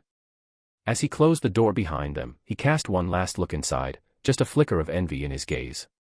His own parents, sensei, and teammates were all gone. Seeing a reunion like this brought old memories rushing back. Kitazawa noticed but stayed silent. Some feelings didn't need words. They waited quietly in the hallway until the rhythmic click of high-heeled sandals echoed down the corridor. Tsunade approached. Why are you standing out here? She asked, curious. Mother and son are reuniting. We didn't want to intrude, Kitazawa explained. Fair enough, Tsunade nodded. In that case, come with me to see the Hokage. With a sharp bang, Tsunade kicked open the Hokage's office door. Mission complete. Hiruzen asked, unfazed. At this point, he was used to her dramatic entrances. Kitazawa, give the report, Tsunade instructed. Kitazawa stepped forward, detailing the events of the past few days. You killed 3 Jonin and 3 Chunin from Iwagakure? Hiruzen asked, eyebrows lifting in surprise. What's so strange about that? Tsunade said casually. Kakashi and Kitazawa are both elite Jonin. 3 average Jonin aren't much of a problem. Hiruzen realized he had underestimated Kitazawa. It wasn't his fault, Kitazawa's growth had been too fast. In his mind, Kitazawa had been an outstanding teacher first and a Jonin second. Now, it was clear the order had changed. Mission complete. Return your ANBU team to their duties, Hiruzen said. And keep Danzo in check, Tsunade added sharply. I don't want him targeting Yakushi Nono again. It won't happen, Hiruzen promised. He could restrain Danzo, he had just chosen not to in the past. S-rank mission, Tsunade declared. No objections. Then process the reward. Given the involvement of Iwagakure Jonin, S-rank fits, Hiruzen agreed. 1,200,000 Ryo. Kitazawa produced a scroll. The bodies of 6 Iwagakure shinobi. Hiruzen's eyes gleamed. Excellent work. The Jonin corpses were especially valuable, possibly even holding enemy secrets. In addition to the payment, Hiruzen added, you may each choose 1 A-rank jutsu. Kitazawa hid a small smile. This was perfect, he could finally register the Bringer of Darkness as his own. Kitazawa, Tsunade said as they turned to leave, after you collect your reward, wait for me at the ANBU office. Understood.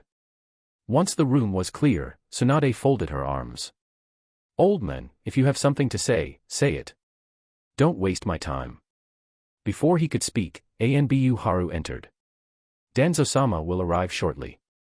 Hiruzen just smiled faintly. He's probably here to demand an explanation. Does he have the right? Tsunade scoffed. Danzo arrived moments later, walking with slow, deliberate steps. Hiruzen, I'm here to lodge a formal complaint against Tsunade, he began. Against me? Tsunade's tone dripped with sarcasm. This should be good. Yakushi Kabuto was my operative in Iwagakure. By retrieving him, Tsunade has destroyed years of Root's work. Funny, Tsunade shot back. Didn't you sell his intel to Iwagakure? Lies. Danzo slammed his cane down. I would never betray Konoha. Then tell me, wasn't it you who used the orphanage to blackmail Nono? Blackmail? Danzo's voice hardened. I provided funds. She worked for me willingly. The orphanage is a Konoha institution, Tsunade snapped. Since when is it your job to fund it? Hiruzen shifted uncomfortably. Technically, the Hokage's office should have been providing that funding. Danzo had only stepped in because he'd maneuvered things that way. Let's stop here, Hiruzen interjected before things could get uglier. Yakushi Kabuto will return to Root, Danzo insisted. No, Tsunade said flatly. He's a medic nin. He belongs in the hospital, not Root. Tsunade is right, Hiruzen agreed. Neither Kabuto nor Nono will be going back to you. Danzo's grip on his cane tightened, his body trembling. His oldest ally had just sided with Tsunade against him. Chapter 137. Here's 600,000 Ryo. Kakashi slid a scroll across the desk to Kitazawa. Much appreciated, Kitazawa replied, taking it, only to pause mid-motion as a thought struck him. Wait, why 600,000? Shouldn't part of this go to Konoha? Normally, mission rewards were split, the village took its cut, and the rest went to the squad. ANBU don't have to, Kakashi said, shaking his head. No wonder so many people try to join the ANBU, Kitazawa muttered in mild surprise. With your strength, you could join any time. Just tell the Hokage, or I could put in a word. Kitazawa chuckled, waving the offer away. No thanks. I'd rather stick to teaching at the academy. Teaching? Why? Kakashi asked, genuinely puzzled. For someone with Kitazawa's skill, it seemed a waste. No special reason. Call it a hobby, kind of like how you enjoy Make-Out Paradise. I have no idea what you're talking about, Kakashi blurted, a little too quickly. Kitazawa grinned. No need to be embarrassed. Next time I see Jiraiya-sama, I'll tell him to hurry up with the next volume. Kakashi's eye narrowed. You know Jiraiya-sama personally? Not at all, Kitazawa replied with perfect seriousness. But I do know Lady Tsunade. Kakashi's lips twitched. Yeah, me too, and if Tsunade ever read that book, Jiraiya wouldn't live to finish the next chapter. Well, I'll leave you to wait for Lady Tsunade. Let's do a mission together again sometime. Kakashi rose and left without fanfare. Kitazawa shook his head with a faint smile. The Kakashi of today, untouched by Team 7, was still something of a recluse. This much conversation was already rare. Closing his eyes, Kitazawa recalled the Bringer of Darkness technique Haru had demonstrated. Like the Raisnon, it had to be memorized on the spot, no scrolls allowed. Still nothing compared to the version the system gave me, he muttered, stretching before stepping to the window. He found himself wondering about first-year Class A. 5 days wasn't long, but he missed them. The door banged open. Tsunade strode in, visibly annoyed. Who in Konoha would dare to irritate Lady Tsunade? Kitazawa asked, one brow raised. Who else but Danzo, she scoffed, dropping onto the sofa. But honestly, he's more frustrated than I am, so I'll call it a win. No point wasting good moods on people like him, Kitazawa said lightly. You're right. Her lips curved faintly. Still, teaching must be rough, huh? Kitazawa blinked, then smirked. Let me guess, an ANBU tried covering for me. Cover? Please. No one can replace you. Tsunade folded her arms. I taught your class for 2 days myself. Much obliged, Lady Tsunade. Drinks are on me next time. Her eyes lit up. Deal. And I'm ordering the most expensive sake in Konoha. Done, Kitazawa said without hesitation. After the payout from this mission, he wasn't worried about the bill. Now, get to class. Your students tried to ambush me this morning looking for you. Huh? Kitazawa stared. Kids these days. You must be doing something right, Tsunade said with a faint smile. Naruto learning the Raisnon, Sakura picking up medical ninjutsu, Hinata already using the gentle fist 64 palms, and they were only 6 or 7. They are talented, Kitazawa agreed. Any of them catch your eye? They're yours, not mine. Teaching isn't my style. Kitazawa wasn't surprised. Tsunade's changes since meeting Naruto were still far in the future. With a wave, she left. Back at the academy, Kitazawa made straight for the training ground. Kitazawa-sensei. Hinata's eyes lit up, and she hurried over. Shikamaru and Ino stopped training, the rest were elsewhere. Hinata. He patted her head, drawing a shy smile from the girl. Wait. Ino narrowed her eyes at him. Are you really Kitazawa-sensei? If I weren't, would I be Lady Tsunade? He flicked her forehead. Now, whose idea was it to ambush her? He looked pointedly at Shikamaru. Not me. Shikamaru said quickly. That tone, that look, yeah, this was definitely Kitazawa-sensei. It was Naruto's plan, Ino admitted sheepishly. We all agreed, so we went along with it. Figures. Kitazawa nodded. So Naruto spotted something was wrong. No, Hinata did, Ino said. Kitazawa glanced at her.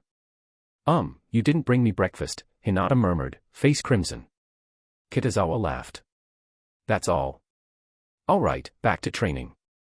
Meanwhile, Tsunade headed not to the casino but to Konoha Hospital. Lady Tsunade, Yakushi Nono greeted warmly. Am I interrupting? Tsunade asked, glancing at the boy beside her. Not at all. We were just discussing Kabuto's future. Good. I came to tell you both, you won't be going back to Root. From now on, stay here at the hospital. Both were skilled medics, Kabuto especially, already mastering the healing hands at just 15. Lady Tsunade, Kabuto said after a pause, I don't want to be just a medic. She studied him. I could have the Hokage assign you to an excellent squad. A medic like you would be in high demand. I want to follow Kitazawa-sensei, Kabuto said firmly. That actually caught Tsunade off guard. Kitazawa. Well, you'll have to ask him yourself. But, he'd be a fine teacher. I understand, Kabuto said. Tsunade chatted a bit longer, then finally made for the casino. Should we go to Kitazawa-sensei now? Kabuto asked. He's teaching at this hour, Nono replied. He comes here after school every day. We'll wait. Time crept by, and before long, dusk had fallen. Kitazawa's return to the village barely caused a ripple.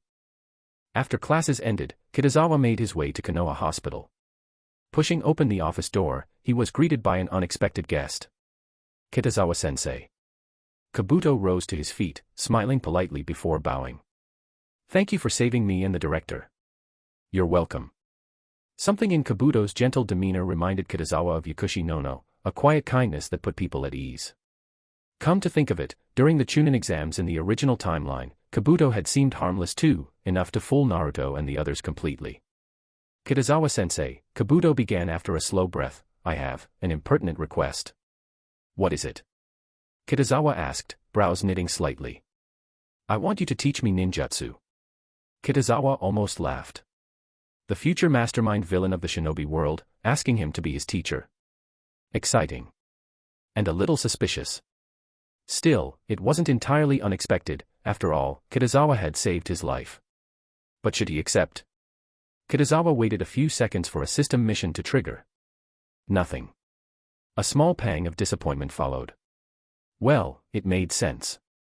The system still saw him as a 6-year-old academy student, hardly the right time to start taking disciples. I'm an academy teacher, Kitazawa finally replied. For now, I'm not planning on leading a squad. But if you want to learn ninjutsu, I can teach you. Kabuto's shoulders eased. Thank you, Kitazawa-sensei. That's more than enough. What exactly do you want to learn?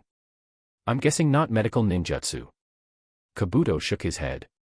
Wind release and water release. They're my natural chakra affinities. Kitazawa's brow arched. In the original story, Kabuto never used wind release, but his water release skills were formidable, especially techniques like Water Dragon Bullet and Great Waterfall. Without Orochimaru's influence, though, the path ahead for this Kabuto would be very different. It felt like a waste of his potential as a researcher. Still, there was no easy way to change that now. I'll teach you wind release first, Kitazawa decided. Meet me at the academy training ground at 8 a.m. tomorrow. Your genius reputation has spread in a small circle. Faced with Yakushi Kabuto's admiration, you choose to teach without prejudice. Mission: help Yakushi Kabuto master 3 basic wind release techniques. Reward: earth release affinity. Accept mission. Kitazawa's lips curved slightly. Taking him as a disciple hadn't triggered anything, but this did. Earth release, that would bring him up to 5 chakra natures. And Kabuto's exceptional chakra control meant this task would be quick. The system's mission triggers, Kitazawa mused, seemed to come in 2 flavors, personal missions, and those tied to other major characters. I just finished surgery. Nono's voice came from the doorway. Director, Kabuto said quickly, Kitazawa-sensei has agreed to teach me. Then you must listen to him, she told Kabuto firmly. Turning to Kitazawa, she added, if you ever need anything, come to me. For the first time in years, she was free from Danzo's control, and thanks to Tsunade and Kitazawa, the orphanage's funding worries were gone as well. You're too kind, Nono-senpai, Kitazawa said with a smile. He didn't refuse the offer, a favor from an elite medical nin was no small thing. And with her blessing, Kabuto's loyalty seemed far more secure. Night fell, bringing another long session of mystic palm jutsu practice. When Kitazawa and Shizen stepped out of the hospital, a graceful figure stood waiting. Kurenai, Kitazawa greeted, a little surprised. Shizen glanced between them, curiosity sparking in her eyes, but slipped inside without a word. When did you get back? Kurenai asked, arms folded, tone calm, but not without a hint of complaint. This morning, Kitazawa said, sliding an arm around her waist. Sorry. Her expression softened almost instantly. Next time you take a mission, at least tell me first. It came up too fast, Kitazawa explained, twining his fingers through her hair. Next time, let's take a mission together. That's more like it, she said, before glaring suddenly. And stop touching me in front of Lady Tsunade and Shizun. Oh. So if they weren't here, it would be fine. Her cheeks flushed. Depends on your performance. She shoved him away and retreated quickly. Wait, did she just say yes? Shaking his head, Kitazawa stepped inside, where Tsunade, Kurenai, and Shizun were sitting together. You all chat. I'm going to train, he said, heading upstairs. Tsunade's current project, some technique involving emotional transfer, wasn't something he could help with anyway. What A-rank jutsu did you trade for today? Tsunade called after him. Bringer of Darkness, Kitazawa replied. Tsunade blinked. First Raiznan, now this, he had a knack for picking tricky ones. Kurenai, meanwhile, frowned slightly. If he only just acquired Bringer of Darkness now, how had he used it before? Clearly, Kitazawa had more secrets. But that was fine, she had time to uncover them. No bets this time. Kitazawa teased. No bets, Tsunade shot back immediately. With a faint sigh of regret, Kitazawa was off to the rooftop for wind release training. Morning came. Naruto arrived at Konoha's village gate, greeted by a sparkling-toothed might guy. For youth. Guy declared. For youth. Naruto and Lee echoed, to the mild horror of the gatekeepers. What a shame Sasuke isn't here, Guy lamented. An Uchiha in a green jumpsuit, that's the true spirit of youth. When his training's done, I'll bring him. Naruto promised, remembering Sasuke's wild laughter in that very outfit during the eating contest. Excellent. Guy roared. Let's run. An hour later, Naruto reached the academy training ground, only to find someone already there. Hello. I'm Yakushi Kabuto, the boy said, offering a handshake. Naruto blinked. No scorn, no mocking nickname, just a normal greeting. I know you, Kabuto added warmly. Uzumaki Naruto. You're amazing, taijutsu, shadow clones, and first place in the practical exam. Naruto's grin was instant. This guy. I think I'll make him my friend. Chapter 138. When Kitazawa arrived at the Ninja Academy's training ground, he stumbled upon an unusual sight. Kabuto, Naruto, Shikamaru, Ino, and Hinata were all huddled together, chatting like old friends. Well, more accurately, Kabuto was speaking smoothly and eloquently, while the others listened as if he were telling the greatest tale ever told. They warmed up to him this fast. Kitazawa thought, surprised. If Sakura and Kiba weren't training over at the artificial lake, they'd probably be caught in the same net. Kitazawa-sensei. Kabuto spotted him first, stopping mid-sentence to offer a polite greeting. Naruto, why aren't you training? Kitazawa asked as he walked over. Normally, Naruto would bolt to practice his Raiznan the moment he set foot in the academy. Ah, right. I'm going now, sensei. Naruto scratched the back of his head sheepishly, then turned to Kabuto. Kabuto-senpai, I'll come hear the rest of your stories later. No problem, Kabuto replied with his usual easy smile. What story? Kitazawa asked, narrowing his eyes. The one where the great Kitazawa-sensei bravely took down the evil Iwagakure Jonin. Naruto's eyes lit up with admiration. I wonder when I'll be strong enough to be a real ninja. Kitazawa's mouth twitched. Of course, another heroic tale about him. Kitazawa-sensei is amazing. He took out 2 Iwa Jonin like it was nothing. Ino chimed in, her voice full of admiration. MHM. Hinata nodded shyly, her cheeks tinged pink as her mind replayed the battle in vivid detail. All right, enough chatter, go train, Kitazawa waved them off. Once the others dispersed, Kabuto offered a quick apology. Sorry, Kitazawa-sensei, I told them about that fight without asking you first. It's fine, Kitazawa said with a shrug. Just keep the mission details to yourself. Not that it really mattered, those kids weren't exactly ordinary. I understand, Kabuto replied. His past en route meant he knew all about keeping high-level missions under wraps. Ever trained in wind release before? Kitazawa asked, switching gears. No. I've only learned medical ninjutsu, the 3 basic jutsu, and some taijutsu. Then we'll start with wind release chakra nature transformation. Spend a week on it, then we'll move on to basic wind release techniques. Kabuto nodded. I'll follow your lead. Wind is about cutting, Kitazawa explained, picking up a leaf. Channel your chakra until you can slice it clean in 2. Kabuto studied the demonstration, then took his own leaf and began. Kitazawa watched for a moment, impressed. Kabuto was picking it up faster than Sasuke had with fire release, though age and experience made the comparison unfair. After all, Kabuto was already a skilled medical ninja. Leaving him to practice, Kitazawa walked over to Hinata. Kitazawa-sensei, she asked softly, is Kabuto-senpai going to train with us now? MHM. He patted her head. What do you think of him? He knows everything, she said after a pause. Knows what? Kitazawa asked, raising an eyebrow. Our jutsu, our rankings, and he's really nice. He kept praising us. Kitazawa smirked. No wonder Kabuto had won them over so quickly. Kids love 2 things, praise and stories. As expected of a future main villain, he thought. He even did his homework. All right, back to training. Master the first 12 palms of the gentle fist as soon as possible. Hinata nodded, taking her stance. By noon, Kitazawa called it. Morning training's over, lunchtime. Shikamaru collapsed to the ground. Finally. He'd been juggling shadow control and fending off Ino's ambushes, leaving him drained. No pain, no gain, Ino quipped, barely winded. Whoever said that must be a masochist, Shikamaru muttered. Kitazawa-sensei said it, Ino replied innocently. Makes sense, Shikamaru quickly corrected, glancing at Kitazawa to make sure he hadn't been overheard. Naruto arrived in a green jumpsuit just in time to see Ino laughing. What's so funny? Nothing, Ino said quickly, sparing Shikamaru from Kitazawa's wrath. We were just wondering why Sasuke didn't come by this morning. Naruto's eyes went wide. So no Mikoto-san bento today? Probably not, Shikamaru sighed. But then, wait, isn't that Sasuke? Naruto lit up instantly, sprinting toward his rival. Sasuke, still traumatized from that eating contest, instinctively wanted to run the other way. After a quick exchange, Naruto snatched the lunchbox without even asking about Sasuke's training.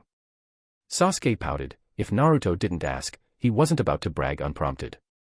That's when Sakura's voice rang out, and Kitazawa ushered everyone to sit for lunch. Kabuto slid right up to Sasuke, showering him with flattery so smooth even the Uchiha prodigy couldn't help but find him agreeable. Sakura, on the other hand, was already on high alert. Once they'd settled, Sasuke finally brought up his special training. Kitazawa caught the hint and set the afternoon's plan, practical combat for everyone. When asked who he was challenging, Sasuke answered without hesitation. Niji. This time, I will beat him. I believe in you, Sasuke-kun. Sakura declared, fists clenched with unwavering resolve. Sasuke resisted the sudden urge to clamp a hand over her mouth. Why aren't you challenging me? Naruto leaned forward eagerly. Let's duel and put our youth on the line. Didn't you say we'd fight during the monthly exam? Sasuke shot back, eyebrow raised. That's true, Naruto admitted, a sly grin tugging at his lips as he thought about his not-quite-ready raise-non. I'll give you a surprise then. Sasuke wasn't impressed. What surprise could Naruto possibly have? To him, the Sharingan was the natural predator of taijutsu. His plan was straightforward. Defeat Hyuga Neji, then Hinata, then Naruto in the monthly exam, and announce his triumphant return in style. First place belonged to the Uchiha. After lunch, the class rested half an hour before training resumed. Sasuke, Kitazawa called, "You have special training this afternoon." Special training? Sasuke asked, pausing on his way to the artificial lake to work on fire-release chakra nature transformation. Practical combat, Kitazawa replied with a faint smile. It was the same trick he'd used before. Hinata and Naruto had both gone through his special training before their matches. Now it was Sasuke's turn. Sasuke accepted without hesitation. Fire release could wait, defeating Neji couldn't. How much do you know about the Byakugan? Kitazawa asked once they reached a clear training field. It can see chakra flow and pinpoint the tenketsu, Sasuke answered after a moment's thought. Right. And every ninjutsu has its own chakra flow, Kitazawa nodded. You've never used Jinjutsu in battle, so Neji won't be expecting it. With the Byakugan, your Jinjutsu will work best the first time, it's all about surprise. Sasuke's eyes lit up slightly. If his Jinjutsu failed once, it would only get harder the next time. But if it landed, the fight would be over before Neji could break free. That was the true edge of the Sharingan. Since you get it, let's start, Kitazawa said with a calm smile. I'll only use taijutsu. Taijutsu, huh? Sasuke smirked. Fine by me. Be careful, Kitazawa warned, then blurred forward, fist swinging. So fast. Sasuke's Sharingan snapped open just in time. He kicked out, clashing with Kitazawa's punch. The impact numbed his leg and sent him sliding back. Kitazawa's next strike came instantly. Sasuke barely managed to block, using the recoil to gain space. Hands flashing through seals, he cast his Jinjutsu. Kitazawa recognized the signs at once, but didn't resist. A haze crossed his eyes as crows exploded into the air, filling the sky. Jinjutsu, bubble. The crows dove toward him, only to shift into real shuriken at the last moment. The illusion masked the kill shot. Anyone fooled would pay dearly. A shadow clone dispelled the Jinjutsu, confirming Sasuke's technique was dangerous enough to fell Neji in one shot. Kitazawa vanished from sight. Not good. Fire release, great fireball jutsu. Sasuke roared, hurling a massive sphere of flame, missing completely. Leaf great whirlwind. Kitazawa's kick slammed into him from the left. Again. Sasuke gasped, forcing himself up. Like Naruto, he refused to admit defeat. All right, Kitazawa said with an amused smile. 2 hours later, Sasuke lay sprawled in the dirt, chest heaving like a fish out of water. He hadn't landed a single solid hit. 2 hours until your next class, rest up, Kitazawa advised. In truth, he'd mixed gentle fist into his taijutsu, but Sasuke never suspected it. Oh, okay. Sasuke wheezed. Kitazawa crouched beside him, green chakra washing over Sasuke's battered body. The fatigue faded instantly. Thank you, Kitazawa-sensei. Sasuke said, more alert now. Keep it up. I'll definitely defeat Neji. Kitazawa's eyes narrowed slightly, already turning his thoughts toward Neji instead. When class time came, the students were already heading to the training field. Kitazawa-sensei, Neji approached. I'd like to speak with you. Go on. I wanted to join your special training, but the clan head has decided to personally instruct me in gentle fist, Neji admitted after a pause. Kitazawa raised a brow. So, Hayashi had beaten him to it. Not surprising, but it changed the game. Chapter 139. Kitazawa could understand Neji's mindset. The Byakugan was a bloodline limit, outsiders could never truly master it. And Neji didn't know that Kitazawa was already a master of it. He had already taught Hinata the gentle fist, 8 trigrams 64 palms. What do you think of Sasuke? Kitazawa asked casually. Neji blinked at the unexpected question but answered honestly. His talent and strength are quite good. Compared to you? Kitazawa pressed. Neji's lips curved slightly. He's still far behind. He wasn't boasting. Last semester, he had fought Sasuke and won with ease. Fire release techniques were dangerous in theory, but if they never landed a hit, they were meaningless. Sasuke joined my special training over the summer, Kitazawa continued. He's made remarkable progress. In the next practical class, I want you two to fight again. Niji's brows furrowed. Defeat him, after just one summer? Impossible. Let's make it interesting, Kitazawa said. If you lose, you join my special training. Fine. Niji agreed without hesitation. To him, Sasuke winning was nothing but a fantasy. Kitazawa nodded. Niji was more mature than most his age, far harder to sway than Hinata or Sasuke. Talking him into something rarely worked. Sometimes, it was faster to let reality do the convincing. And besides, this was about completing the mission. They arrived at the training grounds, where the students of first-year Class A and second-year Class A stood in formation. Before we start, Kitazawa announced, Uchiha Sasuke and Hyuga Niji will give us an exhibition match. The chatter erupted instantly. Again. Wonder who wins this time. Didn't Sasuke get crushed last time? It's only been one summer break, no way he caught up. My money's still on Niji. Both boys were top talents in their respective classes, and with Uchiha and Hyuga being rival clans, each with a dojutsu bloodline, the tension was practically built in. Sasuke, you can do it! Naruto shouted. HN. Sasuke stuffed his hands into his pockets and walked forward, cool and composed. Kiba snorted. Show off. That's called genius demeanor, Sakura countered. Only if he actually wins, Kiba shot back. Ino clenched her fists. Didn't Sasuke train secretly with Kitazawa-sensei? I believe in him. Hinata nodded quietly, her trust in Kitazawa absolute. The two faced each other, forming the seal of confrontation.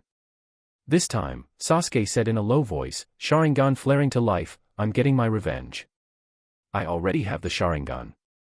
Niji's eyes narrowed. So that was why Kitazawa had been so confident. Even so. Sharingan or not, Gentle Fist's 8 trigrams 64 palms gave him the clear advantage. He lunged. I can see it, clearly this time. Sasuke grinned, slipping past Niji's palm and countering instantly. Fire release, great fireball jutsu. A wave of heat rolled toward Niji. He sidestepped sharply, Sharingan was indeed formidable, but not insurmountable. Niji accelerated, the air whistling around him. Sasuke's heart jolted at the speed, but his eyes tracked Niji's movements. A kick, 2 kunai thrown, Niji parried both palm and steel. Fire release, Phoenix Flower Jutsu. Sasuke's hands blurred, sending a spray of small fireballs toward him. Niji didn't retreat. Palms lashed out in rapid succession, bursting each fireball midair. More kunai. Niji's Byakugan caught the fine wires attached, but Sasuke suddenly dropped them, hands flashing through seals. Not the great dragon fire from last time. Niji realized too late. Genjutsu, bubble. Sasuke dissolved into a murder of crows. Niji's gaze darted, only crows above, circling. His Byakugan revealed his own warping chakra flow. Genjutsu. Dojutsu illusions were notoriously hard to break without training, and he'd never imagined a fellow academy student could wield one. The crow's dove, morphing into kunai mid-flight. Niji leapt back. Steel bit into the dirt where he'd stood. It's not Genjutsu, he thought in confusion. You've lost, Niji. The crows faded. Sasuke stood behind him, kunai pressed to his waist. The earlier illusions had been a feint, while Niji was distracted, Sasuke had circled behind. Niji bit back the urge to claim a rematch now that he knew the trick. A loss was a loss. Winner, Uchiha Sasuke, Kitazawa declared. In the exhibition match, Sasuke's performance was nothing short of flawless. Before unleashing Genjutsu, bubble, he'd thrown in the shuriken with ninja wire, just enough to throw Niji off balance. It wasn't just Sasuke's growth that tipped the scales. The truth was, Niji wasn't ready for what was coming. Unfamiliar with countering Genjutsu, he fell hard and fast. Then again, ocular Genjutsu was anything but ordinary. Fortunately for Sasuke, soon, it would be his specialty. Kitazawa's announcement stirred the crowd. Given Niji's previous win against Sasuke, most students had been silently rooting for him. They hadn't expected their bet to backfire so spectacularly. That's great. Sakura beamed, clapping. Sasuke-kun really is the best. Wait, Naruto blinked in confusion. What just happened? Genjutsu, Bubble had targeted only Neji, and to Naruto, the win had looked weird. One moment they were clashing fiercely, then Neji suddenly stopped, leapt back, and let Sasuke slip right past him. It's Genjutsu, Shikamaru muttered after a pause. Neji's caught in it. Oh, so that's why, Ino said with a knowing nod. Then I guess losing isn't really his fault. Genjutsu's that strong? Naruto scratched his head. Even regular Genjutsu's a pain to deal with, Shino explained, but Sharingan Genjutsu. That's the worst. If you get caught, your only real hope of breaking free quickly is having a teammate shake you out of it. Being from ninja clans, most of them knew the basics. So, one-on-one's impossible? Naruto asked, eyes wide. In theory, Ino replied. There's even a saying in the ninja world, never fight an Uchiha alone. But, Shikamaru suddenly smirked. There is one way. Shadow clones. A clone acted like a second fighter, independent, like a teammate. Of course, it only worked if you summoned it before the Genjutsu landed. That's easy for me. Naruto grinned in relief. If he fought Sasuke in the monthly exam, he'd just open with multiple shadow clone jutsu and be done with it. But what if you don't know the shadow clone jutsu? Irika asked dryly. Shino pushed his glasses up. Then you have one last option, don't look him in the eyes. Exactly, Shikamaru agreed. Most ninja facing an Uchiha do that, though it's like fighting with one hand tied behind your back. Kiba sighed. And if you've got Byakugan, it's tricky. Though, it can track chakra flow to spot a genjutsu in time. That thought eased Hinata's nerves a little, but not entirely. She made a mental note to find Kitazawa-sensei after class. All right, that's enough. Class time. Kitazawa's clap cut through the chatter. Sasuke spared Neji a glance before joining the first-year AQ. His lips twitched upward, but he forced them back into a cool, unreadable line. Still, inside, his blood was singing. Revenge tasted better than he'd imagined. He wanted to laugh up at the sky, but pride kept him composed. He just hoped class ended quickly, he had news to share with his father and brother. Across the field, Neji returned to his spot in silence. Neji, Tenten hesitated, unsure how to comfort him. The second-year genius had just lost twice in a row, to first years. I'm fine, Neji said simply, eyes drifting to Kitazawa. Losing to Sasuke meant entering Kitazawa's special training. Not that Neji gave the men credit, he believed Sasuke's win came from the Sharingan, not from training. Still, a promise was a promise. And maybe, just maybe, he could use this to mend things with Hinata. Kitazawa divided the class, leaving a shadow clone behind before heading to the training ground. I'll find Kitazawa-sensei, Neji told Tenten and Lee. A few steps later, he noticed Hinata walking the same way.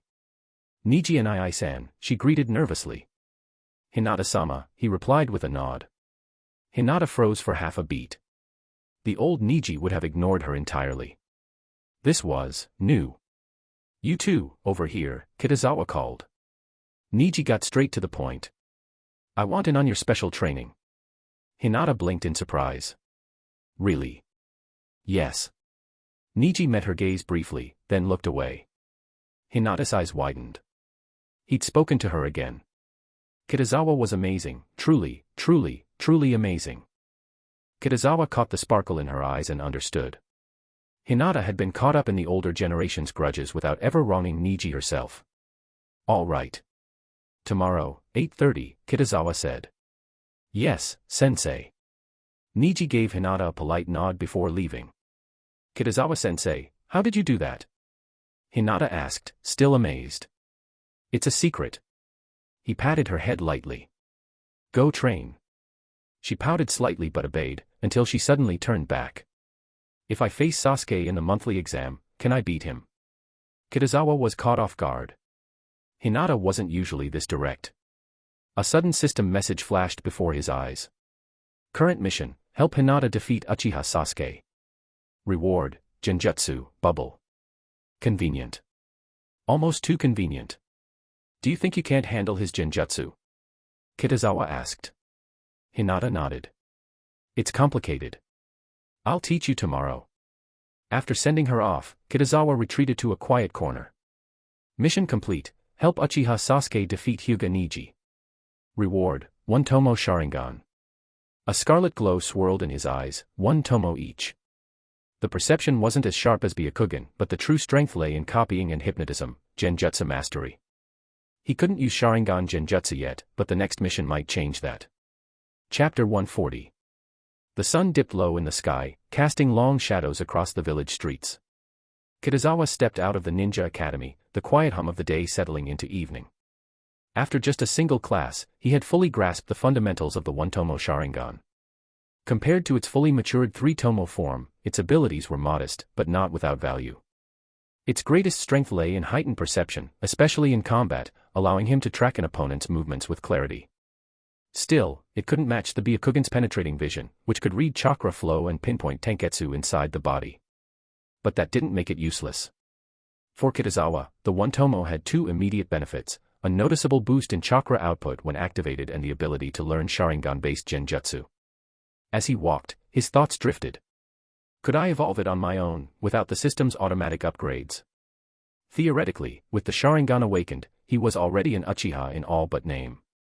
Advancing it, however, required intense emotional stimulus, something he hadn't experienced in a long time.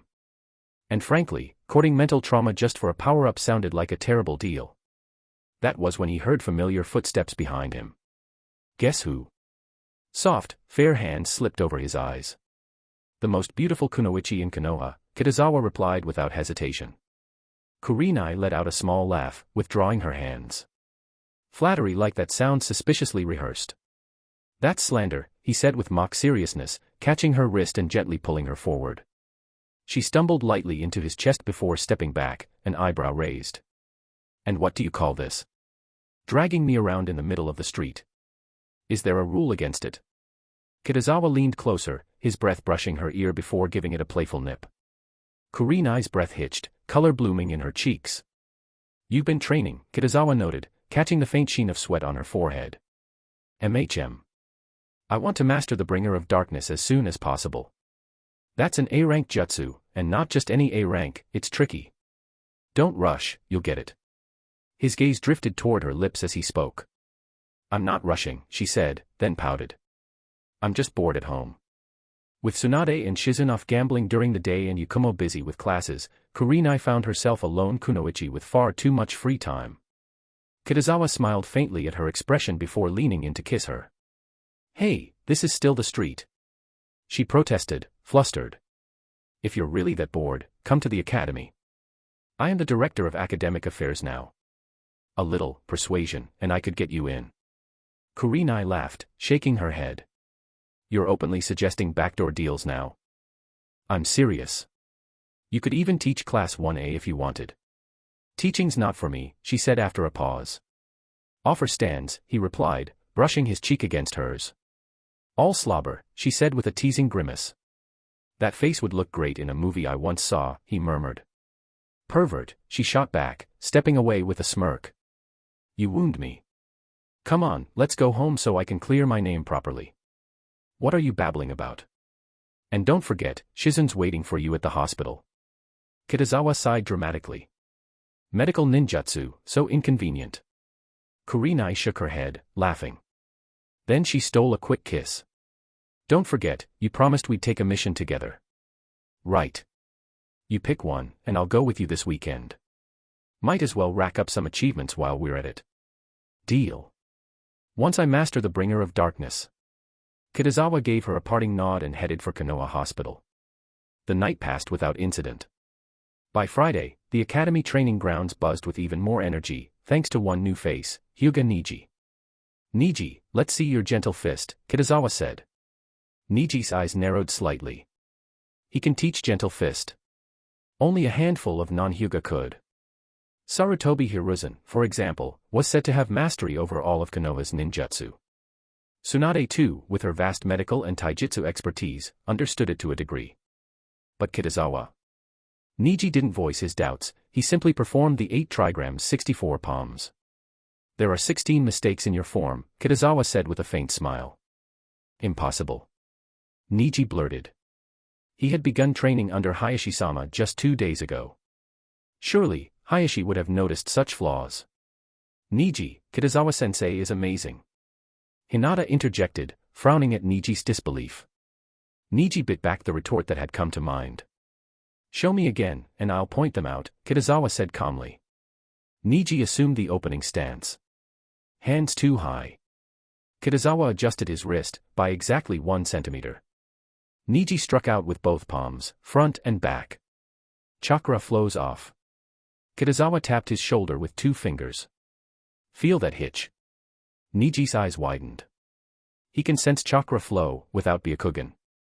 The truth was simpler, Kitazawa's mastery, courtesy of the system, was so refined he could predict exactly what an imperfect movement would cause. Kitazawa-sensei's the best.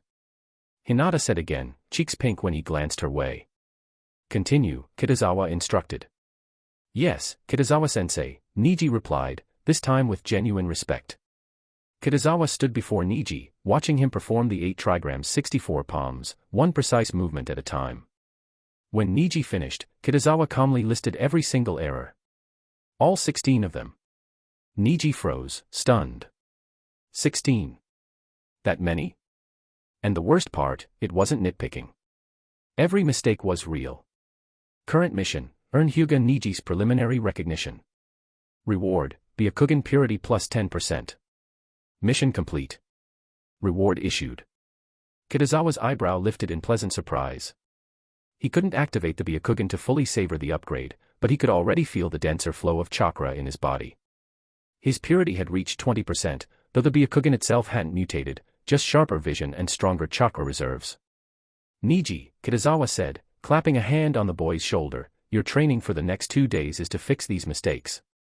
Yes, Niji replied, voice steady but eyes betraying the shock still lingering. Now he understood why Hinata had progressed so quickly. But how was Kitazawa, who didn't even have the Byakugan, more adept at the gentle fist than clan head Hayashi himself? Hinata, with me, Kitazawa called, moving toward an open clearing. Not only would they avoid distracting Niji, but it was time to begin her Genjutsu lessons. Genjutsu targets the 5 senses by disrupting chakra flow, he explained.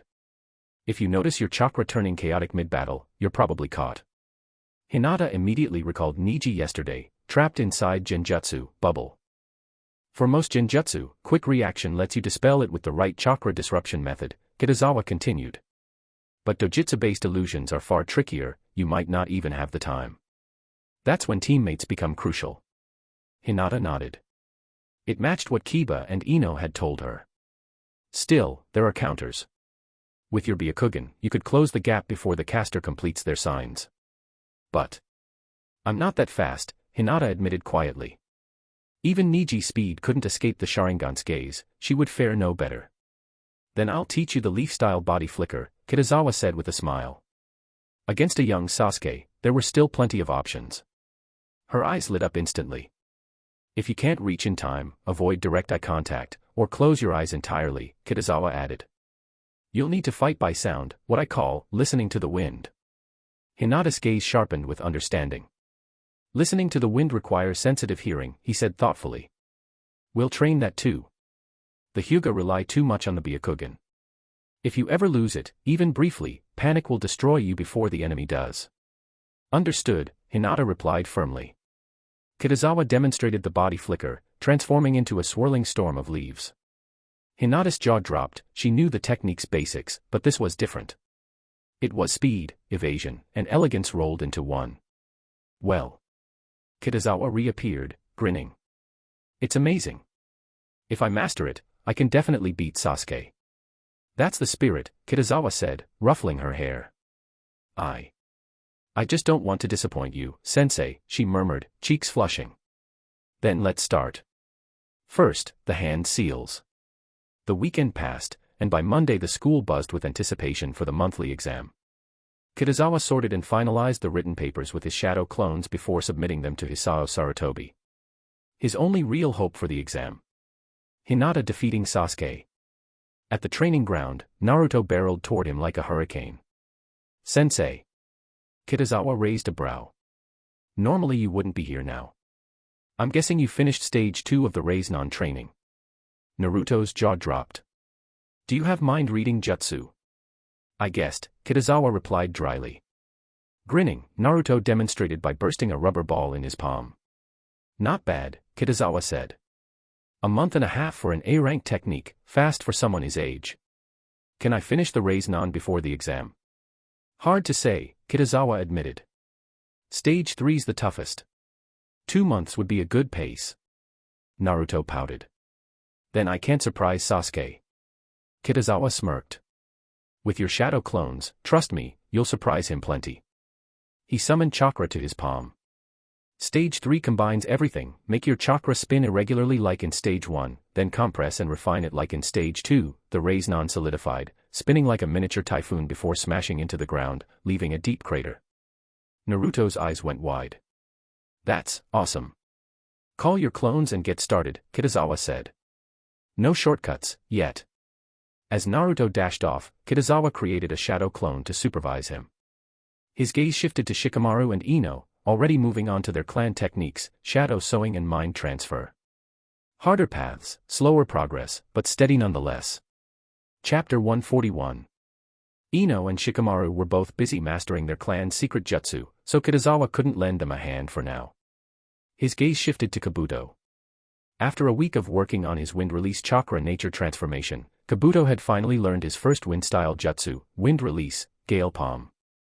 It was a C-rank technique, neither too simple nor too complex, perfect for Kabuto's current level. Kitazawa watched him for a while, decided he didn't need to interfere, and headed toward Hinata. The body flicker technique was a D-rank jutsu. But its leaf-style variation. That was B-rank territory. Hinata had been practicing it for over a week and had barely gotten the hang of it. She still looked clumsy in execution, and Kitazawa doubted she'd pull it off cleanly in the upcoming monthly exam. Not far away, Niji was working on the gentle fist, 64 palms. He'd already mastered the first 8 strikes and was pushing toward 10. Hinata was at the same stage, but her form was sharper. After a moment's thought, Kitazawa formed a quick set of seals, produced a shadow clone, and made his way to the school's artificial lake. Sasuke, Sakura, and Kiba were training there. Kiba had wrapped up his tree-climbing exercises and moved on to water-walking drills. Sasuke was doing both at the same time, while also refining his fire-release chakra nature and learning his second Sharingan genjutsu from Uchiha Itachi. Ever since defeating Niji, Sasuke had started taking genjutsu a lot more seriously. But Kitazawa wasn't here for Sasuke or Kiba. He was here for Sakura. In just 2 weeks, she'd picked up 2 D-rank medical jutsu, solid proof of her talent in the field. But now she'd hit a wall, her chakra reserves were still too small for more advanced work. Sakura, Kitazawa called out. She perked up and ran over. Kitazawa-sensei, what is it? As a medical ninja, learning medical jutsu is crucial, Kitazawa said with a small smile. But there's something just as important. Do you know what that is? Knowledge, she guessed after thinking a moment. Practice, Kitazawa corrected.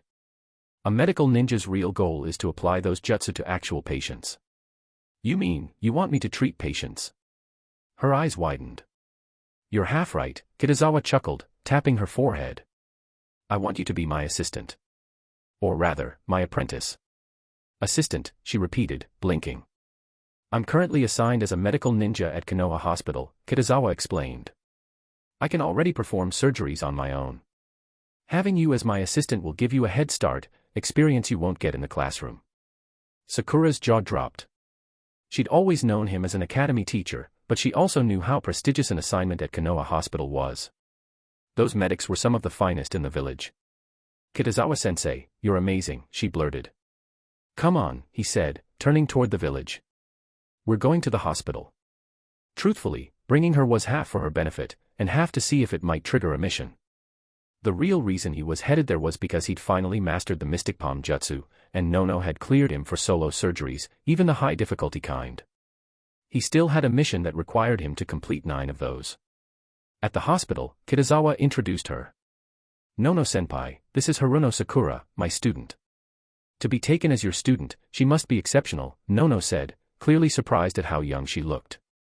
She's a first year, Class A, Kitazawa clarified.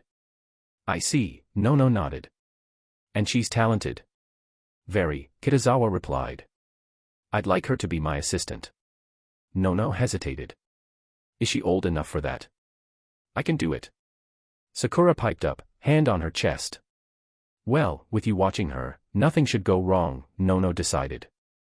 And if something did, they could always call Tsunade. Thank you, Nono-senpai, Kitazawa said. I'll have a nurse uniform made for her, Nono added. The hospital doesn't have anything in her size. Back in his office, Sakura looked around curiously. So, what will I be doing as your assistant? I've written everything down for you, Kitazawa said, handing her a scroll. Thank you, Kitazawa-sensei. She plopped onto the sofa and began reading. Kitazawa did the same. His scroll, however, was on advanced medical techniques. Only one remained on his list, the healing resuscitation regeneration technique, an A-rank jutsu he considered worthy of S-rank status. It was a large-scale, team-based technique that only medical nin of Jonin level or higher could perform. And it was required for most high-difficulty surgeries. The problem? Peace meant there weren't many such surgeries. Until Friday. Kitazawa-sensei, how do I look? Sakura asked, twirling in her new uniform. It suits you, he said. Strictly speaking, it wasn't beautiful, but it was undeniably cute, especially at her age. Hee hee. I wonder when I'll get to treat Sasuke, she giggled.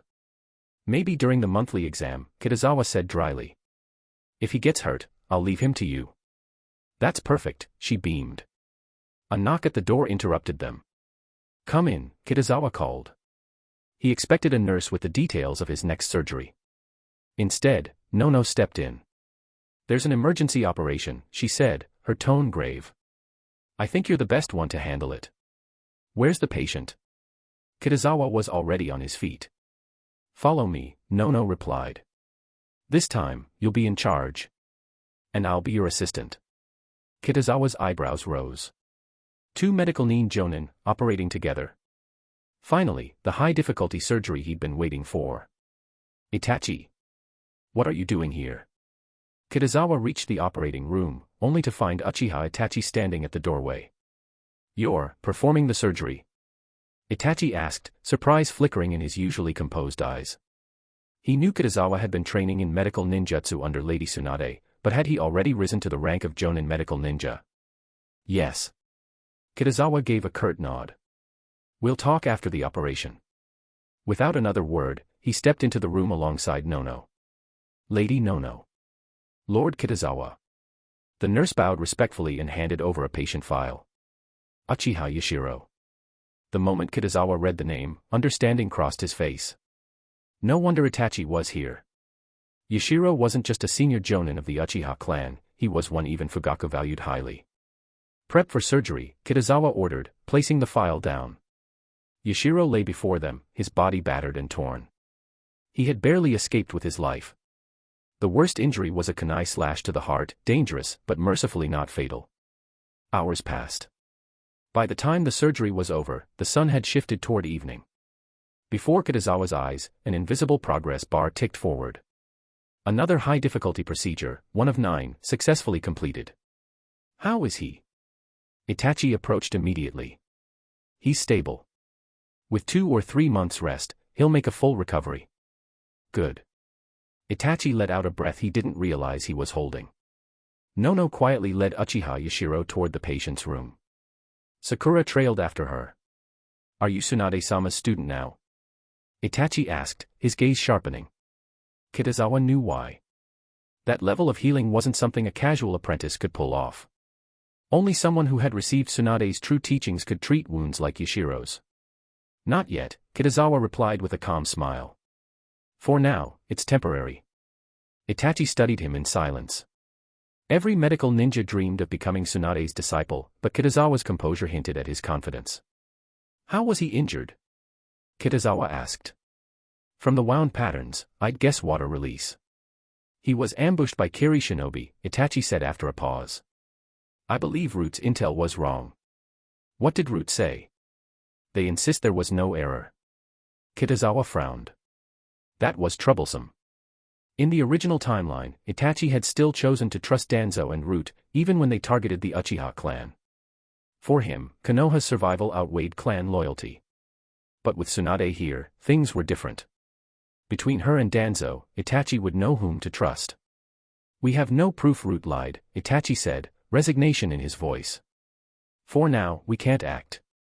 Tsunade-sama won't let Danzo keep running unchecked, Kitazawa said thoughtfully. Itachi's eyes brightened slightly. Rumors already swirled through the village after Tsunade's bold move to take Nono and Kabuto from Root's grasp. Some whispered she was eyeing the Hokage seat, though she had since gone quiet. If Tsunade-sama ever needs anything, she's welcome in the Uchiha compound, Itachi said. I'll pass along the message, Kitazawa replied, making a mental note to keep Itachi far from Danzo's influence. There were still other threats, Obito, for one, and he wasn't yet sure how to deal with them. I'll check on Yashiro. We'll talk another time, Itachi said before leaving. Kitazawa watched him go, mind already racing. Time was short, 2 months until year's end, and no way of knowing when the Uchiha massacre might strike in this altered timeline. Chapter 142. I haven't been to grass country much, Kitazawa admitted. Kurenai smiled. I've heard it's full of open grasslands. We should go see them sometime. I've never been to a grassland either. Let's take this mission. Kitazawa nodded. Then let's get it approved.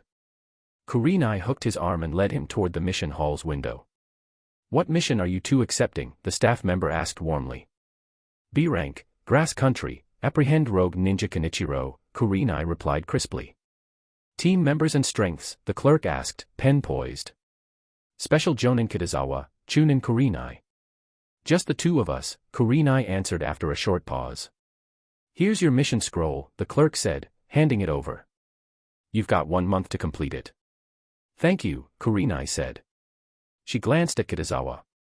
I'll head back and wait for you. Kitazawa had some academy matters to discuss with Hiruzen, something Kurenai had no intention of joining. Once she left, Kitazawa made his way to the Hokage's office. When I heard the knock, I knew it wasn't Tsunade, Hiruzen joked as Kitazawa entered. Lady Tsunade is nothing if not direct, Kitazawa replied with a faint smile. So, what can I do for you? Here to invite me to your monthly exams. Hiruzen asked, puffing his pipe. If you could attend, Hokage-sama, the students of first-year Class A might be too excited to sleep, Kitazawa teased. Unfortunately, Monday's no good for me, Hiruzen said with a shake of his head. Perhaps for your finals. A shame, but Konoha comes first, of course.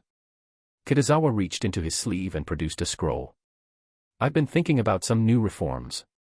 Please have a look. Knowing you, this should be interesting. Hiruzen unrolled the parchment, scanning the 2 neat sections. The first outlined the purpose and structure of a proposed student council.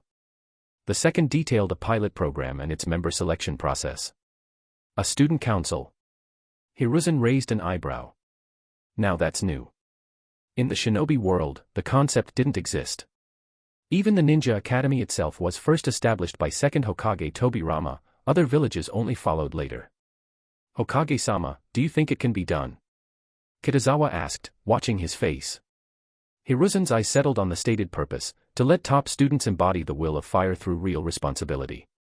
Under Kitazawa's selection method, only the academy's very best would make it in, bringing them together could only strengthen Konoha. But Hiruzen was also weighing another detail. The proposed council had a president, vice president, and departments like general affairs, academics, and publicity. That mirrored Konoha's own governance. Choosing the right president would be crucial. His mind went to Naruto. For sheer management skill, Shikamaru was the obvious choice. But in the Shinobi world, strength outweighed everything, even leadership talent. Could Naruto, still a first year, defeat students in their 5th or 6th year? We'll give it a trial run, Hiruzen said finally. But member selection will happen later. Later. Kitazawa tilted his head. After the trial ends, Hiruzen clarified. And your class hasn't even been in school for 2 full terms, early selection would put you at a disadvantage. Kitazawa understood instantly. Hiruzen liked the idea, but without precedent, he wanted proof before committing, and he clearly wanted Naruto and his peers to take key roles. Understood, Hokage-sama. If the trial succeeded, Kitazawa could hold the presidency until elections. That transition period would be vital to completing his own mission. But first, the trial council had to achieve something significant. I'm looking forward to seeing what you accomplish, Hiruzen said with a smile. As principal of the academy, the council's success would reflect well on him. And if it failed, well, the trial could be quietly dropped. After leaving, Kitazawa returned to Kurenai's home. Tsunade, Shizune, and Yakumo were there, discussing emotion displacement ninjutsu. Progress was steady, it would likely be complete within 2 weeks. At that point, Kitazawa intended to coax Tsunade into addressing her hemophobia. Lady Tsunade, Kitazawa said casually, interested in watching the first-year class monthly exams. Why ask me? Tsunade blinked in surprise. Because you're famous, and many of my students idolize you, Kitazawa said with a grin. Your presence might even push them to perform their best. When? Written exam next Monday, practical exam Tuesday. Both start at 9. If I'm free, I'll come Tuesday morning, she said after a pause. Kitazawa nodded and headed upstairs. He hadn't yet told her about Karen's mother, best to discover her by accident on the mission with Kurenai, then report back. On the rooftop, Kitazawa trained. He had already mastered 2 of his 4 target wind release techniques, wind release, shuriken and wind release, vacuum blade, both involving infusing weapons with wind chakra. Now he was tackling his 3rd, wind release, vacuum wave, a sharper, linear variant of great vacuum bullet. His progress was steady but not fast, split between teaching, medical ninjutsu study, and the fact he hadn't yet perfected wind chakra transformation. Still, with 2 months left in the semester, he was on track. Monday arrived, final day of September, and the monthly exam for first-year Class A. Kitazawa entered the classroom right on time. The students were already seated, buzzing with anticipation. Good morning, Kitazawa-sensei, Naruto, Shikamaru, and the others greeted. Before we start, I've got some good news, Kitazawa said from the podium. Is Hokage-sama coming? Kiba asked eagerly. Last semester's finals had been graced by Hiruzen himself. The room instantly filled with expectant faces. Hiruzen's popularity in Konoha was well-earned. Not Hokage-sama, Lady Tsunade. The class erupted. One of the legendary Sannin. Hokage-sama's student. If I do well, maybe she'll recommend me. And she doesn't have any students yet. Sakura's eyes lit up. Kitazawa-sensei, does that mean medical ninjutsu will be part of the practical exam? Ino snorted. As if they'd test that. Sakura deflated but nodded. It was already a rare privilege to be exposed to medical ninjutsu as a first year.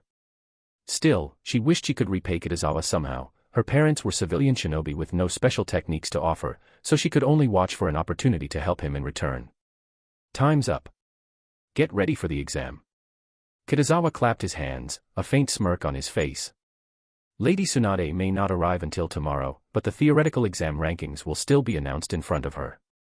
At once, the air in first-year Class A grew tense. Shikamaru, what rank are you aiming for this time? Ino asked, eyes bright with curiosity. Sakura turned to glance at Shikamaru as well. In the last finals, he'd surged ahead out of nowhere, snatching first place from her. That stunt had left her with no doubt. In the written exams, Shikamaru was her true rival. Hinata and Sasuke were strong contenders, but a notch below her. Unless something unexpected happened, she could handle them. Shikamaru, however, was an entirely different headache. Top 10, Shikamaru said lazily. Sakura blinked. Top 10. In the last finals, he'd gone all out, far too much work for his taste. For this monthly exam, Kitazawa had set him no goals beyond keeping his parents satisfied. But since he'd already been first once, suddenly scoring 60 points would look suspicious. Top 10 was perfect, believable, and far less effort. Sakura was momentarily speechless. She'd always considered herself an academic prodigy, yet here was someone capable of adjusting his score like a thermostat. Fine. She wasn't going to compete with a walking, talking cheat code. She'd just do her best. Sasuke-kun, let's give it our all, she declared, fists clenched. Sasuke gave her a calm, noncommittal glance. The top spot in the theory exam was nice, but his eyes were on the real prize, the practical exam. Last time, Naruto had stolen first place. That still annoyed him. But this time, things would be different. Now he had the Sharingan. A brief test match against Niji Hyuga, second year's strongest, had already proven his edge. Naruto would be no exception. First place in the practical exam plus a top 3 theory score would secure overall victory. The bell rang. Begin, Kitazawa said. Pens hit paper across the room. Leaving behind a shadow clone as proctor, Kitazawa slipped away to the training grounds. He had no role in this monthly exam, so why waste time sitting around? Wind release training was far more productive. By 11, the theory exam was over. Kitazawa didn't even glance toward the school building, too focused on slicing a boulder into neat pieces with razor-thin blades of air. Wind release, vacuum wave. Though honestly, why wave and not cut? Kitazawa-sensei. He turned to find Hinata standing hesitantly nearby, fingers clasped nervously in front of her. Come here. Kitazawa waved with a smile. She relaxed slightly and walked over. Heading home for lunch, or eating here first, he asked, ruffling her hair. Home after lunch, she replied, then hesitated, conflict flickering across her face. What's wrong? Can I not go home? I want to keep training this afternoon. That works. He nodded. This afternoon, we'll switch to practical special training, getting you familiar with genjutsu. Hinata brightened instantly. So cute, Kitazawa chuckled, pinching her cheek. She flushed, but didn't pull away. By 5, after walking her home, he dispelled his clone. The theory results flowed into his mind. Shikamaru had indeed dropped from 1st to 10th, handing Sakura her victory. A surprise newcomer, Yakumo, had taken 9th despite missing a semester, proving her sharp mind. Naruto held steady at 12th, though this time ahead of Kiba, who had slipped to 13th, likely from spending more time on tree climbing and water walking than textbooks. Kitazawa made a mental note to ease off his physical training a bit. Tuesday arrived, practical exam day. The entire first-year Class A stood assembled at the training grounds. Though Kitazawa also oversaw second-year Class A, today they were left to Yamada. His attention was on his first years. Lady Tsunade, Kitazawa greeted as Tsunade and Shizun approached. You're not calling me senpai anymore? Shizun asked coolly, taunton in her arms. Shizun-senpai, Kitazawa replied with a grin. My medical ninjutsu is still slightly behind yours, after all. Shizun's lips twitched. Slightly was generous, he was only missing one technique, the creation rebirth. Once he learned it, they'd be equals. And with his talent, it was inevitable. The question was, what next? The strength of 100 seal. Only Tsunade could teach that. Lady Tsunade, the class chorused, excitement buzzing. Nearby students looked on with envy. Finals had brought Hiruzen Sarutobi, this time they had Tsunade herself. Can't compete, Yamada muttered with the other teachers. They all knew this privilege was because of Kitazawa. Irika, Kitazawa called, your referee today. Yes, sir. Irika responded smartly. You don't have to babysit me, Tsunade told Kitazawa. I'm only doing it to slack off, he said deadpan. She glared. Shizun laughed. The practical exam begins now. Irika announced. Same rules as before, 3 rounds, higher scores advance. Lady Tsunade, want to handle the scoring? Kitazawa offered her the roster. No need. I'm not a teacher, she replied. All right, everyone, draw lots. Same number means your opponents. The students shuffled forward in turn. I'm number 5. Naruto called. Anyone else? Haha. I'm number 1. Kiba said, grinning, until a soft, unfamiliar voice spoke up. I'm also number 1. Kiba turned, and froze at the sight of Yakumo Kurama. Chapter 143. Why is it always me who's unlucky? Kiba's face crashed from excitement to despair in an instant, like a kid hearing the lunch bell only to find out it's detention time instead. That's rough, Kiba. Shikamaru gave his shoulder a lazy pat, sympathy just barely outweighing boredom. None of you got matched up? Kiba asked suddenly, eyes narrowing in suspicion. Nope. Ino smirked. You're the only one whose number got drawn twice. Kiba twitched. This new year, I'm finding the biggest shrine in the country and praying until I pass out. Will the 2 students with number 1 please come forward, Irika called, flipping open the roster at last. Yakumo and Kiba stepped into the arena, forming the confrontation seal together. Yakumo, go easy on me, Kiba said quickly. He'd seen her fight Niji before, 1 painting, no hand seals, and the battle was over. Terrifying. Don't be nervous. Yakumo's gentle smile was like a warm spring breeze. We're all classmates. Kiba felt himself relax instantly. Is that the therapeutic words technique? Shizun murmured in surprise. Tsunade's eyes lit with interest. Not bad. Using it mid-battle has its advantages. Kitazawa nodded slightly in agreement. Down in the arena, Yakumo spoke again, her tone light. It's just a monthly exam, no need to go all out. She unrolled a scroll. In Kiba's eyes, a table laden with delicious food appeared. Please, Yakumo said, taking a seat at the feast. Thanks, Yakumo. You're a good person, Kiba said warmly, lowering his guard completely. But to the spectators, it looked entirely different, neither combatant had moved an inch since stepping onto the field. What's going on? Naruto blurted. Why haven't they moved? Kiba's under genjutsu, Sasuke said flatly. The moment Yakumo spoke, he was caught. What? Ino gaped. No signs at all. This is the second genjutsu, Sasuke added, his gaze sharpening. Shikamaru frowned. When she raised her hand just now. In reality, that scroll was a hand seal. Exactly, Sasuke confirmed. The more he watched, the more uneasy he felt. She's a bloodline genjutsu user like me, but why does it feel like the Sharingan isn't as strong? Genjutsu really, Shino began. Is terrifying, Naruto cut in with a grimace. He hated genjutsu. No clashing fists, no sweat, no youth, just getting locked down before you could even blink. It's mirror dimension, Tsunade observed with satisfaction. Deadly effective in battle. Kitazawa's thoughts were less cheerful. Poor Kiba, 7 years old and already facing Mangekyo-level genjutsu. That's protagonist-tier bad luck. Sasuke wasn't supposed to suffer that until next year. I'm not fighting, Kiba said suddenly, raising his hand with a sheepish smile. Yakumo's too nice, I'll forfeit. Thank you, Yakumo replied politely. Reality snapped back into focus for Kiba. The world looked sharper, almost painfully so. What just happened, he muttered, stunned. He remembered eating and drinking with Yakumo, and then conceding. I used 2 genjutsu, Yakumo said softly. Kiba was speechless.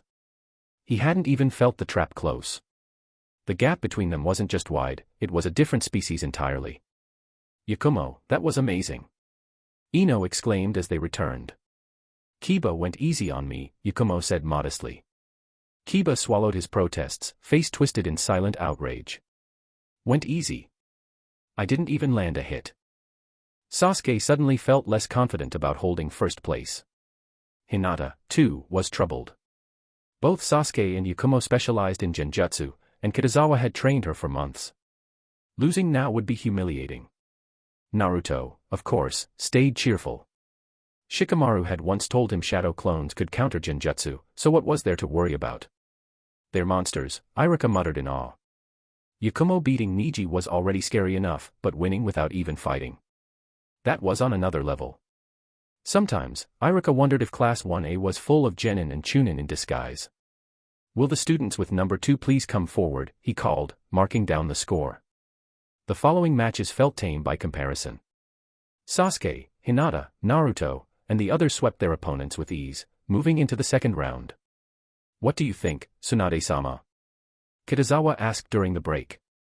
SOSO, Tsunade replied casually. Aside from Yakumo, no one's shown anything impressive yet.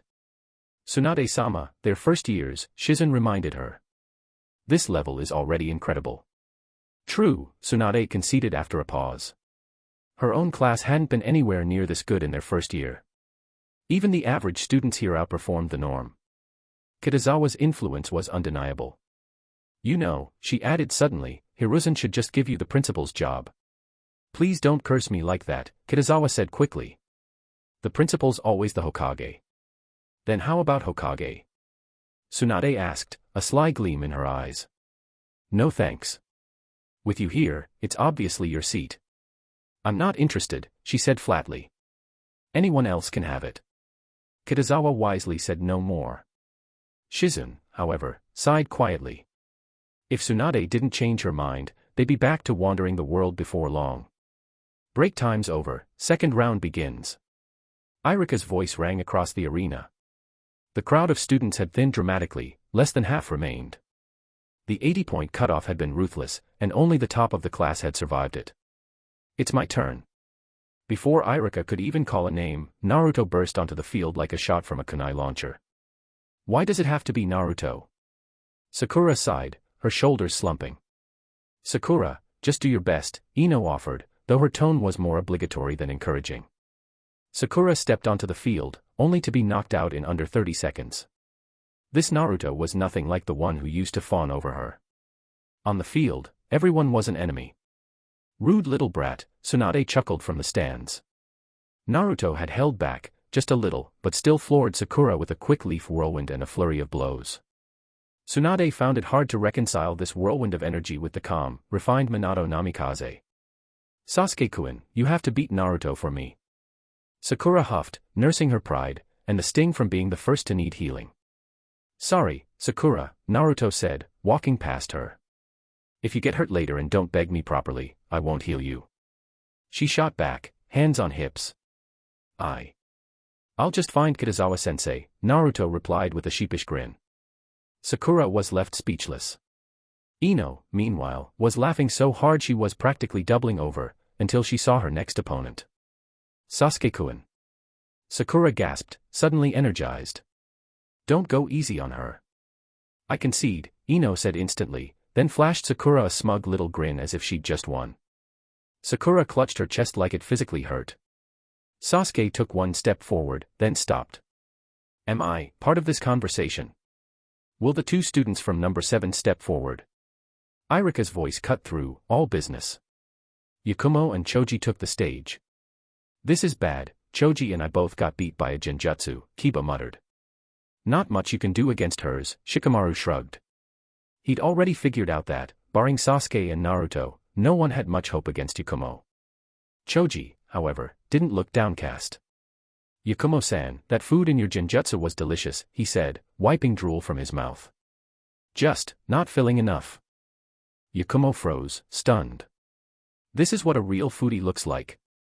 He doesn't even care he was trapped in genjutsu. Number 8. Shikamaru asked, holding up his token. That would be me, Shino said, pushing up his glasses. Figures. My luck's terrible, Shikamaru sighed, already resigned. When the match began, Shino unleashed a cloud of Kakechu, chasing Shikamaru all over the arena. Any thought of a drawn-out tactical fight vanished. Eventually, Shikamaru managed to catch Shino with his shadow imitation technique, but it was useless. Shino might be stuck, but the bugs weren't. Outnumbered, outmaneuvered, and nearly out of chakra, Shikamaru surrendered. The Abirame clan never disappoints, Shizen remarked. TCH, Shikamaru actually did very well, Tsunade admitted. His timing was spot on. Even a Chunin would have struggled in that situation. Kitazawa nodded. He's talented, smart too. Just, lazy. Time slipped by, and the second round drew to a close. The students advancing to the third round are. Irika announced, Uchiha Sasuke, Uzumaki Naruto, Shino Abirame, Yakumo Kurama, Hyuga Hinata, and Nara Shikamaru. Kitazawa noted that the lineup was nearly identical to the last final exam, only Ino had been replaced by Yakumo. It's going to be an interesting third round, Tsunade commented. Each of the 6 bore a surname respected across the village. Kitazawa, your class is overflowing with talent, Shizen said. This just means Konoha's in good shape, Kitazawa replied with a grin. The lot drawing began. I'll go first, Naruto said, bounding forward. I hope I get Sasuke. He pulled his slip. Number 2. Number 1, Sasuke said, glancing at his. Not you. Naruto's face fell. I'm number 1, Hinata said softly, glancing down at her slip, heart thudding. Ino and Shino exchanged glances. Poor Hinata, Sasuke had beaten Neji before, and while Hinata had as well, the comparison didn't favor her. Hinata, huh? Sasuke thought. Same as Neji, just less trouble. Naruto's opponent turned out to be Yakumo. Even if you're strong, I'm still gonna win, he declared. Shino, meanwhile, learned he was paired with Shikamaru again. You don't need to fight. I surrender, Shikamaru said without hesitation. When Irika called for the number 1s, Sasuke and Hinata stepped forward, calm confidence on his face, nervous determination on hers. Kitazawa's eyes sharpened. Whether his goal succeeded hinged on Hinata's win. You can just surrender, Sasuke offered, conserving chakra for later rounds. No, Hinata replied, glancing briefly at Kitazawa. I have my own reason to win. Funny. So do I, Sasuke said, Sharingan spinning to life. Begin. He formed seals in a blur. Fire release, great fireball jutsu. The air warped from the heat as a massive fireball roared toward Hinata. She'd been ready, darting to the side and circling fast. Speed's about the same as Niji's, Sasuke noted, tossing twin handfuls of shuriken. Hinata's Byakugan scanned them, no traps, and her gentle fist knocked them away. Perfect. The shuriken slowed her just enough for Sasuke to weave his next seals. Genjutsu, bubble. But Hinata's head stayed low, eyes avoiding his. Kitazawa's training worked. She tracked the shuriken by sound alone. TCH, annoying. Sasuke switched tactics. Fire release, Phoenix Sage Fire Jutsu. Small fireballs scattered toward her. Hinata didn't yet use her trump card, the leaf-style body flicker technique, just dodged, waiting for the perfect moment. For now, the two circled, each hunting for an opening. Chapter 144. Fire release, Great Fireball Jutsu. Sasuke's hands blurred through seals before he exhaled a massive wave of flames. Chakra-fed fire swelled into a blazing sphere, heat rippling through the air. Hinata halted mid-step, her movement as graceful as a cat's, and slipped left to evade. Sasuke's wrist snapped, and 6 shuriken fanned out toward her. Gentle fist, 8 trigrams 64 palms. Hinata's response was instantaneous. Her pale palms shimmered with chakra, each strike knocking a shuriken far out of range. Even if Sasuke had them tethered with wires, the distance made retrieval impossible. By the time he could pull, she was already gone from her original spot. TCH, Byakugan and gentle fist, what a pain, Sasuke muttered, eyes narrowing. His mind churned, searching for a window to unleash Genjutsu, bubble. The problem? Hinata knew his fire release patterns. She knew his Genjutsu tells.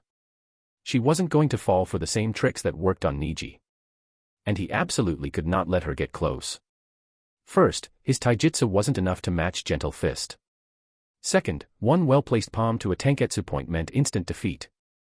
So he was stuck keeping her at bay with fire and throwing weapons, knowing full well his chakra reserves wouldn't last.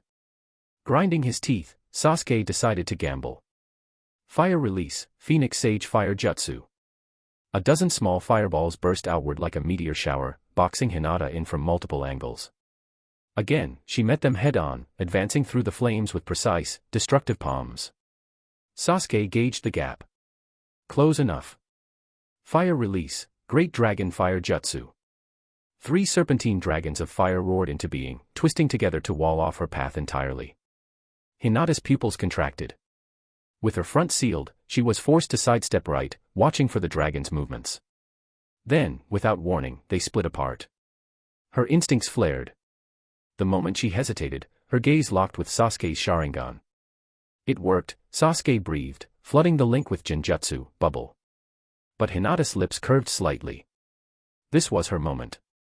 The opening Sasuke created to snare her also left nothing between them. Leaf body flicker. Her body scattered into fluttering leaves. Sasuke blinked, his target gone. He snapped his head left, then right. Gentle fist, 8 trigrams 64 palms. Hinata reappeared at his flank, her strikes rapid and merciless. Chakra stuttered to a halt inside his body. The first 10 palms were all she needed. Sasuke staggered, then dropped. No, impossible. He had awakened his Sharingan, crushed Niji, and now, lost to Hinata. He tried to force his chakra to flow again. A spark. A pulse. Ah. He pushed to his feet. Only for Hinata to hit 10 different points. This time, the shutdown was complete. Blood rushed to his head, his vision swam, and darkness claimed him. Sasuke. Hinata's fierce focus cracked into panic. Kitazawa stepped forward, but Sakura beat him there. Sasuke-kun. She caught him, forming healing seals before pressing her hands to his chest. He's fine, Kitazawa assured, patting Hinata's head. Just overheated, literally and emotionally. The truth? Sasuke had been on the brink of unlocking a surge of power, until Hinata's palms yanked him right back down. If it had been anyone else, he might have turned the fight. Winner, Hyuga Hinata. Kitazawa announced. Hinata blinked, then smiled faintly. She'd beaten Sasuke. Luck had played its part, but the true edge was the leaf body flicker Kitazawa had taught her. Mission complete, help Hinata defeat Sasuke. Reward, Genjutsu, bubble. Kitazawa smirked as the message appeared in his vision. Sasuke wasn't out for long. How are you feeling? Sakura asked. Sasuke didn't answer. He rose without a word and left the arena. He'd been thrilled to awaken his Sharingan. Thrilled to defeat Niji. So why did 2 victories add up to this? Don't sweat it, Sasuke. Just win next time. Naruto called after him. You don't understand the Uchiha, Sasuke muttered. True, Naruto grinned, but I do know persistence wins. Join me on the path of youth. We'll train till we drop. I refuse. Sasuke actually recoiled, shaking his head. Why not? You look so happy in that green jumpsuit. Sasuke stared. Which eye did you use to see that? Still, the interruption had cooled his frustration. Losing was done.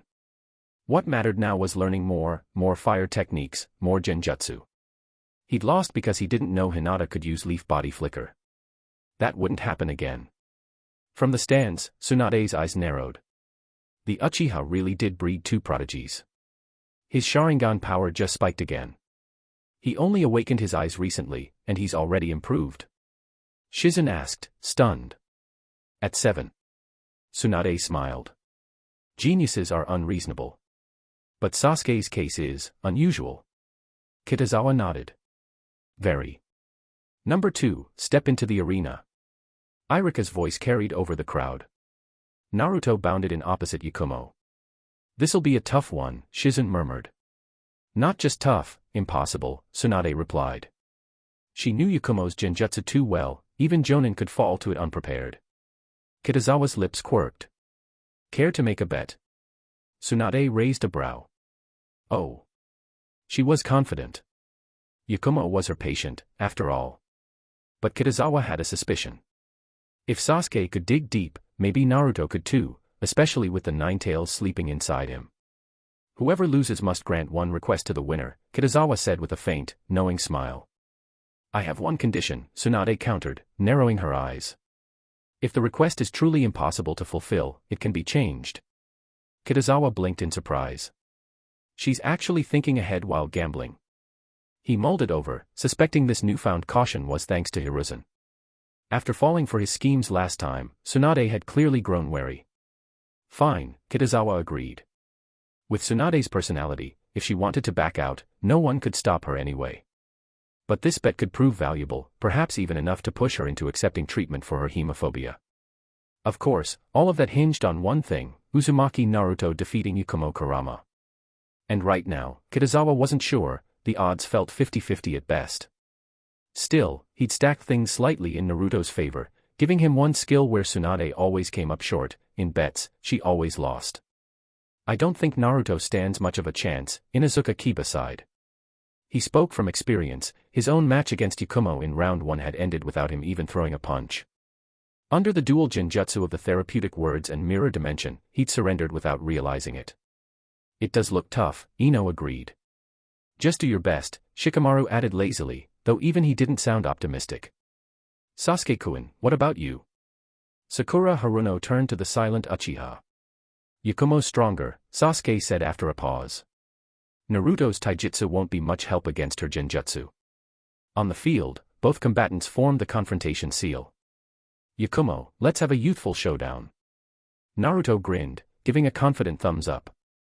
All right, Yakumo replied. Once, she'd envied Naruto for having a healthy body. But after a semester of recovery under Tsunade's care, she never imagined she'd be facing him here. Here I come. Naruto cried, forming hand seals in a blur. Multiple shadow clone jutsu. Bang. Bang. Bang. 100 Narutos burst into existence, filling the field with a cloud of dissipating smoke. What the? How many clones is that? Where's all that chakra coming from? The crowd buzzed in disbelief. Class A's first years were struck dumb, same class, same age, and he can do this. Is he really 6? Shizen gawked. She could manage 20 clones at most. Did this mean Naruto had more chakra than her? As expected of the Uzumaki clan, Tsunade murmured. She'd seen this jutsu before, but it still tugged at her memories. Naruto's chakra reserves were just like his mother Kushina's, vast and wild. Sasuke stood frozen. This was the first time he'd seen Naruto use the technique, and it rattled him. He'd once believed beating Naruto would be easy. Now, he wasn't so sure. The Sharingan couldn't tell clone from original, and Genjutsu would be useless against such numbers. Worst of all, if Naruto swarmed him, there'd be no escape from the beating. So this is the surprise he mentioned. Sasuke clenched his fists. His planned challenge after fighting Hinata would have to wait. 2 consecutive losses would crush his Uchiha pride. He needed more training, especially fire release and Genjutsu that could wipe out groups at once. So many clones. Even Shino Aburame's stoic expression wavered. Can he win? Kiba asked, excitement creeping back into his voice. Hard to say, Shikamaru murmured, now genuinely focused. We'll find out soon enough. Naruto, you never cease to surprise, Yakumo admitted. She'd never faced so many opponents at once. Worse, both her primary Genjutsu, therapeutic words technique and mirror dimension, were designed for single targets. She quickly pulled out a prepared painting. Leaf whirlwind. Naruto's clones surged forward in waves, a living tide of orange. Against their numbers, Yakumo looked like a lone boat in a storm. Crack. Dark clouds swirled above, lightning flashing down. Move. Naruto barked. The clones scattered, but lightning was merciless. 2 were struck and vanished in smoke. Yakumo calmly tore another painting. She'd stocked plenty for the exam, though each one drained her chakra. Her bloodline limit, Genjutsu creation, was powerful, but it came at a cost. Only Tsunade's treatment had made it possible for her to stand here at all. Flames roared to life, engulfing the front ranks of clones. Push through. Naruto ordered. Violent leaf great whirlwind. A clone charged, its chakra-coated kick parting the fire like a blade through water. Others followed in relay, forcing a narrow path straight to Yakumo. Leaf whirlwind. The lead clone struck, forcing her to stagger back. She was slower than Hinata, years of frailty had left her without physical training. Yakumo hurled another painting, conjuring a powerful gust that blew several clones away in an instant. Again. Naruto yelled, sensing her weakness. His clones surged forward once more. Yakumo's eyes narrowed. She unfurled another painting, lightning cascaded down in rapid succession. Clones screamed and vanished by the dozen. Multiple shadow clone jutsu. Naruto's hands blurred once more, summoning 50 fresh fighters into the fray. Chapter 145. Is that even human? Kiba couldn't help blurting out the question, his eyes wide. None of them are, Shikamaru muttered, lips twitching in reluctant agreement. The clash between Naruto and Yakumo had reached a realm they could barely comprehend. Yakumo's bloodline limit, Genjutsu creation, brought her paintings to life, each stroke manifesting in reality. From lightning and fire to roaring gales, her artwork wasn't just vivid, it was devastating. And Naruto was bearing the brunt of it. His shadow clones were being erased at a brutal pace, one every second, yet just as quickly, he replaced them. How can they both have so much chakra? Ino's voice carried a mix of awe and envy. For Shinobi, strength came from 2 pillars, mastery of techniques and bloodline abilities, and the chakra to fuel them. Theoretically, the more chakra you had, the greater your potential. This is what genius looks like, Shino Aburame said quietly, his thoughts drifting to Toryun, his cousin and a prodigy cursed by talent. Toryun's nano-sized venomous insects had caught the attention of Danzo Shimura, who dragged him into root. Everyone knew what that meant. The Aburame clan hadn't dared resist the Hokage's ruthless advisor. Toryun had even volunteered to join in Shino's place. Sakura's gaze flickered toward Sasuke. Even in her love-struck haze, she knew there were gaps talent and determination alone couldn't bridge. Sasuke ignored her. His Sharingan spun, tracking every movement of Naruto's real body amidst the chaos. If it were a one-on-one fight, he was confident he could win, but with that many clones and such absurd chakra reserves. The thought was laughable. A cold realization settled in him. Since learning the multiple shadow clone jutsu, Naruto's strength had shot into uncharted territory. The pride Sasuke felt in unlocking the Sharingan evaporated. This kind of battle has no place in the academy, Shizun muttered. It looked less like a class exam and more like a Chunin match. Yakumo's stockpile of paintings will run dry eventually, Kitazawa observed. Then she'll have to resort to the other side of her bloodline limit. Naruto can't rely on clones forever, Tsunade replied with a shake of her head. Once she drags him fully into her genjutsu world, they'll be useless. Kitazawa had no counter. Neither of them could predict what would happen next. Naruto's strong, Shizun side, but Yakumo is his worst possible matchup. Genjutsu was still his Achilles heel. Just then, the tide shifted. Yakumo reached for a fresh painting, only to find her hand grasping at nothing. For the first time, she was empty-handed. Even in her match against Niji, she'd used less than a third of her works. But Naruto had forced her to expend them all, through sheer persistence, endless chakra, and that unyielding gaze that refused to dim. Her lips curved faintly. Time to end this. A chilling, invisible pressure radiated from her as the world's colors bled away. The battlefield twisted into a starlit void. What the? Naruto blinked, momentarily captivated by the beauty, before sensing the threat coiled within it. With a wave of her hand, lightning rained down from the heavens. His clones shrieked as they were obliterated. Genjutsu creation made her paintings real. Terrifying illusion created an entire world where she was God. Here, she could shape wonders, or horrors, at will. She hadn't yet mastered demonic illusion, 5 senses, which could make genjutsu injuries real. But like Itachi's Tsukuyomi, her current technique could still inflict unbearable mental agony. Multiple shadow clone jutsu. Naruto barked, summoning 20 more clones. Dynamic entry, they roared in unison, flying at her with synchronized kicks. Pointless. In this world, Yakumo's frail body was unshackled. She moved like the wind, slipping past every strike.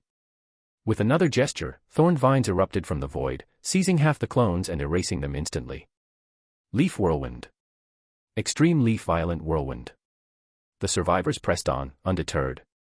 Yakumo answered with another wave of vines, then casually called down a meteor to crush the next attacker.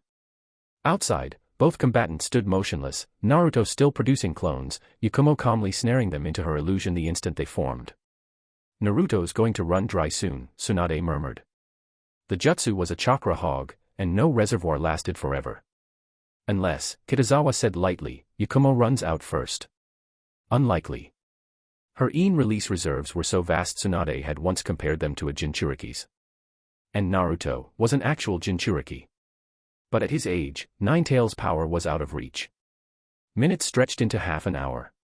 Why hasn't he given up yet? Tsunade's voice edged with frustration. The pain in there must be, she stopped herself, rubbing her forehead. Giving up isn't in his vocabulary, Kitazawa replied. But if he already knows the outcome. It's the process that matters, Kitazawa interrupted softly. And sometimes, the outcome isn't decided until you try. Before Tsunade could answer, the air itself split apart. The void peeled back, revealing the glittering expanse of the Genjutsu world, its horrors and beauty spilling into reality. Is the Genjutsu world starting to collapse? Tsunade's pupils narrowed, uncertainty flickering across her face. No, Kitazawa replied, his gaze settling on Yakumo Kurama's pale face. Her body simply can't withstand combat of this intensity. Tsunade's lips parted slightly, the realization hitting her. She had miscalculated. Yakumo might possess an impressive reserve of in-release chakra, but physically, she was only marginally stronger than an ordinary person. The more power she poured out, the heavier the toll on her body. But Naruto's not in good shape either, Shizun said gravely. Tsunade instinctively glanced at the boy. Naruto's body trembled, his face was ghostly pale, his exhaustion laid bare. And yet, a small, irrational relief stirred in her chest. At least this was happening in a Genjutsu world, there was no blood to trigger her hemophobia. It looks like Naruto's the one on the losing end, she said quietly, scanning the field. His condition was visibly worse than Yakumo's. Give up, Naruto, Yakumo gasped. Youth has everything, except quitting. Naruto shot back, hands flashing into seals. Multi-shadow clone jutsu. Yakumo clenched her teeth. Fine. I'll fight until your chakra runs dry. She didn't know why, but seeing Naruto's stubborn grin lit a similar fire in her. She didn't want to be the first to yield either. The air rang with the rhythmic thuds of vanishing clones. One after another, they popped out of existence as Naruto struggled to maintain them. Again. Naruto barked, voice unwavering. Youth means fighting until the very end. He and the few remaining clones charged in once more. Naruto will become a formidable ninja one day, Shizune murmured. She had already accepted it. His relentless spirit paired with his talent was a combination that guaranteed greatness. His goal isn't just to be strong, Kitazawa corrected. He wants to be a Hokage who surpasses every last one before him. Only an idiot says that, Tsunade muttered, her fists clenching as an image rose unbidden, a grinning boy named Nawaki, as foolish and fearless as Naruto. He is indeed an idiot, Kitazawa agreed. Sasuke and Shikamaru exchanged glances, silent. They realized they still understood very little about Naruto. In his place, they'd have given up long ago. Am I going to die? Naruto slumped to the ground. Even in Genjutsu, accumulated mental trauma could have real consequences. He felt more drained than after any of Gai-sensei's so-called youth training. Naruto, it's over, Yakumo's weak voice came. You've lost. As if. Naruto pushed himself upright again, eyes burning. My youth isn't over yet. Yakumo's resolve wavered for the first time. Since birth, she'd never been this exhausted. Naruto took 2 shaky steps, then collapsed. In a real fight, his stamina might have carried him through. But in the Genjutsu world, stamina was meaningless. Why? Tsunade demanded through clenched teeth. Maybe, this is his ninja way, Kitazawa answered, quietly moved. The Naruto in the original story was always hot-blooded, but seeing it firsthand was something else entirely. He thought about it. Maybe there was another factor, Might Guy's influence. Naruto had completely skipped the fear stage he once had when facing opponents like Zabuza or Orochimaru. Tsunade said nothing. Then her eyes widened. Naruto was on his feet again. Her expression darkened. Why were there always so many idiots in Konoha? Suddenly, the scene around Naruto shifted, from a vast starry void to a dark, dripping chamber. A whooshing sound, then a massive tail slammed toward him. It stopped against enormous bars, but the flood of chakra hit him head-on. Ow! Naruto rubbed his head, then found himself back in Yakumo's Genjutsu world. With a sharp crack, it shattered. Reality returned. Yakumo's eyes widened, her face drained of color. The Genjutsu's collapse, paired with her physical weakness, left her swaying. What just happened? Naruto scratched his head, just as confused. Wait, where did that tail come from? Kitazawa appeared beside Yakumo in a blur, catching her before she fell. A pale green glow flowed from his hand into her forehead. Naruto, are you all right? He asked. Even in that brief instant, he had felt it, an unmistakable, malevolent chakra. The 9 tails. Yakumo's bloodline limit was strong, but in the end, it was still Genjutsu. And there was one sure way to break it: disrupt your own chakra flow. The 9 tails had done exactly that. That was the hidden advantage of being a Jinchuriki, most Genjutsu didn't stick.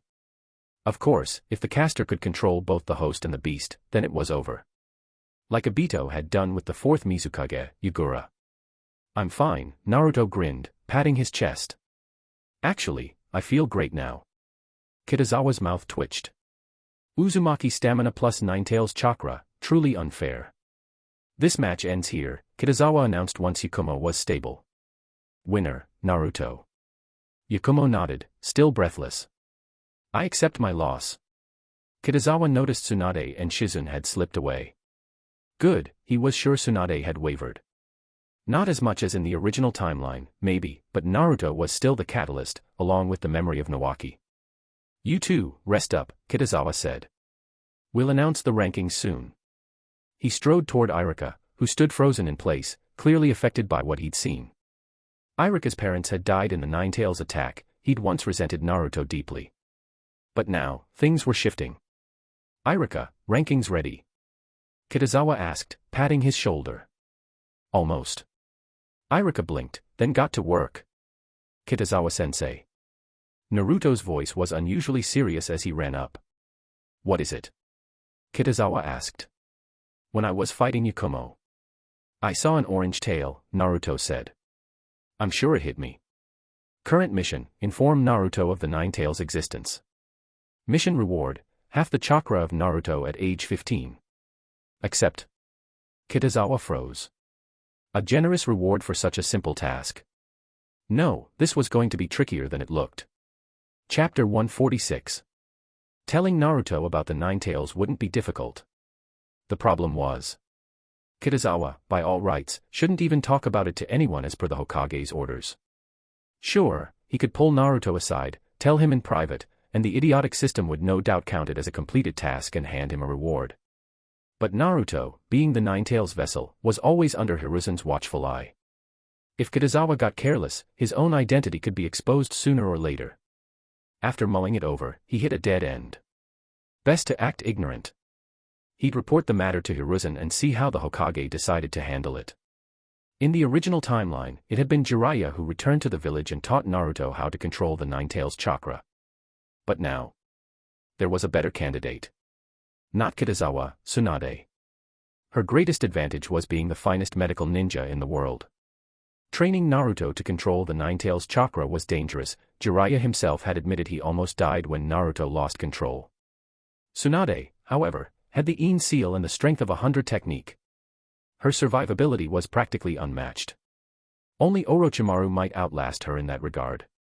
Naruto, I'm not too sure about this either. Kitazawa made a show of thinking before suggesting, once we're done here, come with me to see Hokage-sama. Oh, right. Naruto brightened instantly. Grandpa Third will definitely know. In his mind, the Hokage was the strongest ninja alive, capable of anything. You should rejoin your friends first, Kitazawa said, patting his shoulder. The rankings will be announced soon, and you're definitely first in the practical exam. Thanks, Kitazawa-sensei. Naruto grinned before dashing back to Class 1A, announcing proudly, I'm first. Who asked you? Kiba Inuzuka shot back without missing a beat. Still, Naruto's first place is well-earned, Shikamaru said with a lazy smile. Naruto's sheer persistence earlier had even impressed him, though slacking off was still preferable. Sasuke's mouth twitched. Something felt wrong. He'd failed to get first without using his Sharingan, and even with it, he still hadn't taken the top spot. Now he wasn't even second. That stung. Kitazawa-senpai. Iruka approached with the roster. Here's the ranking for this month's exam. You've worked hard, Iruka. Kitazawa took the list and faced Class A. The room fell silent in anticipation. First, the theoretical exam results, he began. First place, Sakura Haruno. Sakura almost cheered, but caught herself. With Sasuke missing first place, she didn't want to rub salt in the wound. Second, Sasuke Uchiha. 12th, Naruto Uzumaki. 13th, Kiba Inuzuka. What? 13th. Kiba groaned. And I'm behind Naruto. Kiba, you owe me Ichiraku ramen. Naruto beamed. First in the practical, ahead of Kiba in theory, and now free ramen, it was a perfect day. TCH. Kiba clenched a fist. Just wait until I have the perfect ninja dog. Now, the practical exam results. Kitazawa flipped the page. Here it comes. Naruto's grin widened. First place, Naruto Uzumaki, Kitazawa announced. Ha ha ha. Naruto pressed a hand to his forehead in Sasuke-like fashion. I'm first again. Sasuke's expression froze. Was Naruto copying his move? Second, Yakumo Kurama. Yakumo remained calm, placing didn't matter as much to her as being able to attend class normally. Still, Naruto's earlier encouragement had lit a spark in her. Third, Hinata Hyuga. Fourth, Sasuke Uchiha. Sasuke took a step back. Fourth. It was humiliating. Suddenly, second place didn't sound so bad. The overall ranking, Kitazawa continued, glancing at the roster in mild surprise. First, Hinata Hyuga. Hinata's head snapped up, eyes wide. How? Ino asked in disbelief. Third in both theory and practical, Shikamaru explained. Naruto's theory was too low, and Sakura's practical wasn't high enough. Kiba chuckled. True strength is balanced strength. Second place, Sasuke Uchiha, Kitazawa finished. Sasuke felt an odd flicker of pride before crushing it. Second wasn't worth celebrating, not for an Uchiha. With the announcements done, Kitazawa dismissed the class to collect their report cards from Iruka. Kitazawa-sensei, let's go. Naruto waved his report card. I'm gonna show Grandpa Third my grades. Hokage-sama will be pleased, Kitazawa said with a small smile. This Naruto was worlds apart from the one in the original timeline, fewer headaches for Hiruzen, and fewer pranks on the Hokage monument. When they reached the Hokage's office, Kitazawa raised his hand to knock, only for Naruto to fling the door open. Had he picked that up from Tsunade? Grandpa third. Look at my grades. Naruto beamed, rushing over. Hiruzen scanned the card. 12th in theory was no surprise, but first in the practical. That raised an eyebrow, especially considering Yakumo Kurama was in his class. How did you beat Yakumo? Hiruzen asked. It was like this. Naruto launched into an animated retelling, embellishing only slightly. Hiruzen smiled, not at Naruto's strength, but at his unshakable will to fight. That was the heart of a future Hokage. Grandpa third, there's one weird thing, Naruto added, scratching his head. I broke Yakumo's genjutsu because this orange tail hit me. Hiruzen's eyes sharpened instantly. He knew exactly whose tail that was. What's with that tail? Naruto asked eagerly. I have a theory, Hiruzen said smoothly. Once I confirm it, I'll let you know. Okay. I'll wait. Naruto grinned. Naruto, head home for now, Hiruzen said. I need to discuss something with your teacher. Bye, Grandpa third. Bye, Kitazawa-sensei. With that, Naruto bounded out, report card in hand. Kitazawa. Hiruzen Sarutobi exhaled a plume of smoke, studying him for a moment before asking. How's your progress with Tsunade?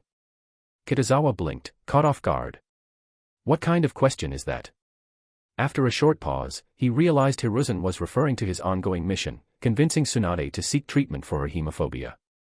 I've made some progress, he finally replied after thinking it over. Not bad, Hiruzen said with a faint smile. Looks like entrusting this task to you was the right call. I'm just doing my best, Kitazawa answered quickly. Hiruzen tapped his pipe again. And your medical ninjutsu training? With Lady Tsunade's guidance, it's going smoothly, Kitazawa said humbly. I'm currently working on the vitality regeneration technique. Hiruzen's brow rose ever so slightly. As the professor, he understood exactly what that meant. Reaching that stage meant Kitazawa had essentially mastered the fundamentals of medical ninjutsu. With your ability, you could already serve as a medical jonin, Hiruzen noted, before adding, the only thing holding you back is a lack of completed missions. I'll work hard, Kitazawa promised. Medical jonin are a little different, Hiruzen continued. For them, it's not about the number of missions. It's about the number of surgeries performed. Keep a record of all the operations you've handled. That caught Kitazawa off guard, but it made perfect sense. Sending a skilled medical ninja on routine missions was a waste of talent. Of course, for medics assigned to field squads right after the academy, mission count was still a valid metric. Hiruzen was clearly making an exception for Kitazawa, using his authority to adjust the rules. Thank you, Hokage-sama, Kitazawa said sincerely. Hiruzen's tone shifted. Tell me, do you know about Jinchuriki? Kitazawa's heartbeat quickened. So this was the real reason for the meeting. The earlier questions had been to confirm his ties with Tsunade, and, by extension, the Hokage's inner circle. Yes, Hokage-sama, he said carefully. There are 9-tailed beasts in this world, Hiruzen began. Their origins are unclear, though some say they're linked to the Sage of Six Paths. The strongest of them, the 9-tails, resides here in Konoha. To control their power, we seal these beasts inside human hosts called Jinchuriki, Hiruzen explained. Naruto is our current 9-tails Jinchuriki, as you might already know. Hiruzen's face darkened. His identity was supposed to be a tightly guarded secret. But Danzo disagreed with me, and spread the truth.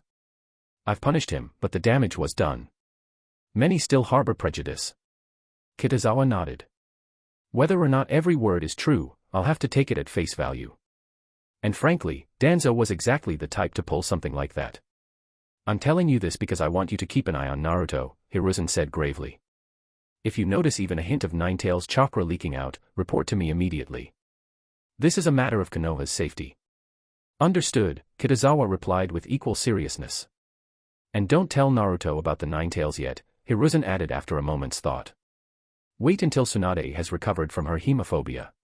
As I expected, Kitazawa thought. With Tsunade in the village, Hiruzen clearly intended for her to be the one to teach Naruto how to control the dangerous chakra, and given her ties to Uzumaki Mito and Uzumaki Kushina, she was more than qualified. Yes, Hokage-sama, Kitazawa said, though a twinge of regret struck him, this mission wouldn't be wrapped up anytime soon. That was the real challenge. Oh, and you can tell Tsunade about this, Hiruzen added suddenly. She probably already knows, Kitazawa replied. I invited her to watch this month's exam. And? Hiruzen asked, a little surprised. She left early. That earned a strange, knowing look between them, like they'd just conspired to trap Tsunade without her realizing it. You've done well. You're dismissed, Hiruzen said with a wave. Kitazawa bowed and left the Hokage's office. The autumn air was crisp, the summer heat finally gone. By midday, the streets were pleasant to walk. Kitazawa found Tsunade in a private room at an izakaya. You, how did you know I was here? She asked, cheeks flushed from drink. I guessed, he said with a shrug, though in truth, Shizun had tipped him off. Good. Drink with me, Tsunade said, thrusting her sake cup toward him. Kitazawa's eyes flicked to the lipstick mark on the rim. What, scared? She teased, then, without warning, tipped the cup into his mouth. He coughed, swallowing before he could even think. How's the sake?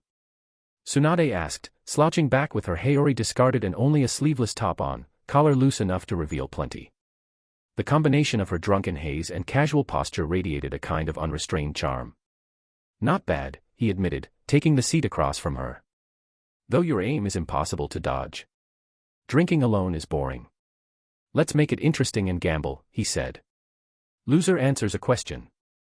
If they refuse, they drink. Fine. Start already. They played. Kitazawa didn't even check the result before saying, you lost. My question. TCH. Ask. What's your opinion of Naruto? Huh? Idiots, all of them, she replied, tossing back another cup. What about Nawaki? He pressed. Her expression froze. Nawaki and Naruto weren't so different, both young, both reckless, both brimming with dreams. You're trying to trick me, she accused. You agreed to the rules, Kitazawa countered with a smirk. You're up to no good, she said, marching over and pouring 2 cups straight down his throat. Seeing him cough, she burst out laughing. Pathetic, she declared, and promptly collapsed onto him, her scent a heady mix of alcohol and perfume. Kitazawa's head swam. He pushed her back slightly, only to realize she'd already passed out cold. Chapter 147. You're the one who's weak, getting tipsy after 2 rounds and passing out. Kitazawa shook his head as he said it. He'd planned to use this drinking game to probe Tsunade's thoughts, but the match had ended after only 2 questions. Suspicion flickered in his eyes. Is she pretending? After a brief hesitation, he bent down and scooped Tsunade into his arms. If she didn't want to talk, he wouldn't push. Besides, he'd already accomplished his goal. Right now, Tsunade was like Schrodinger's cat, perhaps by tomorrow she'd decide to face her hemophobia. They stepped out of the izakaya.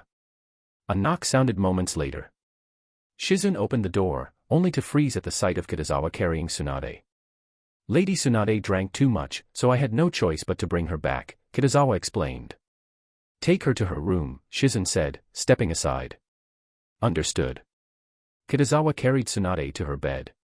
Her guard was completely down, he found his gaze lingering for a second longer than he intended. I'll be going, Shizun-senpai. With that, he headed next door to Yui's place. It was Tuesday afternoon, no classes. With Tsunade out cold and Shizun unable to leave for the hospital, Kitazawa decided he'd spend the rest of the day practicing wind release. After a morning full of kids shouting, he could use the change of pace. Back in Tsunade's room. All men are the same. Tsunade stretched languidly, eyes snapping open. With her strength, she'd naturally noticed Kitazawa's wandering gaze. Strangely, she wasn't especially angry about it. Lady Tsunade, were you pretending? Shizun re-entered, her expression shifting as she took in the scene. That kid's sharp. I agreed to his drinking game, but this was the only way to dodge him, Tsunade said, swinging her legs off the bed. What game? Nothing. Tsunade turned toward the window. She couldn't quite sort out her own thoughts. If she truly didn't care about Konoha, she would have left already. Instead, she stayed, hesitating. At the izakaya, after Kitazawa's very first question, she'd realized what he was after. And she had chosen to evade. Am I worse than Naruto? Naruto could charge headlong into a hopeless fight without hesitation. She couldn't. Not anymore. The next day, Wednesday. Kitazawa arrived early at the first-year teacher's office. Kitazawa-senpai. Irika blinked in surprise. Morning visits from him were rare. Irika, gather all the teachers for a meeting at 12:40, Kitazawa said from the doorway. Got it, Irika replied, curiosity obvious but unvoiced. With the monthly exams over, Class 1A was calm again, except for Sasuke. The boy was training with grim, unrelenting focus, clearly stung by his fourth-place finish. No new mission appeared for Kitazawa though. Sasuke still had a clear personal path forward. Kitazawa's own plate was already full. Kabuto, your wind release, Gale Palm is improving fast, Kitazawa remarked later. I don't have exams, so I've been focusing on it these past 2 days, Kabuto replied modestly. You can move on to a new jutsu next week, Kitazawa said, handing him a scroll. Wind release, great breakthrough. I'll teach you now in case I can't make it back from a mission this weekend. Kabuto nodded, no objections. His solid foundation made him easier to train than Naruto or Sasuke. Kitazawa explained the technique, demonstrated once, then guided Kabuto through the first attempts. Noon came. After lunch with Hinata, Kitazawa headed to the meeting room. I called you here to announce something, he began without preamble. We're forming a student council. What's that? Irika asked. An organization of students, run by students, Kitazawa said with a smile. Hokage-sama has already approved it. That shut down further questioning. Orders from the Hokage left little room for debate. He outlined the plan. Teachers murmured praise. Kitazawa half suspected they were buttering him up, but the compliment still gave him a flicker of pride. For now, I'll act as president, he concluded. Each class needs to select 2 or 3 members. Submit the list tomorrow. That afternoon, in the training field. Kitazawa-sensei. The students greeted him warmly. Even the aloof ones like Sasuke and Niji had come to respect his teaching. Before starting, he shared the student council plan. I want in. Naruto shouted instantly. Me too. Kiba barked. And I'm gonna be president. I got first place in the exam, so obviously I should be president. Naruto grinned, giving a thumbs up. We'll build a school of youth. Kitazawa nearly lost his composure. School of youth. Why not rename it Saigaku and start playing tennis? I support you, Naruto. Lee declared, trembling with tears in his eyes. If the entire school follows the path of youth, I could die without regrets. No way. Ino shivered at the thought. Green jumpsuits everywhere would be a nightmare. Hinata quietly shook her head. Unless Kitazawa himself requested it, she wasn't going anywhere near one of those jumpsuits. The president's position is mine. Sasuke's declaration came without warning, his tone calm yet absolute. His reasoning was simple. The student council consisted of the academy's top students, and its president had authority over them. If he became president, he would effectively be at the pinnacle of the Ninja Academy's hierarchy. That would bring immense prestige to the Uchiha name, and as a bonus, it would keep one loudmouthed troublemaker in check. Huh. Sakura blinked at him, genuinely surprised. Sasuke rarely showed interest in anything outside training, so his ambition for the presidency was unexpected. I support you, Sasuke, Shikamaru said without hesitation. Wearing green jumpsuits was tolerable. But bringing in Might Guy's brand of youthful torture training? Absolutely not. That had to be stopped. The student council still in the trial stage, no elections for now, Kitazawa said, raising a hand to quiet them. Sasuke, Niji, Naruto, and Rock Lee, you 4 will join. That's awesome. Naruto pumped his fist. The Youth Academy is within my grasp. Naruto. I'll help you achieve it. Rock Lee added, eye sparkling. For youth. Sasuke-kun, please, Sakura said with sudden urgency, you have to stop them. Go, Sasuke. Ino, surprisingly, sided with Sakura. Shikamaru, Kiba, and Shino voiced their support as well. Even Hinata, though silent, subtly leaned toward Sasuke's side. For the first time since entering the academy, Sasuke found himself with a crowd of supporters, not because of his strength, but because they were desperate to keep Naruto's youth revolution from taking over. Kitazawa could only feel torn between laughter and despair.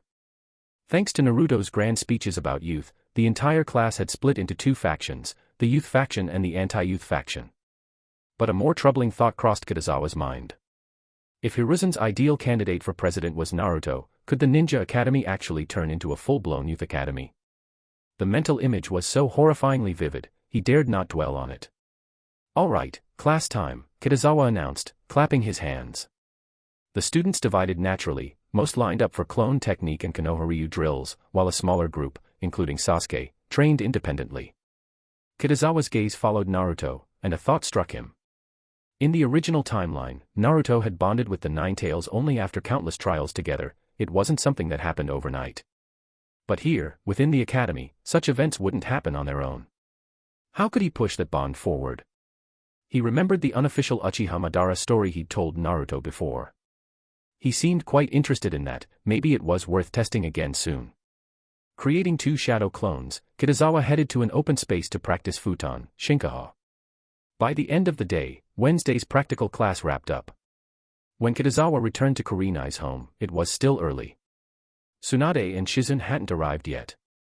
Kurenai sat on the sofa, legs crossed, a brush in hand as she sketched on a large sheet of parchment. It wasn't a scroll, it was a map. She was carefully planning the route from Konoha to the grass country, as per standard ninja protocol before a mission. "You're back, MMPH." Her words were muffled as Kitazawa closed the distance in his own way. They made out for a while before parting. "What are you doing?" she asked, giving him a sidelong glance. "What? Shy already?" Kitazawa teased. "I'm not some little girl." "But you interrupted my work," she retorted, voice laced with mock annoyance. "Oh, really?" His expression said he didn't quite believe her. Kurenai's eyes narrowed. She set the map aside, stood, and shoved him onto the sofa. "I should teach you a lesson." She straddled his lap, hands pressing him down, her top shifting slightly as her chest rose with her quickened breaths. "And how exactly will you teach me?" Kitazawa asked, hands sliding to her waist. Her body stiffened as she realized how close they were. His hand traced down to her thigh. "Don't touch me there," she blurted, flustered. He didn't listen. The softness and warmth of her bare skin, tempered with the strength of a kunoichi's training, was intoxicating. "You." With a growl, Kurenai leaned forward and bit his neck. "Are you a puppy now?" he gasped. "That's for touching me without permission," she said, cheeks flushed as she stood. "I was just admiring beauty," he replied innocently, touching the fresh tooth mark she'd left. "One day, I'll bite you back," he warned with a half-smile. "You'll never get the chance," she shot back, retreating toward the stairs with light, quick steps. Kitazawa couldn't help but chuckle. "And she says she's not a little girl." Moments later, Shizen's voice called, "We're back." "Lady Tsunade," Kitazawa said after a pause, "Hokage-sama asked me to tell you something about Naruto." "What is it?" she asked. "He said Naruto broke Yakumo's genjutsu yesterday because he drew on the Nine Tails chakra." Tsunade blinked. "He told you that?" "That old man is getting too comfortable sharing classified information." Her tone made it clear she wasn't pleased. "There's one more thing," Kitazawa said quickly. "Kurenai and I have a mission to the grass country this weekend." "Mission? From Hiruzen?" "No, just a B-rank assignment," he explained. "Where's Kurenai?" "I want to talk about jutsu information with her." "I'll get her." He brought Kurenai downstairs, then left them to their discussion while he resumed wind-style training. 2 days passed quickly, and Saturday arrived. Kitazawa's finalized list of student council members, 40 in total, drawn from each class, was already posted. But for now, council business could wait. The real priority was the mission to grass country. Chapter 148. Konoha's Village Gates. "Thanks." After Kotetsu and Izumo finished recording their departure, Kitazawa gave a nod and stepped past the gates. "I've already marked out the quickest and safest route." Kurenai unfurled a map scroll, her lips curving into a confident smile. "Stick with me, and nothing will go wrong." Yes, Kurenai-sensei." Kitazawa chuckled lightly. "You're the captain now." Kurenai rolled her eyes at him. "Does it matter who the captain is?" Kitazawa shrugged with mock defeat. "Forget it. I'm too lazy to argue." She closed the scroll with a snap. Keep up. With a graceful leap, Kurenai shot forward, weaving through the dense canopy of the forest of death with practiced ease. The land of grass bordered the land of fire to the northwest. After a full day's travel, the two finally arrived at the border. We'll enter grass country tomorrow. Kurenai gazed across the rolling horizon, a vast sea of unbroken green. If you want to see the Great Plains, you'll have to go deeper inland, Kitazawa reminded. I know. She tore her eyes away from the landscape. We'll camp here tonight. Better rest well, we've got a fight ahead tomorrow. Relax, Kiichiro is just a chunin. Kitazawa opened a summoning storage scroll, pulling out a tent. You've been teaching brats in the academy too long, Kurenai scolded sharply. A shinobi never underestimates an enemy. Rule number 1 of the code. Kitazawa raised his hand in mock solemnity. Please enlighten me, Yuhi-sensei. Let's discuss in detail, inside the tent. Her eyes narrowed. Why is there only one tent? On missions, you pack light, Kitazawa said matter-of-factly, then added with a smirk, what's wrong? Afraid. As if. There's a sleeping bag, I'll manage. She slipped off her shoes and strode barefoot into the tent. Let's eat first. Kitazawa produced a low folding table. I brought bento. Kurenai sat cross-legged, placing 2 boxes on the table with a small flourish. Kitazawa bit into a chicken cutlet and smiled. Delicious as always. Of course. She tilted her chin proudly. You should be grateful you get to eat my cooking. You're right. His eyes gleamed with mischief. I'll repay you once we're done eating. Kurenai's smile faltered. Repay? What exactly are you planning? You'll find out soon. Nervous. Kitazawa chuckled, watching her tense. Who's nervous? She snapped, kicking him with her bare foot. Me. Nervous. Of course not. He nodded as if agreeing with her entirely. They finished the meal quickly, though Kurenai's clenched fists betrayed her calm facade. Do you want to wash up? Kitazawa asked while packing away the boxes. There's a river nearby. Who bathes on a mission? She scoffed, then softened. At most, we can wash our feet and face. Good enough. I've got towels. Fine. At the riverbank, they dipped their feet into the cool water. So, about that repayment? Kurenai asked casually. What kind would you like? Kitazawa's gaze lingered on her, catching the flicker of unease in her crimson eyes. That's your problem, not mine, she retorted, sitting straighter. His eyes slid from her face down to her pale, toned thighs. Kurenai felt his gaze instantly, her legs tense despite herself. You've been running all day. Let me massage your legs. Kitazawa handed her a towel. Oddly enough, relief washed over her. If you're not happy, pick another spot, he teased. No need, she blurted, lifting one leg. Droplets glistened as they slid down her smooth skin. They returned to the tent. Before Kitazawa could say a word, Kurenai plopped her feet onto his lap. If your massage is bad, I won't forgive you. And don't think I don't know what you're plotting, you pervert. I'm only trying to ease your fatigue, Kitazawa said innocently, taking hold of her ankles. Do you expect me to believe, ah? Her words cut short as his fingers danced across her soles. Stop. Ha ha ha, no. Kurenai squirmed, laughter spilling against her will, toes curling helplessly. You're too loud. You'll alert enemies. Kitazawa grinned, finally letting go. You dare blame me, she fumed, trying to kick him, but he caught her leg easily. I'm sleeping, she declared, retreating into her sleeping bag. No massage. This time it's real, he promised, gently kneading the arch of her foot. Kurenai shot him a fiery glare but slowly stilled, her long lashes trembling. You really are both beautiful and adorable. She pouted, cheeks flushed. Flattery won't save you. That wasn't flattery. Just the truth. Massage properly. Her lips curved faintly despite herself. When he moved to her thighs, she hissed, massage, not caress. But she didn't stop him. Her face burned as the warmth of his touch seeped into her muscles. Finally, she yanked her legs back. That's enough. We have a mission tomorrow. She dove into her sleeping bag. Kitazawa slid into his own beside hers. Her cheeks still glowed faintly pink as she shut her eyes tight. He leaned over and kissed her lips, soft, fleeting. Kurenai's eyes widened, but she didn't pull away. "Good night," he whispered. She closed her eyes again. Kitazawa smiled to himself.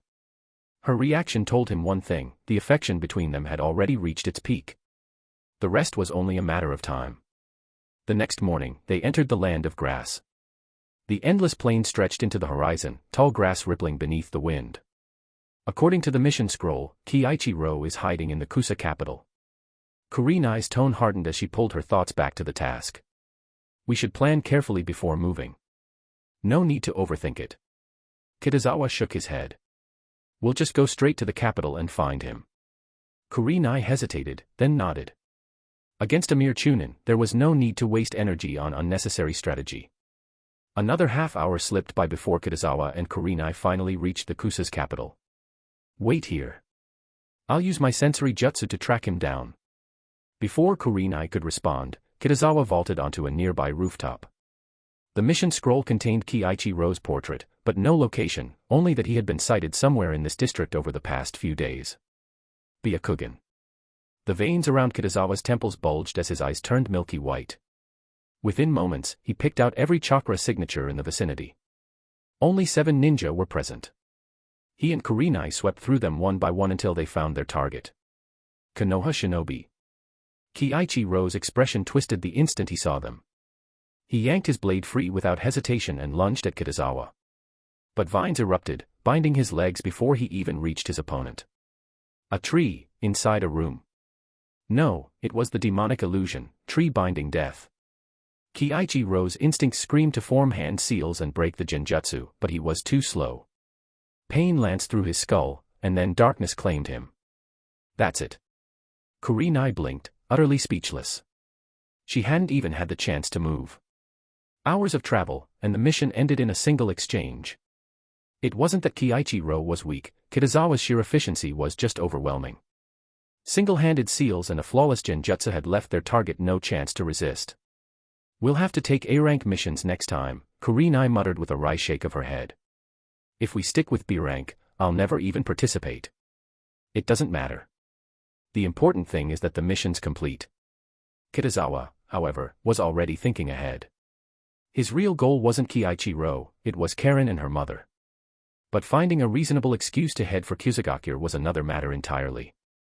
"Let's move. If we hurry, we might reach Konoha by nightfall." He hefted the unconscious man onto his shoulder. Their assignment was to capture him alive, not drag back a corpse. Of course, killing was acceptable if necessary, but it lowered the mission's rating. Kurenai nodded. Together they took a secluded path out of the city, scaling a wall before slipping into the open grasslands beyond. "I think Kusagakure is nearby. I'll send a shadow clone to fetch lunch," Kitazawa suggested after 10 minutes of walking. "No need," Kurenai replied lightly. "I still have my bento. It's already cold. Besides," Kitazawa smiled, "we don't often get out here. Don't you want to try Kusagakure's specialties?" Kurenai considered, then sighed. "Fine." Kitazawa wove seals and sent a shadow clone running toward the village while he and Kurenai continued at a slower pace with their prisoner. By noon, they stopped in an open field to rest. "I wonder when your clone will be back," Kurenai said, glancing at the unconscious Kiichiro. He had woken briefly before, only for Kitazawa to knock him out again, reasoning that an unconscious captive was far less troublesome. "It won't be long," Kitazawa assured her. "This isn't wartime. Kusagakure wouldn't dare move against Leaf Shinobi. And besides, it's a clone, if anything happens, I'll know instantly." Kurenai accepted that logic, though her eyes lingered on him. "Why are you staring at me?" Kitazawa teased, waving a hand in front of her. "Only you can look at me." "I can't look at you," she countered, smiling. "My point is, if you want a better look, I can take off my clothes." Kitazawa deadpanned. "Pervert," she snapped, cheeks warming. "You were the one staring," he retorted, flicking her thigh playfully. Kurenai's lips twitched, half exasperation, half amusement. This man was impossible. Just then, a rush of wind announced the clone's return. It set down a summoning scroll. "All the food's inside," the clone reported before dispersing. Kitazawa skimmed through the clone's memories. After infiltrating Kizagakure, it had tracked down Karen and her mother. Relief washed through him, the objective was complete. Now all that remained was informing Lady Tsunade. Still, he couldn't help but wonder, would rescuing Karen trigger a new mission, just as saving Nono and Kabuto had? Your clone, find anything unusual? Kurenai asked, catching the flicker in his expression. One thing, Kitazawa admitted. A red-haired kunoichi. Red hair. That's rare. Why would she stand out? Because her body was covered in bite marks, Kitazawa said grimly. Kurenai's eyes widened. What? Seemed like medical chakra, they can bite her and absorb it, Kitazawa explained. That's monstrous. Kurenai's voice shook with outrage. She could vividly imagine the torment that Kunoichi endured. Red hair, immense chakra. I suspect she's of the Uzumaki clan, Kitazawa added. And as you know, the Uzumaki are Konoha's allies. Then this must be reported to Hokage-sama, Kurenai said firmly, face hardening. The two finished their meal, collected Kiichiro, and pressed on. By nightfall they reached Konoha, weary but successful. After handing their captive to the Hokage building staff, Kurenai all but collapsed onto her sofa. Home sweet home. I'm exhausted. You should rest, Kitazawa advised, resisting the urge to tease her more. She lifted her head, smiling faintly. See you tomorrow. After he left, memories of the previous night's massage crept back. Her cheeks warmed. Bad guy, she murmured, though the corner of her lips betrayed her. Kitazawa, meanwhile, decided against disturbing Tsunade so late. Tomorrow would do. At dawn, he arrived at Tsunade's residence and knocked.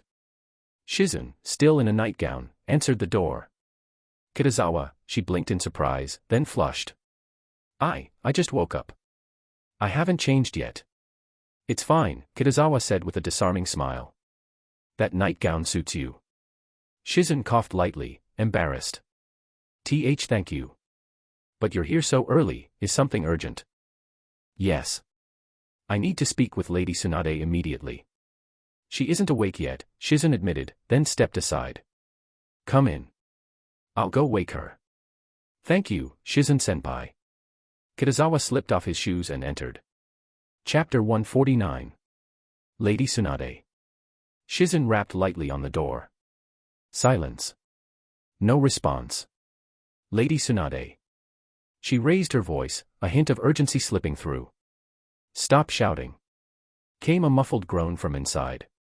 Tsunade rolled over on her bed, one long leg slipping free from the sheets, pale against the dim light. Lady Tsunade, Kitazawa has come to see you. Without waiting for permission, Shizun pushed the door open. Kitazawa. Tsunade mumbled groggily, rolling onto her back. Shizun's eyes flicked around the room, and she immediately froze. Relief washed over her, at least Kitazawa hadn't seen this embarrassing mess. Didn't he go to the land of grass? Tsunade yawned, stretching lazily. He should have returned yesterday, Shizun replied thoughtfully. Knowing him, he wouldn't show up without reason. It's probably urgent. Could it be Naruto again? Tsunade muttered, sitting up. But then she shook her head. No, if it was Naruto, he'd come straight to me himself. Lady Tsunade, perhaps you should change first, Shizun suggested gently, eyeing the revealing nightgown. You're right, Tsunade said with a smirk, tugging the fabric. Can't let that guy get a free show. Shizun blinked, 100 questions buzzing in her mind. From that tone alone, it felt as if something had already happened between her master and Kitazawa. Tsunade strode to her wardrobe, pulling out her familiar sleeveless blouse. She cinched the black sash tight, and in a single motion her casual elegance returned. Moments later, she stepped into the room where Kitazawa waited. All right, she said bluntly, if this isn't urgent, I'll throw you out myself. Few dared disturb her sleep, and lived to tell the tale. It's urgent, Kitazawa assured quickly. He knew Tsunade wasn't joking. She'd once sent Jiraiya flying with a single punch. Throwing him out would be effortless. I ran into a rather unusual ninja in Kizagakure, Kitazawa began, repeating what he had already told Kurenai. As she listened, Tsunade's pupils narrowed, her body stiffening. Even without seeing it firsthand, she already knew. Red hair. Vast chakra reserves. There was only one possibility, the Uzumaki clan. I didn't think any of them had survived. Tsunade whispered, exhaling slowly, her voice edged with disbelief. The Senju and Uzumaki had always shared deep bonds. The first Hokage's wife, Uzumaki Mito, had been their first nine-tailed Jinchuriki. The second was Uzumaki Kushina, Minato's wife, and Naruto's mother.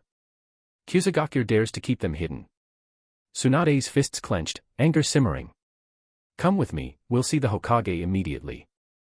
Though Grass was a minor village, matters of foreign affairs had to pass through the Hokage. Kitazawa wasn't surprised, he silently followed. At the Hokage's office, Haru stepped forward. Hokage-sama hasn't arrived yet. Then tell him to come. Now, Tsunade snapped. Yes. Normally, such disrespect would earn punishment. But this was Tsunade. Everyone knew she'd storm the Sarutobi compound herself if ignored. Moments later, Hiruzen entered, brows lifting when he spotted Kitazawa. What's going on? For you to call me here so early. Tsunade's expression turned sharp. Do you remember the Uzumaki clan? Of course, Hiruzen said gravely. His first thought was dangerous, that perhaps Tsunade had found the ones who conspired to annihilate them. If so, it meant involvement of the great villages. Kitazawa discovered a surviving Uzumaki in Kusagakure. Hiruzen froze. Shock flickered across his face, but relief followed. Grass was troublesome, yes, but at least it wasn't mist or cloud. Kitazawa, are you certain? He asked solemnly. Without a doubt. Kitazawa described the woman in detail. Hiruzen nodded slowly. Then it's true. What will you do, old man? Tsunade pressed. The Uzumaki are our allies, Hiruzen answered firmly. They must be rescued. Not only because of their history, but also because Uzumaki Naruto himself carried their blood. Denying them would mean betraying Naruto as well. Still, Hiruzen added, we must tread carefully. Grass is small, but rash action could give the other villages an excuse to interfere. Excuse? We'd only be fulfilling our duty.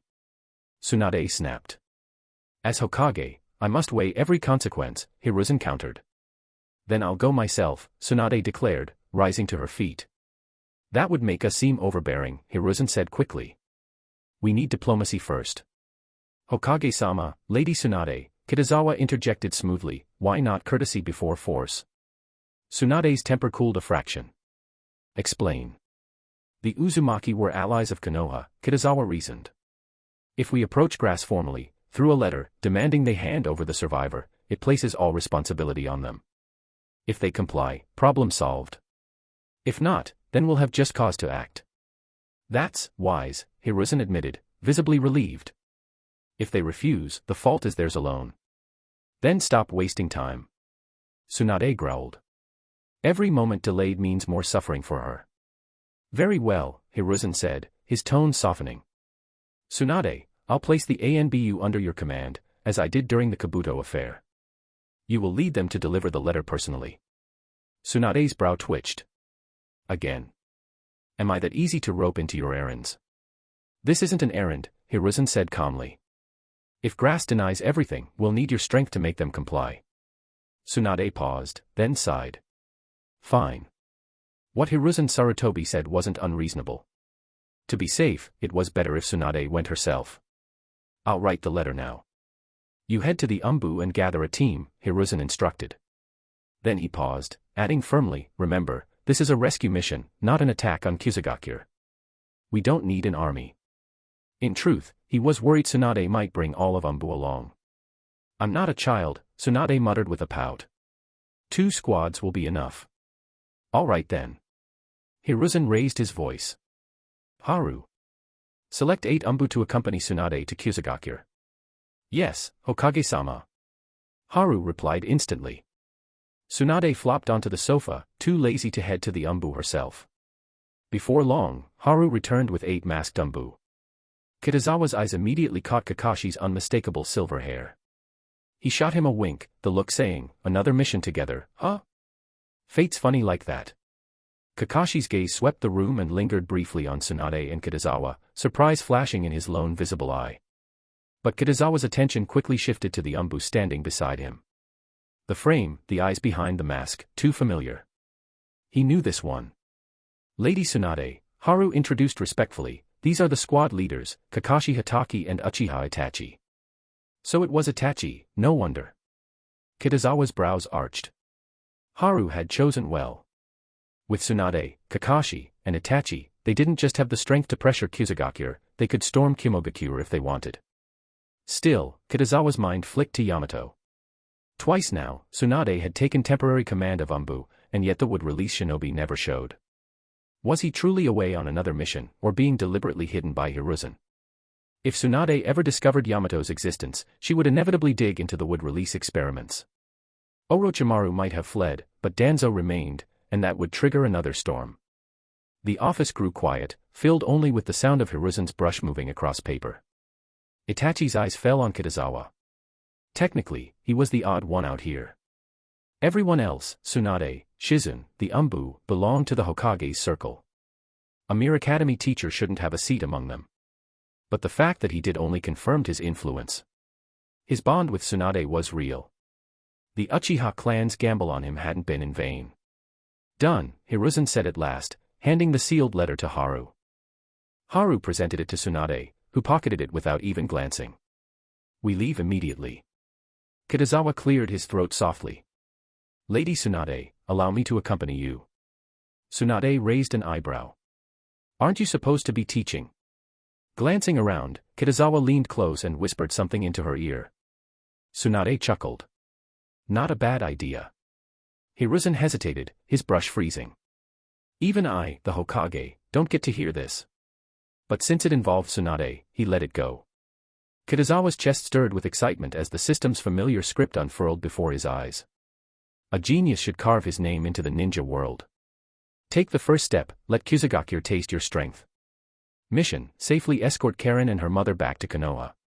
Reward, fire sealing method. Accept. He accepted without hesitation. The fire sealing method, a B-rank jutsu capable of sealing flames with a specialized scroll. In the original story, it was the sole counter to Itachi's Mangekyo flames, Amaterasu. Though Amaterasu's showing was underwhelming, its level alone proved the jutsu's worth. As for what he whispered to Tsunade. The idea was simple: if the legendary Sannin herself delivered the letter, Kusagakure might be too intimidated to resist. But if he went instead, sparks of defiance were guaranteed. Push them far enough, and Tsunade would have every excuse to unleash her fury. And fury was exactly what she wanted. With Karen's mother treated so cruelly, words alone wouldn't satisfy her. Beating Kusagakure's shinobi into the dirt, however, that would. The group departed the Hokage's office. The Umbu melted into the shadows, vanishing from sight, while Tsunade, Shizun, and Kitazawa pressed forward toward Kusagakure. By evening, they made camp, and Kitazawa spent time trading information with Kakashi and Itachi, learning of Kusagakure's fractured state. Two factions ruled the village: Kusa no Mi, grass fruit, the militant party led by those obsessed with the mythical Pure Land box, said to grant any wish. Mui of Hozuki Castle, infamous for fire release, Heaven Prison, had been one of them. And Kusa no Hana, grass flower, the pacifist faction, opposing them. Their true goal was simple: retrieve Karen and her mother. The Pure Land box wasn't their concern, though Kitazawa, unlike the others, knew such a thing might actually exist. By dawn, they reached Kusagakure's gates. Kitazawa, you'll deliver the letter, Tsunade said, passing it to him. I'll bring Shizun with me. Two representatives will look more official, Kitazawa replied, taking it.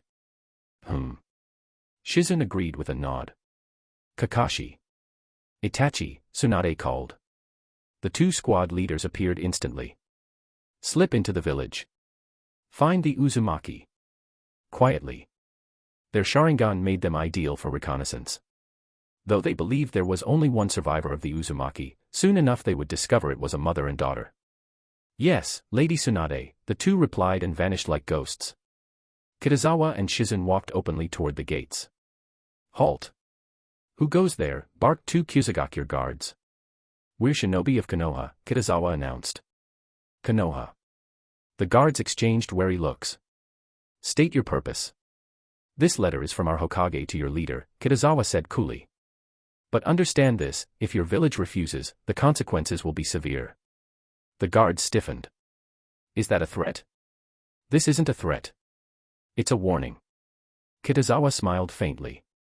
Deliver it quickly. Time is short, and I can't guarantee what might happen if you waste it. You Konoha dogs think you can act superior?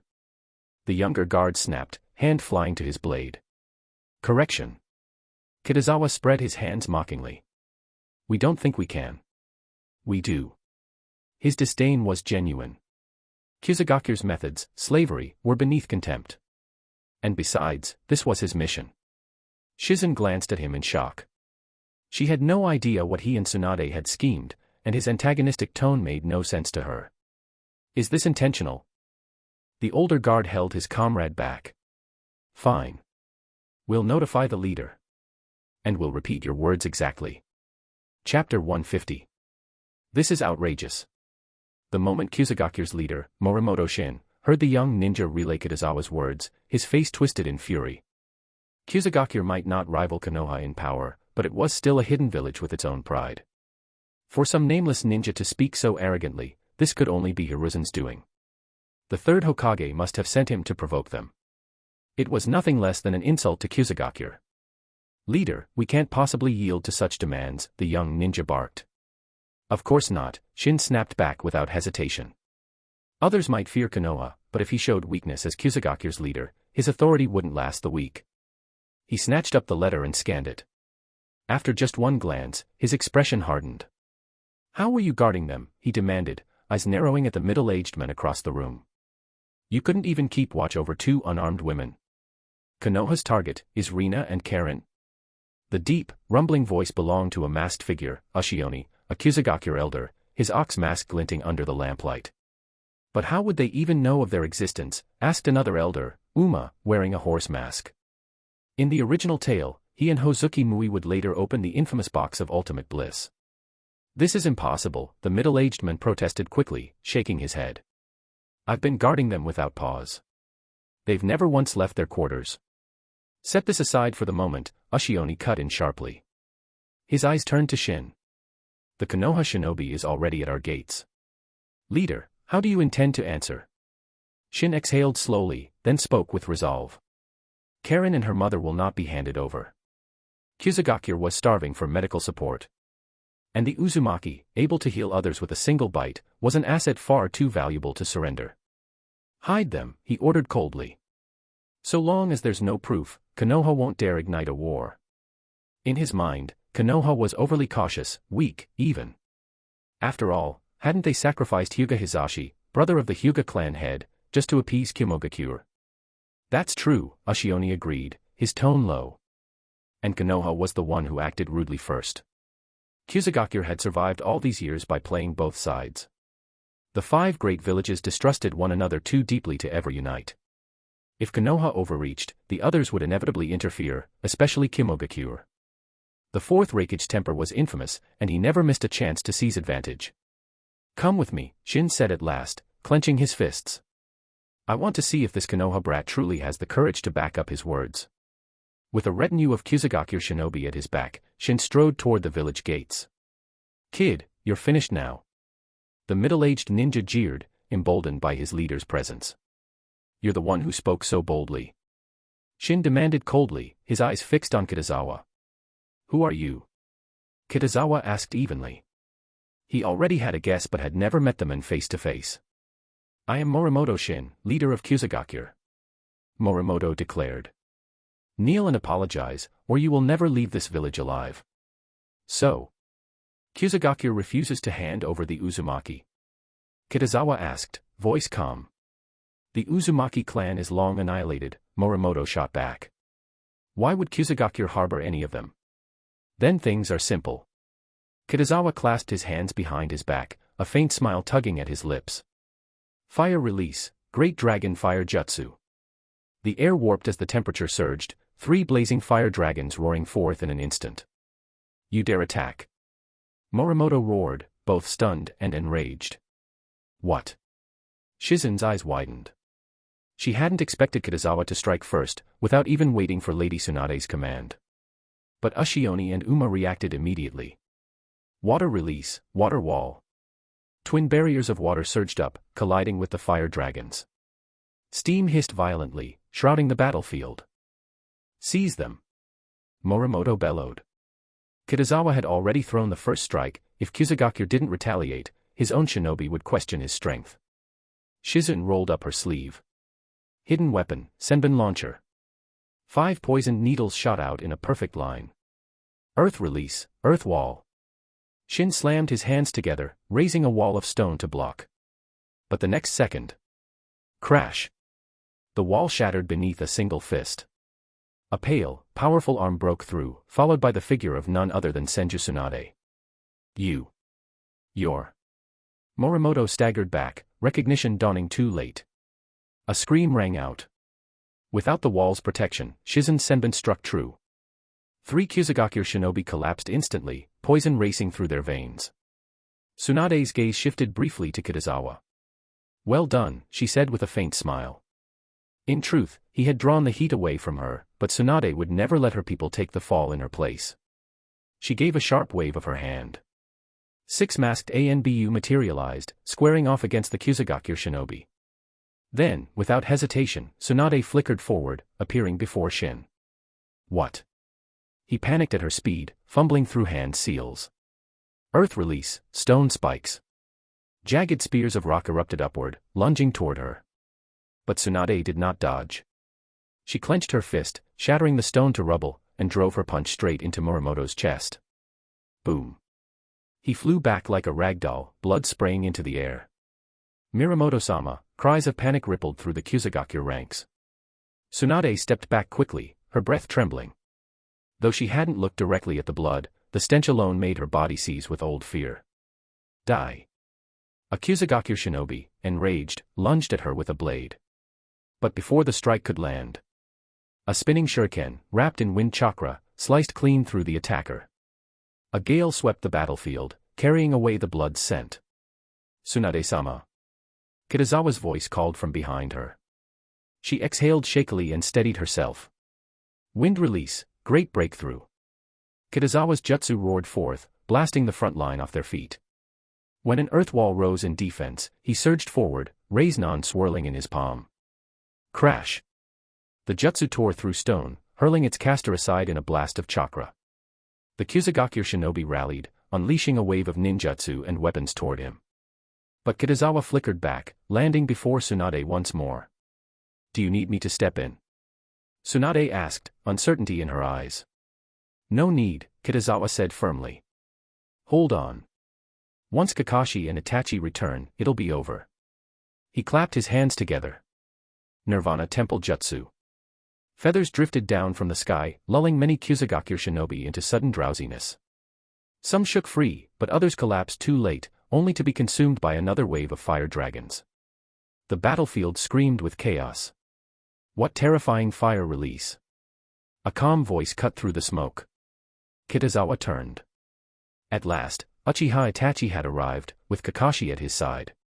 Behind them stood 2 bewildered figures, Rina and Karen Uzumaki, eyes wide in disbelief. Kitazawa-senpai, Itachi said solemnly, your mastery of fire release surpasses even most of the Uchiha clan. For the first time, Itachi understood his brother's rapid growth. Sasuke's fire techniques hadn't flourished by talent alone. He had simply been taught by the right men. Since the objective is complete, this battle ends here. Tsunade's voice was calm, her eyes still shut.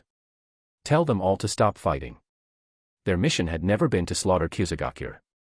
The goal was to secure Karen and Rina Uzumaki, mother and daughter, not leave a field of corpses behind. Tsunade wasn't bloodthirsty. A little venting was enough. Besides, they were deep in enemy territory and outnumbered. Dragging the fight out would only mean needless casualties.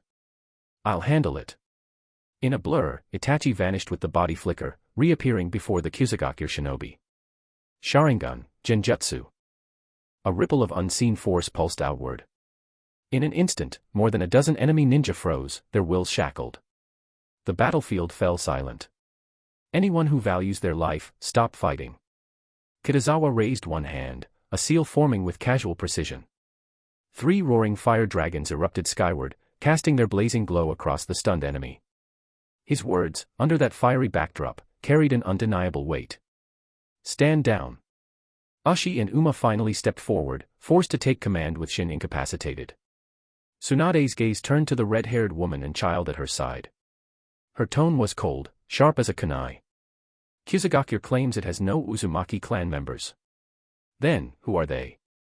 The question struck like a hammer. Silence followed. Ushi and Uma had no answer. The moment Karen and Rina were exposed, Shin's lies unraveled. For Kusagakure, this was more than just humiliation. Deceiving one of the 5 great villages was provocation, serious, dangerous provocation. And after losing the battle on top of it, continuing to fight would only invite disaster. This ends now. Tsunade's snort was laced with contempt. If Kusagakure has a problem, let them bring it to Konoha. She turned away, her tea-green Haori sweeping with finality. The air still stank of blood, too much of it.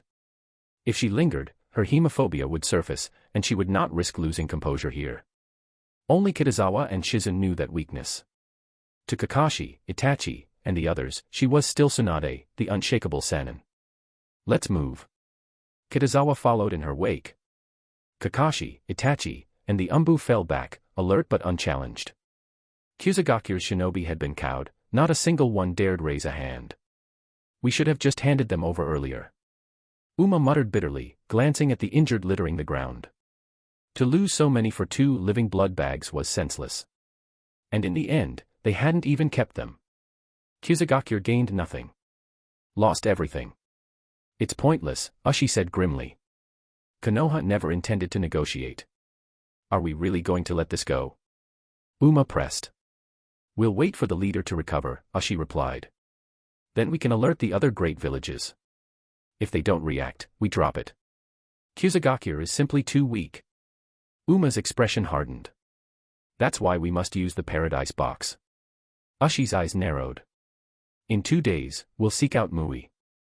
The forbidden box rested in Hozuki Castle, under Mui's control. His demands had been too steep before, but humiliation left Ushi and Uma desperate. Now, they would pay any price. Once they left Kusagakure territory, the Konoha squad finally slowed. They're not pursuing. Itachi dropped down lightly in front of the group, ever vigilant until the last moment.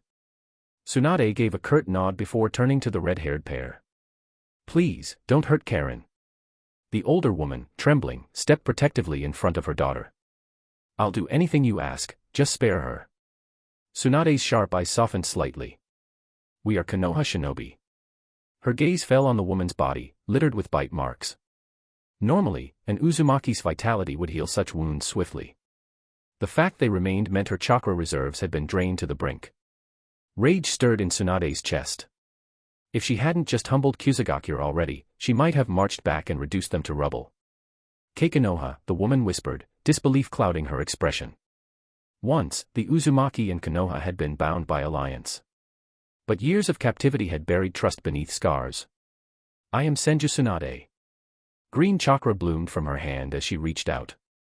The woman's eyes widened. She knew that name. She knew that power. Healing warmth spread through her broken body, and tears finally broke free.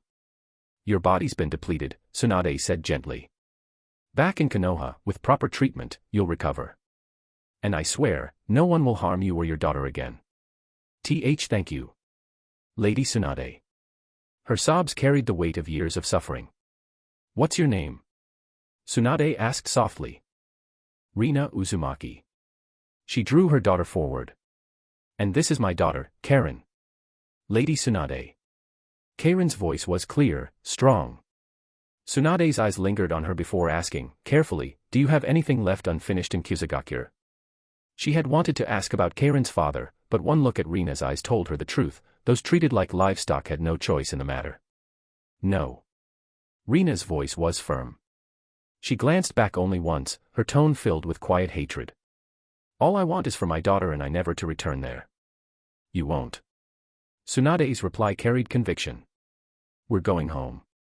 The journey back was slower with Karen and Rina in tow, but 2 days later, Friday morning, they reached Konoha. Mission complete, successfully escort Karen and Rina Uzumaki to Konoha. Reward, fire suppression seal obtained. Kitazawa blinked as the glowing text flashed before his eyes. Perfect timing. The moment they stepped into Konoha, the system delivered. His thoughts drifted briefly to the academy. He'd taken leave last Friday. This time, unlike the Danzo deception, he hadn't needed a body double to cover his absence. Irika would have handled his classes. You'll all report to Hiruzen. Tsunade's tone pulled him back. Then her eyes flicked to him. You as well, Kitazawa. Understood. He nodded. This mission had been a major success, and he was the one who discovered Rina and Karen in the first place. Between Hiruzen and Tsunade, recognition and reward were all but guaranteed. The only question was, what form would it take?